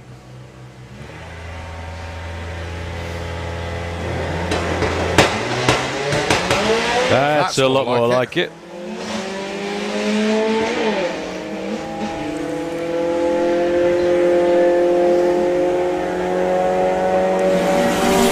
.11.21, 122. But certainly launched a lot harder than it has been previously. Very impressive. Chris goes through there, 11.42, 127. Lane's empty once again. Fancy getting more runs in? Come on down. As I say, it is the chilled out aspect of this event. All you need to do is get a number on the board. It doesn't matter where you qualify because it is random pairing, so that's why the track does go quiet. But don't forget we have another round of big bracket. I'll just double check the schedule on the run order. Our Porsche's back down. Indeed. Lanes. Now, just a question, but obviously on some days, if the lanes are dead empty and quiet, sometimes we close early because the No, we have the call-outs, don't we? Grudge racing. What, for today? No, tomorrow. No, but for today. Oh, right, yeah.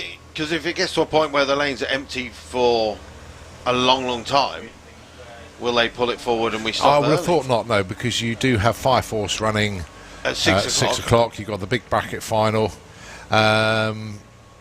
It's a good question. They could, Yeah. but I think it's a case of see how it goes. Here's one of our 4 cylinders we've not seen yet. Yes.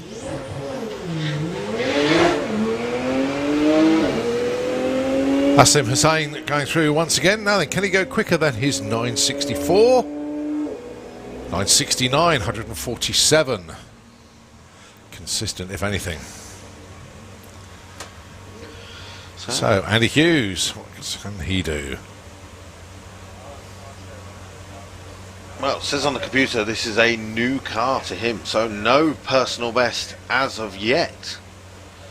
And this is going to be his first run of the weekend. Again, he's just got to get from A to B to make sure he's qualified for tonight's draw.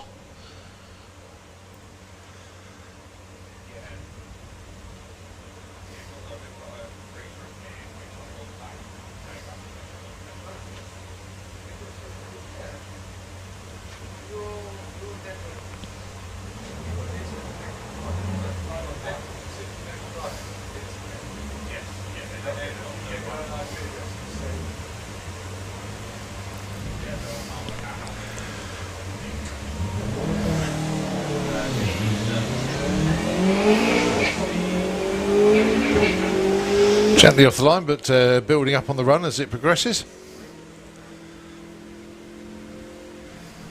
11.86, 127 miles an hour. So Andy gets himself into the show. So he's in the 4-cylinder class, which Luke has only got 5 sweepstake tickets left of. Technically 6 now, because Andy's just made it. Oh to yeah, the oh, that's a track. point. Yeah. He's made it even harder for me. I know, worst case, I'll end up just buying the last 6. I better win some money then.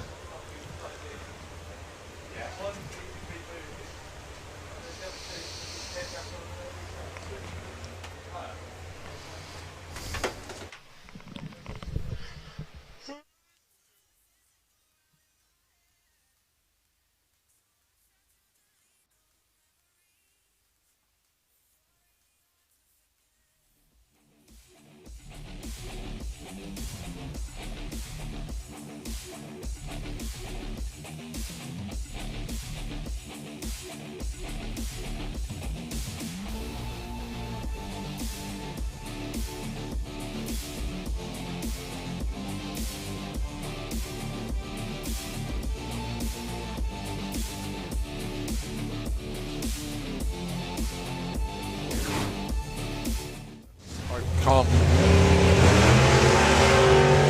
Oh, wow.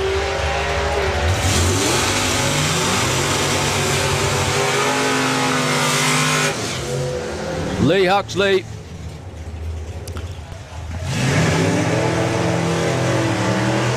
Whoa, dear. And I say that in the nicest way. Katie's out there in front. I think Katie's still out there in front. Someone's pedalling. Katie takes the win. She's on to the money.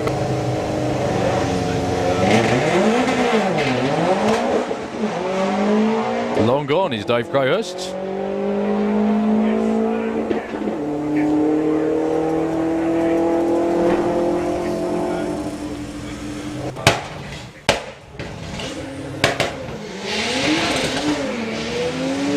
Launched very nicely indeed, 155 to 60 foot. 8th mile, 6:30 at 116 miles an hour, 9:65, 147. Urgency.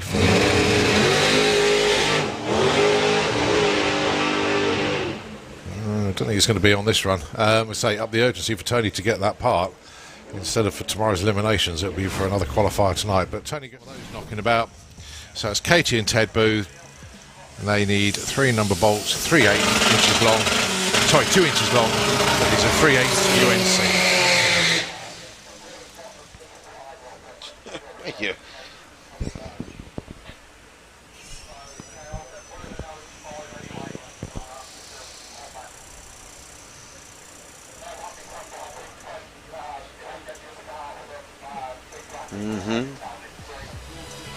Right, Pavel.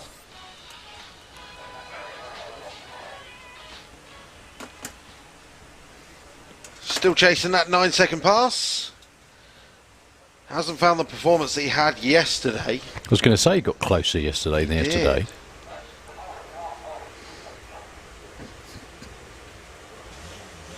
Well, if there was an award for longest reaction time, he would have won it. But 164 60 foot, 8th mile, 110 miles an hour, and Pavel goes through. Oh, 10.06 at 142.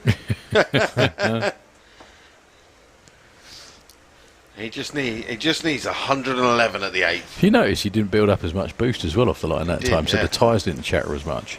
Maybe that's part of the secret. That's the secret. Yeah, right. Ooh, Bruno Barda making it into the lanes. Maria, where are you going with the Audi TT? Probably going to get it washed. Oh, big bracket is down again. Big bracket is indeed down again. Let's hope Katie's got time to fix the Mighty Mouse before this quarter-final round. Lee Huxley just posted it was semi-finals. I think it's actually... Ted's there.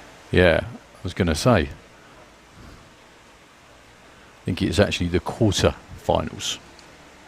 Oh, no. So well to get this far. You all right? What's up?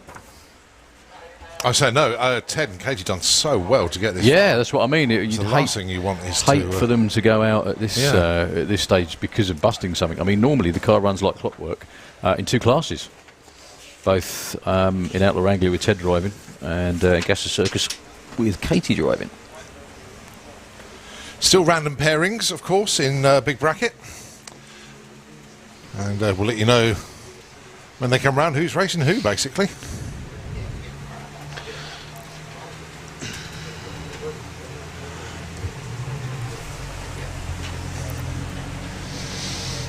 Tom Herbert's back around for another run.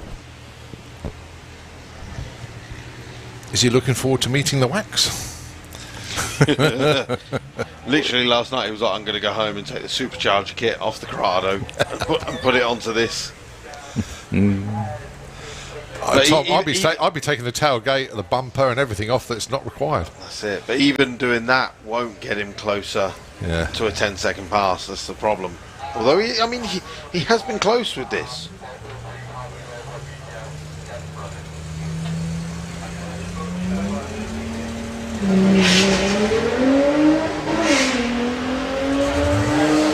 Well, sounds a lot smoother and more promising. It does. 171, 60 foot, 92 at the 8th. Is he going to get to the 11s? 11.89 at 114. It's a long way to go to the 10s, though. It is.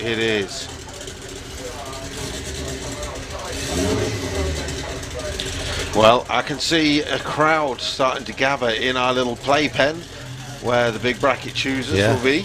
I think they're actually pairing them up on a ladder though for the last 8. When we get to the final 8, I think it's random all the way. It's still random. In the drivers' meeting last night. It's random all the way. Rock and roll. So Lee Connor with the Lotus. Everyone's in place this time, not just Callum. The lens is focused.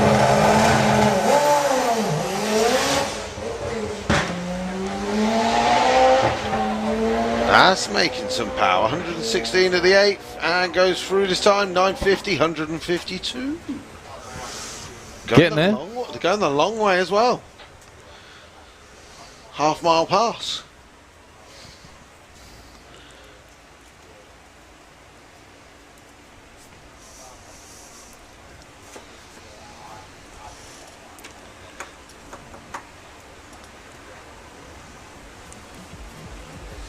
Right, another message. Paul Jordan, one of our 4-cylinder racers. He asks, does anybody on site have a stick welder or a MIG welder? If not, he's obviously broken something. So if anybody has a stick welder or a MIG welder, please contact Paul Jordan. He has the black VW Polo in the 4-cylinder class. He's pitted just behind the grandstand sort of area of the pits. If anyone could help out Paul Jordan, that'd be a wonder.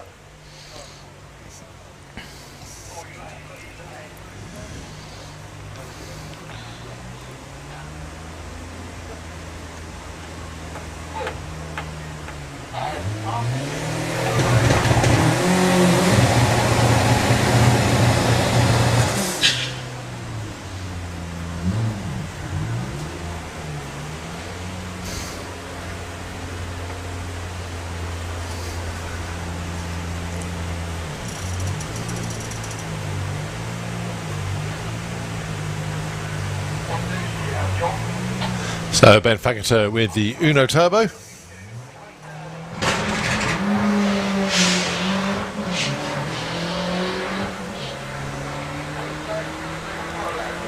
Ben obviously in the four-wheel. I want to say obviously he could be in 4-cylinder, but no, he's in the front-wheel drive category this weekend. And goes 12.65 on this pass. Not his quickest run of the weekend, but nevertheless getting some good runs in.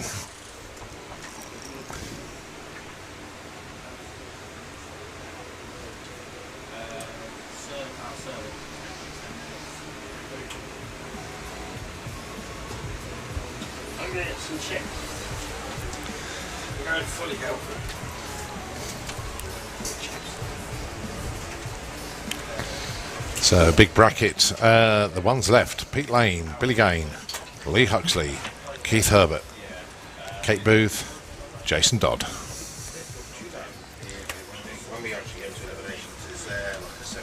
So they gathered, well, can physically see 4 of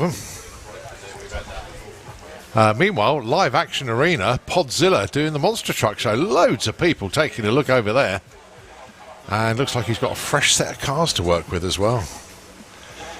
So if you fancy seeing the Podzilla Monster Truck Show, Live Action Arena is where that is at the moment. Nice fresh set of cars for Gary Anderson to flatten in the middle of the track there.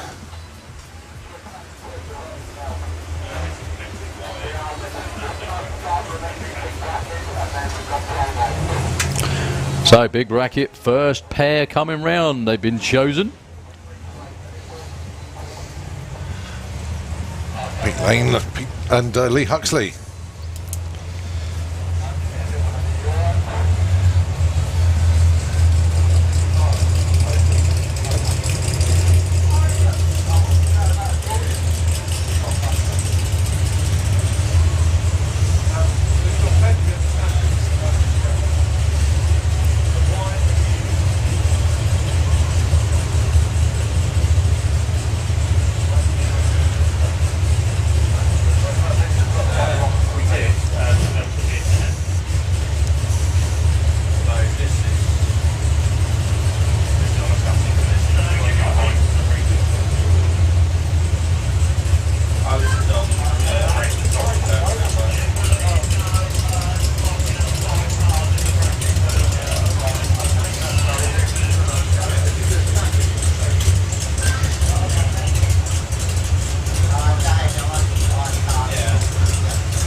patiently whilst get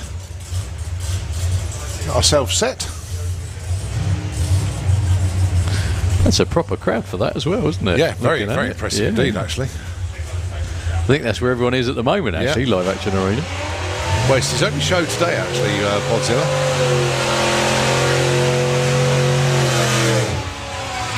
So, for a place in the semis, Lee Huxley taking on Pete Lane with backup of the Barracuda. Now, we might have a situation where we've only actually got 4 cars showed for this. I know Billy Gaynor's turned up as well. So, yeah, this is definitely the round of 8, the money round, and then the more money round, and then the big money round. So, Bob the Barracuda is going to go first with 1180. Lee Huxley with the Ford Mustang. Going to be running him down.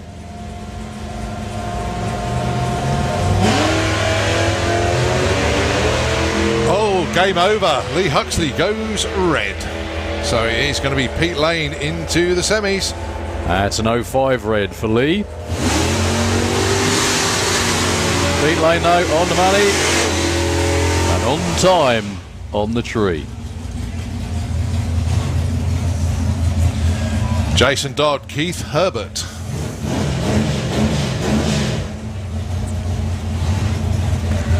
So is Pete Lane moving into the semis.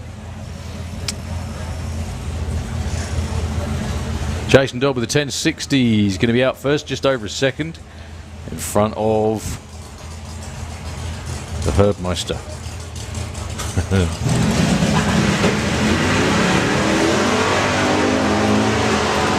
Green light race. Looks like Keith's going to have caught him by half track, actually.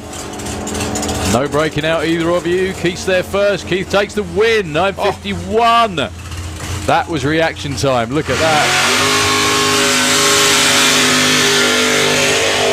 That's a proper bracket race, that is. A brilliant effort from Jason Dodd this weekend, but Keith was right on it there. 1060 with a 4 on a 1060 dial. Jason did all he could on the run, but just a little bit shy off the line. Now then, I was right in this. There is a bye, and it's for Billy Gain. Well, the good news is quickly, Rick Denny's actually driving home with the caravan on the back, so it wasn't terminal. Sorry, mate. The bizarre thing is, if Katie Booth can get down in the next few minutes, she'd get a bye. But I don't know if she can. Don't think she's going to make it, unfortunately. Oh, God, what a shame. That's got to suck. Tell me about it.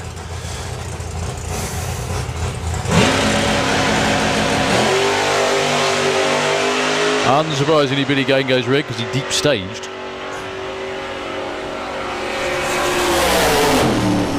Deep stage with 861. Helps your reaction time, knocks a bit off your ET when you go in a bit deeper. I don't think Katie's there, unfortunately. There's some of our front-wheel drive cars, a couple of Pro Doorslammers around there. Nobody else. Oh, what a shame. I'm actually gutted for them. Well, moving on eliminations. They only needed 3 bolts to get it all back together. 3 of the most expensive bolts, I think. Yeah. So a bit of track gluing, and we've got Bruno Barda. We've also got Paul Ratkin around there with the Rare Breed Mustang. So the way I read this, we got 3 cars into the semi-finals. That's right. So one of them's going to get a bye. Wow. And that's 500 quid difference. Just for a buy run? Yeah. I'll be paying those kids. I'll be paying those kids on the fence. Yeah. So, who's it going to be? Is it going to be Pete Lane, Billy Gain, or Keith Herbert going to be taking the big money at the end of the Williams Brothers Racing big bracket? Don't forget, it is still open qualifying as well, so that's why you're seeing all sorts of vehicles making their way down into the pairing lanes. Conditions still very, very good indeed. Wind direction changing slightly, but still favourable.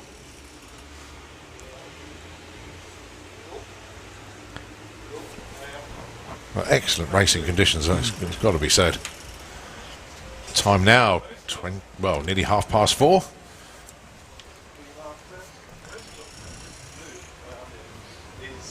Looks like John Sleeth is in the lanes as well. So you've got Bruno, tucked behind Bruno is Paula. So you've got 2 Pro Doorslammers, and then straight after that, John Sleeth with the pickup. So there's John 3 of Sleeth's them. close to the bump. But obviously we're wondering if... the box lane camera moves around in the lanes. Let's have a quick look, see who else is there. Our young Adam Skinner is down there with the rat.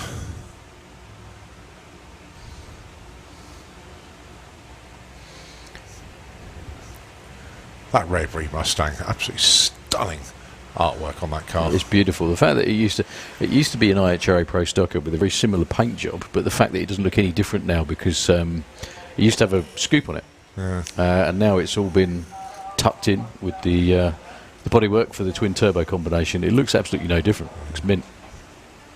Thank you to Box Lane for having a camera in the pairing lanes. Helps us no end. Yeah, it does. It actually really does help us a lot. Let's have a look inside. This is the car with the 2 uprights and the beam across the back. Absolute minimalistic. No, it's not a split screen. It's just a support bar.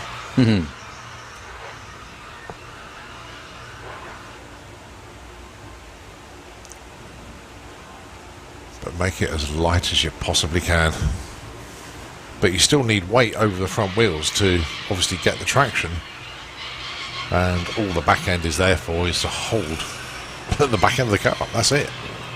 And and actually, there was another reason, actually, as you pointed out, was that if you were running a line lock or handbrake, I think you don't actually need a line lock, it's a handbrake, just to hold the rear wheels, so allowing the front wheels to spin without the car moving forward. Yeah, as we all know that anytime you get a hire car, handbrake is a great thing, especially if the car's front wheel drive. Or if you don't want an electronic handbrake because they're a nightmare. Oh, they're horrendous. I've got one on my Audi, and it's like they're a right pain because it's on or off, isn't it? Yeah, I've got a normal handbrake in my Mini. Have you? Yeah.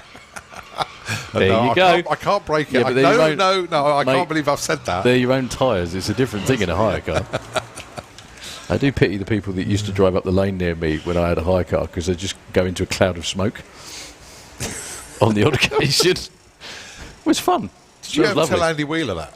Sorry? Did you ever tell Andy? No, that was not when I know. I didn't know. It was a long time ago. That was when I used to. Anyway, we used to have. They were hire cars from work. Yeah, they weren't. They were never that. No. Nothing like that. Yeah, but it's like a little narrow lane, just really behind where I live, and used to go out there to pull the handbrake on and stand on it, and then just the really good thing is you can actually do a rolling front, quite easily do a rolling front wheel drive burnout, and whoever came up there after me must have just driven into a cloud of smoke. So Bruno Barda has the Gotham City Vet fired up, and will be coming around the corner very shortly indeed. And that's the fact he's now moving. The thing I really liked about it, by the way, is tyre smoke smells exactly the same when it's streetcar, hire car tyres as it does drag racing tyres. Yeah. So it's a really nice, it's just a lovely smell, you know. So Bruno Barda with the Gotham City Corvette, looking as immaculate as it always has.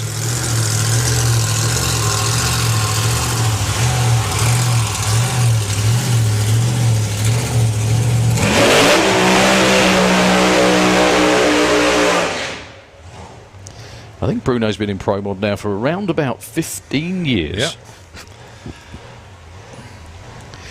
Yeah. Proper racer. Bruno travels all over Europe. Do you know Bruno that used to have like a box that? Yes, you're right. And he used to lower it off the back. It was like on a exactly that. It was a container. That's it. Yeah. It was a container on a low loader. And he used to just drop the container in the pits and park the low loader out the way. And it was really weird when you went around the pits because everybody else's setup was much higher up and had wheels on. Yeah. Just like walk out the side of it. You know, it's a great idea. Bruno was such a dedicated racer when he was in Pro Mod, in Comp Eliminator years ago, and he was running for the EDRS. Well, what was the Sphinx Drag Racing Championship at the time.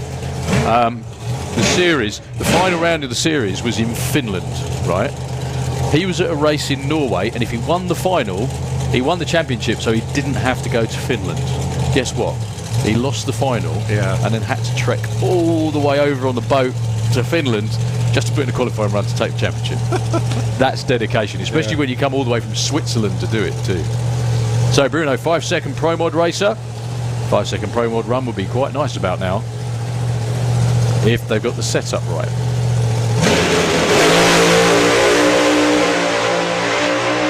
That's a lot more like it from Bruno. 397 to the 8th. 6.10 at 2.25 through the stripe. 0.97 to 60 foot. I'm sure they were looking for a little bit more than that. Still had a bit of a wiggle on around about 60 foot, but Bruno's been around a long while, kept his foot in it. 2.25 is a little bit poochy for that car. That's a technical phrase, that one, you know. But he's never been the fastest Pro Mod, but he can get there quickly. It's all about ET, not speed. Is. It doesn't matter how fast you go. One of my Pro Mod run would be quite nice about now if they've got the setup right.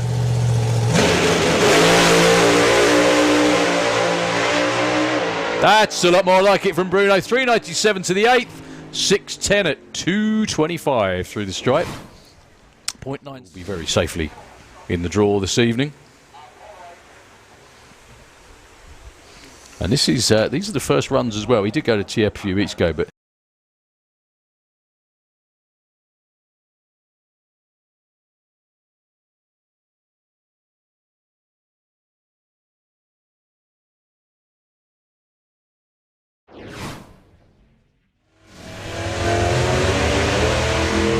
Game over. Lee Huxley goes red. So it is going to be Pete Lane into the semis. That's an 05 red for Lee. Pete Lane though.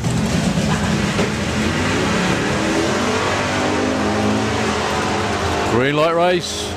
Looks like Keith's going to have caught him by half track actually. No breaking out either of you. Keith's there first. Keith takes the win. 9.51.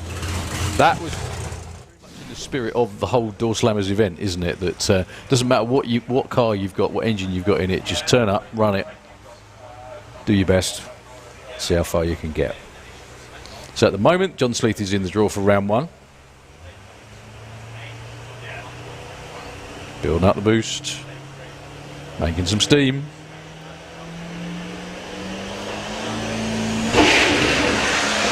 That launch is so violent, isn't it? You notice as well, to 60. Can you see the shift lights on almost all the way down as well? Whoa. Even quicker.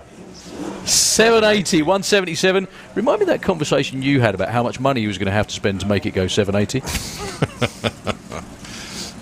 And now say whether you believe him or not.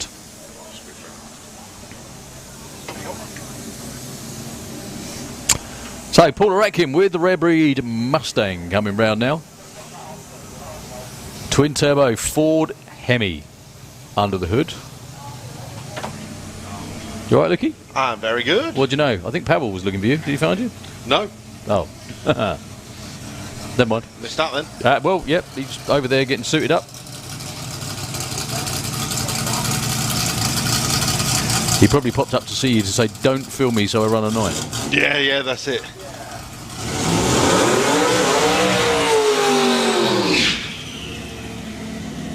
You can hear the turbos going whistle, can't you? It's lovely noise. So Paula earlier on went 6.81, her quickest run so far with the new turbo combination. Her and Stan still got the odd issue with staging because not building the boost up and bumping into stage means that she has to go into full stage, the light runs, but then she builds up the boost and goes. No issue during qualifying because it doesn't matter. Race day will be different.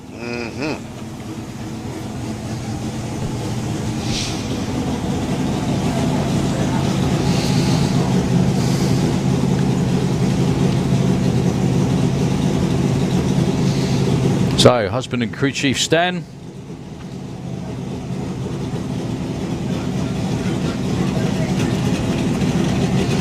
They've always been Ford people.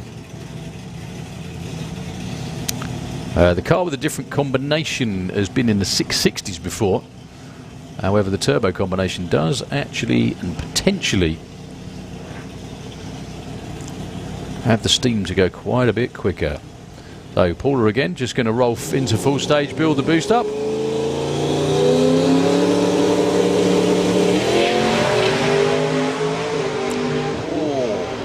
Well, pedalled that lady. 679 at 195. That was definitely one of those yes, no, yes, no, yes, no moments, wasn't it? Going on. She literally had one tyre just coming out of the groove, snatched it back. 105 to 60, 440 at 163 to the 8th.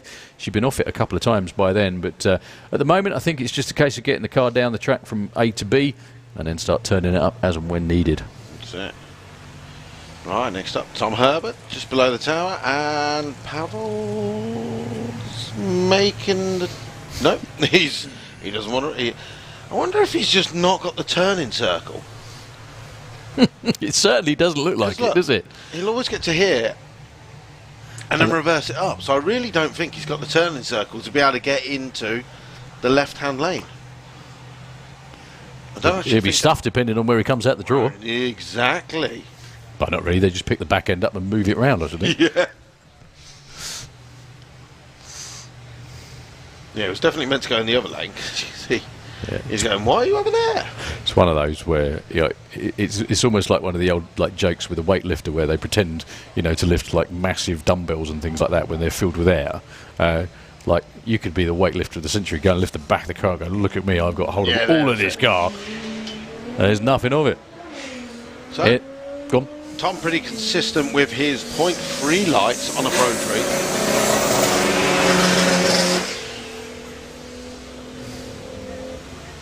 And again, goes through in 11.9. So, Pavel's getting closer and closer. 10.06 was the last run. I wouldn't be surprised if he leaves off even less boost this time, because that's what they've been doing for the last couple of runs. That's it. He's either not building up as much or any. Right, so I'm sure the last 60 foots were down into the 1.6s. With a lot of hopping going on. 8 mile speed is usually 110. If we can get 111.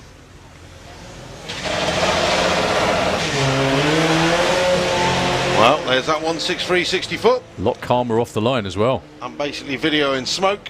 108 at the 8th mile. 10.42 in the other lane and a 10.36. That's the only downside. It is actually, you are right. You're just filming a load of smoke on the track. They could do anything. It could be filming anything, frankly, or any car.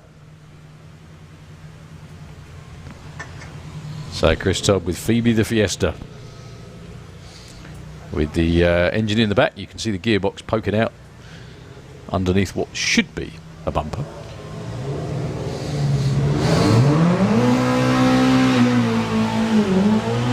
Well, that sounds in a little bit stronger. 138 60 foot. 8th mile doing 112, and Chris Todd goes through the top end with a 964 at 143. Indeed, that's a much quicker from 64 to 47. And overall, so we know that was an improvement.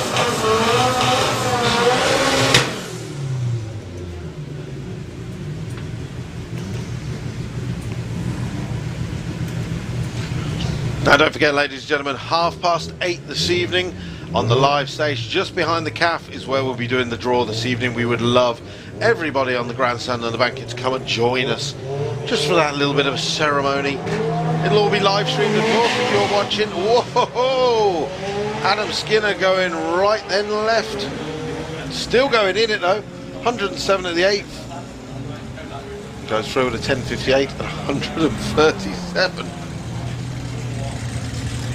Well, basically moved the car about 4 foot over with the launch. But yeah, as I said, we have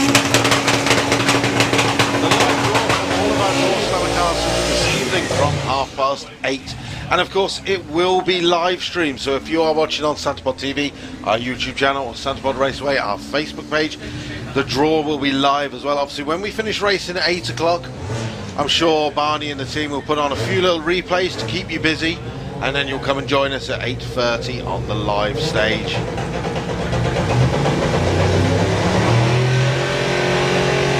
Dave Mahoney trying to bump the car into stage. That's got a lot more oomph off the line. Yep. Will it be back in the 8s for Dave Mahoney? No. Ah, he's off it just before. That would have been actually 9:11, only 1:30.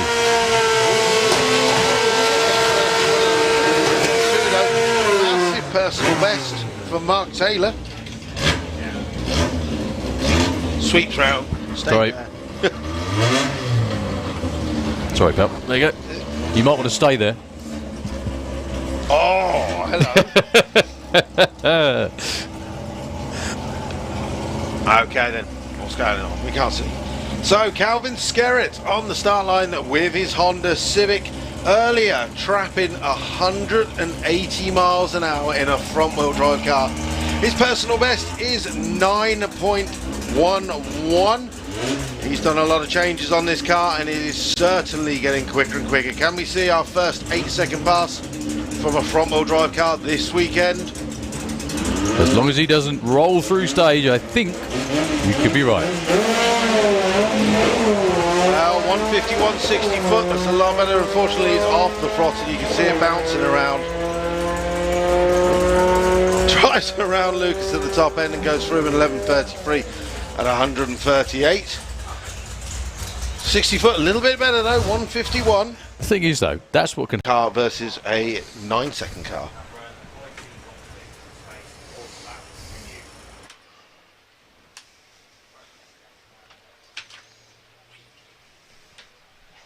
Million.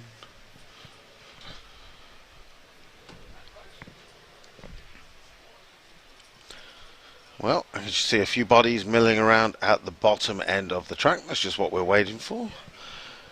David Swift, unfortunately, is being pushed back as well.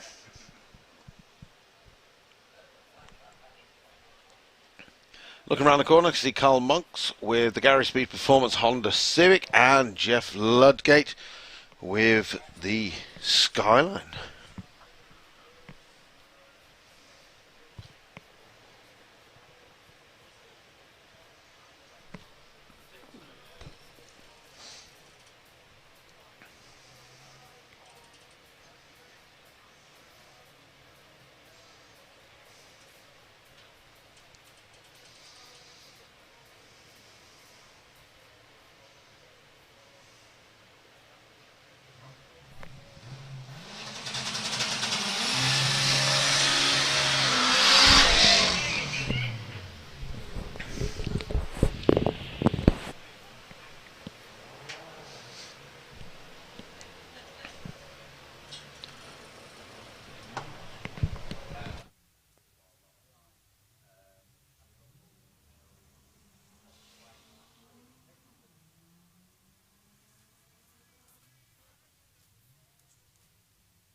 Okay, so solo run for Carl Monks and goes through with a 12.56 at 105 miles an hour.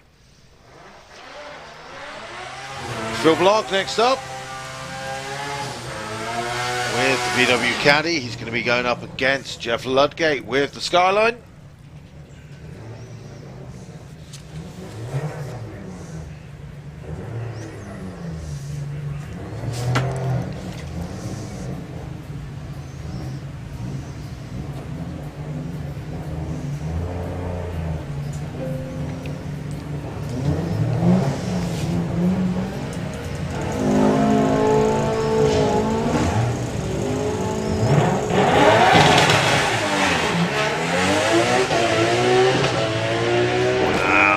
Shifting there from Jess in Sherbet Lemon, 129 at the 8th and goes through in an 884, 157. I do believe that's a new PB on the speed there for Jeff.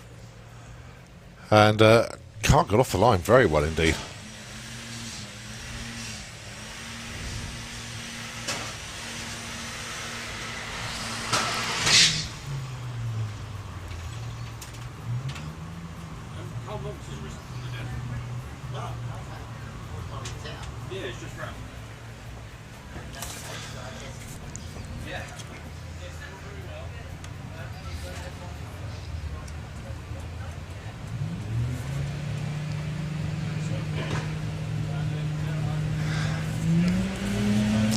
Ethan Long with the rolling P alongside Tom Herbert with the Golf.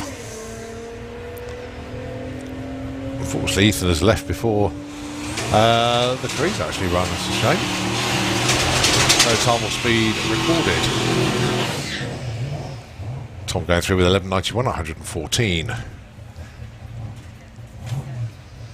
Time approaching 10 to 5 the afternoon here. 6 o'clock, don't forget, in the main marquee, if you're here for VW action.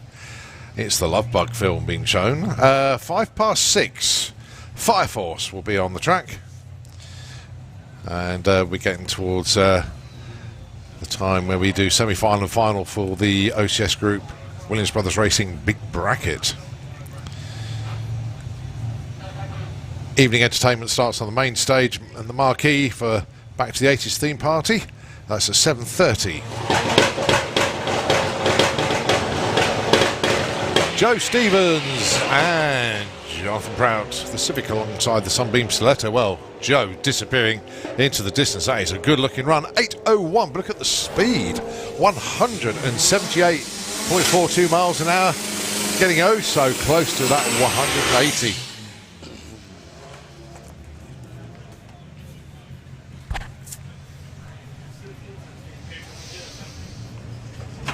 Tom Semper and Helder Pereira. Well, Helder's had some good runs today. 192 being his best so far. Well, it's not his best 60 foot so far.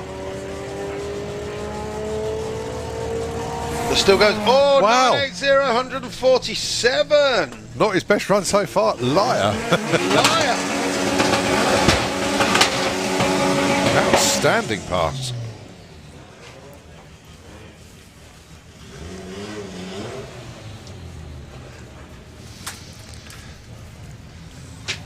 I literally said it was not his best 60 foot though. Didn't need to be. Adam Skinner with a rat. He's been into monster wheel stand there for Adam. Heading towards the centre line with his front wheels up in the air, so he's brought it back down to earth, no problem, but has actually backed out of the run. Mark Taylor with the Seat going through with 11.09, 127. Adam coasting through, 14.34 at 88.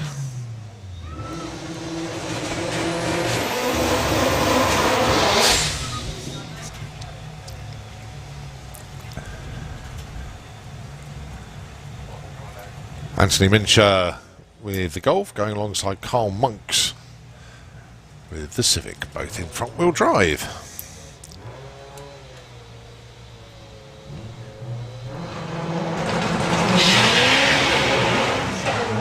Let's see if Anthony can improve his ET from earlier, having issues changing gear.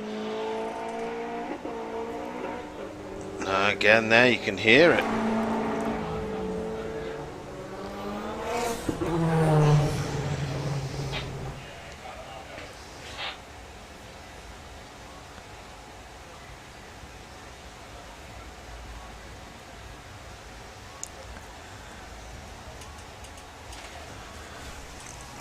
Ah, we'll look nose into the lanes and nobody there. So if you're ready to run, come on down. Still open qualifying for a fair while yet. We do have semi-finals of the big bracket coming up at some stage. But until then, less waffle from us, more tunes to be played instead.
Yes.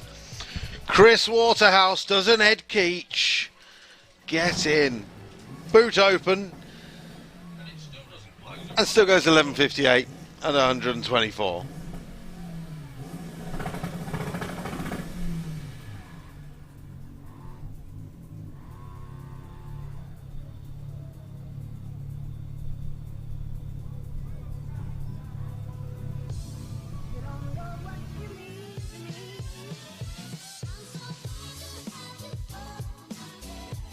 We just did a massive wheel stand at Adam Skinner, but car's okay. Had a message from Steve Matthews, you know, we're after those bolts for Katie. Katie put it with the big bracket car, the Motor Mouse, the Mighty Mouse, sorry. The reason they needed the bolts was the steering box had broken. But they just could not get it back together in time. So it's beer o'clock for the booths and, of course, Steve and everybody down there. Wow, but I think to get as far as they've done was absolutely fantastic. Get to do it again tomorrow. Wow. I hope, because they were, according to the listing, they were only down to run today. But hopefully, give it another go tomorrow. Yeah. 10 Katie. Be worthwhile. That's the downside of hot lapping a race car, unfortunately. Well, they're used to it because they run in Gasser Circus and Outlaw Anglia, and they keep swapping drivers. Yeah. No, Oh, are you on about Adam? I mean, Adam Skinner. Right, sorry. He did another burnout, and then some coolant has dropped out of the car.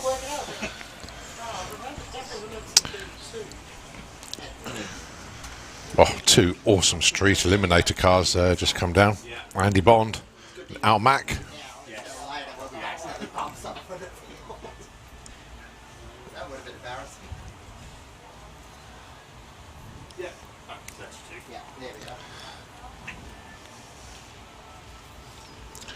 Oh, we never get Andy Bond is into the sixes this weekend. 6.94 at over 210 miles an hour. Staggering passes he's doing at the moment. Not to be outdone though.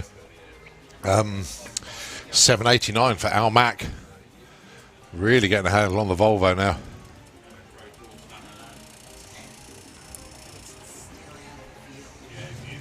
So they're just getting themselves ready to go. Just checking tyre pressures on the Ugly Sister. And the Rat just exiting stage left. Going to head back round to the pits.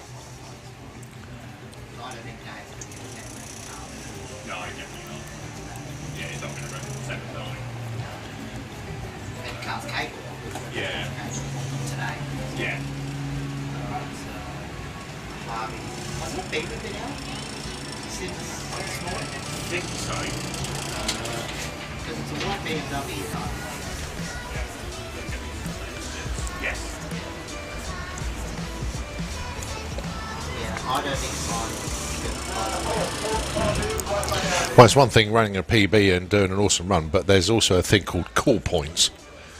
And Al Mack has won a handful of those today with the sunroof opening to get rid of the burnout smoke. We rather like that. The sunroof is actually open now. Obviously, he will close it for the run, but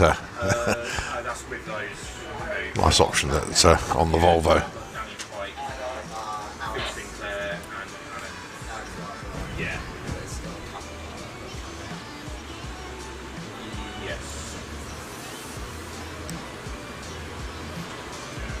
Hopefully we'll end up with decent numbers that we don't have to go revise in the first round.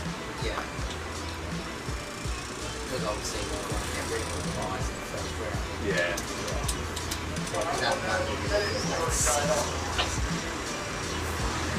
Yeah.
VP Racing Fuels is the official fuel supplier for Sanapod Raceway, home to the fastest surface and fastest cars in the UK. VP makes the perfect fuel for any drag racing application, from full-blown drag cars on C16 and M1 methanol, all the way to your weekend warrior bracket racers running VP 110. VP's wide range of fuels means we make a perfect fuel for your vehicle, and it's available in the UK at Sanapod Raceway. See us at the track or visit us online at vpracingfuels.com.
So, Mr. Six, 2 times in a row already this weekend. Andy Bond rolls in with the Ugly Sister. Now, this car, Andy posts a lot on Facebook and Instagram of basically him out and about, all sorts of places with this car. He does use it. Okay, he doesn't lose it. It's not his daily driver, but he does use it a lot. And he genuinely goes to McDonald's, he goes to Tesco's in it, everything else as well you'd expect to do in a normal street car. However, this street car runs 6s at over 200 mile an hour and a quarter mile. What they got for us this time? If the 60 foot is a 1.1, it will be a 6. But a 6 watt, we'll have to wait and see.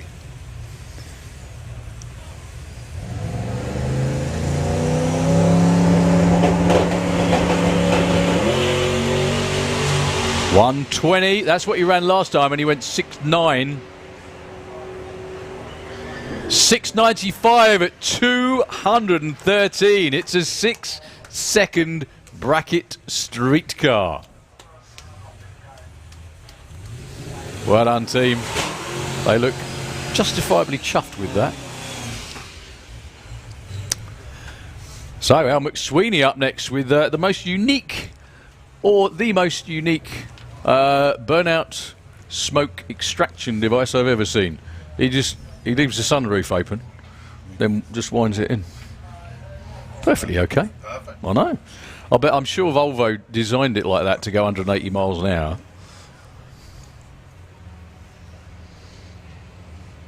So earlier went 7.89. This thing goes like a bandit.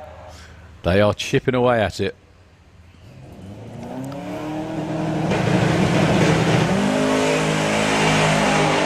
$124 to 60 foot. Pulling like a train through the top end too. A 784. 176 miles an hour. Even quicker. And once again, they still look nonplussed. You know. They're already analysing the run, thinking what we'll do for the next one. This, that, and the other. Yeah, you got it. Josie's following on, going, give me some emotion, guys. Come on. So we got Darren Pert around again one more time. Looks like we've got our semi-finalist down The bracket, big is bracket it? as well. That's going to be interesting to see how that actually works out. There's only 3 of them left. Yeah, someone's going to be picked for a buy. That's a valuable buy, that is. Comes in handy.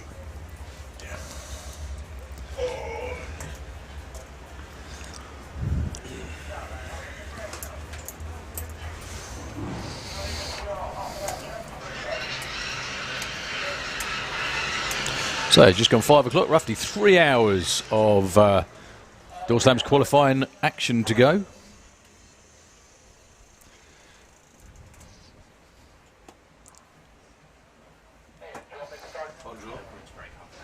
Oh. We're into a half an hour break. Oh, It's okay. that time. 5 o'clock. So it is half-hour break time. It is. Excellent. There we go. So, ladies and gentlemen, on the drag strip, we Yeah. are going on a short half an hour break. Dinner break Yeah. time. Perfect timing, Simon and Sam. Well done. Just up in the grandstands in the nick of time for a break. Well done. Everyone leaving the grandstand. It's nothing personal. Yeah, it's all right. We will be back with you in around about half an hour's time. We're going to collect some more cars and run on into the evening.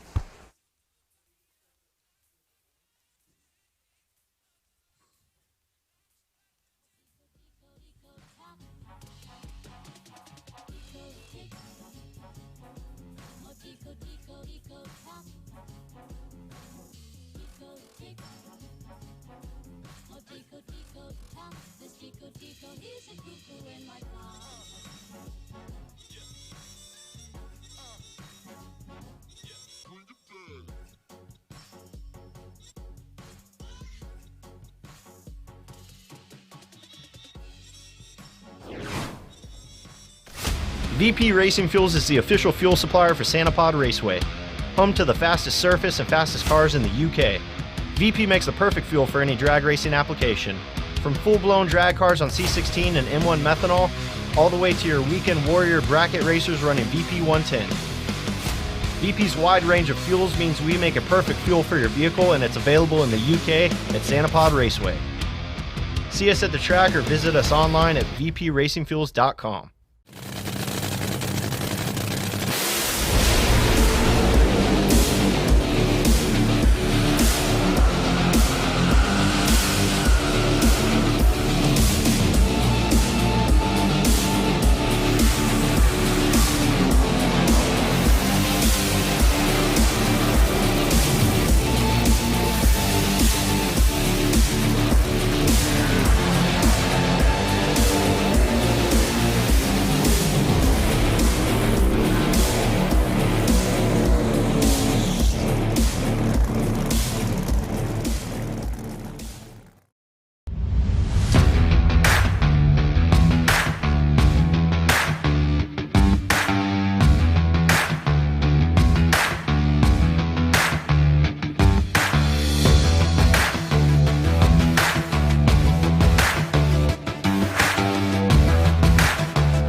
Clears when he hits the loud pedal. Going alongside Ethan Lowe with a rolling P. 160 foot, 110 at the 8th. And Jacob Bailey goes through the top end. Hey! Yes! Oh, he's done it. And this evening, I think, aren't we? They are. Right, 169, 60 foot for Jose late to the 8th mile. He's doing 110. 38. Into the furniture on a number of occasions by the looks of that. Great launch for Dave Crowhurst. Parker goes 11.03 at 124. Mark's out in front at the moment doing 106. He's going to dip down into the 10s. Maybe not, because 11.45, but 11.55 as well for the first run for Jonathan. Great to see Keel and the team down here as well, back at Sanderpod Raceway. Good to see you. Well, 119 to 60 foot for Dave Smith. Not sure that was just a planned launch and then he got back after it again a little bit, but trickles through the 12-second pass. He has actually made a qualifying run, but to be qualified for Pro Doorslammers. Luke was on the engine. Luke was working on the engine. I said, Luke, wrong car? And he said, well, yeah. Me crew chief for exactly, for both of them. Yeah. And he said that they just worked through all the issues with the anger management Camaro, the brand spanking new 2.0. That's a lot quicker for Don Harvey. I did notice the nitrous being purged that time. A bit of a fire pop towards the top end, though. Yeah, slowed quite a bit at the top end, yeah, actually. You can see it visibly. Just in case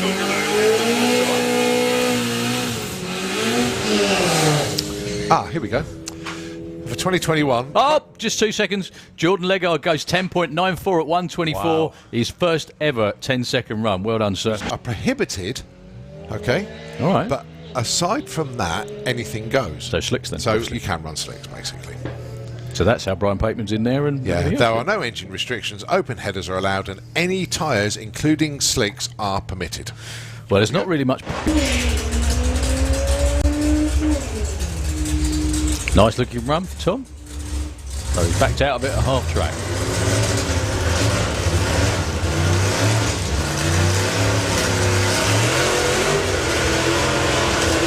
Gives the Lambo something to shoot for. Lambo goes 159 to 60 foot through the 8th, 136 at the 8th mile. Quarter mile, oh, even quicker, 879, 166. I think he did actually dab the brakes before he went through. Really nice looking launch for Harvey. Dave Mahoney's not going to run him down. Oh, 992, 142 miles an hour for Harvey. Well, not races. I think it's still still random pairings, isn't it? Yeah. 110, 60 foot for Darren, quicker than ever. What have we got this time? 791 in the 7s again, 168. It's just shy of 3 litres, that engine. And that is picking up well, yeah. Run. Looks like a big gap, but it will close up really quickly. Oh, Jordan Payne, triple 04. Yeah, that's a perfect light. It Andy is. Park. Well, Andy Park moving on in eliminations in the big bracket. Well done, Spencer. Here we go. Oh my word! He's been practicing. Pete Grange and the Cougars. Simon Innes at the top end. It's going to be Pete Grange, 903 and a 900. Well done, Pete. Treat him as well. 0.4 off the line. No, he's looking, well, he dialed in 1180. He still has to put a dial in, even though he's on his own. Is the tractor going to catch him? No. 1185. Nice run there, Pete. Only 110.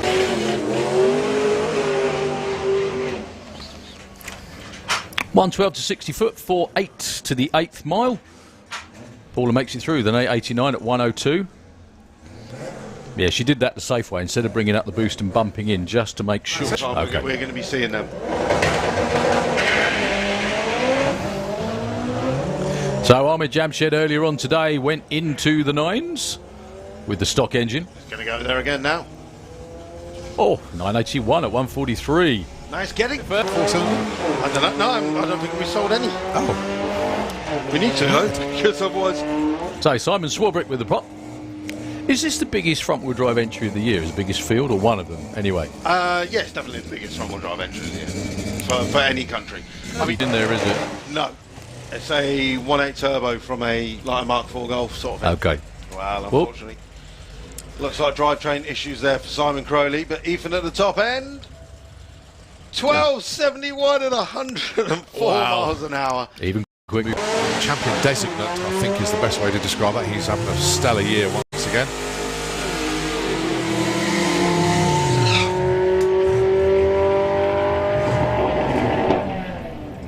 Whoa, Lucas. 11.75, PB of 6.90. Won't be running that this weekend, I wouldn't have thought, but he's been over 200 miles an hour already. Oh, what a beautiful launch. No, that 60 is 1.18. This will be his 6-second run if he keeps it floored all the way through. Whoa. 6.95. 230. Excellent. Taking on Dave Crowhurst.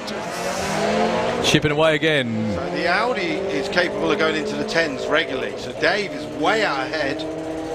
And he goes into 973, and Maria goes 1102.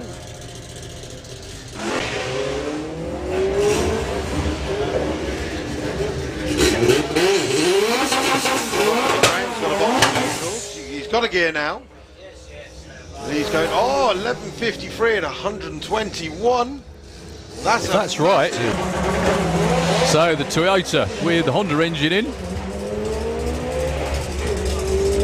in the Kestrel lane against Craig Evans. Does that thing run 9s? My God, 956. It's another personal best. Sort your phone out. Quick.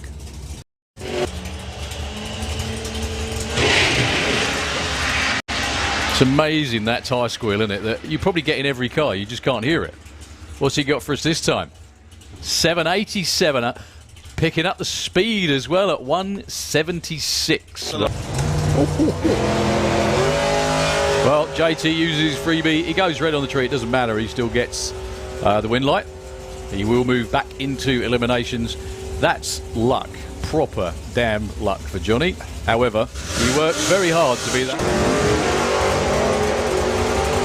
Fairly close on reaction time. It's all about getting there first and not going too quick. Harrison. Oh, that goes down as a whole shot win, actually. Harrison was... He hasn't gone red this time at all. Oh, I know. So will Dave McCallan get there in time? The answer is not quite. Spencer. I think you could... Well, I was going to say see the difference, but the screen doesn't say the same as what I saw. No. It's lesser of the breakouts. Mark Huxley, they both go.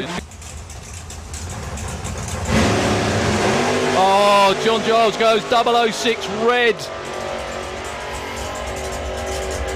What a shame for him. However, Billy Game will move on with an 853. Would have been tough to beat.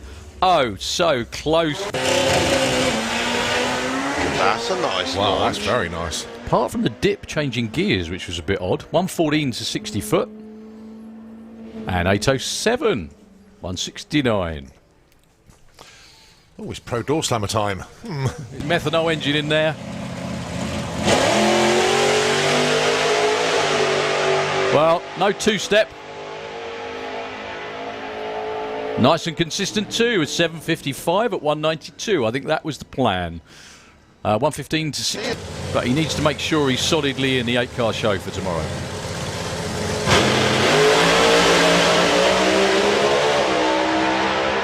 Bit of a misfire going on there for Kev. Still takes it through to a 627 at 231. He's the... And who's that? Oh, is it Marie? Yeah, check in. Right, let's see what Mike can do. 118 at the 8th. He's going to go down. Wow. To the 9s. 964 Oh, 144. 144. You sure? He had a little bit too much cake last night and just Chilled in bed this morning.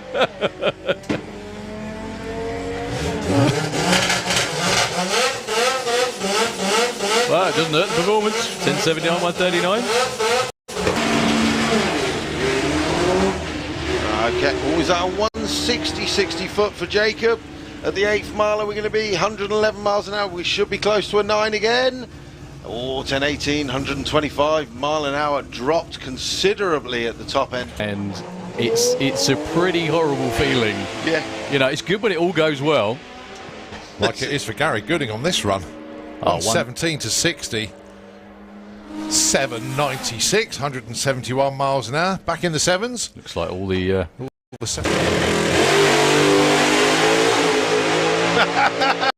What did I tell you? 112 to 60 foot, 446 at 142. He clicked it by then. 8.73, only 80 miles an hour. Towing the laundry for about the last half of the racetrack. What? The same message. Didn't send me the message. No, we're special then. Luke isn't. Amen. No, Luke's very special. 10.56, 138 for Dave Crowhurst. And Nick goes through with Mr. Trout with the Civic. Now we saw Jonathan earlier go into the 10s. Might be doing that again. Quicker 60 foot as well than Paul Jordan. Oh, 10.12. 140.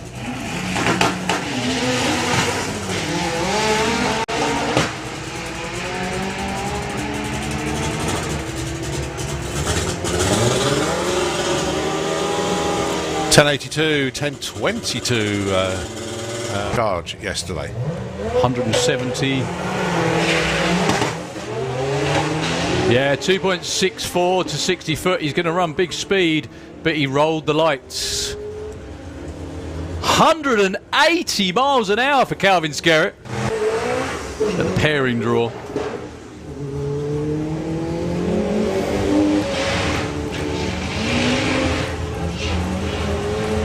That suddenly went.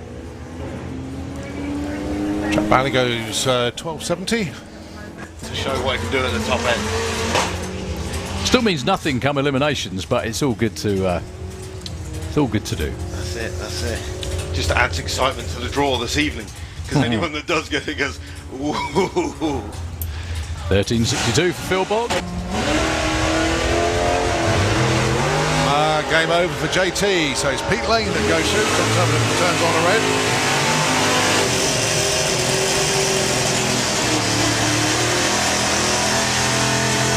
And he goes 11. It would have been.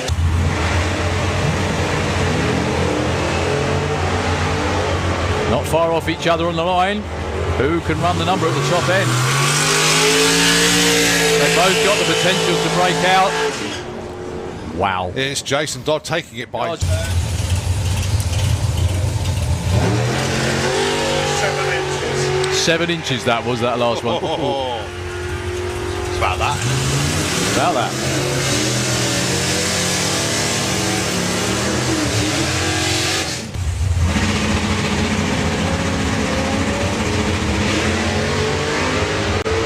Wow, this is going to be interesting at the other end. Yeah, I think so too. Kate is way out in front and she doesn't break out. 11.17 plays 8.52.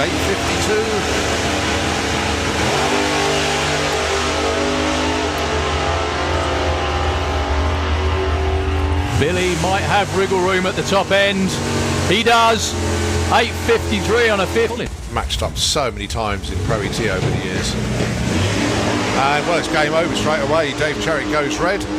Keith Herbert was a bit slow, to be honest. 0.13 on the tree.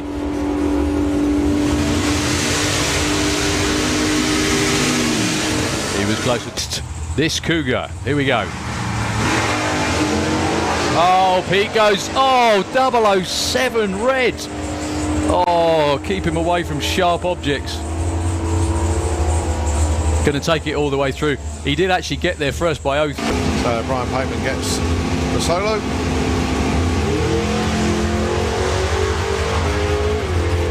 Well, he does in 8.83. We give good information for him.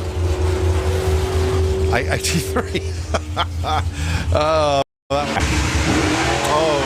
Simon Innes goes red, so that's his day done. It's not his weekend done, but that's his day done.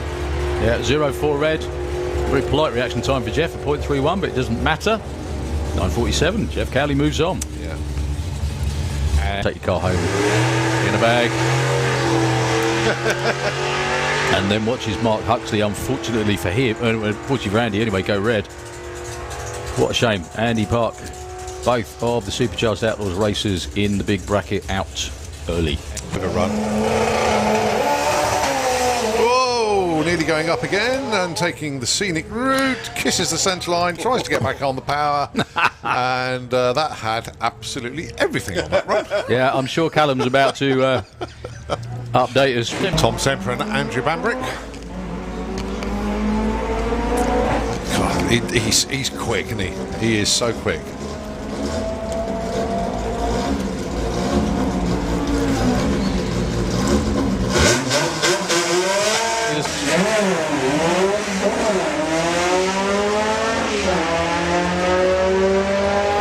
And they are literally side by side all the way down the track.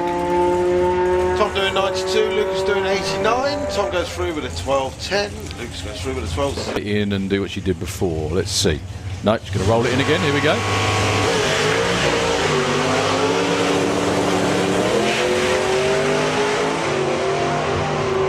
Lovely stuff from Paula. Darren's long gone to a 7.95. Paula Atkin, 6.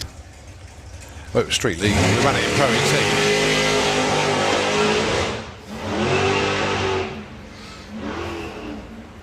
Well, Dave Smith still getting to grips with the Jag. Goes 9.62 at 1.31. There you go. Look, he goes from position 122 and just did with a new car.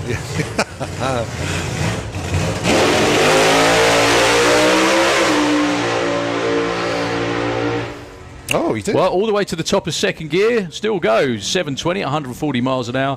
108 to 60, 426 at 1. On street tyres, this car is road legal, and yes, he drives it to McDonald's. Not this quickly though. 120, slightly down on the 60. What has he got in the back half? A lot.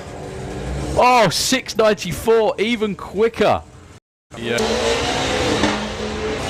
Well, Gino pulling away from Paul. Actually, Paul pulling over to the right-hand side. And Gino's lifted as well. Well, our friend Pavel from Poland. Indeed. You know, I wouldn't go for weight save. Just put one on it. Oh, there's the 60 foot. He needed 163. Speed of 100. Pavel goes for the top end. Ooh, 1045, 143.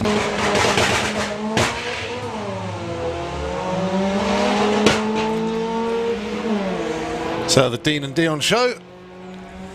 Fiesta going alongside the Caddy, and the Fiesta overtakes. Goes through.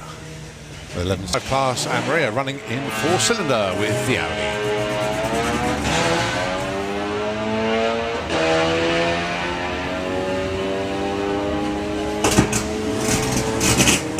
Ethan 12.96, Maria 12.11. Single cab down there. Bit of a better launch.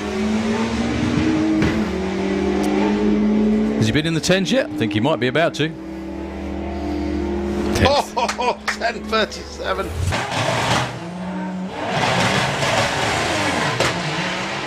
Well, 167, 60 foot.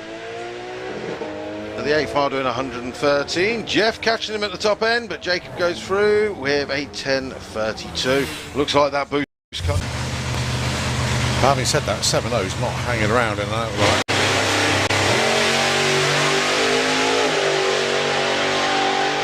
Well, unfortunately, we're not going to get any data for that run. Yeah, just jumped forwards because that was People's view, and also please no smoking in the grandstands as we send off the smoky TDI down the track. yeah. No smoke. Right, let's see what Helder can do. Goes through with a 9.98 at 140, getting very, very qualified, ready for tonight. Well, 150, 60 foot, that's pretty good. 8 mile speed of 117 is going to be into the 9s, but how quick? 9.58 at 149. Had to be. Are we on? Are we turned off? What have I done now? Well, nah. We've got it on there, but we've not got anything. No? Nothing. Okay. Nothing.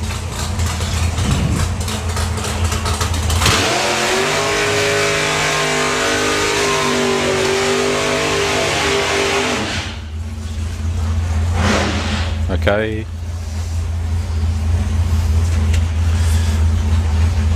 Nothing. Zip.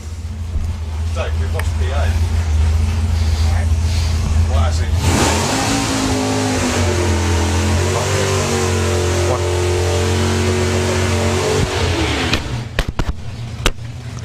Okay, so we do have a feed going out. It's I just think we're it's back. not in our own ears. So very, very strange situation for us. I up can't here. hear you at all.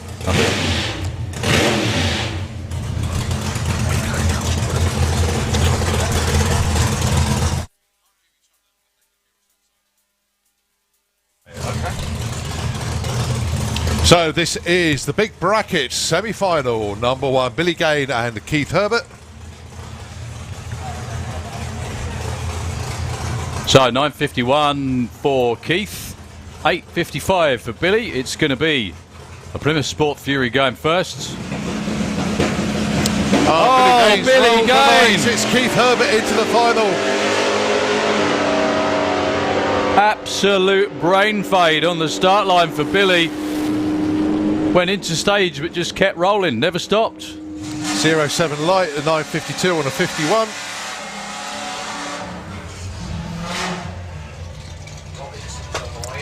So it is going to be Pete Lane who gets the solo into the final To race to for Keith Herbert. $2.5 grand. I know, big money.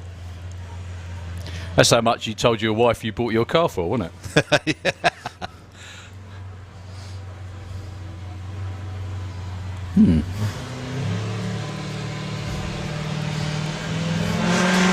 So tune-up run for Pete Lane.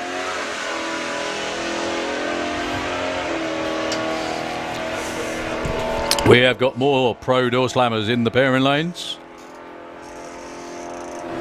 12.12 for Pete Lane. Doesn't worry about the ET. It's all about being in the final. So we've got Darren Pert and Andy Robinson with the NGK Anger Management 2.0 Pro Modified or Pro Door Slammer this weekend. Tomorrow, it's going to be Darren Pert coming round first.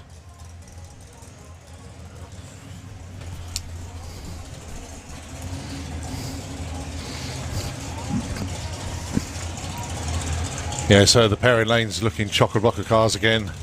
Obviously, Andy Robinson, although he's here testing this weekend, he's not actually in the show at the moment.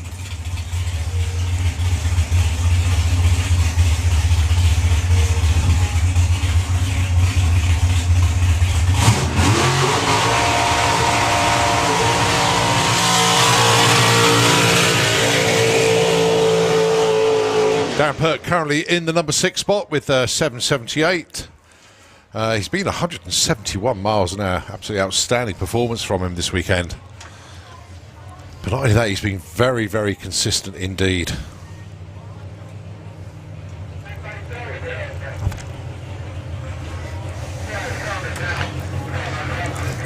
So Darren at the moment in the Pro Door Slammer class is qualified at number 6.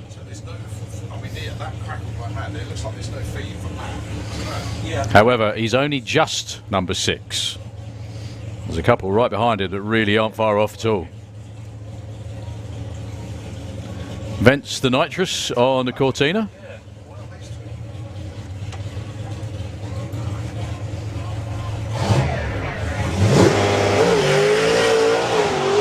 Another great launch for Darren. Quickest 60 foot of the weekend so far, 1.11. 8 flat on the quarter mile, 166 miles an hour. Crew looking a bit nonplussed with that one because he's been down into the 7s on many occasions. Right, can you hear me now? No? But I can hear you. Oh, good. Well, that's a start, I suppose.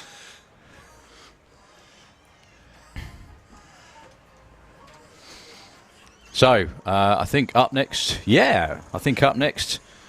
is going to be... Who actually swapped leads while we weren't looking then? I don't know, but How did that we're work? in different ports now, so Okay. we're Well, okay now. we are indeed. Well done to Darren Perch's team. Congratulations on a whole bunch of 7-second runs. So, thumbs up for Andy Robinson, for NGK Spark Plugs, the whole Robinson Racecars team. Not sure how far he's going to be going on this one. Notice Andy's actually got an off-board starter these days. So instead of having the onboard one, now they are allowed to do that in Pro Mod. That is actually quite a good weight-saving idea, because you don't have to have the onboard starter, obviously weighs X amount. Doing it that way means you can remove the starter, which saves weight again.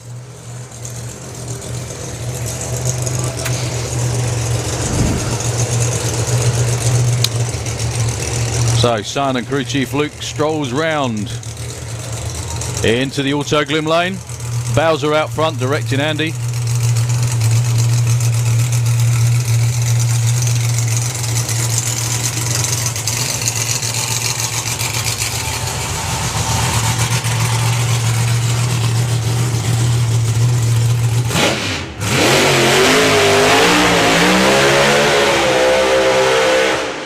Now that's more like the valve stretching, rod stretching burnout that we know and love. Starts off a bit tame and then Andy goes, oh, that's what he does. There we go.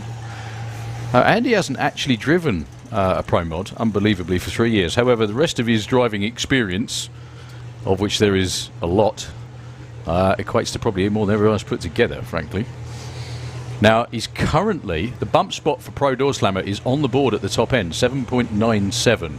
I can't remember what Andy ran earlier. I think it was an 8-second run. He shut off. 873, coasting through at 80 mile an hour. However, being completely fair and honest about it, that was the car's first ever run. Yep. Just a checkout pass. Launch the car, take it through to second gear. I can only presume Andy may punch third gear this time, and providing everything's all right, take it that bit further up the racetrack.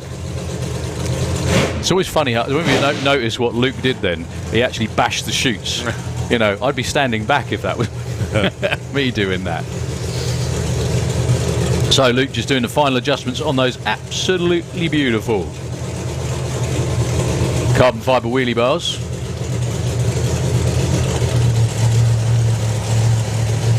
Luke giving instructions on the radio to move it forward.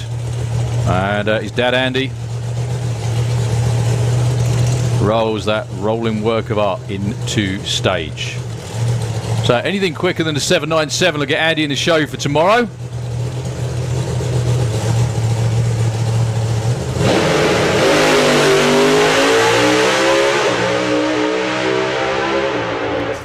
Wow, all the way to about 1,000 foot, still goes 668, 171. Very, very soft off the start line. Only 1.10, 424 at 184 to the 8th. And clicked it before the finish line too. A 668. Steph is smiling again. Let's just put him number 3 in the Pro Doorslammers. I don't know whether you noticed as well just how the maybe with the way they got the car set up, but it climbed right to the top of the RPM range before he shifted it every time. Andy Robinson's back in the 60s on the second pass in the car. So that's just bumped Tony Underhill out, unfortunately.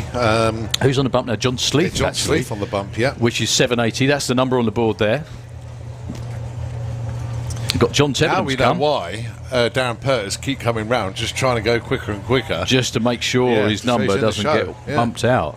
Well, I hope Tony got everything fixed.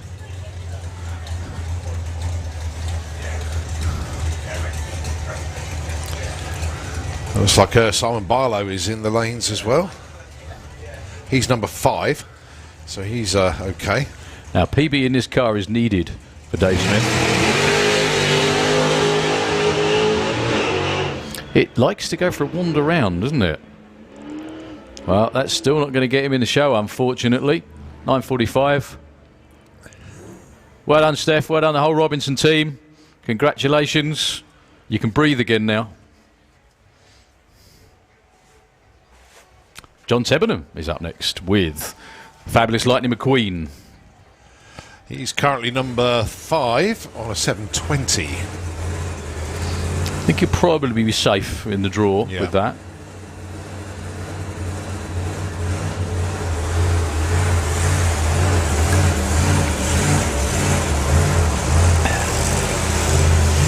Now that 720 was an early, like a nice soft run, early click off.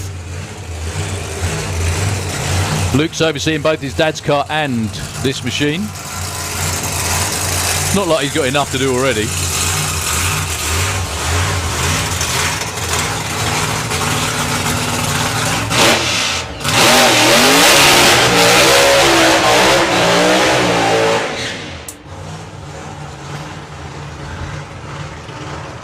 That's Rick out there. Going to be directing traffic from JT. Top crewman is Rick. Been around a while. Crewing on methanol and injected nitro engines. Even drove Dave Wilson's car once, I think. However, his wife soon put paid to any thoughts of him going any quicker.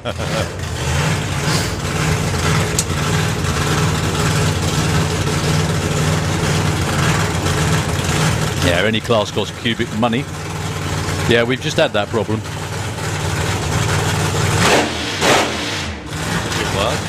Does it work at all? Yeah, we can hear you now.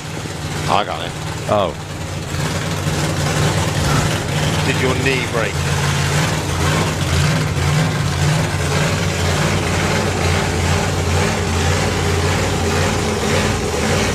Dave just swapped them around and they worked. Anyway, JT rolling in. Fabulous Lightning McQueen. For hopefully a full qualifying run at the Doorslammers. Through the tyre shake he goes, and does actually back out of it. Well, 105 to 60 foot, and it was shaking pretty much before that. You heard the revs climb. That's what we call tyre shake, when the tyres just don't grip the racetrack properly. He's still in the show, no problem. Still in the draw for round 1 tomorrow. So, Nick Williams with the Copo.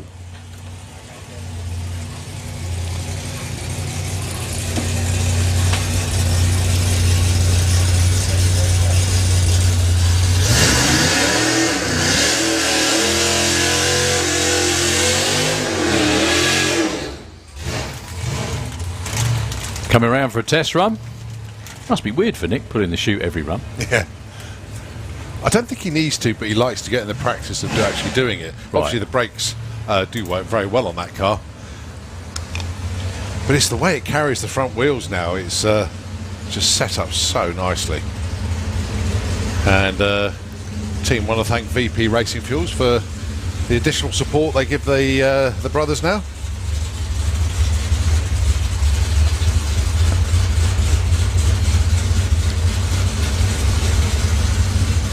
So PB at the moment 8:47 with the car.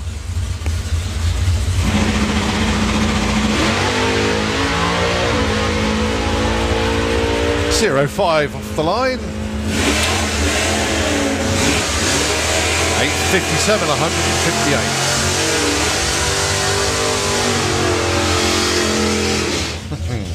Okay, so thanks for Spencer for actually telling us what's going on here, but it's Spencer Tram's car, but it's not Spencer Tram driving. He's on the outside. So it's Dan Williams having a go in Spencer's car.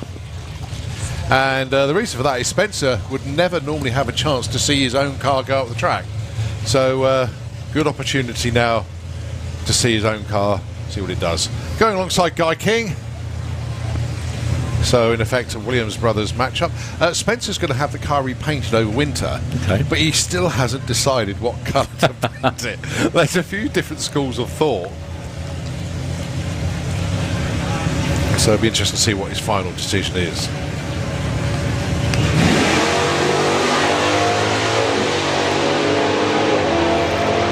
So, with Spencer behind the wheel, it's round about 11:17. And it's 11:15 for Dan. 9.995 for Mr. Guy King. Tom Semper in the 4-cylinder class.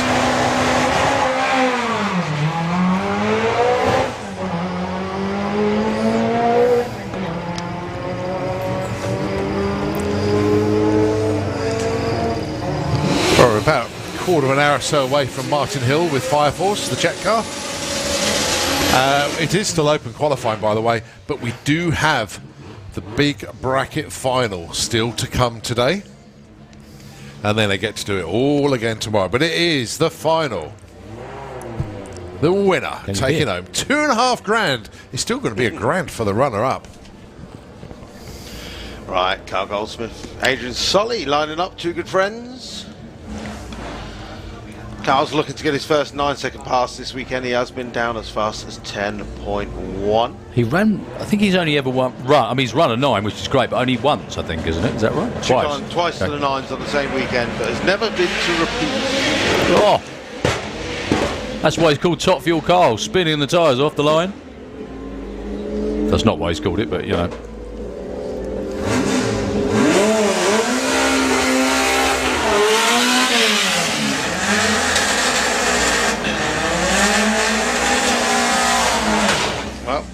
Few people will be excited to know that Martin Hill is in the lanes with Fire Force for free. The Jet Funny guy is due to run at 6:05. Simon Barlow's back down again. Good lad. I think probably that's all about trying to get the hang of the two-step on the start line. He did it on the first run yesterday perfectly, but then he's just done different staging procedures every time, I think. Dave Crowhurst and Michael Mooney.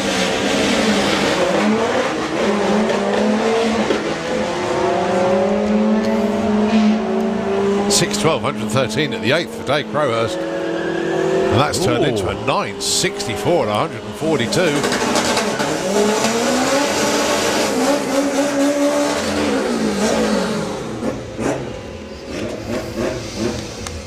Right. Ahmed Jamshed back round with the big man Ting Honda Civic. 9.8 is his best run so far this weekend with his stock block K20.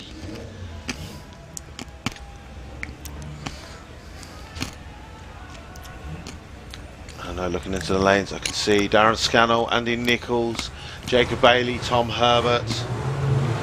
So everyone coming out now to make their, well, not their final runs of the weekend, of the day, but time is ticking by.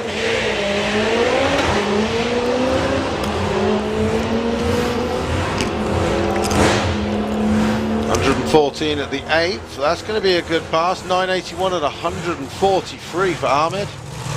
They're still well happy with that. He's going to be definitely a contender from the front-wheel drive class.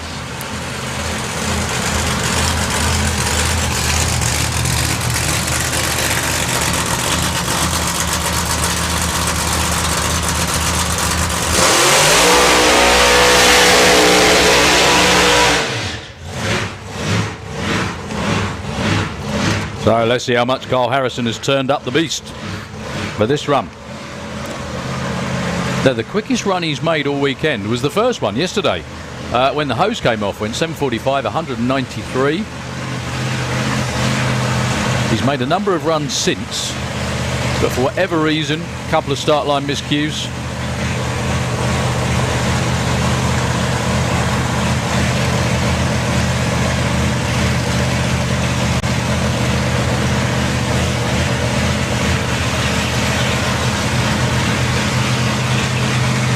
So, Super Crew Chief Carl Harrison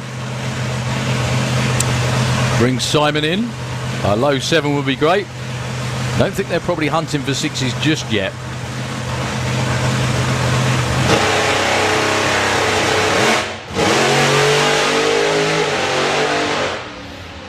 Same issue again, I think. It's just a case of brain and feet all working at the same time, I think.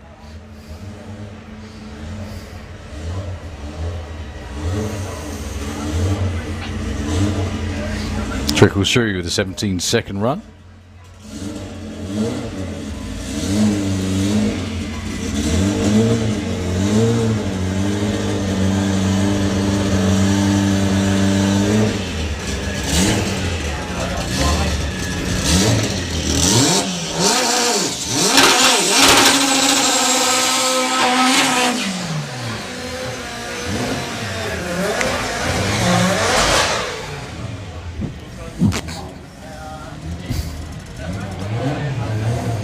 drive, it's Andy Nichols with Layla. And it's Darren Scannell with the Escort.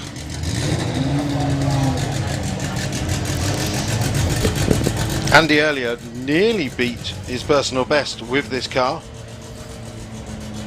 Currently is a 9.55. He went 9.56.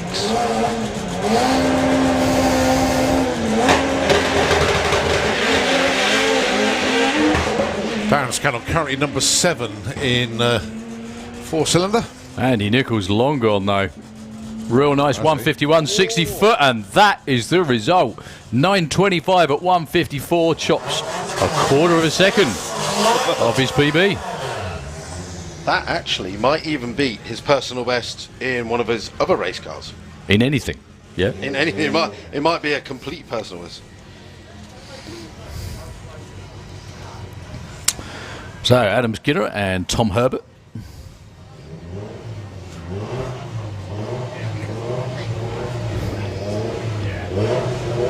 Yeah. Is that right, yeah? That is his personal best overall. Now you know why he chose that car. Whoa! Well held, Adam.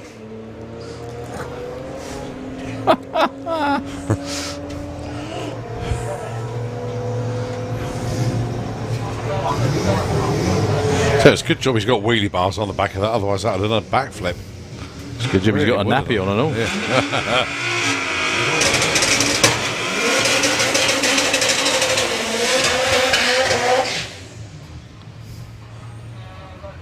Right, Jacob Bailey, and it's Dean Hindman with the Fiesta. Oh, without the Fiesta, it's been pushed back. That's a shame. I think that might be a neck brace issue. Oh, maybe not. Looks like a dribble on the racetrack. So Jacob on the bye run, trying to back up his 9. Well, he's definitely turned that up because he's wheel spinning. 116 at the 8th with a 168 60 foot. 10-12 at 143. Well, unfortunately, issues there for Dean. He's had a struggle this weekend. So I had a little wander during the break just to check out some of the cars, and I managed to get to the 4-cylinders. Well, they're dropping like flies. Really? They are dropping like flies. Oh dear. Okay. Unfortunately, for the majority of the people here at VW Action, it's mostly VWs dropping like flies. So Becky Turnock, Alex Lizarek, Danny Pike, Fee Sinclair, Alex Knott are all out, unfortunately. Gino Berdine's out as well. Oh goodness me. So it is a game of attrition, unfortunately. And has been in the past as well, actually, isn't That's it? You know? So Stu Meads.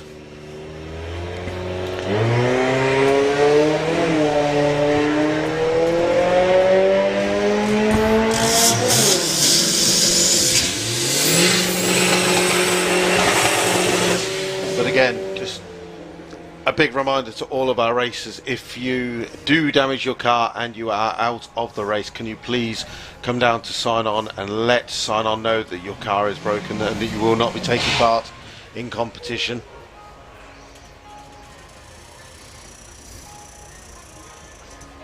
It's very, very important because we don't want to be pulling out any broken cars in the shootout this evening.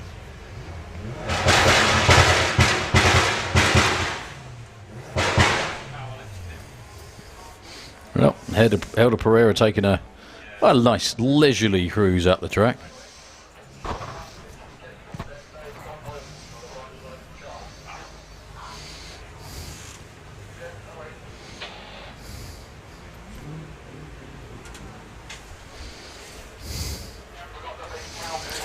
Well, we're about 8 minutes away from Martin Hill. He's in. He's ready. He's ready to go.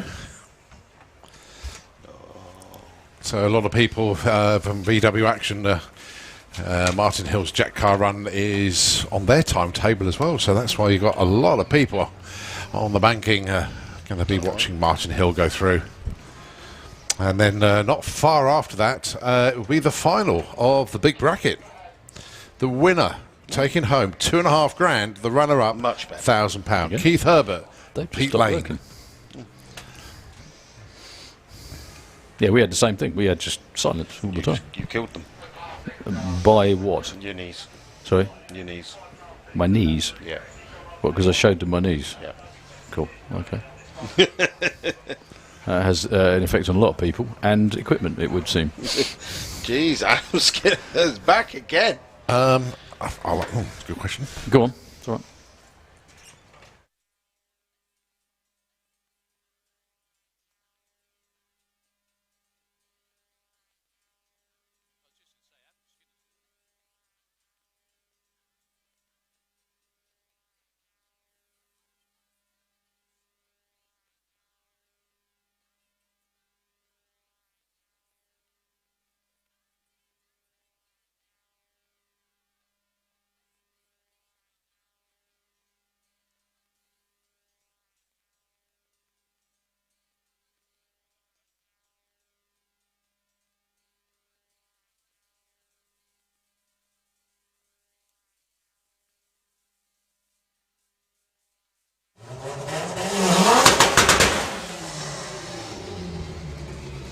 So, once again, Adam Skinner.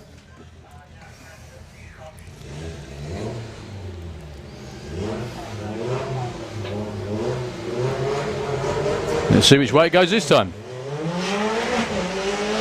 Mostly forwards. Like it.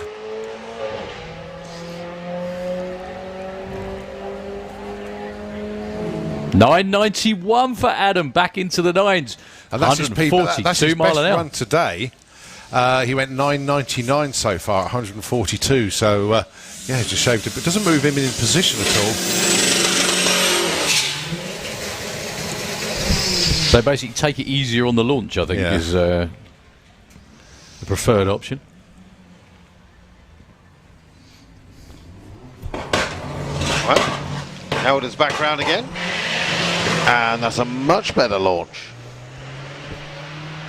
But it's actually a launch and we can't see the car, which that means that, you know, it's That's it. 112 at the 8th. Oh, 981, 145. Is that You another see- PB? No, close. 980. He went early. You see the crew just standing there going, we can now see the scoreboards. Yeah, just as long as he's aware qualifying's a priority for the other guys. But yeah, that's it. Okay, yeah, that's fine. No, I've got a few others. Nobody else has asked yet. Yeah. Okay, well, it looks like whatever happened with Dean Hindman a second ago is sorted as he makes his way back to the start line. In the meantime, Andy Hughes back out with the Subaru, giving it some beans off the line this time. 124 at the 8th and goes 926 at 155. Yeah, he's just gone into number 4. Considering a minute ago, That's good. Considering a minute ago, he said, "I'm not here for competition. I've got no chance of winning. I'm just here to run a PB and enjoy myself." Well, that sometimes that just sort of entails winning. Yeah, that's it. Winning's a byproduct. Well, it technically is an endurance car. It's built for time attack. He said none of these other cars would last 15 minutes going around the circuit. Whoa, that's a new one. Well, the troubles just keep on going for Dean. Meantime, Darren, 142.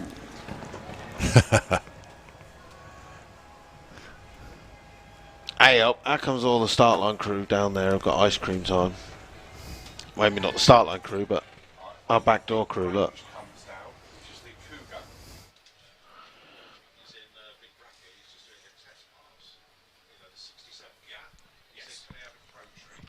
Well, looks like more work for Dean and the team this evening as they continue on trying to get this car down the track. That looked very much like a busted something, hence it went one way. CV the or a other. drive shaft, either one. Who was it that kept putting pray for my CVs on the back of the car? That was the other day? Goose. They do take a bit of a pounding, They don't do, they? they Is do. there any aftermarket stuff to beef them up, or is it Yeah, basically yeah, stock there stuff? is. Yeah. There is, yeah. No, there is stuff available. However, whether they run it or not. Even they still break. So we're only a couple of moments away from Martin Hill with the jet car. So just talking about the Subaru that's gone into the number 4 spot. Ahead of him, Gino He's in the number 3 spot on a 9.23. Richard Pryden is in number 2 with a 9.14.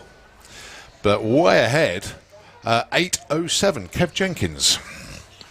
But we know what can happen in racing. Yeah, anything can that. happen. And Stephen Ray is the testament to that, because he took the... was he running 4-cylinder or front-wheel drive? That was front-wheel drive. Yeah. He took the event when running a string of low 11-second passes, so can be done.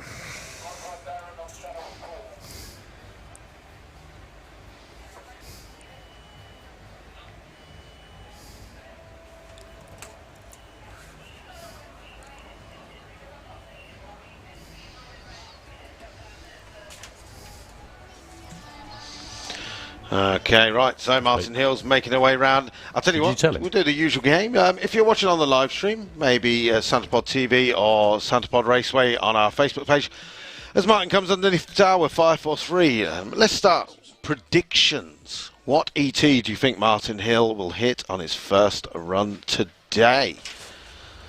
And the weekend, actually. Well, yeah, well, we can do it for everyone. It just gets them talking. Let us know in the comments what you think Martin Hill's going to put for under in just a few minutes.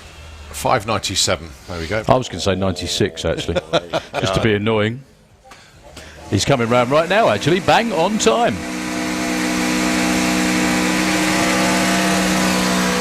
In that case, I'm going to go 6:01. I'm going to slow it down. All I know is it's going to hurt. And we're going to lose a lot of stuff. Yes. And this weekend there is a lot of stuff on the desk. Yeah, that's probably me.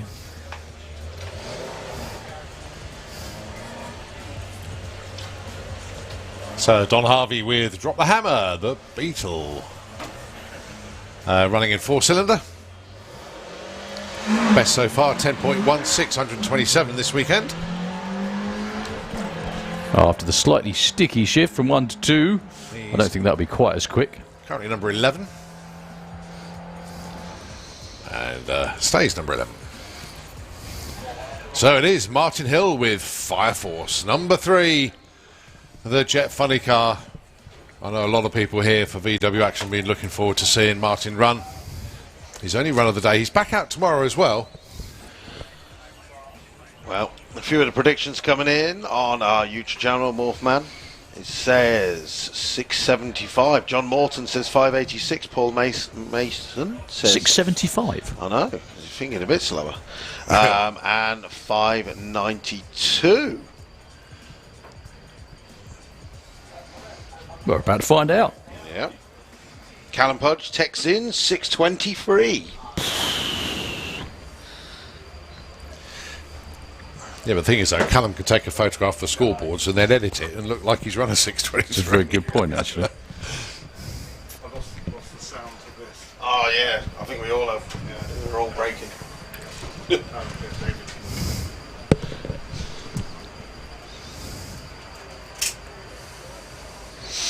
Well, that looks like levels 1, 2, 3 and 4 are now broken. Oh, joy. We're I'm running not out. touching anything. I am nowhere near anything. Dave, the budget. Just working its way along. Yeah, it is. Who's next? Because Simon's just It's gone. me. Simon's just gone on his.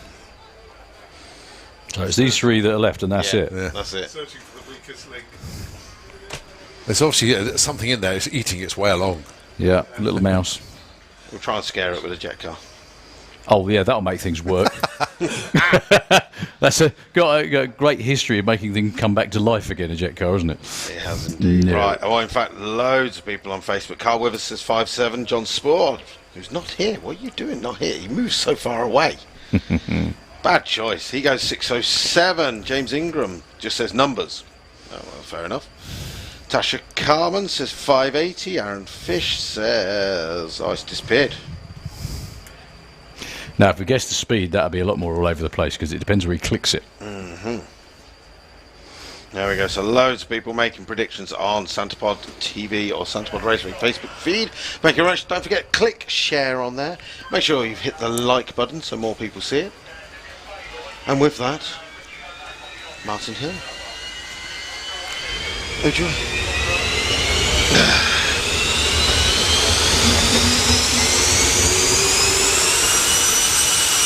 I did tell you, didn't I, the other week, this is definitely turned up a lot more Oh, good. than what it has been.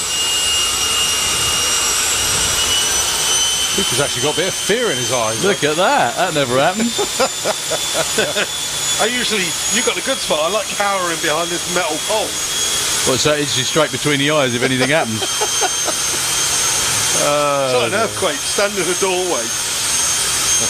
You are the doorway, in fact. I'm bigger than the doorway. I know.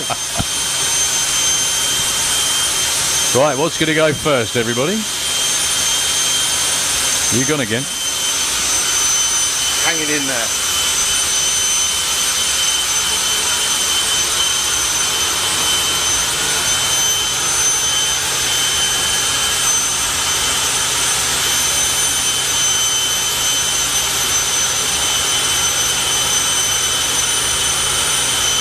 Look how busy the banking is for Martin Hill's run. Loads and loads of people watching on. Actually, there's a good number of people in the grandstands as well. Hope you're enjoying this today. Richie enjoying how sticky it is down there. One of the world's best looked after transits backing into place as well. Look at that, they even shined it. They even got some shiny on the tyres as well. It's always funny watching the newbies on VIP, of which there look to be a few of them, judging by the giggles.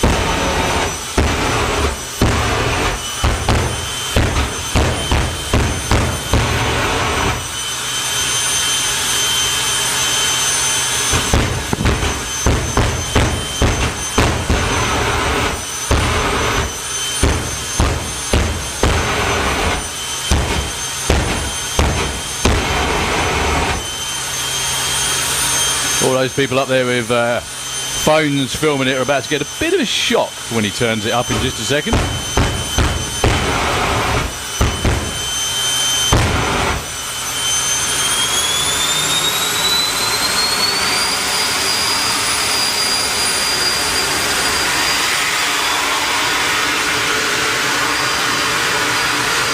Which is about now.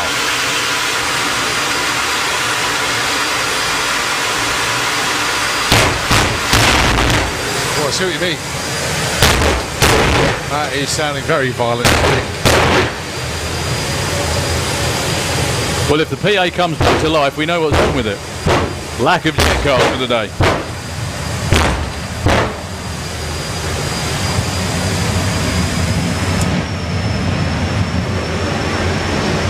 So Martin Hill then with 543, Richie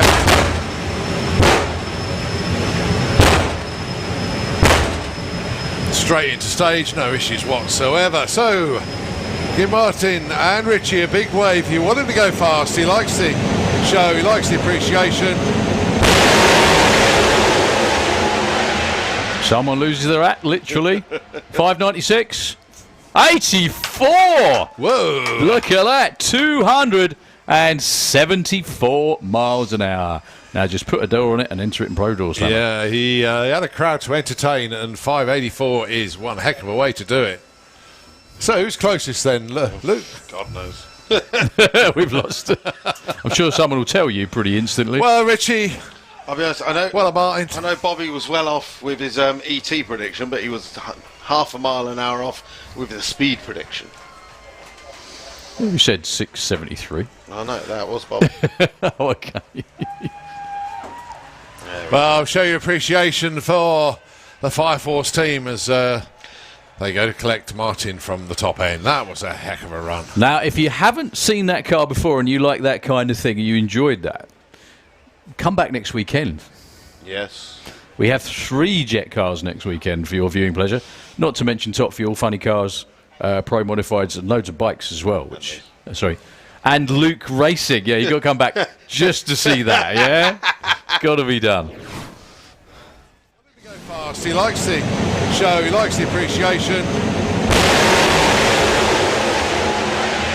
Someone loses their act, literally. 596. 84! Whoa! Look at that. 274 miles an hour. Now just put a door on it and enter it in Pro Doorslammer. Yeah, he had a crowd to And I was like, well, that's a transit van. It was a transit. It was a transit van. And then I'm going to this side. And I was like, well, there's a jet flame here. But a transit van and a here. transit here. And I was like, what's going on? I was like, where's the jet? And then this transit van pulled forward. He's basically made it a convertible roof. So he's cut the roof off, mounted the jet in the back of the transit van. Mm-hmm. He's got both side doors slid open just while he's doing his pops and bangs. The tip of the jet is literally just cut through the back doors. Okay. And it's his daily driver to go to work and back I in. didn't realise And it was a daily. He literally pulls up to the side. They slide the doors closed. He went off down the track. It was only the first time out with it, but he was like, "Yeah, we do it." And I use it. I put a little cap over the jet at the back, and just No jets left in this vehicle overnight. Oh my word! that's it. So Love it. It's that time. Only in drag racing. That's it. So you never know when it comes to like flame and thunder. Oh boy, oh boy, oh boy, oh boy, oh boy. It's the final of the OCS Group Willis Brothers Racing Big Bracket. Pete Lane, Keith Williams. The winner. Sorry, Keith Williams. Keith Herbert. Even. The winner. £2.5 grand. The runner-up gets £1,000. Tense moments indeed down on the start line for the teams. Even the teams. I don't think Pete's got a team. He does it on his own, doesn't he? But the Herbs are all here. This is one of the more tense races ever for these two, simply because there's a lot of money on the line for the driver that the win light comes on for. Just on time, timing system reboot.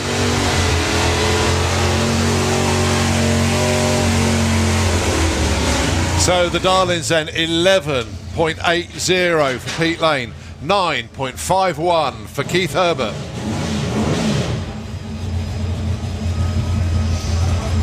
So is it going to be Mr. Furious or is it backup Bob? Oh yeah, there is a team down there for Pete Lane. They're all crouching down by the wall. They're all filming it. There's going to be high fives one side of the racetrack, and there will be congratulations given by the other team, as they'll still be walking away with a nice little payday. But here we go then. They're both into stage. The tree's going to count them down. Pete Lane is off and running. Off goes Keith. There is a reaction time advantage on one side of the racetrack, but the win light and the money goes to Keith Herbert takes it. The win margin 0.09 on a hole shot. Keith is going to be buying some new glasses for the crew member. He jumped up, the glasses hit the floor and smashed. Well done, Jim. I don't think they care anyway. Congratulations to both of them. The numbers were 0.128 on the tree for Pete Lane, 0.37, which was the big difference at the finish line for Keith Herbert. That was about the win margin as well. I'm not 100% sure. Is that Keith's first meeting this year? I think so. Could be. I know Pete Lane's been going all over the place doing various events, but the Herb, he's got it. He's going to be one very... Pete Lane is off and running. Off goes Keith.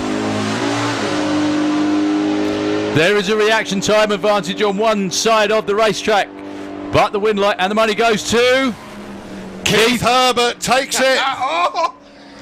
The win margin 0.09 on a hole shot. Keith is going to be buying some new glasses for the crew member. He jumped up, the glasses hit the floor and smashed. Well done, Jim. I don't think they care anyway. He's currently our #1 qualifier in the front-wheel drive class, Calvin Skerritt, with the Honda. Oh, Mr. 180, isn't he? Oh, lots of fluid coming the back out the back of Kelvin's car. Yeah, there is. Oh, lots and lots and lots. They're pushing him back.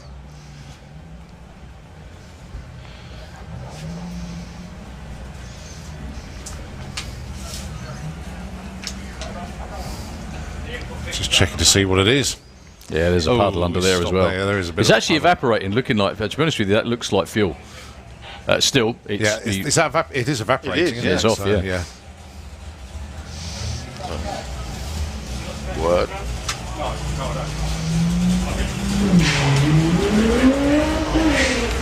You sort of look at the fluid and you think, oh, thank goodness for that. That means it's just tightened up hose or something's overfilled. You hope. If you've got oil, you think, oh no, what's gone? Tom goes through with a 1442 at just 69 miles an hour.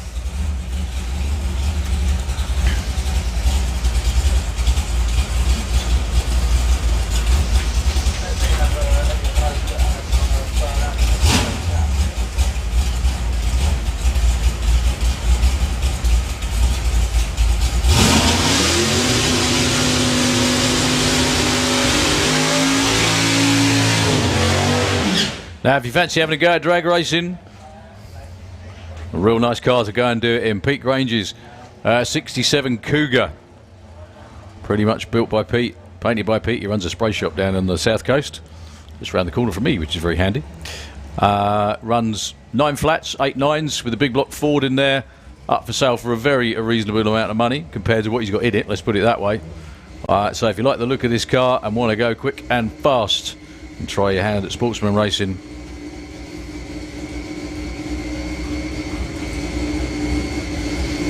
this could be the car for you. So just a time trial run for Pete Grange. Went out on a very unfortunate red light earlier today. So this is a pro treat. It's exactly what he's got.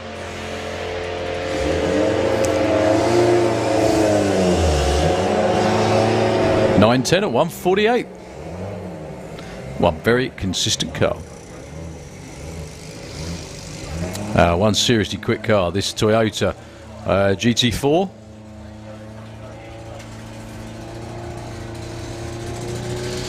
And down in the low 9s. Yeah, 9.14 so far.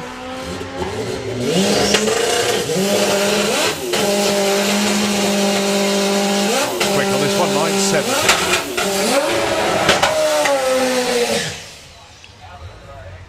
This is cool. I really like this car. Well, the fact that it can actually pull a wheelie anywhere on the racetrack is quite good as well. Yeah. Well, that shot that Callum got earlier was a couple 100 foot out, I think, wasn't it?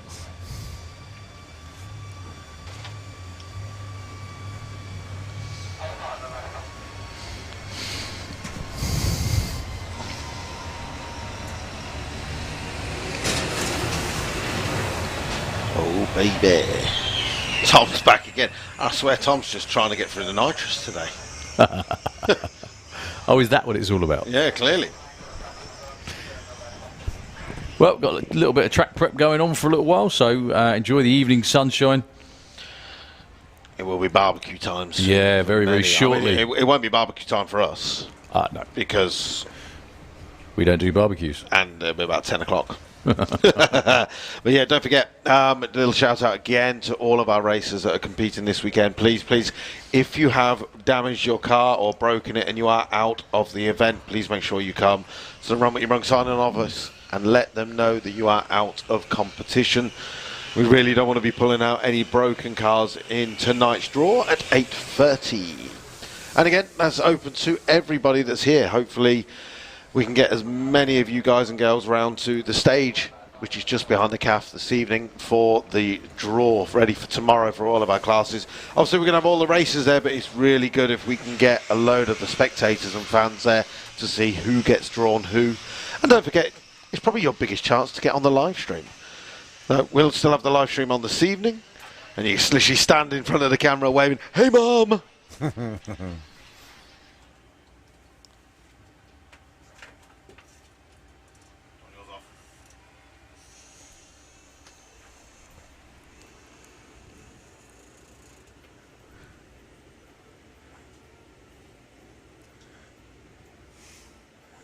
You know, the bizarre thing, actually, look, I thought the lanes would really thin out now, but having just looked round the corner, there's actually quite a few of them down there, predominantly 4-cylinder and front-wheel drive.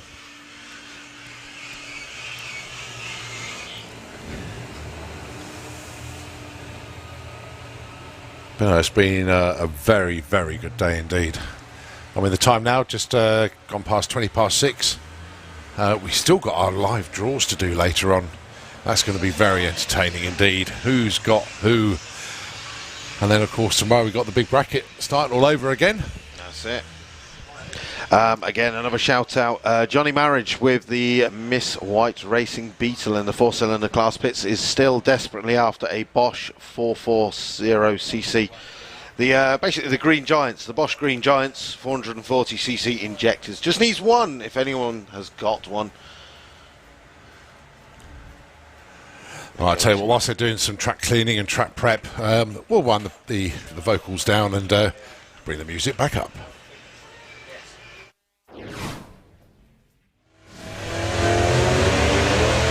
Oh, game over. Lee Huxley goes red. So it is going to be Pete Lane into the semis. That's an 05 red for Lee. Pete Lane though.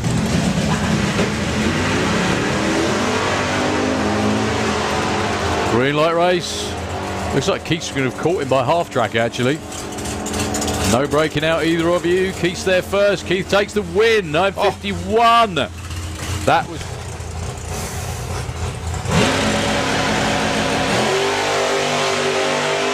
Unsurprisingly, Billy Gane goes red because he deep staged.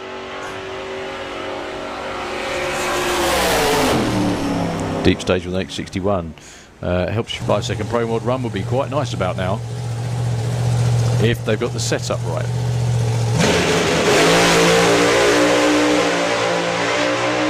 That's a lot more like it from Bruno. 3.97 to the 8th. 6.10 at 2.25 through the strike.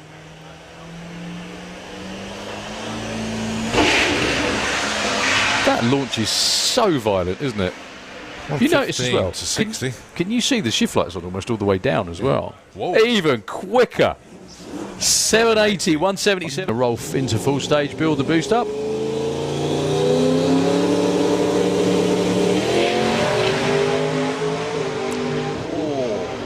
Well pedalled, that lady. 679 at 195. That was definitely one of those. Yes, there's nothing of it. So, go on. Tom pretty consistent with his 0.3 lights on a Pro Tree.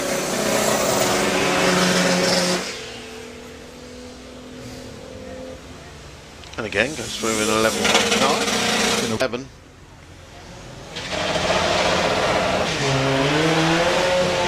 Well, there's that 163 60 foot. A lot calmer off the line as well. I'm basically videoing smoke. 108 at the 8th mile. 10.42 in the other lane and a 10.36.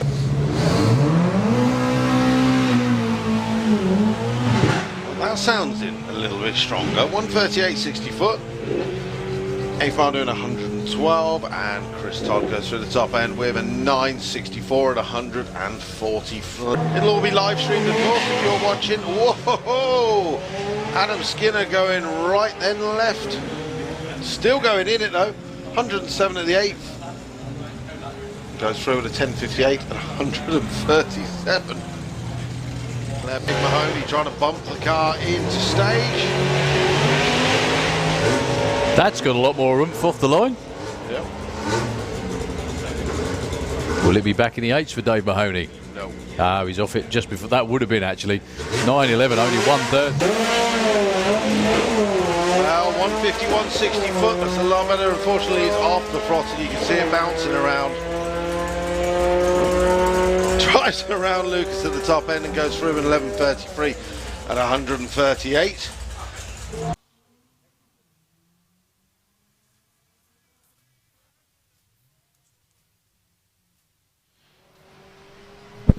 Okay, so solo run for Carl Monks and goes through with a 12.56 at 105 miles an hour.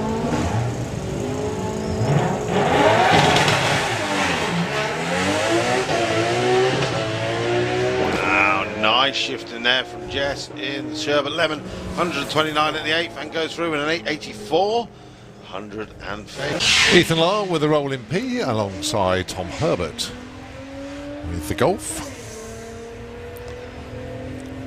Unfortunately, Ethan has left before the cree's actually run. That's a shame. No time or speed recorded. 30. Joe Stevens and Jonathan Prout, the Civic alongside the Sunbeam Stiletto. Well, Joe disappearing into the distance. That is a good looking run. 8:01, but look at the speed. 100. Being his best so far. It's not his best 60 foot so far. But still goes. Oh, wow. 980, 147. To be. Adam Skinner with a rat. He's been. It is Lee Connor with the Hypnotoad. Oh, sorry. Ethan Lyle with a rolling P. And he is very proud of the fact that he's got a new PB and he keeps writing it on the back window so we don't miss it. 12:71. Alongside Simon Swarbrick with the pop. Would love to get into the tens. That's real quick for Simon.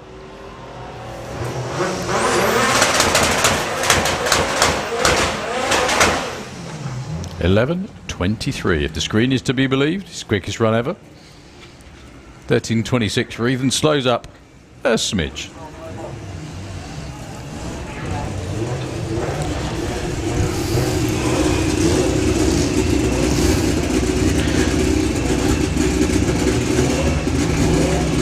Like you said, Luke, Tom Herbert just trying to use up all the nitrous. He's been round a number of times this evening, let alone today. Darren Dewhurst out in front with his shed, though, goes 10.57, 1:44, 11.85 for Tom.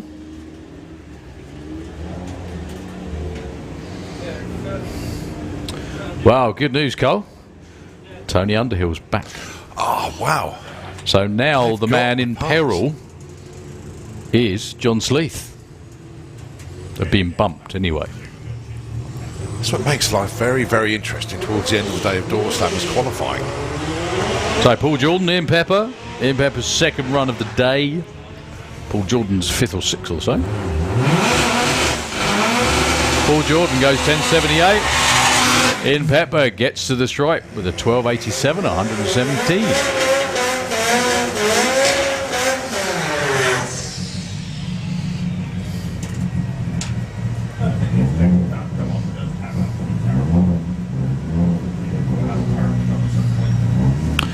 So Stu Meads with the Mini.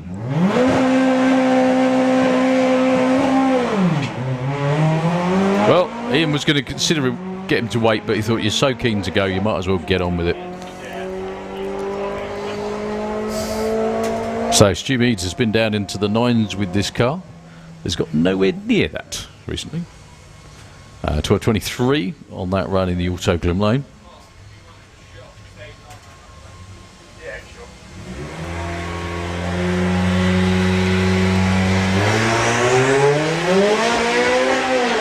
That's a lot more like it.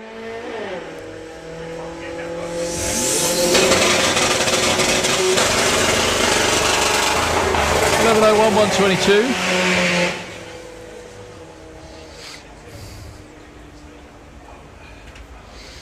A good friend Pavel from Poland with a Seat Arosa. Let's see if the cool evening air can give him the nudge he needs to get into the nines.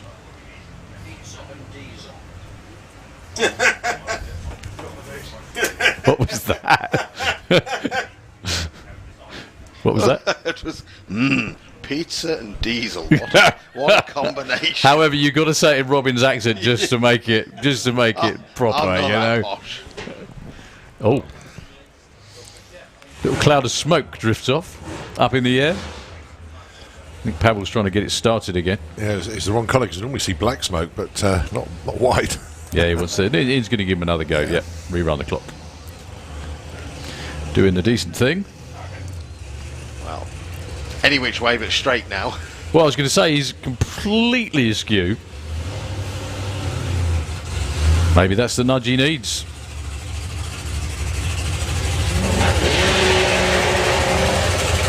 Yeah, same kind of 60 foot, 1.66. It's around about where he's been every time. 188, still going to be a low 10. 1070, 139.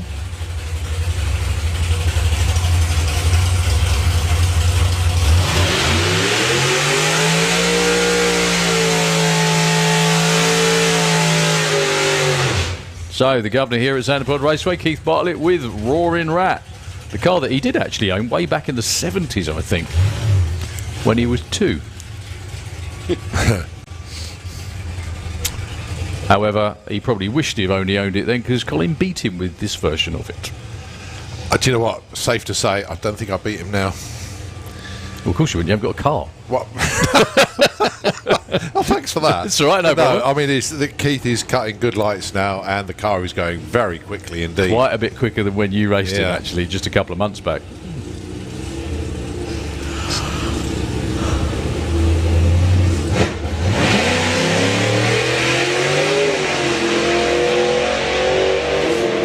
There's a little bit of a double step there. That's why the run might not be as quick as it normally would be. Yeah, 1089, 127. That's exactly what he ran when he got We got beat by you. Yeah, there we go.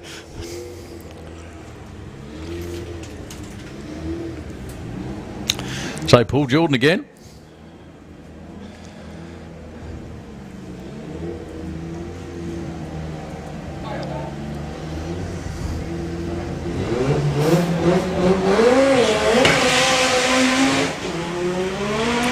.164 to 60 foot for Paul Jordan. Nice looking run. 10 flat, 138 miles an hour. It's like having 2 Collins up here. You're just all sitting down scribbling. It's what Colin does all the time normally. We just do little drawings.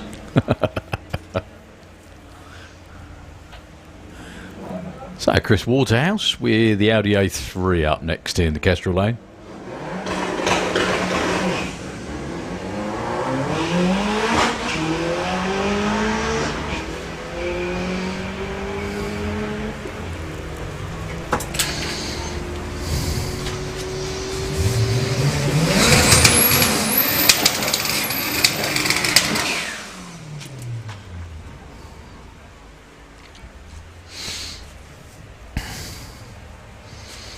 So Jonathan Pratt with the Civic, 25 to 7 on a lovely evening. It is actually. It's absolutely glorious. Picture perfect. We can do this for the next 4 weekends, please. That would be fantastic. Yeah, I've requested to press pause on the weather. Nice. Whether they'll listen, I don't know. But things like the evenings are just going to get darker and darker and darker. They do. Nice looking launch. Good looking run as well. Wow, that's his best of the weekend. 140.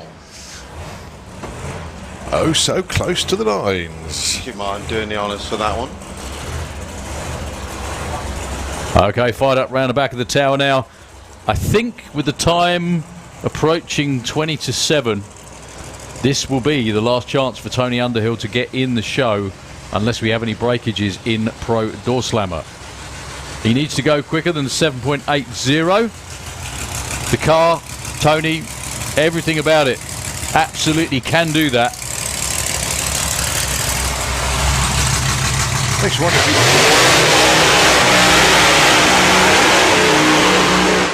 you wonder if he does do that. Will John Sleeth leg it into the lanes? Who knows? Then that puts Darren Pert under pressure. The thing is, John Sleeth, well, yeah, they're both so close together, aren't they? Yeah. So anything quicker than a 780 bumps out John Sleeth and puts Darren Pert on the bump. Yeah. And if he can go quicker than 778, it really does move things around a lot. Now, if this car goes basically from start line to finish line without Tony lifting, it will run way quicker than that number. However, this car is a fun car to watch. Probably a fun car to drive as well.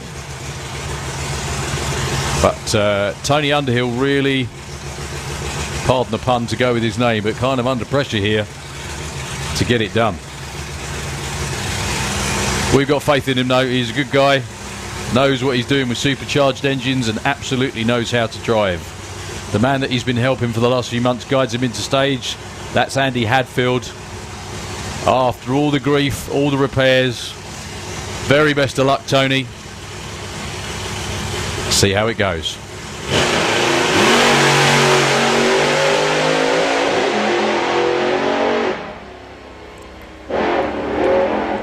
That's what you call trying to get to the show. 790, 129.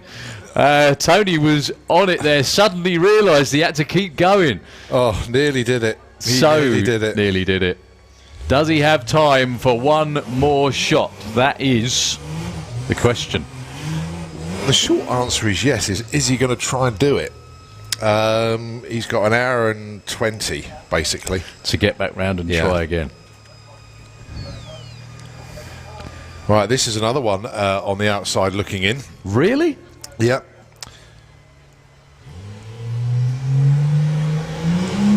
This is Harvey Bogle. He's got a 992 at the moment. He knows he needs to go quicker than 964. 993. That was actually the dial-in on the board. Yeah. Or the number on the board, anyway. Was it? Yeah. For some reason, 993 was on the board. Yeah, it says index 993. Yeah. David Mahoney's out, so it's bumped the field up. Oh, okay. David Mahoney is out.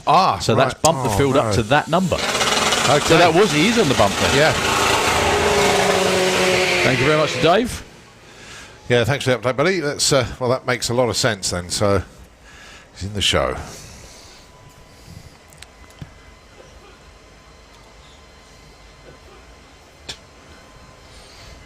So, Pavel Petrek from Poland with the Seat Arosa.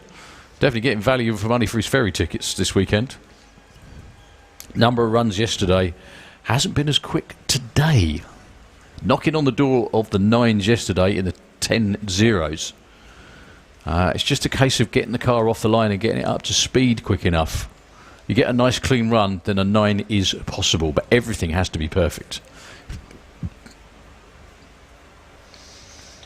I'm not even going to look. I'm going to try something new. No, 60 foot down on before, 167.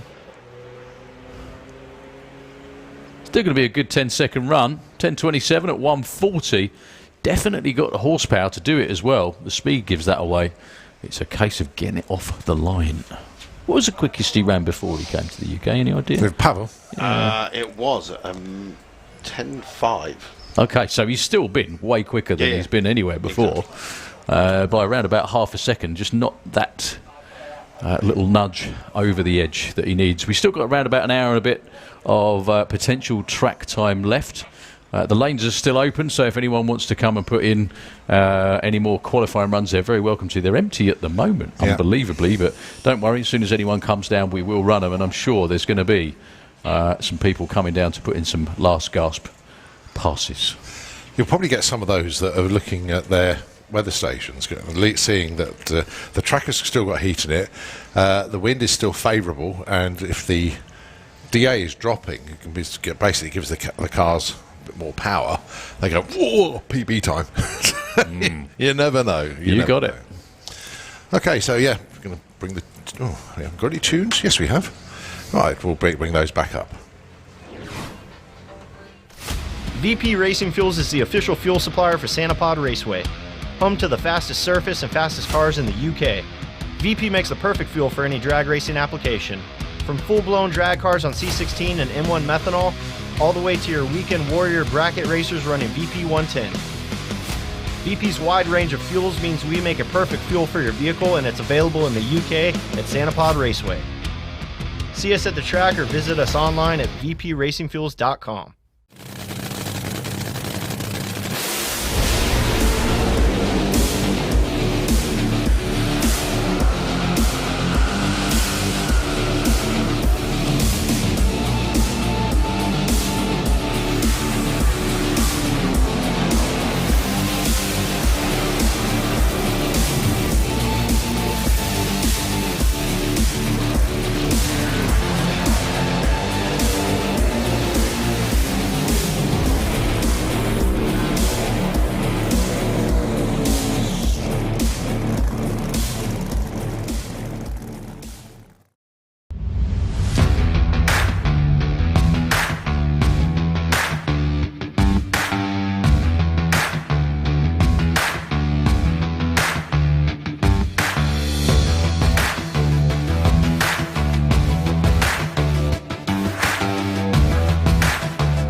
So Stephen Ray giving it absolutely everything on the burnout there.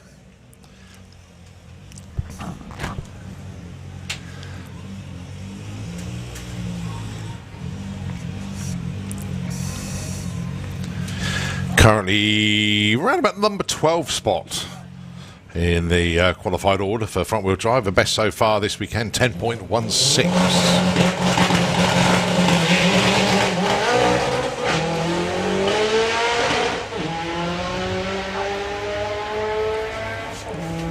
684, 111 at the 8th. 1037, 141 at the stripe. So he stays put.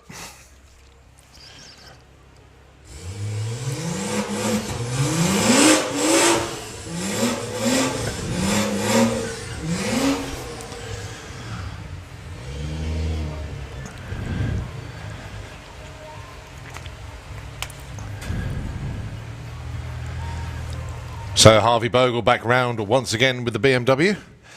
We actually do know he's actually in the show now. That is his 993 on the boards, which is staggering for this BMW. 159 to 60, 425 at 330 at the 8th. 6.43 at 111 miles an hour, and he's found a bit more of an improvement. 991 at 141 miles an hour. Okay, so whatever the problem was for Calvin Skerritt, he's got it fixed. He's rolling back round underneath the tower one more time.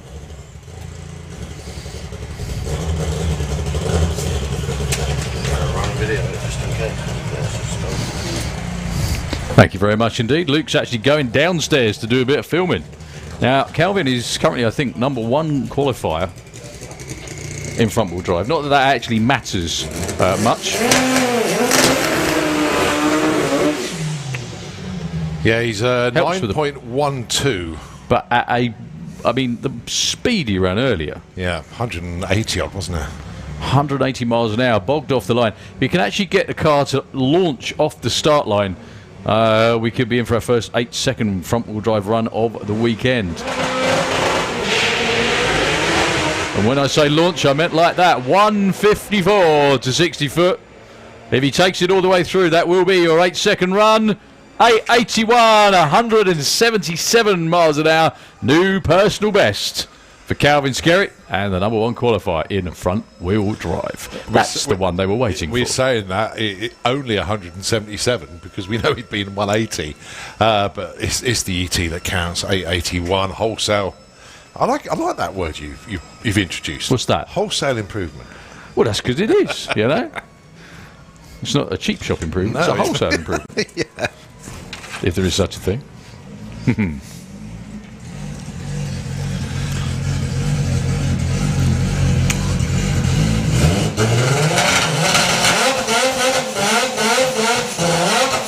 Stephen Ray back round.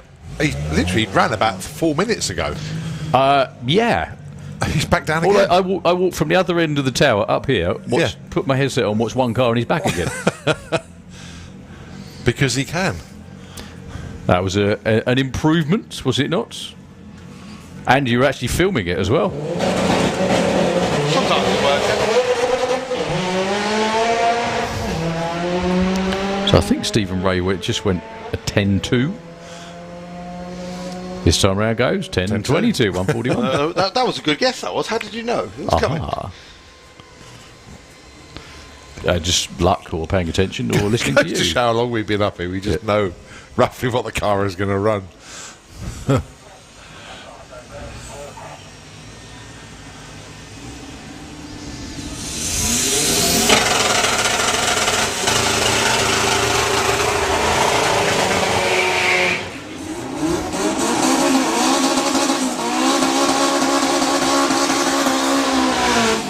So one more time. Do you know something? I remember a couple of years ago when we had the rain-affected Doorslammers.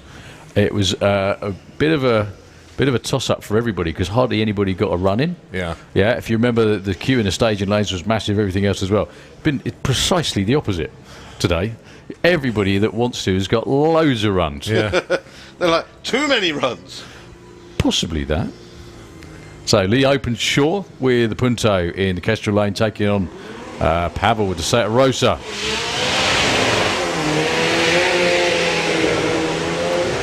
And that nice soft launch from Pavel was quicker than all the other ones. It was. I don't think it's going to be much quicker ET-wise. Oh, 10.15 though, 1:38. Maybe that's the way forward. 11.27 though for Lee Openshaw at 1:24. Again, if the numbers on the screen are correct. I can see and tell you actually. Lee Openshaw's best so far, 11.46. That's the quickest so running. That's his quickest. So yeah, if anyone's sitting out there in one of the open classes and fancies running quick, now's your time. Right, Paul Jordan in the 4-cylinder.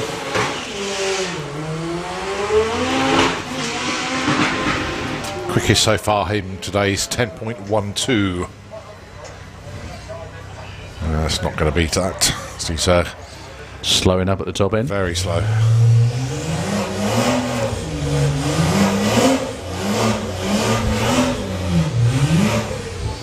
Oh. Go on.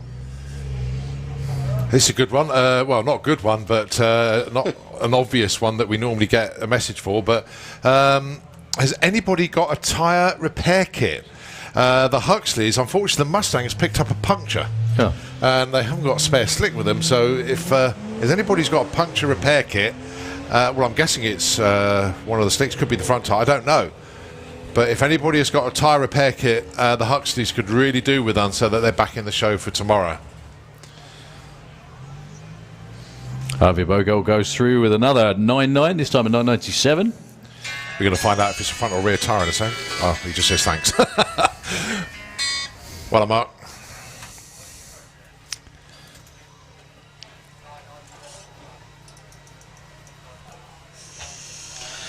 Right, Tom, for what is 15th run today? Got to be something crazy.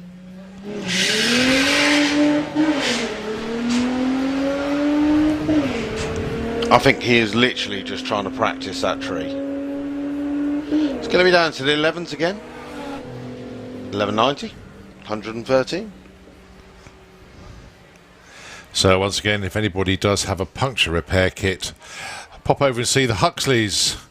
They are in the pits, sort of pro-ET pits where they would normally be. I know it's Doorslammer pits this weekend, but those of you that know your way around the pit area, if you head up towards where pro-ET pits are, you'll see the Huxleys there. They're basically opposite the Williams brothers. They're up that end.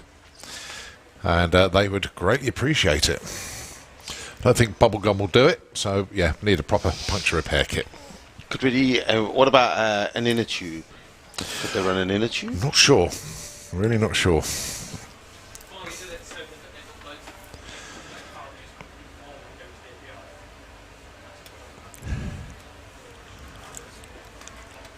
Well, it's obviously gone a little bit quieter now. Oh, the governor's back down with Roaring Rat. But it was some unbelievable runs today. I mean, Calvin Skerritt, I mean, the speed that he's running is staggering. Absolutely staggering. Who's going to pull him out in the sweepstake tonight? Ooh. That's going to be exciting if you get that. And let's be honest, there's so many cars now. We know that anybody can win it. That's the weird thing. Anybody can win it. I think when you get whoever you draw, it's like, stand a chance. But it is with everybody because it's not always the quickest that wins these events.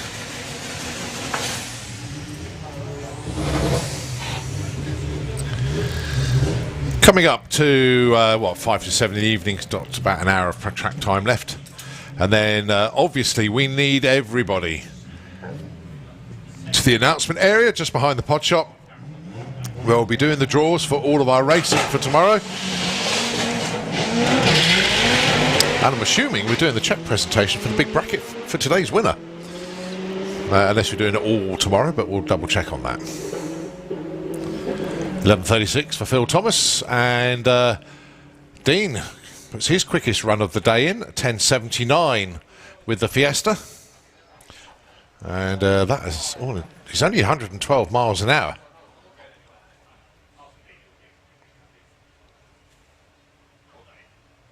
Just check, see where he is on the sheets.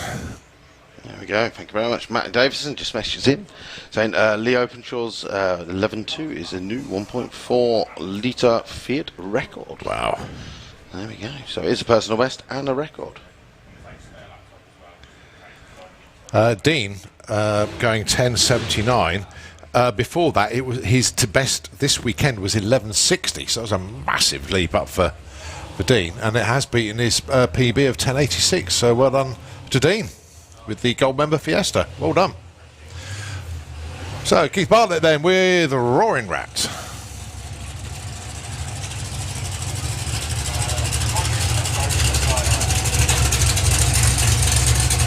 It's one thing buying a car that you used to own years ago, but to actually take it out of the track and properly enjoy it, take my hat off to him.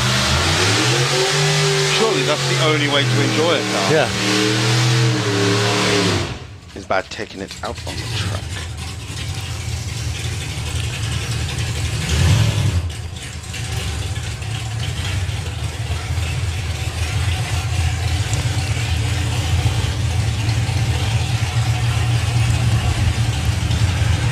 Well, Keith was mumbling about entering Big Bracket tomorrow. I wonder if he'll actually do it.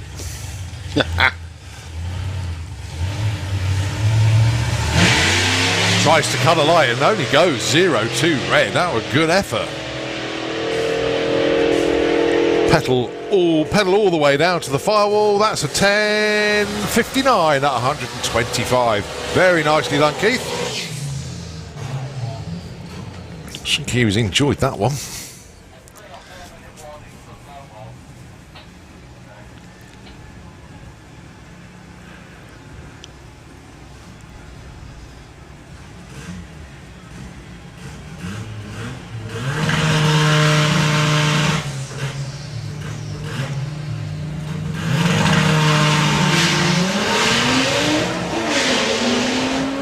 Oliver St Quintin and Tom Herbert.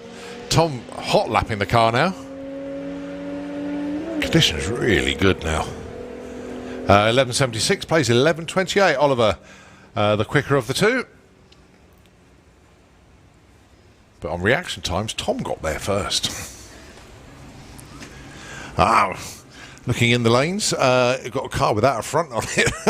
Trying to make it as light as possible. We have fabulous Lightning McQueen, the pro model John Tebenham. He's back in the lanes.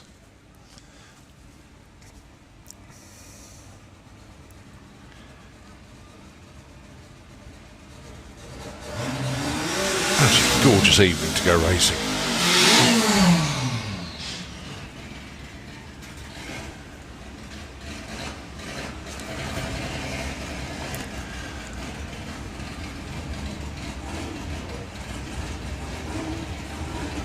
So Nigel Hull running in the 4-cylinder class.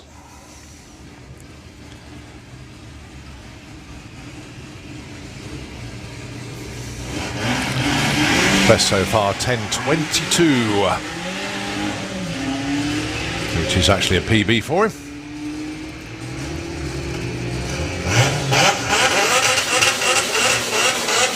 It's a 10.39 this time round.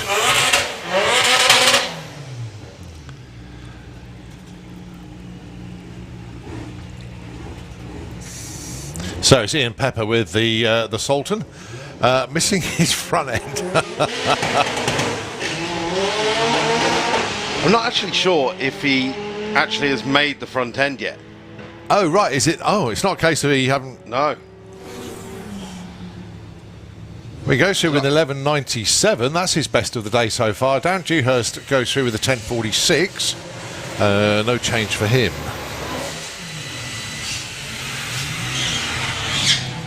Because I remember just before the event, someone was asking, can you run without the front end?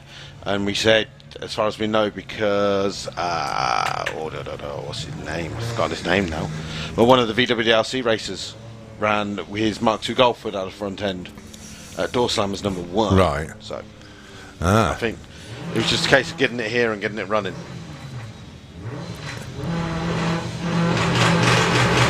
Ethan Lyle with a rolling P. Mr. 12.7. Going alongside Anthony Mincher with the Golf. It's not going to be a PB for Anthony, but Ethan going well. Goes 12.94 at 102. Luke Robinson just coming round and having a look at the track, going to measure the,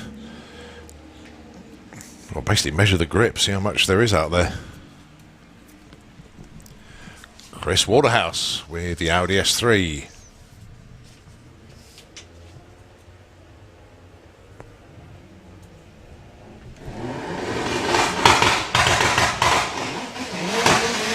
Bit of a hop, skip and a jump off the line, 195 to 60 foot. The thing is with the front-wheel drive cars that need to build up boost, it is an art form getting the car off the line. Once the run's building, it was pretty much straightforward, but it's getting them off the line always the issue. Tom Herbert round again.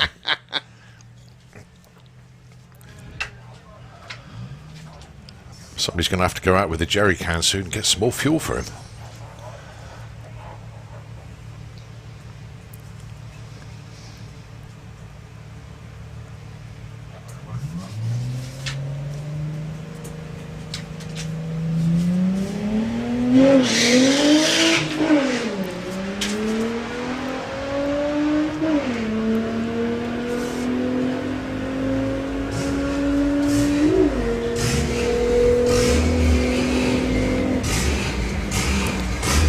Tom goes through with a 12.24 at 113, and the hits just keep on coming.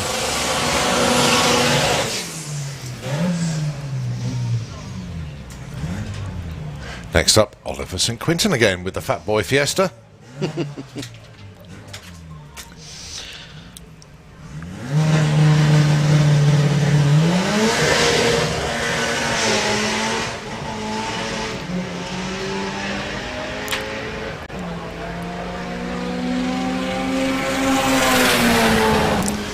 And that's 11.29 at 125 miles an hour.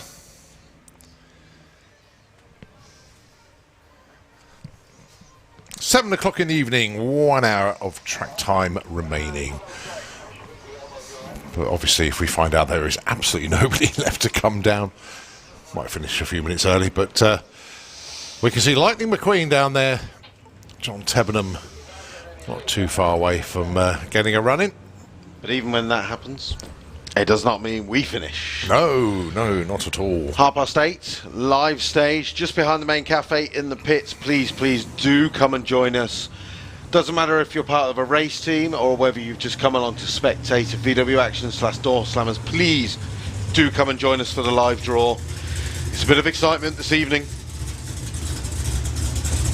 Before you all go and boogie with Jensen D. Gruber.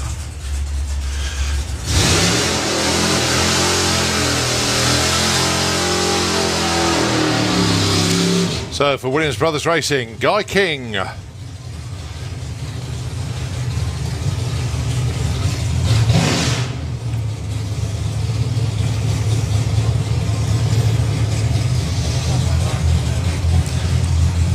normally I'd say 10.04, but it's getting nice and cool out there. The track conditions are really good. Could dip into the 9.9s once again here for Guy. It's a lovely car. That we really do need to have a close look just how pristine this one is. Worthwhile addition to any muscle car collection, it really is. 04 on the tree.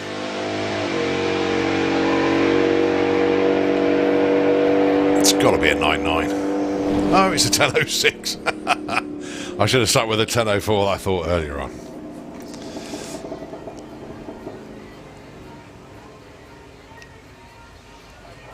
Well, along with Williams Brothers Racing, got to say thank you to all of our sponsors this weekend, the OCS Group, Williams Brothers, VP Racing Fuels, Fast R, and A-Plan Insurance, all stepping up this weekend, so massive thanks to them. All right, here we go then. It is fabulous. Lightning McQueen. John Tebenham with the Pro Mod.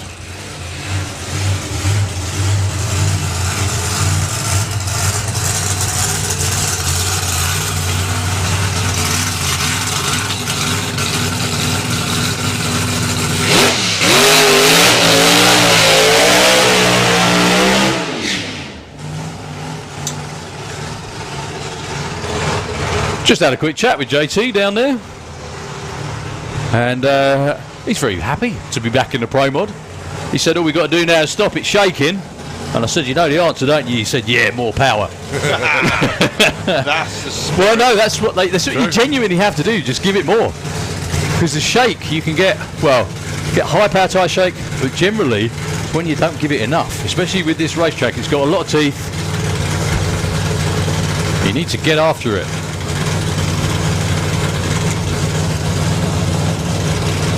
He's well qualified anyway. He'll be fine to be around tomorrow.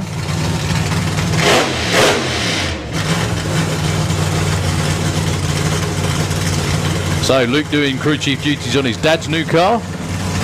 Ah, good to see John Sleeth back down trying up the number.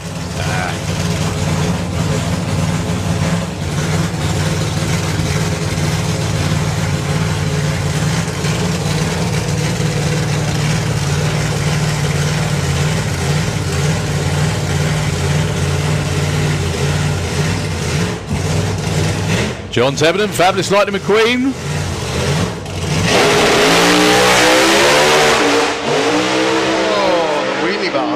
He nearly made it through the shake zone. Still goes 6:53 at a booming 227 mile an hour. 104 to 60 foot, 434 at 176 to the 8th. I think the wheelie bars took an absolutely pounding because they were flapping all over the place. Flapping all the way down, so I think the crew have got something to look at when they get back to the pits. He drove through the shake and he just lifted as the shake stopped.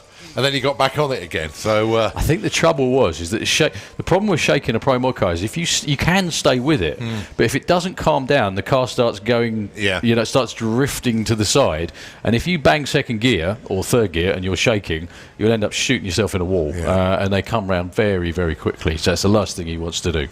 But anyway, good run for JT. I think it could even be. Look at the live feed. Have we got a paraglider? Just up. Oh, yeah, just there up it is. Yeah. Nice to see Rich Jones stopping by. Well done to John Tebbenden's team.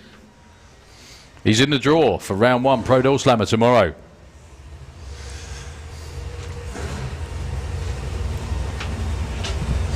Just see Adam Skinner park the rat next to Nick Williams' Copo.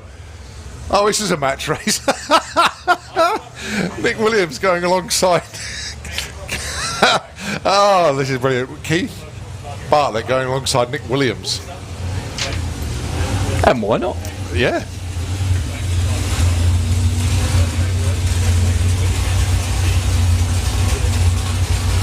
So Nick PB so far this weekend 8.47 with the Copo.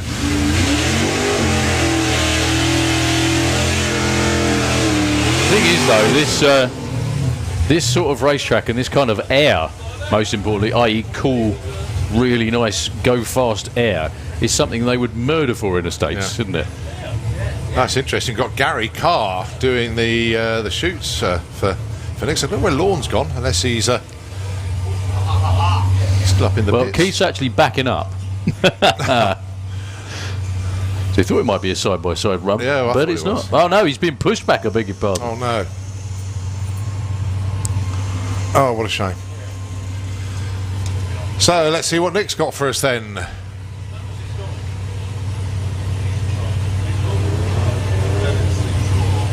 Oh, okay. Yeah.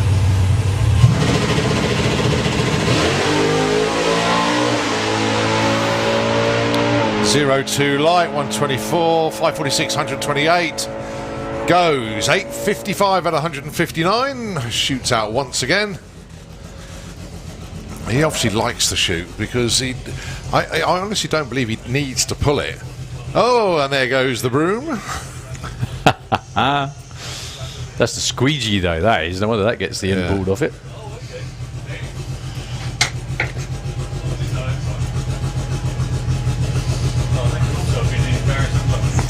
You know, both of us have had a chat with Nick. He absolutely loves that car. It's everything you thought it would be and some. For those of you that like your facts, that Camaro, those of you that Copa range, they build 69 a year. Well, the 2020 version, which is what Nick's one is, was the last of the limited production runs because they're doing a 2021 Copo, but with a big block. Okay. So it's basically, I think it's a bizarre fact on this. It's only rated at something like 426 horsepower. Knowing damn well that everybody's going to put either a supercharger, Loads on it, or whatever system on it.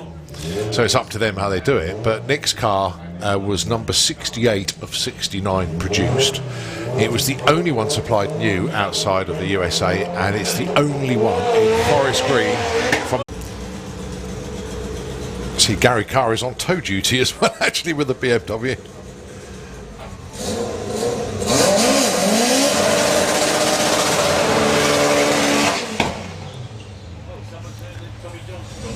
Alan Duthie with the little blue Corsa.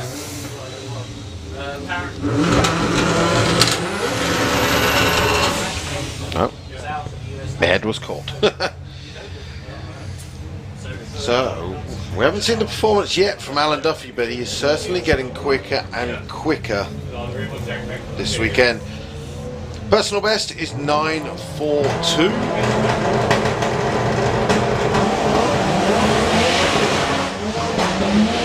Well, that's a decent 60 foot, 158. The 8th mile, Alan Duffy's pulling away, doing 111 miles an hour, and goes for the top end with a 10:30 at 138. Guess who's round again? Tom. Tom Herbert. Dean with the Gold Member Fiesta. That car has just set a PB.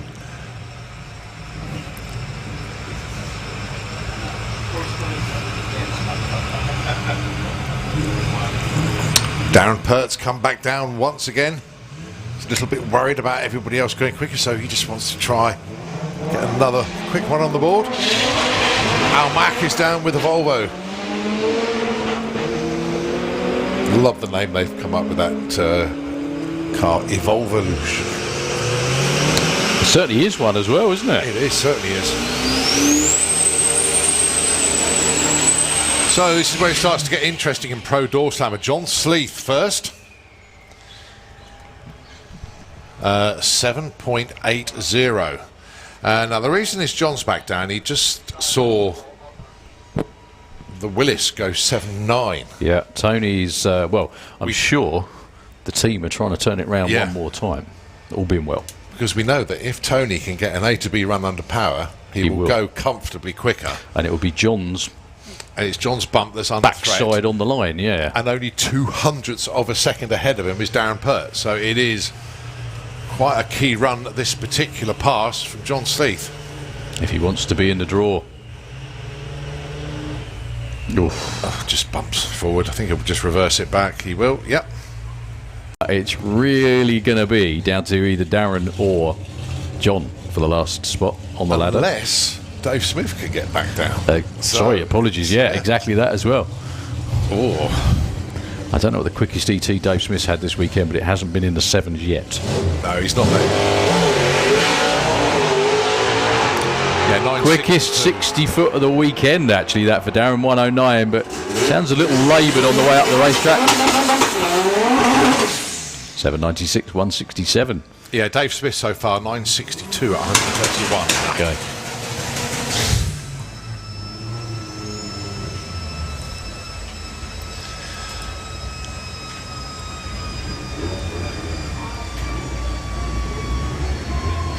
Funny enough, actually, it was Tony that mentioned to me yesterday about the fact that it was going to be an 8-car field. And he knew he was going to need to stand on it. Yeah.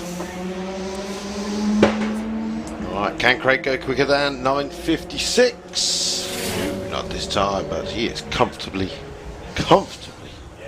qualified.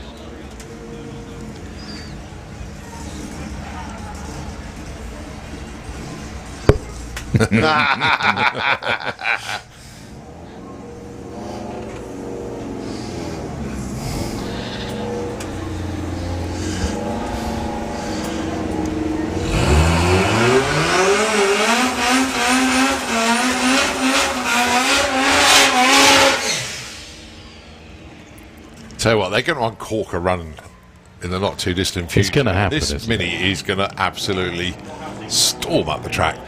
Chris Waterhouse getting a good number of runs in now.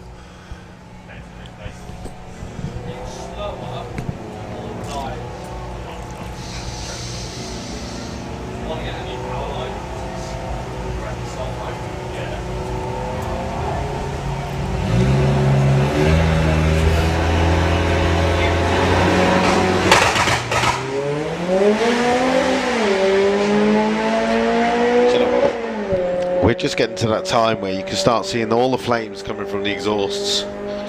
All the photographers are like, yes. That's the one. That is 10:29:134. It's getting quicker. Getting a lot quicker.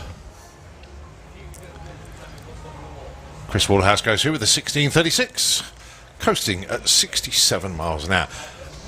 Now, this is one of the surprise vehicles. Well, there's been a lot of surprises this weekend. Well, Sean's got his fingers crossed, so maybe has he done something stupid? Well, he's unusually. He's twisted some nipples. Got the tailgate on. Yeah, well, it's carbon fibre though. Oh, right, okay, but it still acts as a little bit of an air brake. It does. So perhaps maybe But drop it it. looks good. No, that's what the big bit of the front's will punch a hole through the air and drive through it. That's right, yeah. You see all the roll cage work in the bed there as well. Great looking car. Sleepy Mike Racing, as he's called it. Yeah, because it's a sleeper, not because he's sleepy, probably. Well, let's find out. Oh, look at that launch! 145.60 foot. Serious. 8 mile speed, 115. How deep into the nines are we going? 964 at 142. That launched hard. Really hard. As in, you were expecting a quicker run than a I was, 964 yeah. or that That one. wasn't quicker than he's I already was been. I was thinking about 9.3. Around there, that's what I was thinking.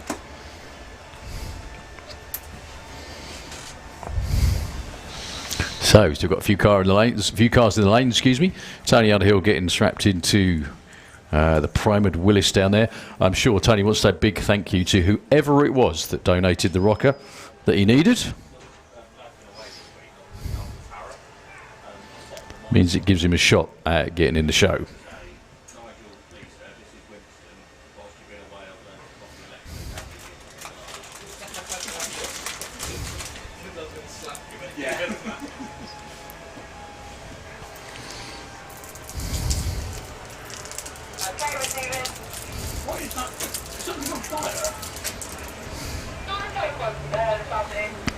Yeah, if, as I say, we're chatting amongst ourselves. If Tony could just stay on the gas all the way through, he will comfortably qualify.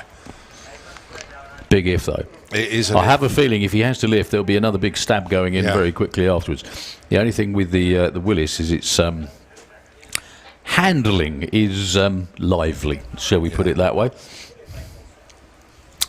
But Tony's always wanted to own the car anyway. He used to crew on it for years and years with Kev. Look at the wind. The wind There isn't turbines any. have stopped. The flags are just hanging limp. There is nothing out there now. Anyone's got a couple of top fuel cars hanging about now, be a good time to bring them down, if you don't mind. Yeah. I'm, of course, joking. That's a week's time.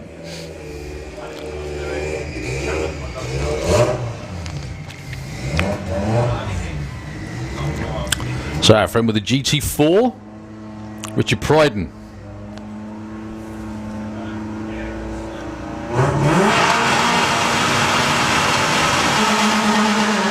Well, he is number 2 in the qualified order for four-cylinder. Not so quick on the 60 foot. Well, actually, it was, I beg your pardon. 992 at 134. What amazes me as well, I don't know if you noticed that, but he just drove around the burnout box. Yes.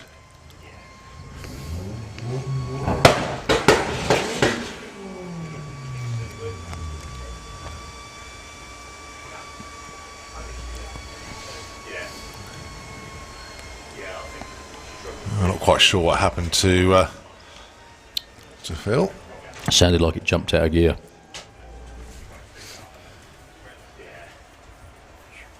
Can you believe that car has gone 918 at 156 miles an hour? And you look at it from here, you just think it's Nice. just parked up in a supermarket, but then you think, oh, somebody's left a kid's play frame in the back of it, and then you realise, oh, no, it's a roll cage. It's still got the glass sunroof.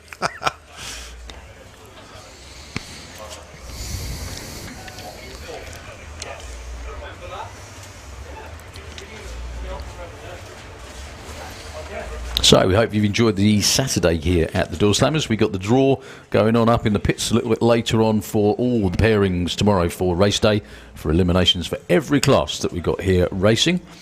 Apart from Big Bracket, they're still being picked by random children. Is that correct tomorrow? Yep. In the little pairing pen, that we'll call it. Yeah, that's about right. Not a child pen, because that'd be rude, but, you know.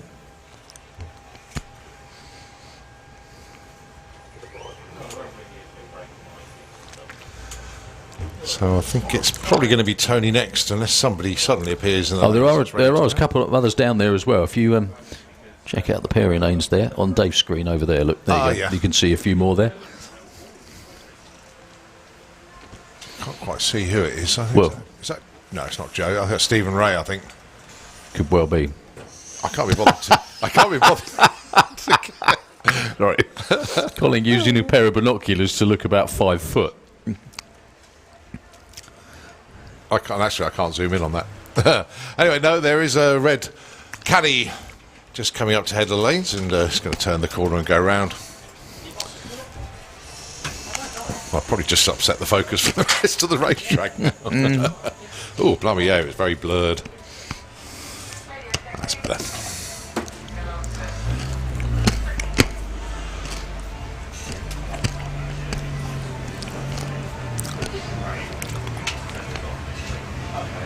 So it stays like this, because obviously it's been quite bright, it's dark. I do appreciate just only having one pair of glasses now. I'm sure you do. See, that's the more traditional, less air brake on the back of that. Yeah. Cargo net. That's Phil Bogg with the caddy man.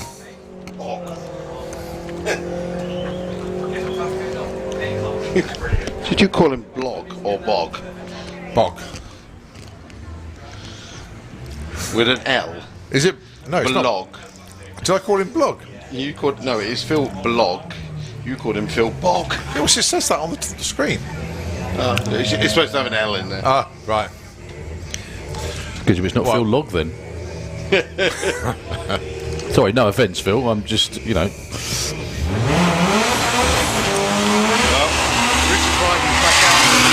Celica.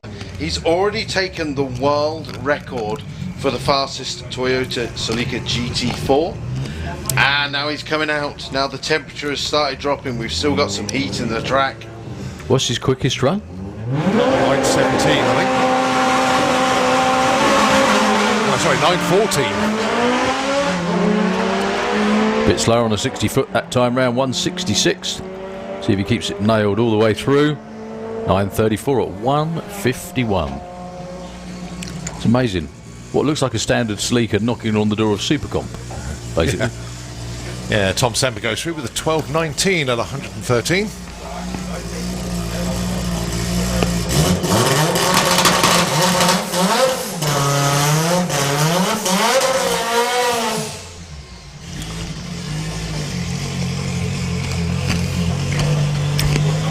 Stephen Ray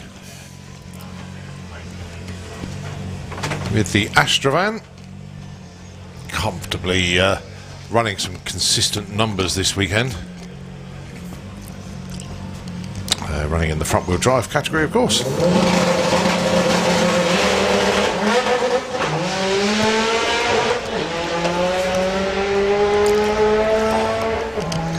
Can he go quicker than 10:16?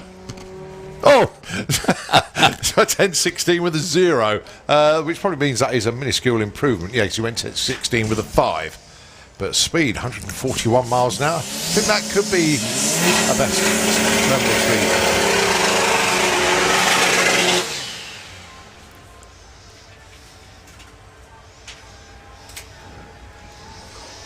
Now you've got the air going in the front again for Ricardo. You can see one of his crew guys down there. Yeah, it looks like the driver's door might be slightly open. I wonder if Ian spotted passenger. that. Passenger. Is it? Or I might be seeing things, I'm not sure.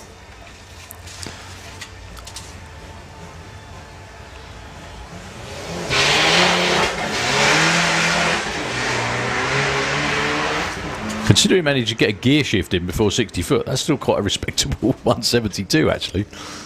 Oh, disappears in a big cloud of smoke through the finish line. It is a PB, but Yeah, the by crew 3 have not tenths. even looked. They're just like, oh well. Yeah, no one's noticed the fact he's gone in. Oh, never mind, whatever. He's PB by 3 tenths. He just coasted down the shutdown area, about to turn left at the end. Obviously, the The fact spotters are out. they might have a fair amount of work to do fixing it, so obviously, you know. They're not bothered.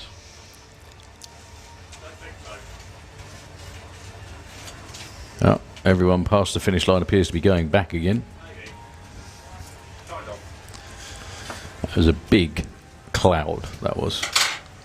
Someone's doing a moonwalk up there, though. Right, the little Lotus is back in the lanes. We can obviously see the Willis as well.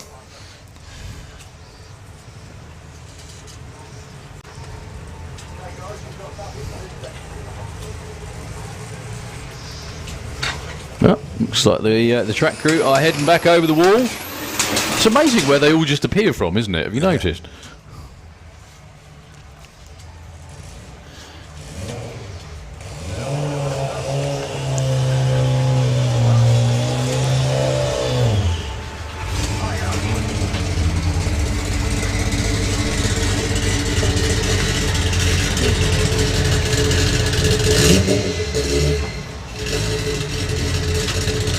So, Jonathan Prout with the HSP Civic. Now the last run was knocking on the door of a 9-second pass, wasn't it? So let's see if he can do it. Just pushing forward into stage. Roll the lights a little bit, unfortunately. It's going to be a good run. 138, it's a good mile an hour.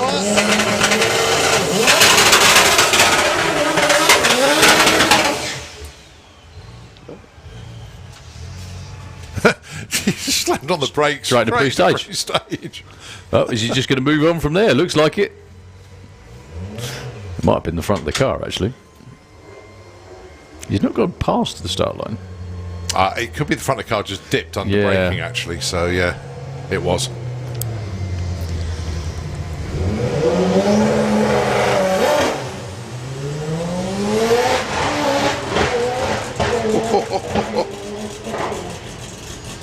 Something short shifting through the gears, goodness me. I was going to say that was very quickly through each gear. I thought surely each gear would be a little longer than that.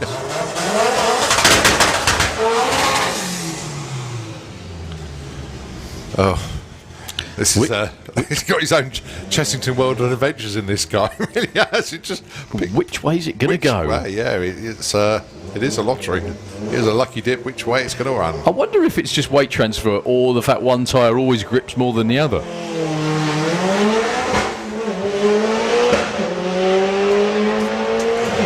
And that's its straightest run of the day. Is it in the nines? Oh, nearly 10.19, 138 for Adam Skinner. The trouble is if he gives it full beans off the line, it will go left or right. Yeah, he's got to be calm on the launch. 156 to 60 foot. Still doing 109 miles an hour at the 8th, and he got there in 6.64 seconds.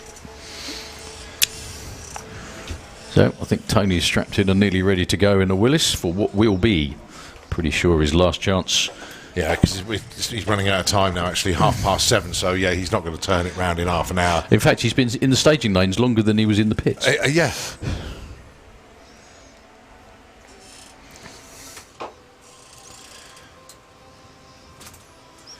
It does make you wonder if, obviously, Tony does improve. Will John Sleeth or Dan Pert make it in the lanes for another run? Be interesting. And then I'll just make the video. I'll fast forward most of it. Oh, I see what you mean, yeah. Doing the then filming. Right, so the tractor just doing a little bit of track prep out there, so we'll wind it down for a moment. It's not going to be long, though, because we've still got lots more track action to come.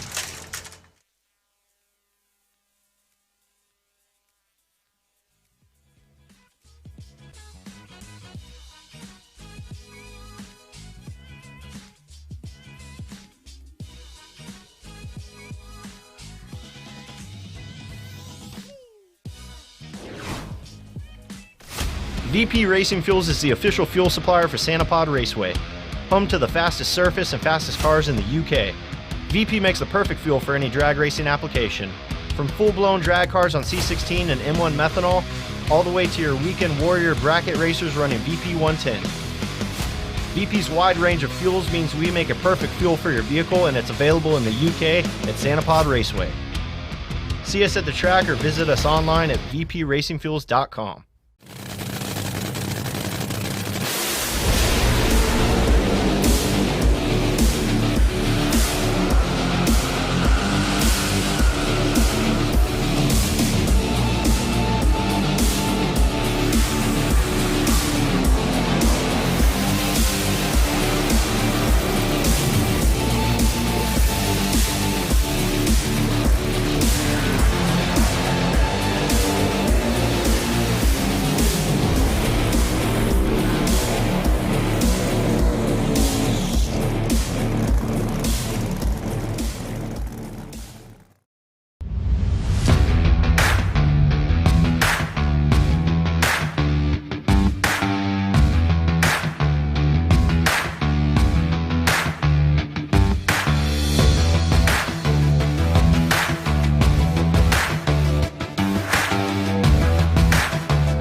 Okay, so it is Last chance saloon. It is Pro Door Slammer time, and it is Tony Underhill.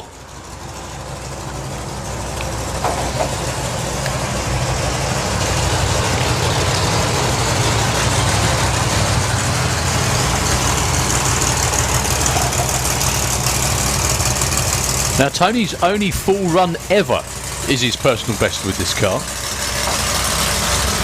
And that's a 7.2 at 189.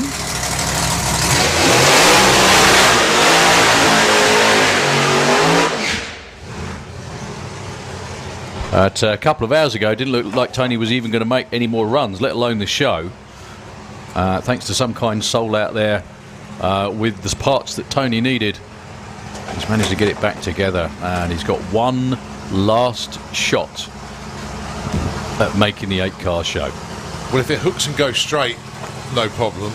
If it breaks traction, he's going to be pedalling like mad just to try and get it to the other end. I honestly think the last run was a good one up until it got a bit wibbly about half track. And Tony was off it for a long time, and then all of a sudden went, oh, whoops, no, I need to floor it again. He didn't really floor it, he just blipped it a couple of times, and he still went 790. But he needs to go quicker than a 780 to be around to play tomorrow, or to be in the draw in about an hour's time, actually. Do you know, Saints, bad enough trying to compose yourself to drive one of these as it is without having loads on the line like this. So good luck, Tony, everyone in the team. Lovely second.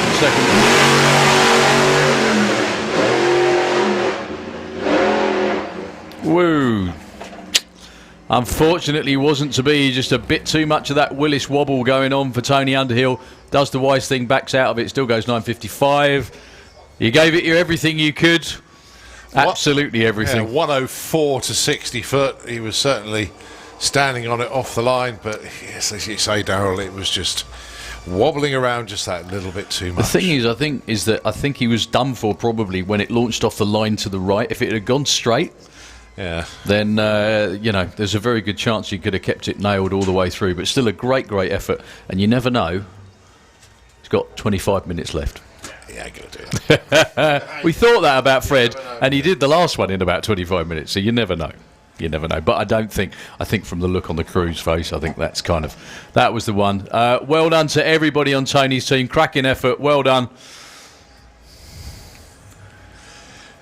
Give him a round of applause. I know there's not many of you in the grandstand or the banking, but show a bit of appreciation. They've really, really worked hard to get that car down the track each time.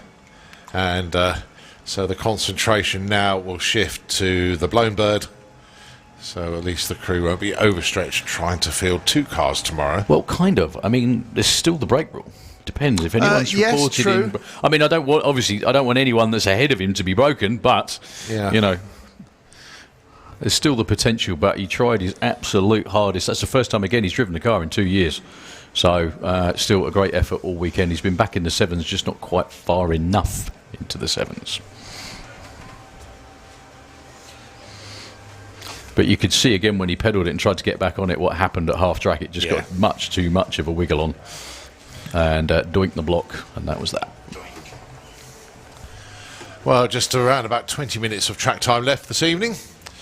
And then if we can request everybody head on up to the announcement area, as we'll be doing our draw at 8:30 this evening for all of the racing tomorrow. So we look forward to seeing you there. That's the announcement area at 8:30, just behind the pod shop.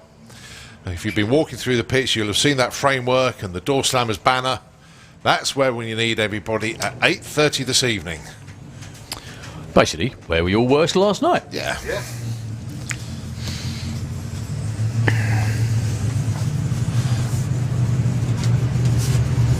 Well, I'm telling you what. Well, they're not giving up. They're not giving up. Tom Semper. Looks like Lee Connors having to push the Lotus out the gate. Helder Pierre is back down. Have you noticed the front on Helder's car? This is the first time you've probably seen the clamshell.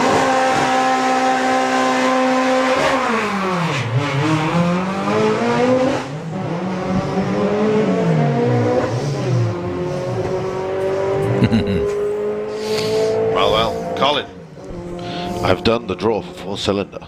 I'm making a video now. Would you like to know who you pulled out? Yeah. Who have I got? I don't know. Oh. You got Nigel Hull with the Beetle. Oh, that'll do. That'll do. Come on, Nigel. That's it. Mr. Simon Groves, he got Graham Fairhead with the fastback. I pulled out the wild card. It was Adam Skinner. So, a quick car, but a violent car. Well, it's be exciting to watch no matter what. Yeah, that's it. Well, 10.95 at 1:34. It was worth the wait on the start line for about a minute. For anyone else who's wondering about the sweepstakes, I'm just making a video, and basically I'll fast forward all the draw, and then you'll see who you got. It's the easiest way for me to do it, because otherwise I'm never going to get it done before the main draw. So I've done the draw now, so everyone's got their draw. So when it comes out, it's added excitement for them because they know who they've got as well. Yes. So how do they make that mould on the front of the set? Because like you just said about having the front end up on Hayder's car. I think wood and expanding foam. Really? Yeah.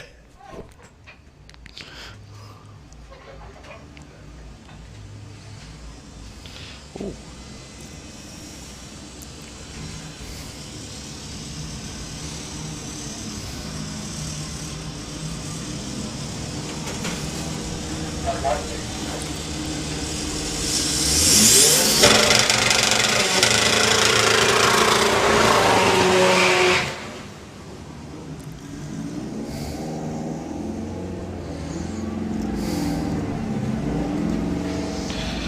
The internet being slow is a wonderful thing today. Okay, right. Actually, this is going to be a good photo for our photographers with Pavel's car, because when he does come on the launch control, you're going to see the little diesel candles.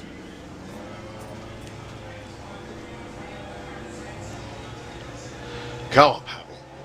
Into the night.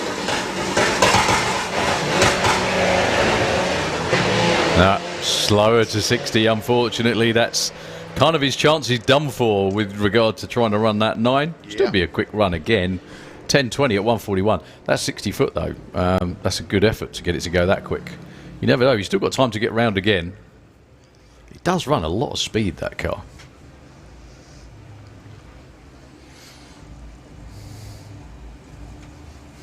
Oh dear, the reason the bonnet's up on Hayder's car is because there's a puddle.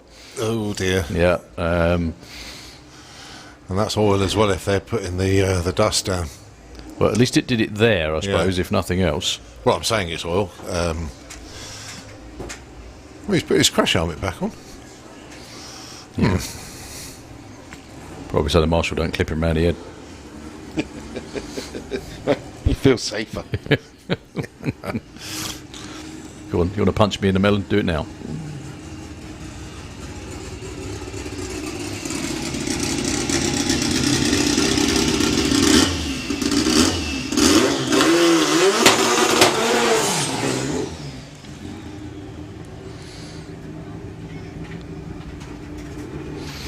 So, Ian Pepper, one more time. Whoa!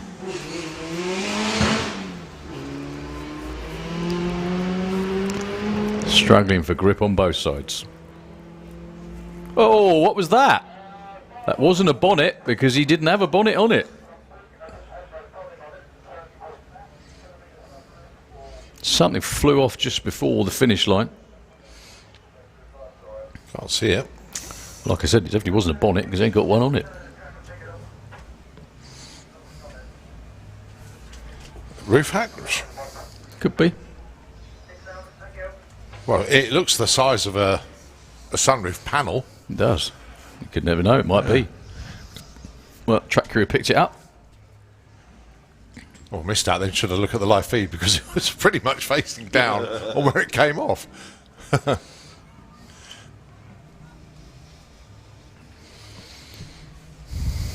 So we've got about 15 minutes left of open qualifying for today.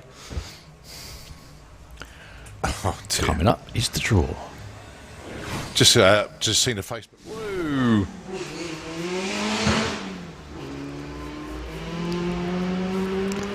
Struggling for grip on both sides.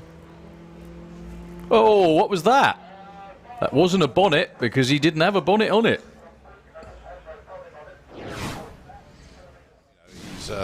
Goodness there me. will be time in the afternoon to run, so that's what they're going to do.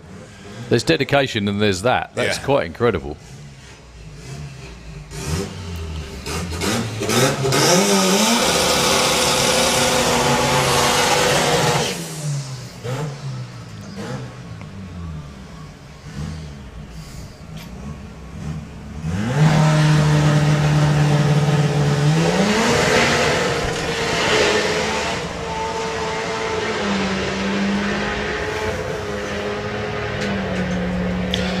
Someone's clutch is upset. 11:36 at 1:24 was a good effort.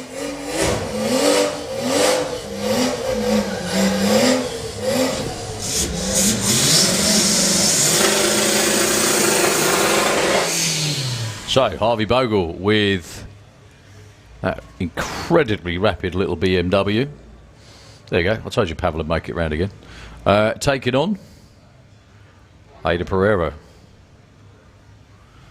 with the Jelly Mould Ibiza.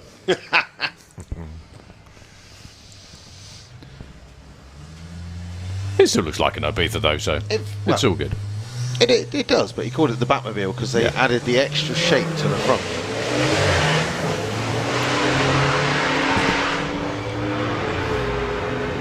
$157 to 60 for Hader that time. Oh, 968, 147. Wow! That is a big old leap up. And they are not overly unhappy about that, let's put it that That's way. it. Where did that come from, Helder? So, Pavel just watched Helder go 9.6. He's got to be thinking, this is my time. This is my time. Well, it's definitely horsepower weather. Horsepower air. What is he going to make? Whoa. Is he going to make that long trip from Poland? Well, he's already made it worthwhile. He's still wiped a Is he going to make it here? half a second off of his personal best.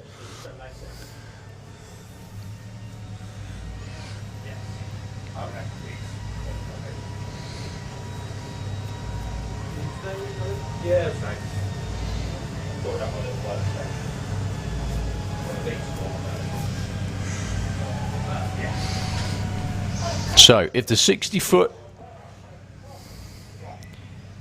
is a 160 or a low 160. There's a chance that our friend from Poland will be in the 9s.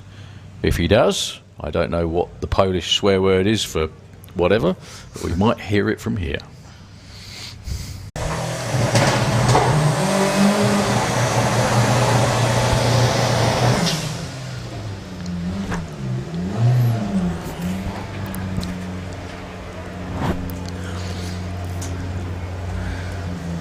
So, being faggoted with the Uno, I think we have actually empty lanes for the last few minutes.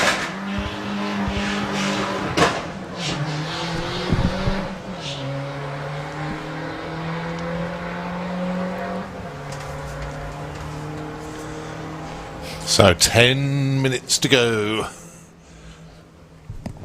think we'll get a notification to say that the lanes will be closed sooner or later, but haven't had that yet.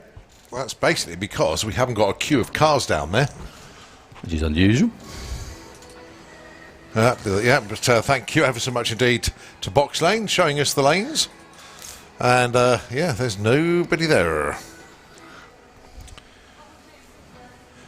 Don't forget, just a reminder to everybody, the announcement area will be the place to be at 8:30 when we do our draw for tomorrow's racing. Going to be very, very exciting indeed to see who gets who. And of course, after you've been eliminated as such, you can do some grudge racing as well in the afternoon, because as we whittle the races down, there will be gaps. So why not call somebody out and have a race? Yes. I'll call you out, Colin. Well, I've only got the transporter with me this weekend.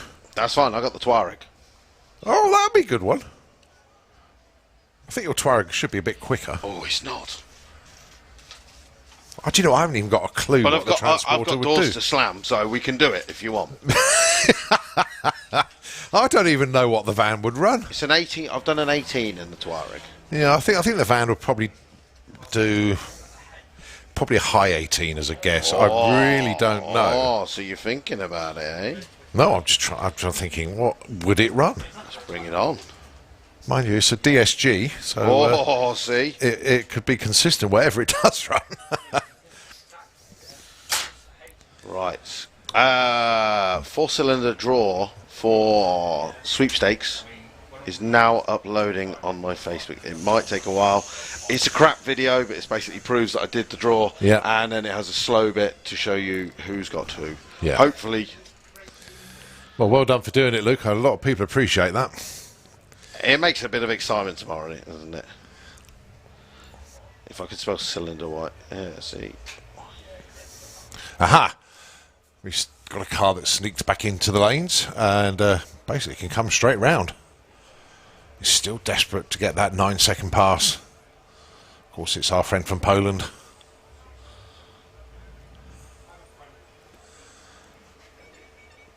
But as I say, just a reminder to everybody, you want to be getting over to the announcement area for 8:30, where we do the draw for tomorrow's racing, the pairings.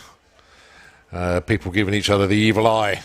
It is going to be fun. Going to be fun. And don't forget, obviously, we're going to have the races in the pen. Yes, we are. So we'll have, like I said, let's get as many spectators round to the draw as possible. We've got nothing else to do this evening, so come and join us. A lot of them are going to be going and boogieing, but we want to see some whooping, some hollering, some oohs and some ahs. We do. We certainly do. Pavel's back round again.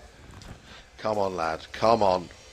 Yeah, well, he's got about 7 minutes to get his run in. This will be his last one of the day. He's just come below us into the Autoglim lane.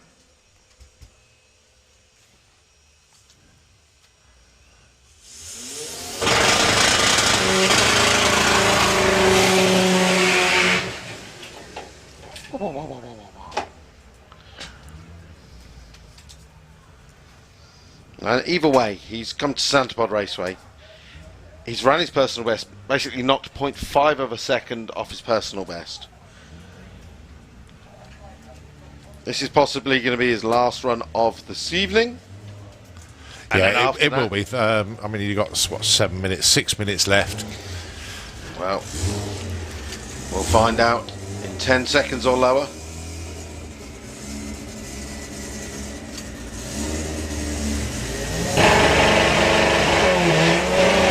Oh no, it's 199.64. It's not going to be this one. Save it, Pavel. Get back in there. 140 mile an hour, though. It's staggering. Just needs to sort the 60 foot out. 112 mile an hour is second fastest. That's it, right. Andy Nichols smashed his personal best earlier with the Honda Civic, and in fact this is now his fastest car that he owns. Went 9.2. 5. Oh, look at the flames out the front there. 160 foot, 8th mile speed of 131, and Andy Nichols goes 936 at 151. He has got. So he's got a 9.2 second Honda Civic. He's got a 9.3 second Honda Integra. He's got Paul Jordan's old 8 second four-wheel drive Scirocco. Then he's got his 9 second MG25, which is the gatekeeper of the European front-wheel drive I remember you saying that. league table, because he ran a 9.9999. So basically, Is he in the same storage barn that you've got yours? Is No, it? no. No, he keeps. No, No, we He'll have to rent his own. My storage barn is not big enough for his. And then he actually has his old. I mean, Andy Nichols has been racing for years. He's got his old MG Maestro that he used to race back here in the days of like Wow. 10 and the best and stuff like that. So he's got some decent cars. Well, they're still coming. They're still coming. So held us back after running a massive personal best of 9.6. Oh. That was a bit different now that the floodlights are on. Right then. Oh. No, this time. Oh. Well, that carried on revving. Huh? Well, he's got drive, so he can take it to the top. So just a couple of minutes left. I'm literally, for anyone who's in the front wheel drive sweepstakes draw, I've got a Cutting them sneaky up. suspicion that could be it, because our track crew look like they're about to stand down. They are I indeed. don't think there is anything left in the lanes whatsoever. And we appear to be done for the day. Well, kind of. On the racetrack, anyway. now the exciting part begins of the Doorslammers 2021. Again, ladies and gentlemen, please do come and join us in half an hour's time at the live stage just beyond the Santapod Caf. It's going to be all floodlit up there. All of the races are going to be up there, including our Pro Doorslammers, the front-wheel drive 4-cylinders, 6-cylinder, True Street. And obviously, if you're watching on the live stream, we're going to show you some highlights from so far this weekend. There's been but lots it of will them. also be live streamed as well, so please do join us on Santapod TV, our YouTube channel, and Santapod Raceway Facebook page. Keep an eye on it, do share it as well, and try and get as many people to watch the live draw. Right, so we're going to sign off from the tower. Thank you ever so much indeed for joining us here today. And as I say, half an hour up at the announcement area. Enjoy the evening wherever you end up, even if you end up at Fuelers Bar at midnight for the film. We won't be there, but I know some of you will be. So we're going to kill the PA as well. We will see you tomorrow. Have a great evening. VP Racing Fuels is the official fuel supplier for Santapod Raceway, home to the fastest surface and fastest cars in the UK. VP makes the perfect fuel for any drag racing application, from full-blown drag cars on C16 and M1 methanol, all the way to your weekend warrior bracket racers running VP 110. VP's wide range of fuels means we make a perfect fuel for your vehicle, and it's available in the UK at Santapod Raceway. See us at the track or visit us online at vpracingfuels.com.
clears when he hits the valve pedal. Going alongside Ethan Long with a rolling P.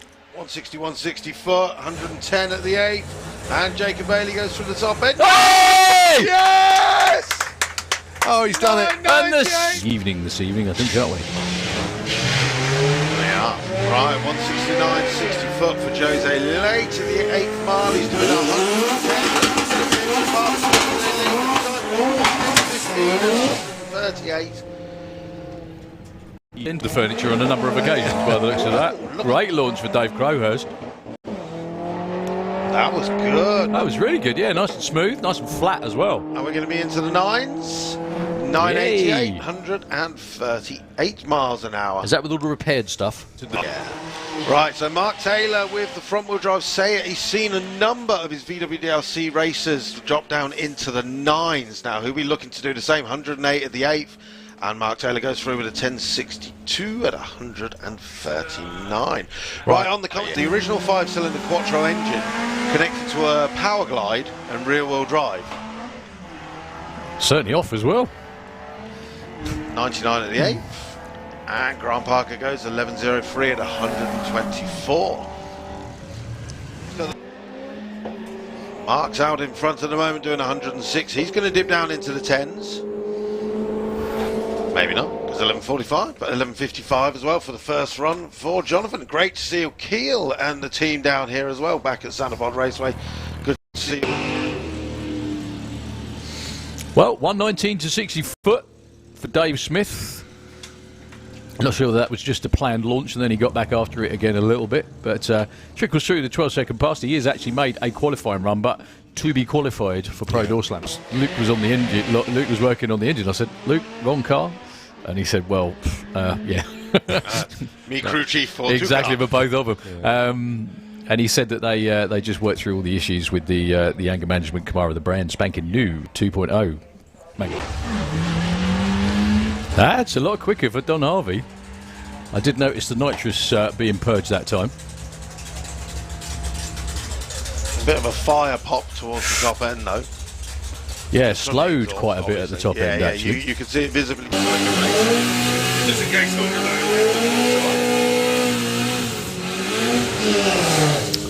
Here we go. For 2021. Oh, just 2 seconds. Jordan Legard goes 10.94 at 124. Wow. His first ever 10-second run. Well done, sir. Are prohibited, okay?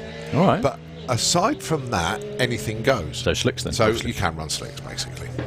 So that's how Brian Pateman's in there. And yeah, there are no engine restrictions. Open headers are allowed, and any tyres, including slicks, are permitted.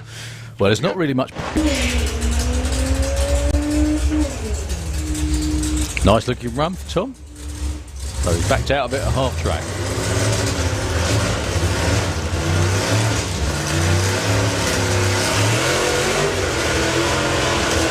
Gives the Lambo something to shoot for. Lambo goes 159 to 60 foot through the 8th, 136 at the 8th mile. Quarter mile, oh, even quicker, 879, 166. I think he did actually dab the brakes before he went through. Really nice looking launch for Harvey. Dave Mahoney's not going to run him down. Oh, 992, 142 miles an hour for Harvey. Well, not races. I think it's still random pairings, isn't it? Yeah. 110, 60 foot for Darren, quicker than ever. What have we got this time? 791 in the 7s again, 168. It's just shy of 3 litres, that engine. And that is picking up well, yeah. Run. Look at the speed, 142, 1126. Just get that 60 foot of 2.5. No prizes for guessing who left first. And that wasn't just the stagger. Keith Herbert, much closer to his darling, was Brett first. Chris goes red. By 0-1, very, very close indeed. Katie will be in round 2. Chris, maybe. Oh, 38 on a 38 as well. Well done, Katie. See what happens if it happens. I'll tell you in a minute. Oh, John Johnny Charles goes red 03 on the tree. John Turner takes the win. It's going to cost that team. Oh, and he runs 8.60, and John Turner breaks out with a 10.37.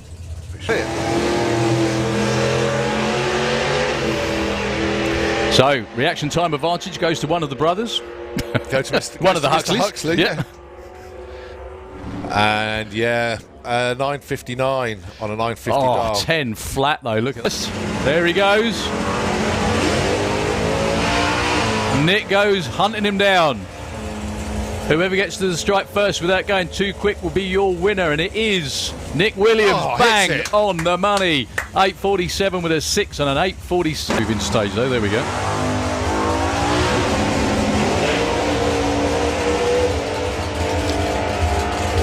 Looks like a big gap, but it will close out really quickly. Oh, Jordan Payne, triple 04. Yeah, that's a perfect light for It Andy is. Park. Wow. Andy Park moving on in eliminations in the big bracket. Well done, Spencer. Here we go. Oh my word! He's been practicing. Pete Grange and the Cougars. Simon Innes at the top end. It's going to be Pete Grange, 9.03 on a 9.00. Well done, Pete. Treat him as well. 0.4 off the line. No, he's looking, well, he dialed in 11.80. He still has to put a dial in, even though he's on his own. Is the tractor going to catch him? No. 11.85. Nice run there, Pete. Only 110.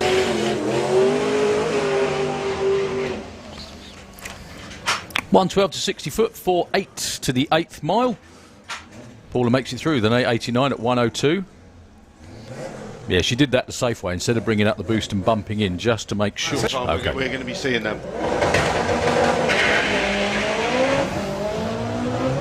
So Ahmed Jamshed earlier on today went into the 9s with the stock engine. He's going to go there again now. Oh, 981 at 143. Nice getting. Four cylinder. I don't know. No, I don't think we sold any. Oh, We need to, though, because otherwise... So Simon Swarbrick with the prop. Is this the biggest front-wheel drive entry of the year? Is the biggest field, or one of them anyway? Yes, definitely the biggest front-wheel drive entry of the year for any country. I mean, in there, is it? No. It's a 1.8 turbo from a Mark IV Golf sort of thing. Okay. Well, unfortunately. Looks like drivetrain issues there for Simon Crowley, but Ethan at the top end. 12.71 at 104 miles an hour. Even quick. champion designate, I think, is the best way to describe that. He's having a stellar year once again.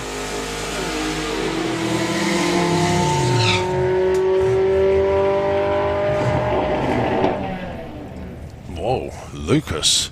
11.75 PB of 6.90. Won't be running that this weekend, I wouldn't have thought, but he's been over 200 miles an hour already. Oh, what a beautiful launch. No, that 60 is 1.18. This will be his 6-second run if he keeps it floored all the way through. Whoa. 6.95. 230. Excellent. Taking on Dave Crowhurst. Chipping away again. So the Audi is capable of going into the 10s regularly, so Dave is way out ahead. And he goes into 9.73, and Maria goes 11.02.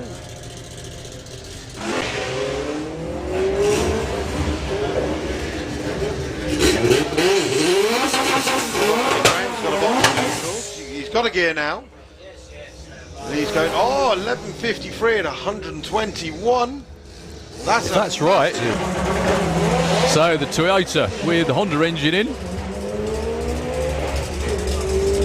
in the Kestrel lane against Craig Evans. Does that thing run 9s? My God, 9.56. It's another personal best. Sort your phone out. Quick.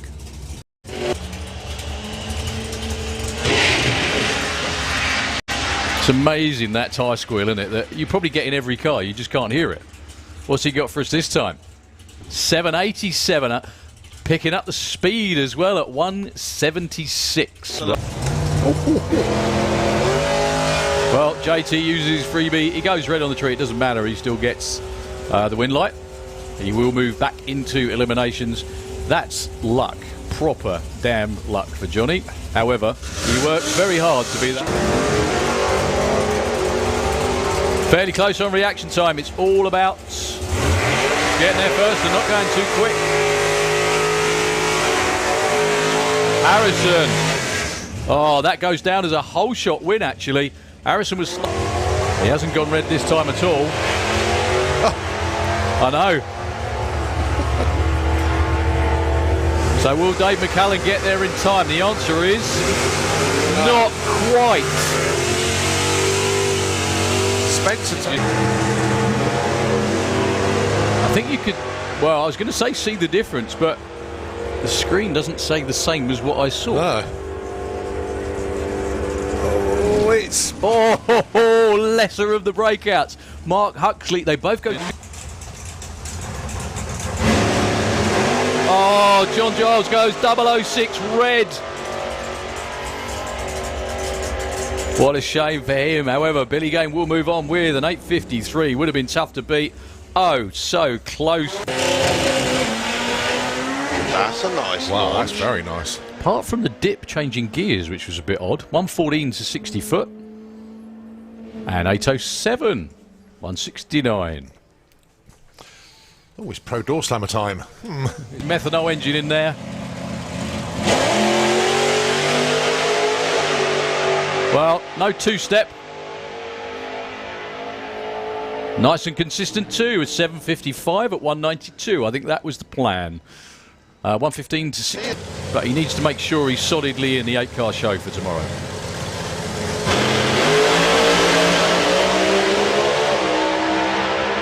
Bit of a misfire going on there for Kev. Still takes it through to a 6.27 at 2.31. He's the... And who's that? Oh, Tim Marie. Yeah, check in. Right, let's see what Mike can do. 118 at the 8th. He's going to go down. Wow. Into the 9s. 964 Oh, and 144. 144. You sure? He had a little bit too much cake last night and just chilled in bed this morning.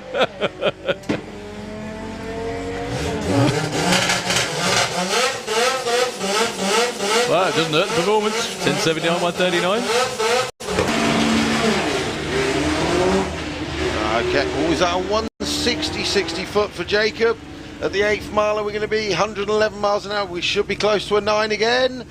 Oh, 10.18, 125 mile an hour. Dropped considerably at the top end. And it's a pretty horrible feeling. Yeah. You know, it's good when it all goes well. Like it is for Gary Gooding on this run. 17 to 60. 7.96, 171 miles an hour. Back in the 7s. Looks like all the... The 7. What did I tell you? 112 to 60 foot, 446 at 142. He clicked it by then. 8.73, only 80 miles an hour. Towing the laundry for about the last half of the racetrack. What? The same message. Didn't send me the message. No, we're special then. Luke isn't. Amen. No, Luke's very special. 10.56, 138 for Dave Crowhurst. And Nick goes through with Mr. Prout with the Civic. Now, we saw Jonathan earlier go into the 10s. Might be doing that again. Quicker 60 foot as well than Paul Jordan. Oh, 10.12. 140.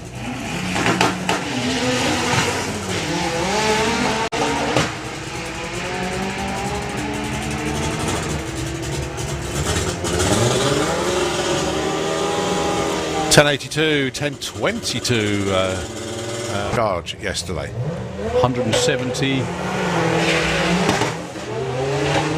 Yeah, 2.64 to 60 foot. He's going to run big speed, but he rolled the lights. 180 miles an hour for Calvin Skerritt at the pairing draw.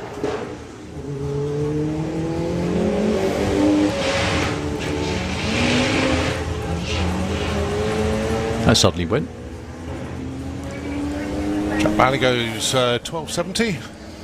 To show what he can do at the top end. Still means nothing come eliminations, but it's all good to It's all good to do. That's it, that's it. Just adds excitement to the draw this evening. Because anyone that does get it goes, ooh. 13.62 for Phil Bogg. Game over for JT. So it's Pete Lane that goes through. Comes up and turns on a red.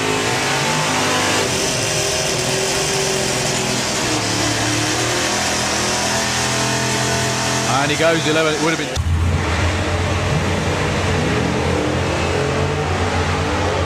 Not far off each other on the line. Who can run the number at the top end? They've both got the potential to break out. Wow. It's Jason Dodd taking it by 7 inches. 7 inches. That was that last one. It's about that. About that.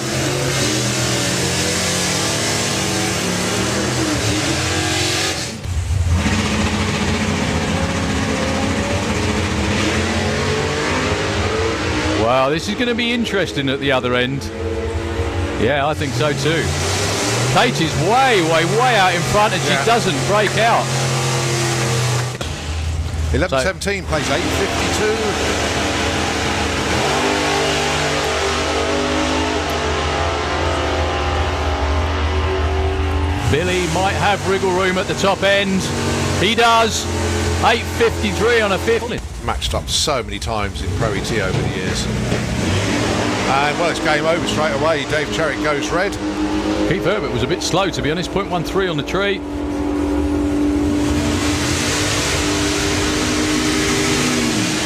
He was closer. This Cougar. Here we go. Oh, Pete goes. Oh, 007 red. Oh, keep him away from sharp objects. Going to take it all the way through. He did actually get there first by oath. So Brian Payman gets the solo.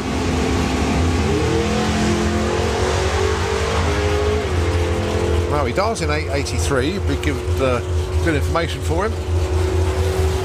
8.83.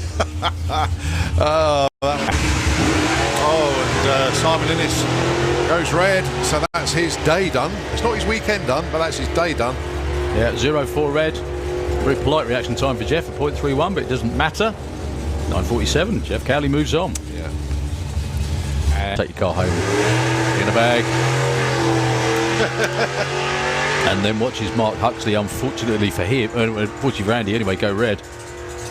What a shame. Andy Park, both of the Supercharged Outlaws racers in the big bracket, out early. With a run. Whoa, nearly going up again and taking the scenic route, kisses the centre line, tries to get back on the power, and that had absolutely everything on that run. Yeah, I'm sure Callum's about to update us. Tom Semper and Andrew Bambrick.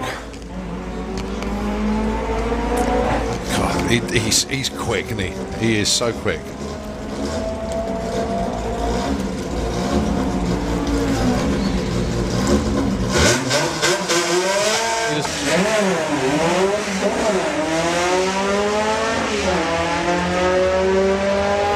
And they are literally side by side all the way down the track.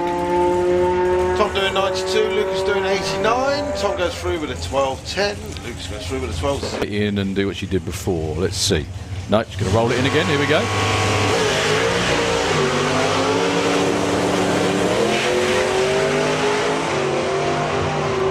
Lovely stuff from Paula. Darren's long gone to a 7.95. Paula Atkin, 6. Oh, it was Street League. We ran it in Pro ET.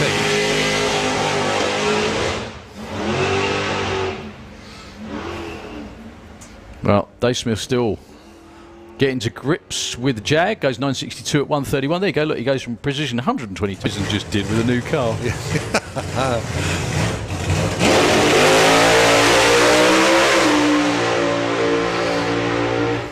Oh, he did. Well, all the way to the top of second gear. Still goes 720 at 140 miles an hour. 108 to 60, 426 at 1. On street tyres, this car is road legal, and yes, he drives it to McDonald's. Not this quickly though. 120, slightly down on the 60. What has he got in the back half? A lot. Oh, 694, even quicker. Yeah. Well, Gino pulling away from Paul.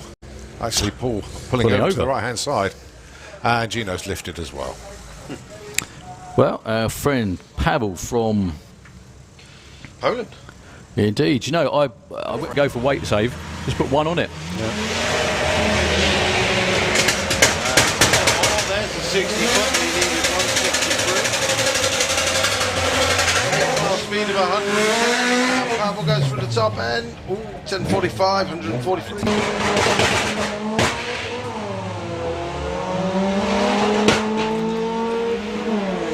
So the Dean and Dion show. Fiesta going alongside the caddy, and the Fiesta overtakes. Goes through.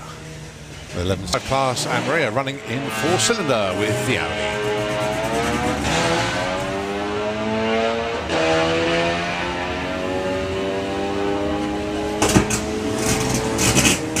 Ethan 12.96, Maria 12.11. Single cab down there. Bit of a better launch. Has he been in the 10s yet? I think he might be about to. 10:37.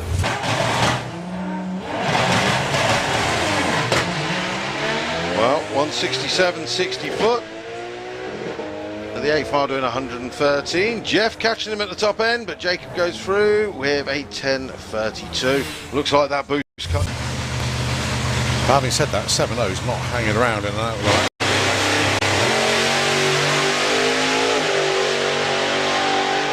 Well, unfortunately, we're not going to get any data for that run.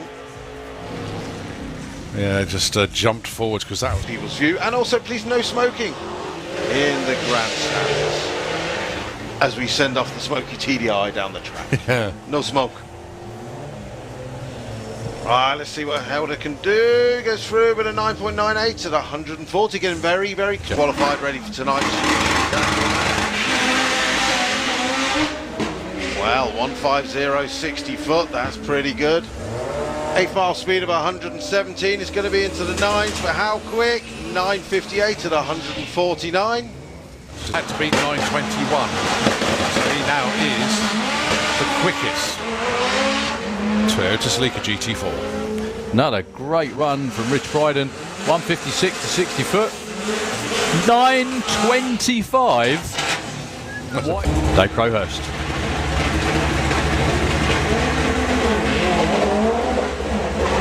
Wow, ours just gone. That's got to be in the 7s again, surely. Easily. 789, 176 miles an hour. Great. 3 ports. Just making sure. 3 ports of exit for his nitrous purge there. Dave Mace looking for a 7-second run. He's been 8-0 again this weekend. He goes 8-0 again this weekend. That's a new PB though.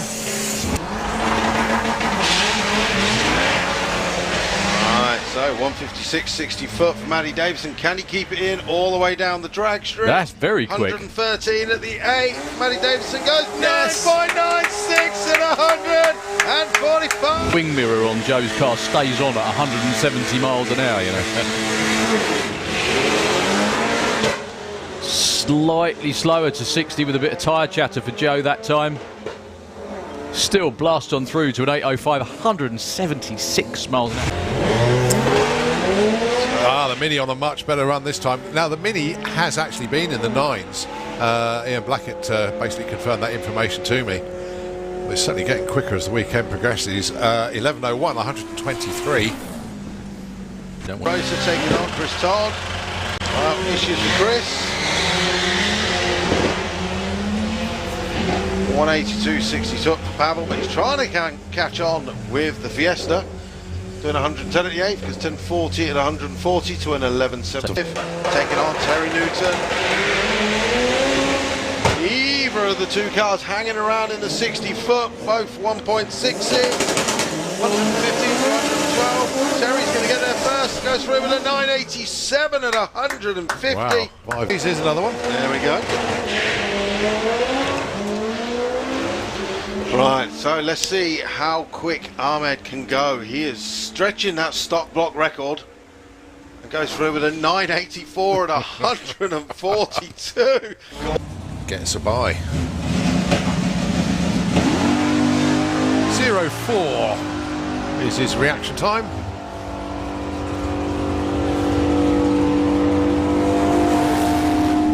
.48. Woo! Goes in. The tree counts it down. Off Jason goes.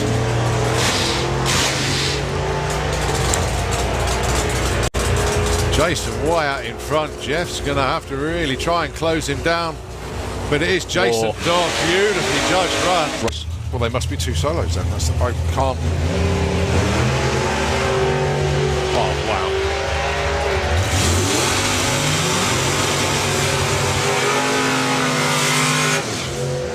Lee Huxley.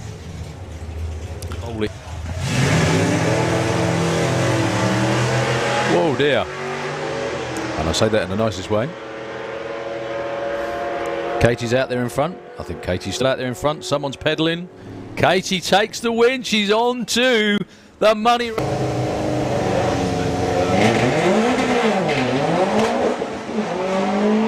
Long gone is Dave Crowhurst.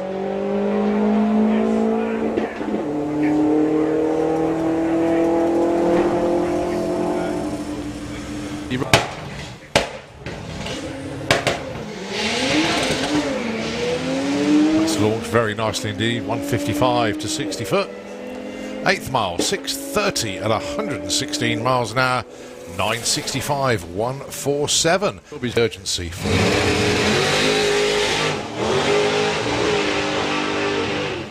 I don't think it's going to be on this run.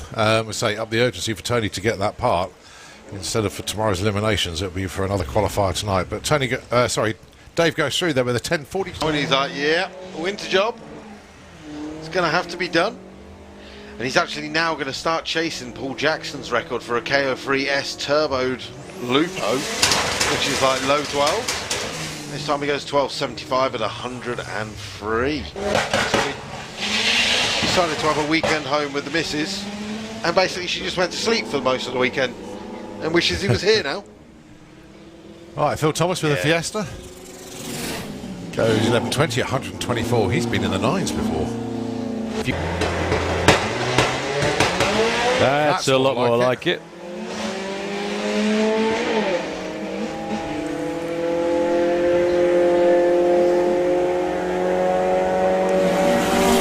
.21, 122. 4 cylinders we've not seen yet. Ah, yes.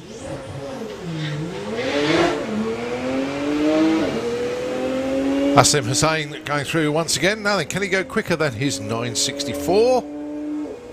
969, 147.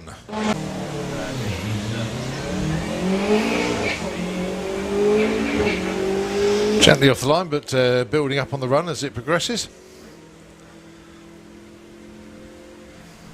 1186, 127 miles an hour. So Andy. So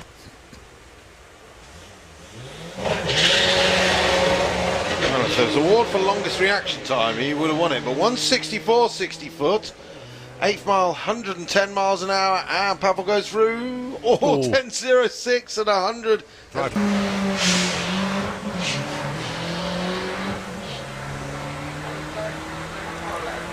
And obviously in the four-wheel. I want to say obviously he could be in four-cylinder, but no, he's in the front-wheel drive category this weekend. And goes 12.65 on this.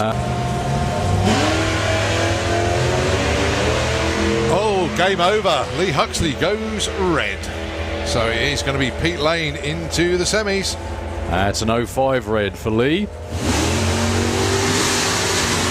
Pete Lane though.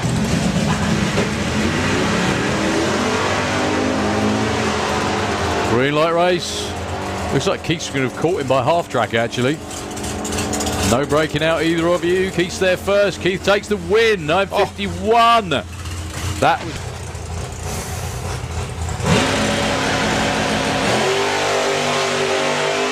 Unsurprisingly, Billy Gane goes red because he deep staged.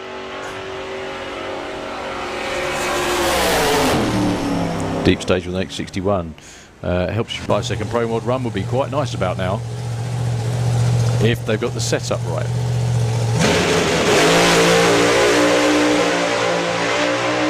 That's a lot more like it from Bruno. 397 to the 8th, 610 at 225 through the strike.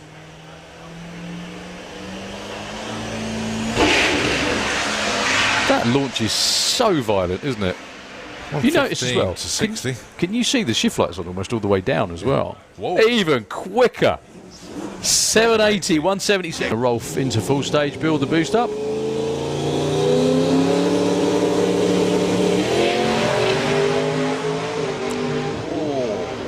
Well pedalled, that lady. 679 at 195. That was definitely one of those. Yeah, there's nothing of it. So, Go on. Tom pretty consistent with his 0.3 lights on a Pro Tree.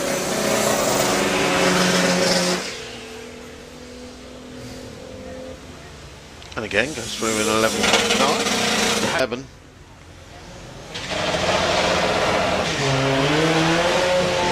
Well, there's that 163 60 foot. A lot calmer off the line as well. I'm basically videoing smoke. 108 at the 8th mile. 10.42 in the other lane and a 10.36.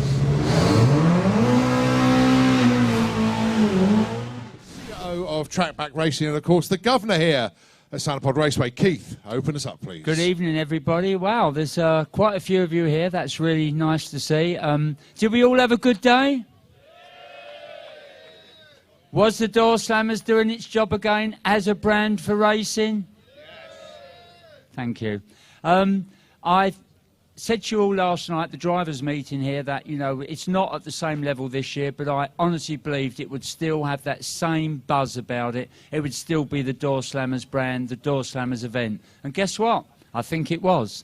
And there's been some interesting things going on today. None less to say, a few funny stories. We won't give them all away straight away. I'm delighted to see the big bracket went well. I'm actually going to run in the big bracket tomorrow. Yes! I tried to put a test run in tonight, and I drive a 57 Chevy with a no trans brake. I've got this gas lever at the back for line lock, and I tried to run Nick Williams for a pink slips with his new Copo against my 57 Chevy, and I thought, well, you know, if I lose the Chevy, but wow, I'll get his Chevy. But unfortunately, the line lock lever fell off. So it didn't look too good, but he's not taken the car. I'd blame the crew on the car, actually. Oh, funny enough, it's down in Nick Williams, isn't it?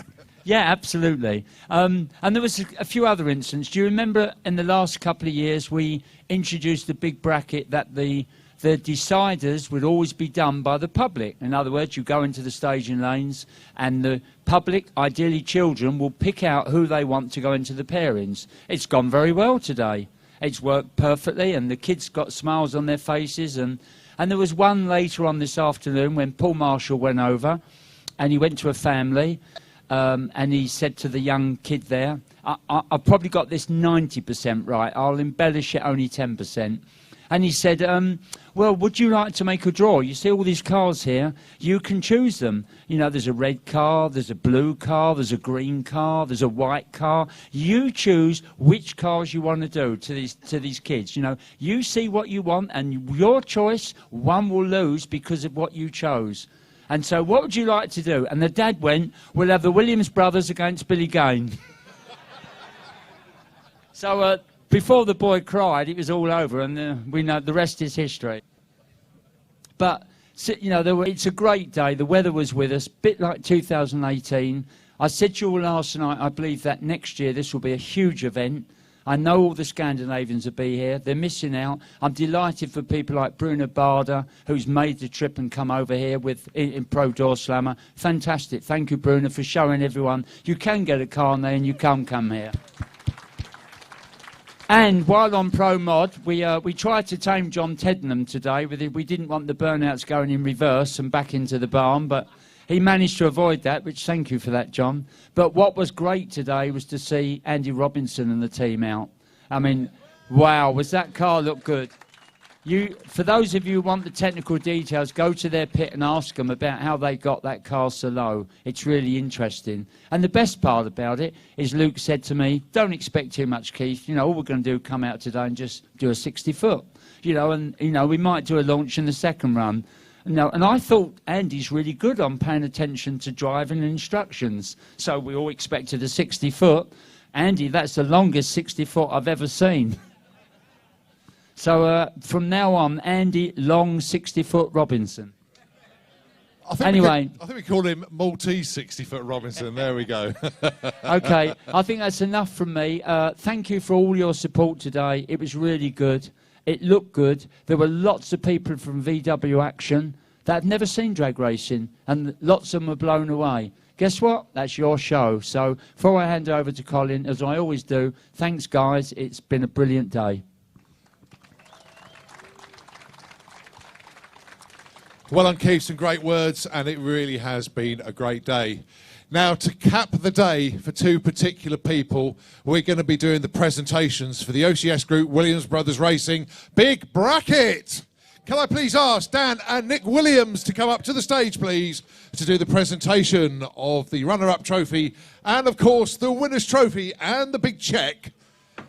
Here they come onto the stage. Now then, the runner-up for this event, and he says to me, he says, oh, I've only come here just for a bit of a laugh, bit of a practice, just see how it goes. Don't be fooled, he's a very, very good racer indeed. He took it all the way to the final. Come on, let's hear it for Pete Lane.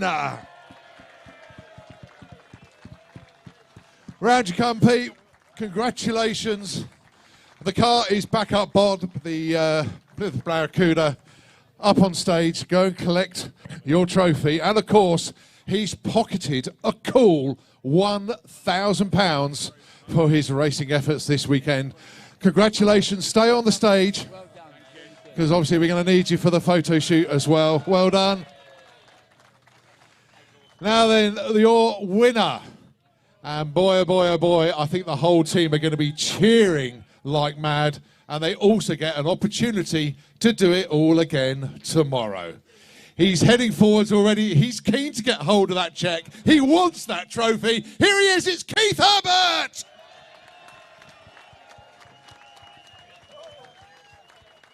Herbert. Fantastic result for Keith. And not only that, there it is, the big cheque, £2,500 to Keith Herbert, your winner of the Williams Brothers Racing OCS Group Big Bracket. The only thing is that cheque is not signed yet.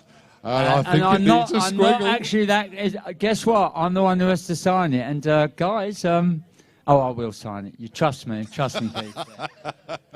And not only that, Keith, you get to keep that cheque. You can take it home and you can put it on your wall.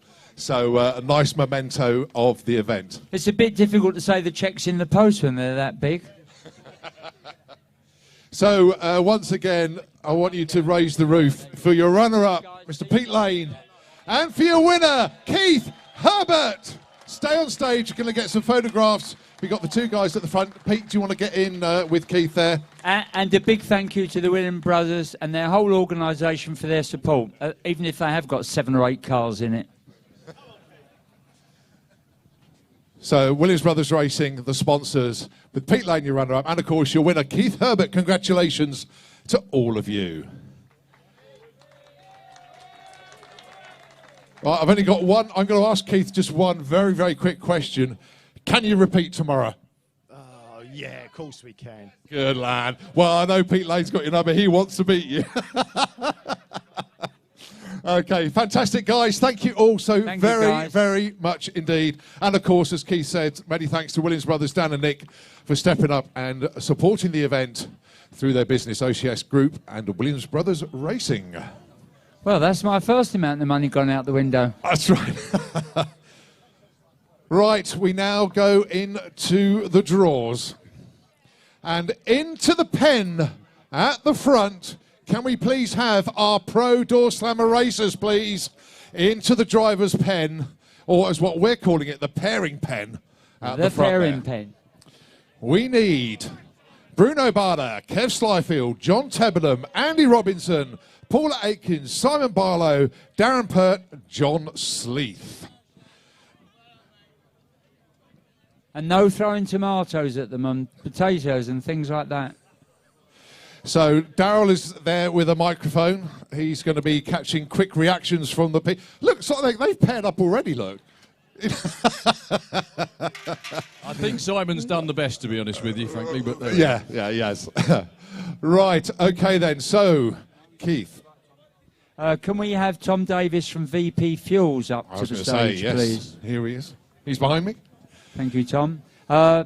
Just a little introduction for all of you. Tom's more or less representing the UK for VP Fuels now. They've got a distributor, but that's the man that makes it all happen. I've worked with Tom for about 10 years. He's a nice guy. Difficult, but nice guy. So I'd like to publicly thank VP Fuels for everything they've done in this event. This is the 3rd year they've supported it, and well, Tom, I hope you're happy what you do. And he's about to do the draws for you guys.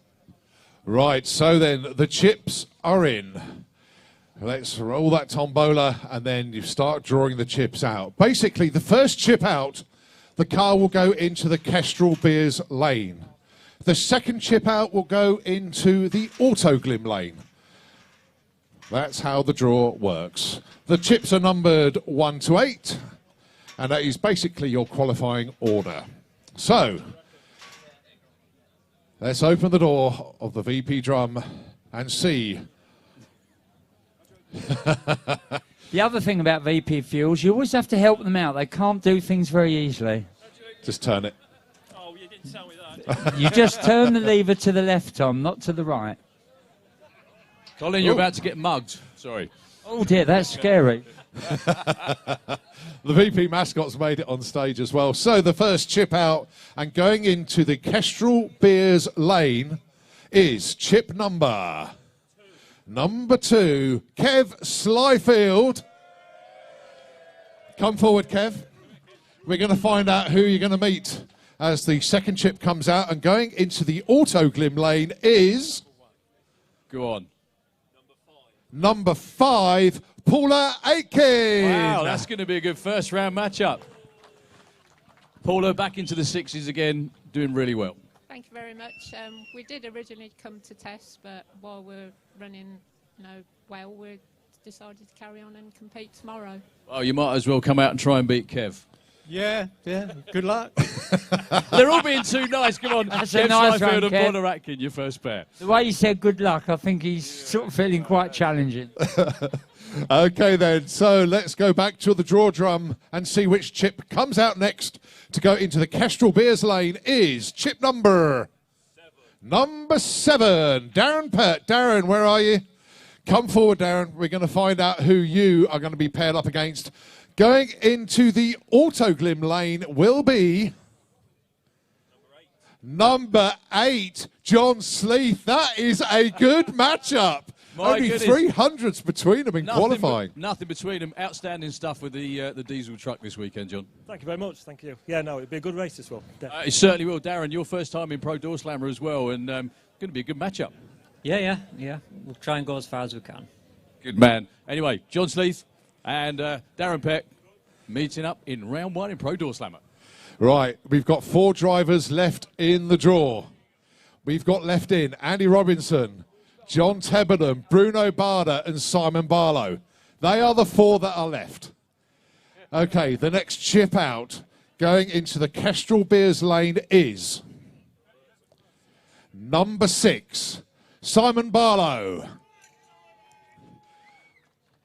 Well, he doesn't care who he gets, basically. So let's see who he gets. As the next chip comes out, it is number 3, John Tebbenham. He put his hand up. He's got him. Oh, fantastic. JT and Simon Barlow. Both of you two. I'm not sure you've paired up with the Pops before, but this is going to be fun. Oh, it'll be fun. It'll be fun. So do you think you can get closer to the 6s? Hopefully. And Johnny, no mad burnouts in the Corvette? No, but on the last run we snapped the wheelie bar rose joints and we still run 650, so yeah, I don't know where it's going to go tomorrow. Probably shake. You'll be all right, don't worry about it. John Tedderman and Simon Barlow in round 1. If you'd like to take your photo, get taken, chaps. Round 1 Pro Doorslammer with one more pair to go, and we know who it what is. the pair is. the 2 best looking Doorslammer drivers you will ever see. Oh dear. Right, Away you go. it's all about the lanes now. So, first chip out will be going into the Kestrel Beers lane. Well, one gets your car No, clean I and one of don't them think makes so. you a bit merry. So, right, so it is Andy Robinson in the left lane, the Kestrel Beers lane. And, of course, we know the remaining chip. Of course, it is number 1, Bruno Barder.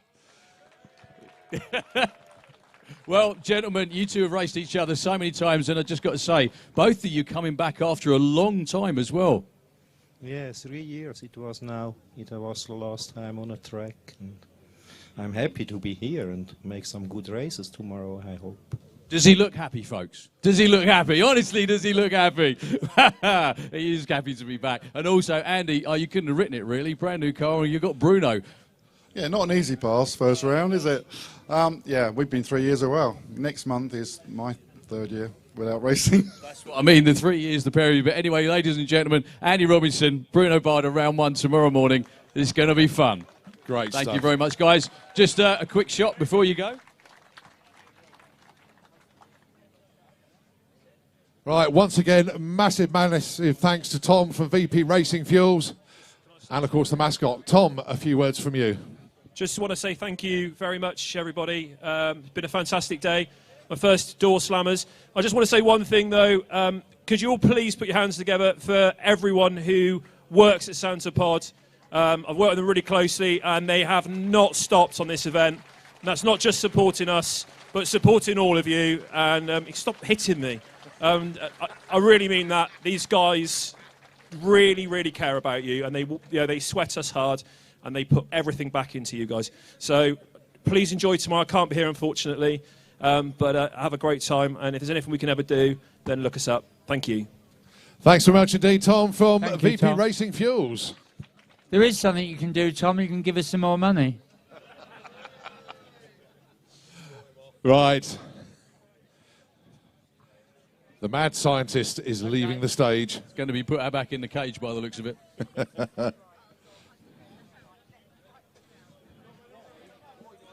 Someone please support him as he goes down. We don't want him to lose his footing. Start looking after Joe Biden.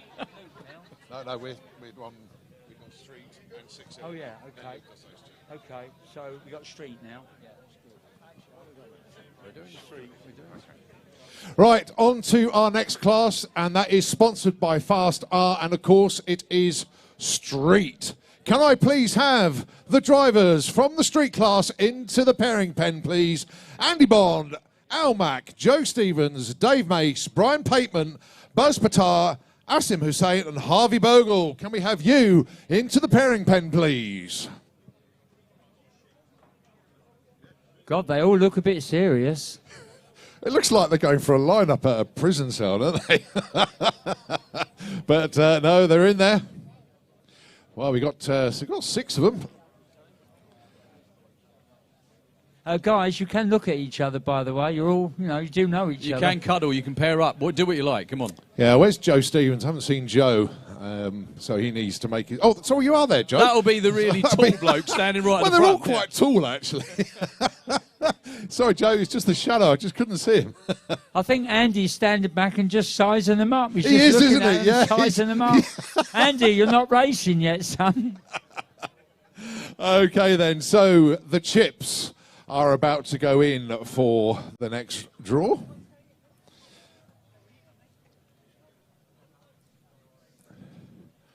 I have to help everyone.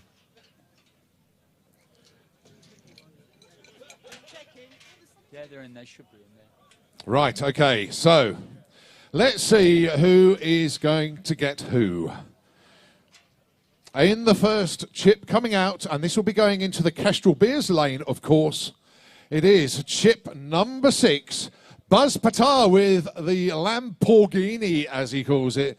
So where is Buzz? Is he here? He's not here. Right, okay. Well, he is in the left lane, the Kestrel Beers lane, going against and running in the Auto Glim lane. It is chip number 3, Joe Stevens.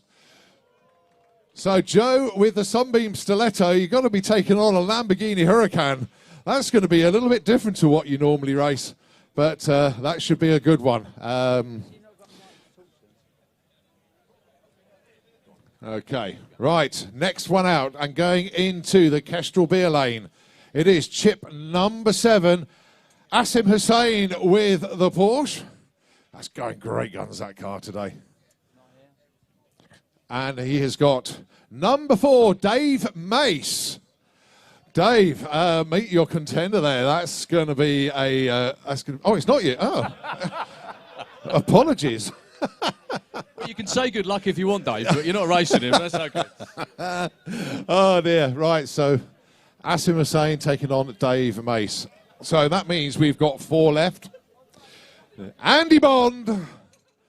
Right, this is where all the others go and run and hide. Everybody steps Andy forward. Bond. He's looking at them all. He's sizing them up. He's looking. And he has got Brian Pateman. Oh, right, that's a just good one. quickly, what are you going to do to take out Europe's quickest street car, Brian? Well, in 1986, I came here and raced these Swedish cars that were a lot faster, and I happened to win the final, so I'm hoping to repeat that tomorrow. I'm not going to tell you how I did it, because it'll reveal itself tomorrow. So he's looking forward to stuffing you tomorrow morning, Andy? Well, that's the way it's going to be, isn't it? It's all on the tree with him, isn't it? It's going to be great fun. Gentlemen, have a great race in the first round. Brian Pateman, Andy Bond. Good stuff. Right, the final pairing there. Well, we know who it's going to be, but let's see the chips come out. And it is, of course, Al Mack. Great runs today with the Evolvolution. And I love that name. That is so cool. Going alongside, and it is, of course, chip number 8, Harvey Bogle. Harvey with the BMW today. Outstanding performances. BMW against Volvo. Sweden against, against Germany. How do you rate your chances? I'm not too sure, mate, I'll be honest with you. I've got a little 1 series, but we're going to give it a go. Yeah, that's the spirit. And now, the coolest burnout extraction device I've ever seen. Thank you. No problem. Opening the sunroof, folks, and then closes it. That's very, very cool. Good luck tomorrow, both of you. Al McSweeney and Harvey Bogle in Street, round number 1. Okay, we move on now. It's going to be the 6-cylinder class. Just making sure that our scorekeepers are keeping up to date. They certainly are. They're doing a cracking job over there. So we move into the 6-cylinder car. Can we have the drivers from 6-cylinder into the pairing pen, please? Gary Gooding, Jeff Ludgate, Mark Mosley, Mike Whitaker, Andrew Bambrick. Can we have you in as well? Now, there will be some buys going into the draw here. And, of course, if we draw 2 buy chips out, we will make sure that the buy chip is not pulled out. In other words, it's not going to go back in. We'll get another cut out until we get a driver. So that's how that's going to work. It's a 4-car field. I think it's a 4-car field because we've got 1 breakage, unfortunately. I think the chip's going in a 1. Oh. Yeah, 1. Right, okay, so that's a change from what I've had here. Okay. Right, so they are in there. Let's see who is going to be racing who. Gary Gooding, Jeff Ludgate. And it's number 4 chip that's come out first. Mike Whitaker, as he steps forward. You've got 2 fans, Mike. Sounds good. Oh, and a lot more now. Sorry about that. And he's going to be racing Jeff Ludgate. Oh, I was going to say, Jeff's so scared he's not even here. That's looked good. Good. I'm glad he's not here. Good man. Good luck in round 1. Okay. The other race will be... Of course, chip number 1 and into the Kestrel Beers lane will be Gary Gooding. And, of course, we know that he is going up against chip number 5, Andrew Bambrick. Well, Andrew. The loudest cheer was himself. Gary, great to see you back with a car. All going okay? It's been a nightmare, but we're getting there. Well, hopefully tomorrow will be all right. Well, I was going to say you qualified, which is always the most important thing. How do you rate your chances against this man with that car? Yeah, be a good go. Good luck, that's the spirit. Yeah, I was going to say, like you said, they're going to have fun tomorrow morning, round 1 in 6-cylinder. Gary Gooding and Andrew Bambrick. Okay, we move on to the 2 big classes, and it is a pleasure to bring onto stage a man who's been sorting out the sweepstake. He's been up to date on pretty much everything that's going on in the front-wheel drive scene and the 4-cylinder scene. And I want you to give him a big cheer. Ladies and gentlemen, Luke Stevenson! Boo. Boo. No. Who said boo? Only me. I see I've got the short straw again as well. So you did like 8, 4. I get 32 and around about 20-something. Right, anyway. Let's get him in the pen. Yeah, here we go. So front-wheel drive. Let's start it off in the Well, Kestrel hang lane. on, before we start, we want all the front-wheel drive Oh, yeah, where are contenders the front-wheel into the drivers? pairing pen. Come on! Come on, boys. Oh, this is going to be a smelly pit, isn't it? Right, It's here not, they come. it's Look not at a mosh pit, it's a It mess is, pit, it isn't is, it? it is. See? Look at them all coming. Come on, come closer, come closer. You're on TV as well, don't forget. Right, 32 of the finest front-wheel drive races from around Europe. And we started off with 14, didn't we? So we're going to start the day off with Top Fuel. Carl Goldsmith is going to be taking on number 2, Mr. Andy Nichols. Oh, good little race there. So, 2 9-second cars, although Andy Nichols did smash his personal best. Right, next up, number 17. Number 17 is going to be Mark Taylor, who also ran a personal best of 10.3 today. He's going to be taking on number 29, Ben Fagata with the Fiat Uno Turbo. Oh, a little bit of quietness there. You're all feeling confident.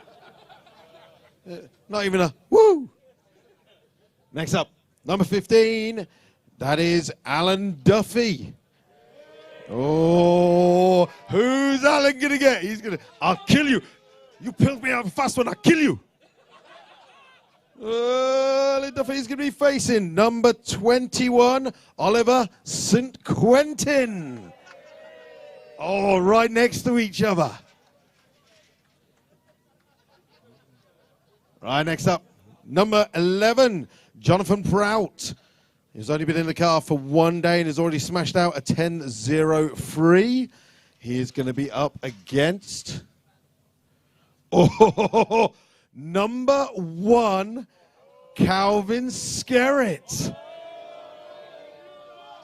Oh, 2 cars built at Team HSP as well. Right, next up, number 19 is Dean Hindman with the 10-second Ford Fiesta.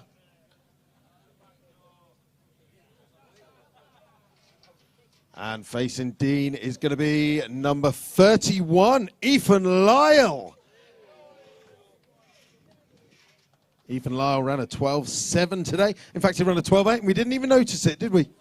No, we're too busy celebrating Jacob. Right, next up in the Kestrel Beer Lane will be number 5. That is Nick Sharton?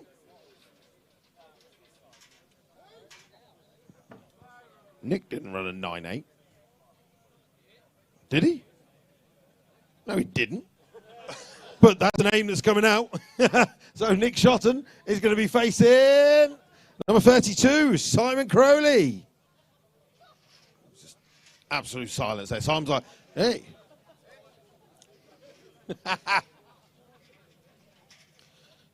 Right, next up, number 12. Number 12 is Jose Leite, one of our Portugueses at the front. Who are you going to get? Yeah, that'd be good. He's going to get number 23, which is Lee Openshaw with the Fiat Punto.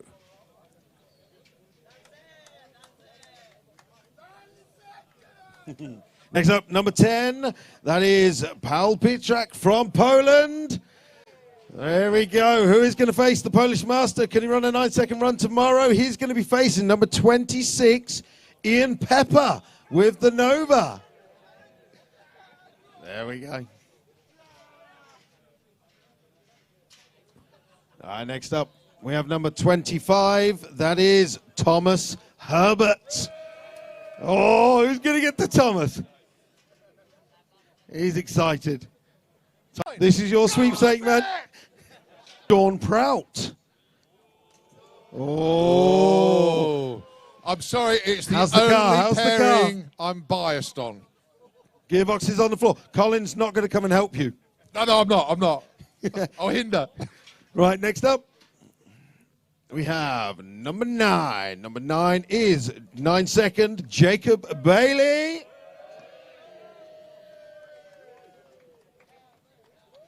And And Jacob is going to be facing against, ooh, number 6 again, Ahmed Jamshed. Yeah. Rematch. Doorslammers number 2, rematch. Right, number 22 is Phil Thomas with the Ford Fiesta. And Phil Thomas will be facing up against number 20, which is Adrian Solly, the Late Goose.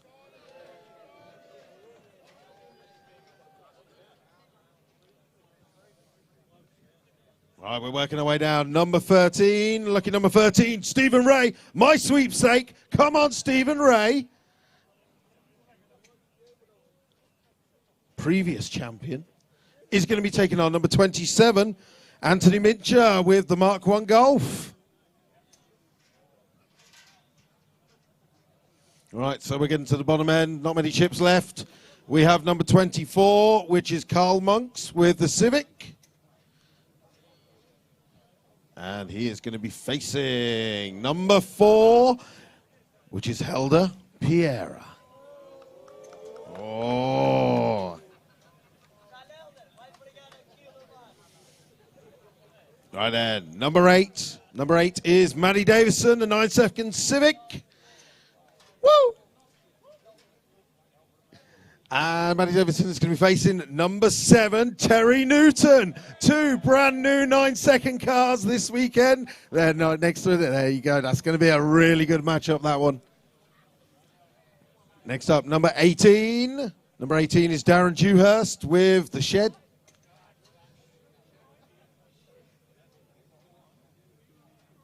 And he is going to be facing Craig Evans.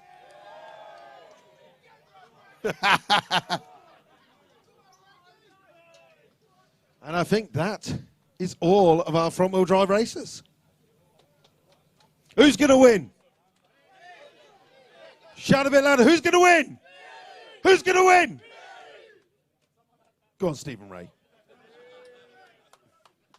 Okay, folks, congratulations. Don't forget, if your name was drawn out first, you are in the Castrol Beers lane. If your name was drawn out second, you are in the Autoglim lane. Now, front-wheel drive racers, do not leave anywhere. Stay for the party. We've got the 4-cylinder guys and girls coming up. Yeah, the 4-cylinder drivers into the pairing pen, please. The 4-cylinder drivers, let's have you into the pairing pen, please.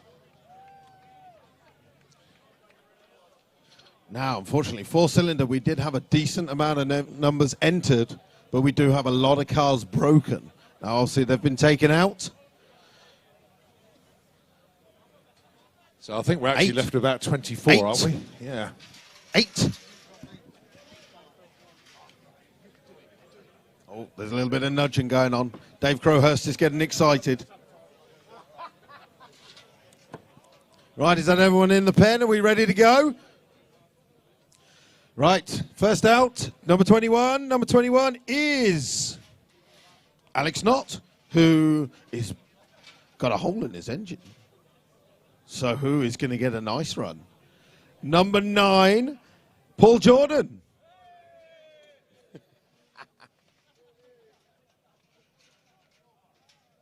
Next up, we have buy. Who wants a buy? So, buy run coming up. And it is going to be chip number 23, which is Simon Knief. That's it. Nice. So, we're going to bust into the second round. Oh, number 1, Kevin Jenkins. Hands up if you want Kevin Jenkins. Who wants to take the fraudster out? No, no one. Facing Kevin Jenkins with the fraudster is a quick car. It is number 6. It is his teammate, Chris Todd. Unbelievable. Yeah. Unbelievable. Oh, we've got to have a quick reaction from those two. Kevin and Chris, come on. Come here. Come here, you two. Absolutely unbelievable. This is the matchup that you didn't want in round 1, but Chris, how's it going to be? Come on, you've got to have something for him. Don't forget, I tuned the car. Is this the time that it's going to bog off the line? Yeah, it might, but I couldn't do it. I'm just going to sit there, take it like a man, and just sort of jump. I'm going to jump, and the chase is a race. Yeah. Kev, I mean, you've got the performance advantage, but as we know, anything can happen in racing. Exactly that. Anything can happen. Except for tomorrow. Yeah, except for tomorrow. And he's got a button he can just press, and that's it. It's all over. Right, ladies and gentlemen, that is a marquee matchup. It really is. Best of luck, guys.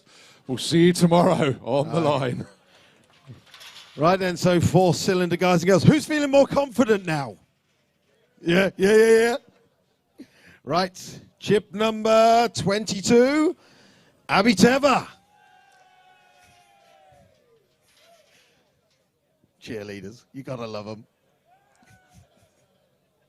Abby Teva will be facing number 16, Chris Waterhouse, a fellow VWDRC racer.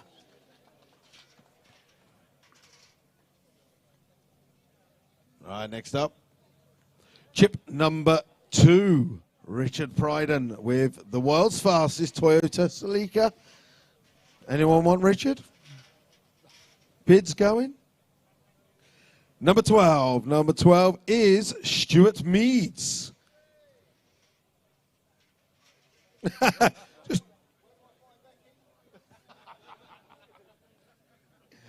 Number eight is, my man, Adam Skinner. Yeah, Adam is Luke's pick out of the sweepstake. He is my sweepstake man. And he is going to be facing number 5, Dave Crowhurst. The 2 cars that go the least straight. Next up, number 15 is Graham Fairhead, Colin's choice. Yeah, come on, Graham. Where's that buy chip? Come on. Where's that buy chip? Must be a buy chip. Buy. And Graham will be facing number 19, which is Michael Mooney, a fellow VWDRC racer. Hey. Beetle versus Fastback.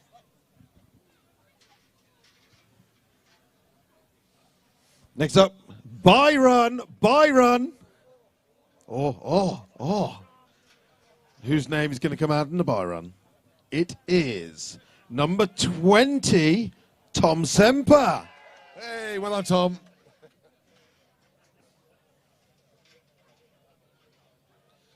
Right, next up, number 13, lucky number 13 is Jordan Legard with the Golf.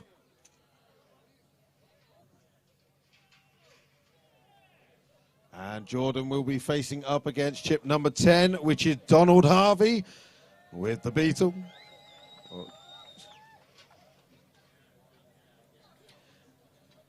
Next up, number 4, Lee Connor with the Lotus. A few people start scratching their faces there. And he is going to be facing number 3, Andy Hughes with the Subaru. So 9.2 second versus 9.5 second. Next up, Byron. And the Byron is going to be going to... that goes back in. That goes back in. We spin it around. That's it. Double dip. So the Byron is going to number 11, which is Nigel Hull.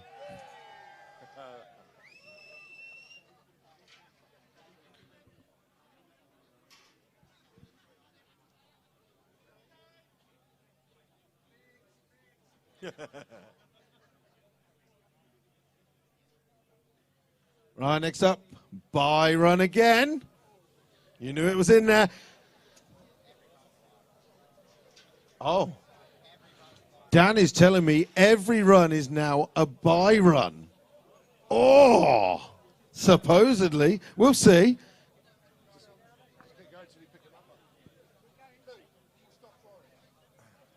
You want to stop drawing because everyone's got to buy. There we go.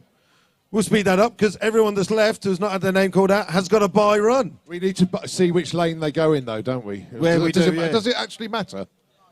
If on a buy, it doesn't matter. No. So all these names going up get a buy run. There you go. Okay, so Alex Knott versus Paul Jordan. Simon Knief has got a bye run. Kevin Jenkins with Chris Todd. Avi Tever taking on Chris Waterhouse. Richard Pryden taking on Stuart Meads. Adam Skinner taking on Dave Crowhurst. Graham Fairhead faces Michael Mooney. Tom Semper has a bye. Jordan Legard takes on Donald Harvey. Lee Connor takes on Andy Hughes. And then our bye runs. Nigel Hull, Darren Scannell, Maria, Lucas Dalglish, Dion Soon, and Johnny Marriage. Maria Baxavanu, who will be happy because she's gone back to Birmingham to fit a new clutch in the Audi TT tonight. Right, and I think, are we all done with that? Closing words from the boss? It is indeed, yep. Luke Stevenson, thank you very much indeed. That is a tough old job doing front-wheel drive and four-cylinder and the sweepstake and keeping up to date with everything. Not only that, Luke has been updating the European front-wheel drive page as much as he can with PBs and everything like that, doing a stupendous amount of work to keep everything up to date. So well done, Luke. Fantastic job.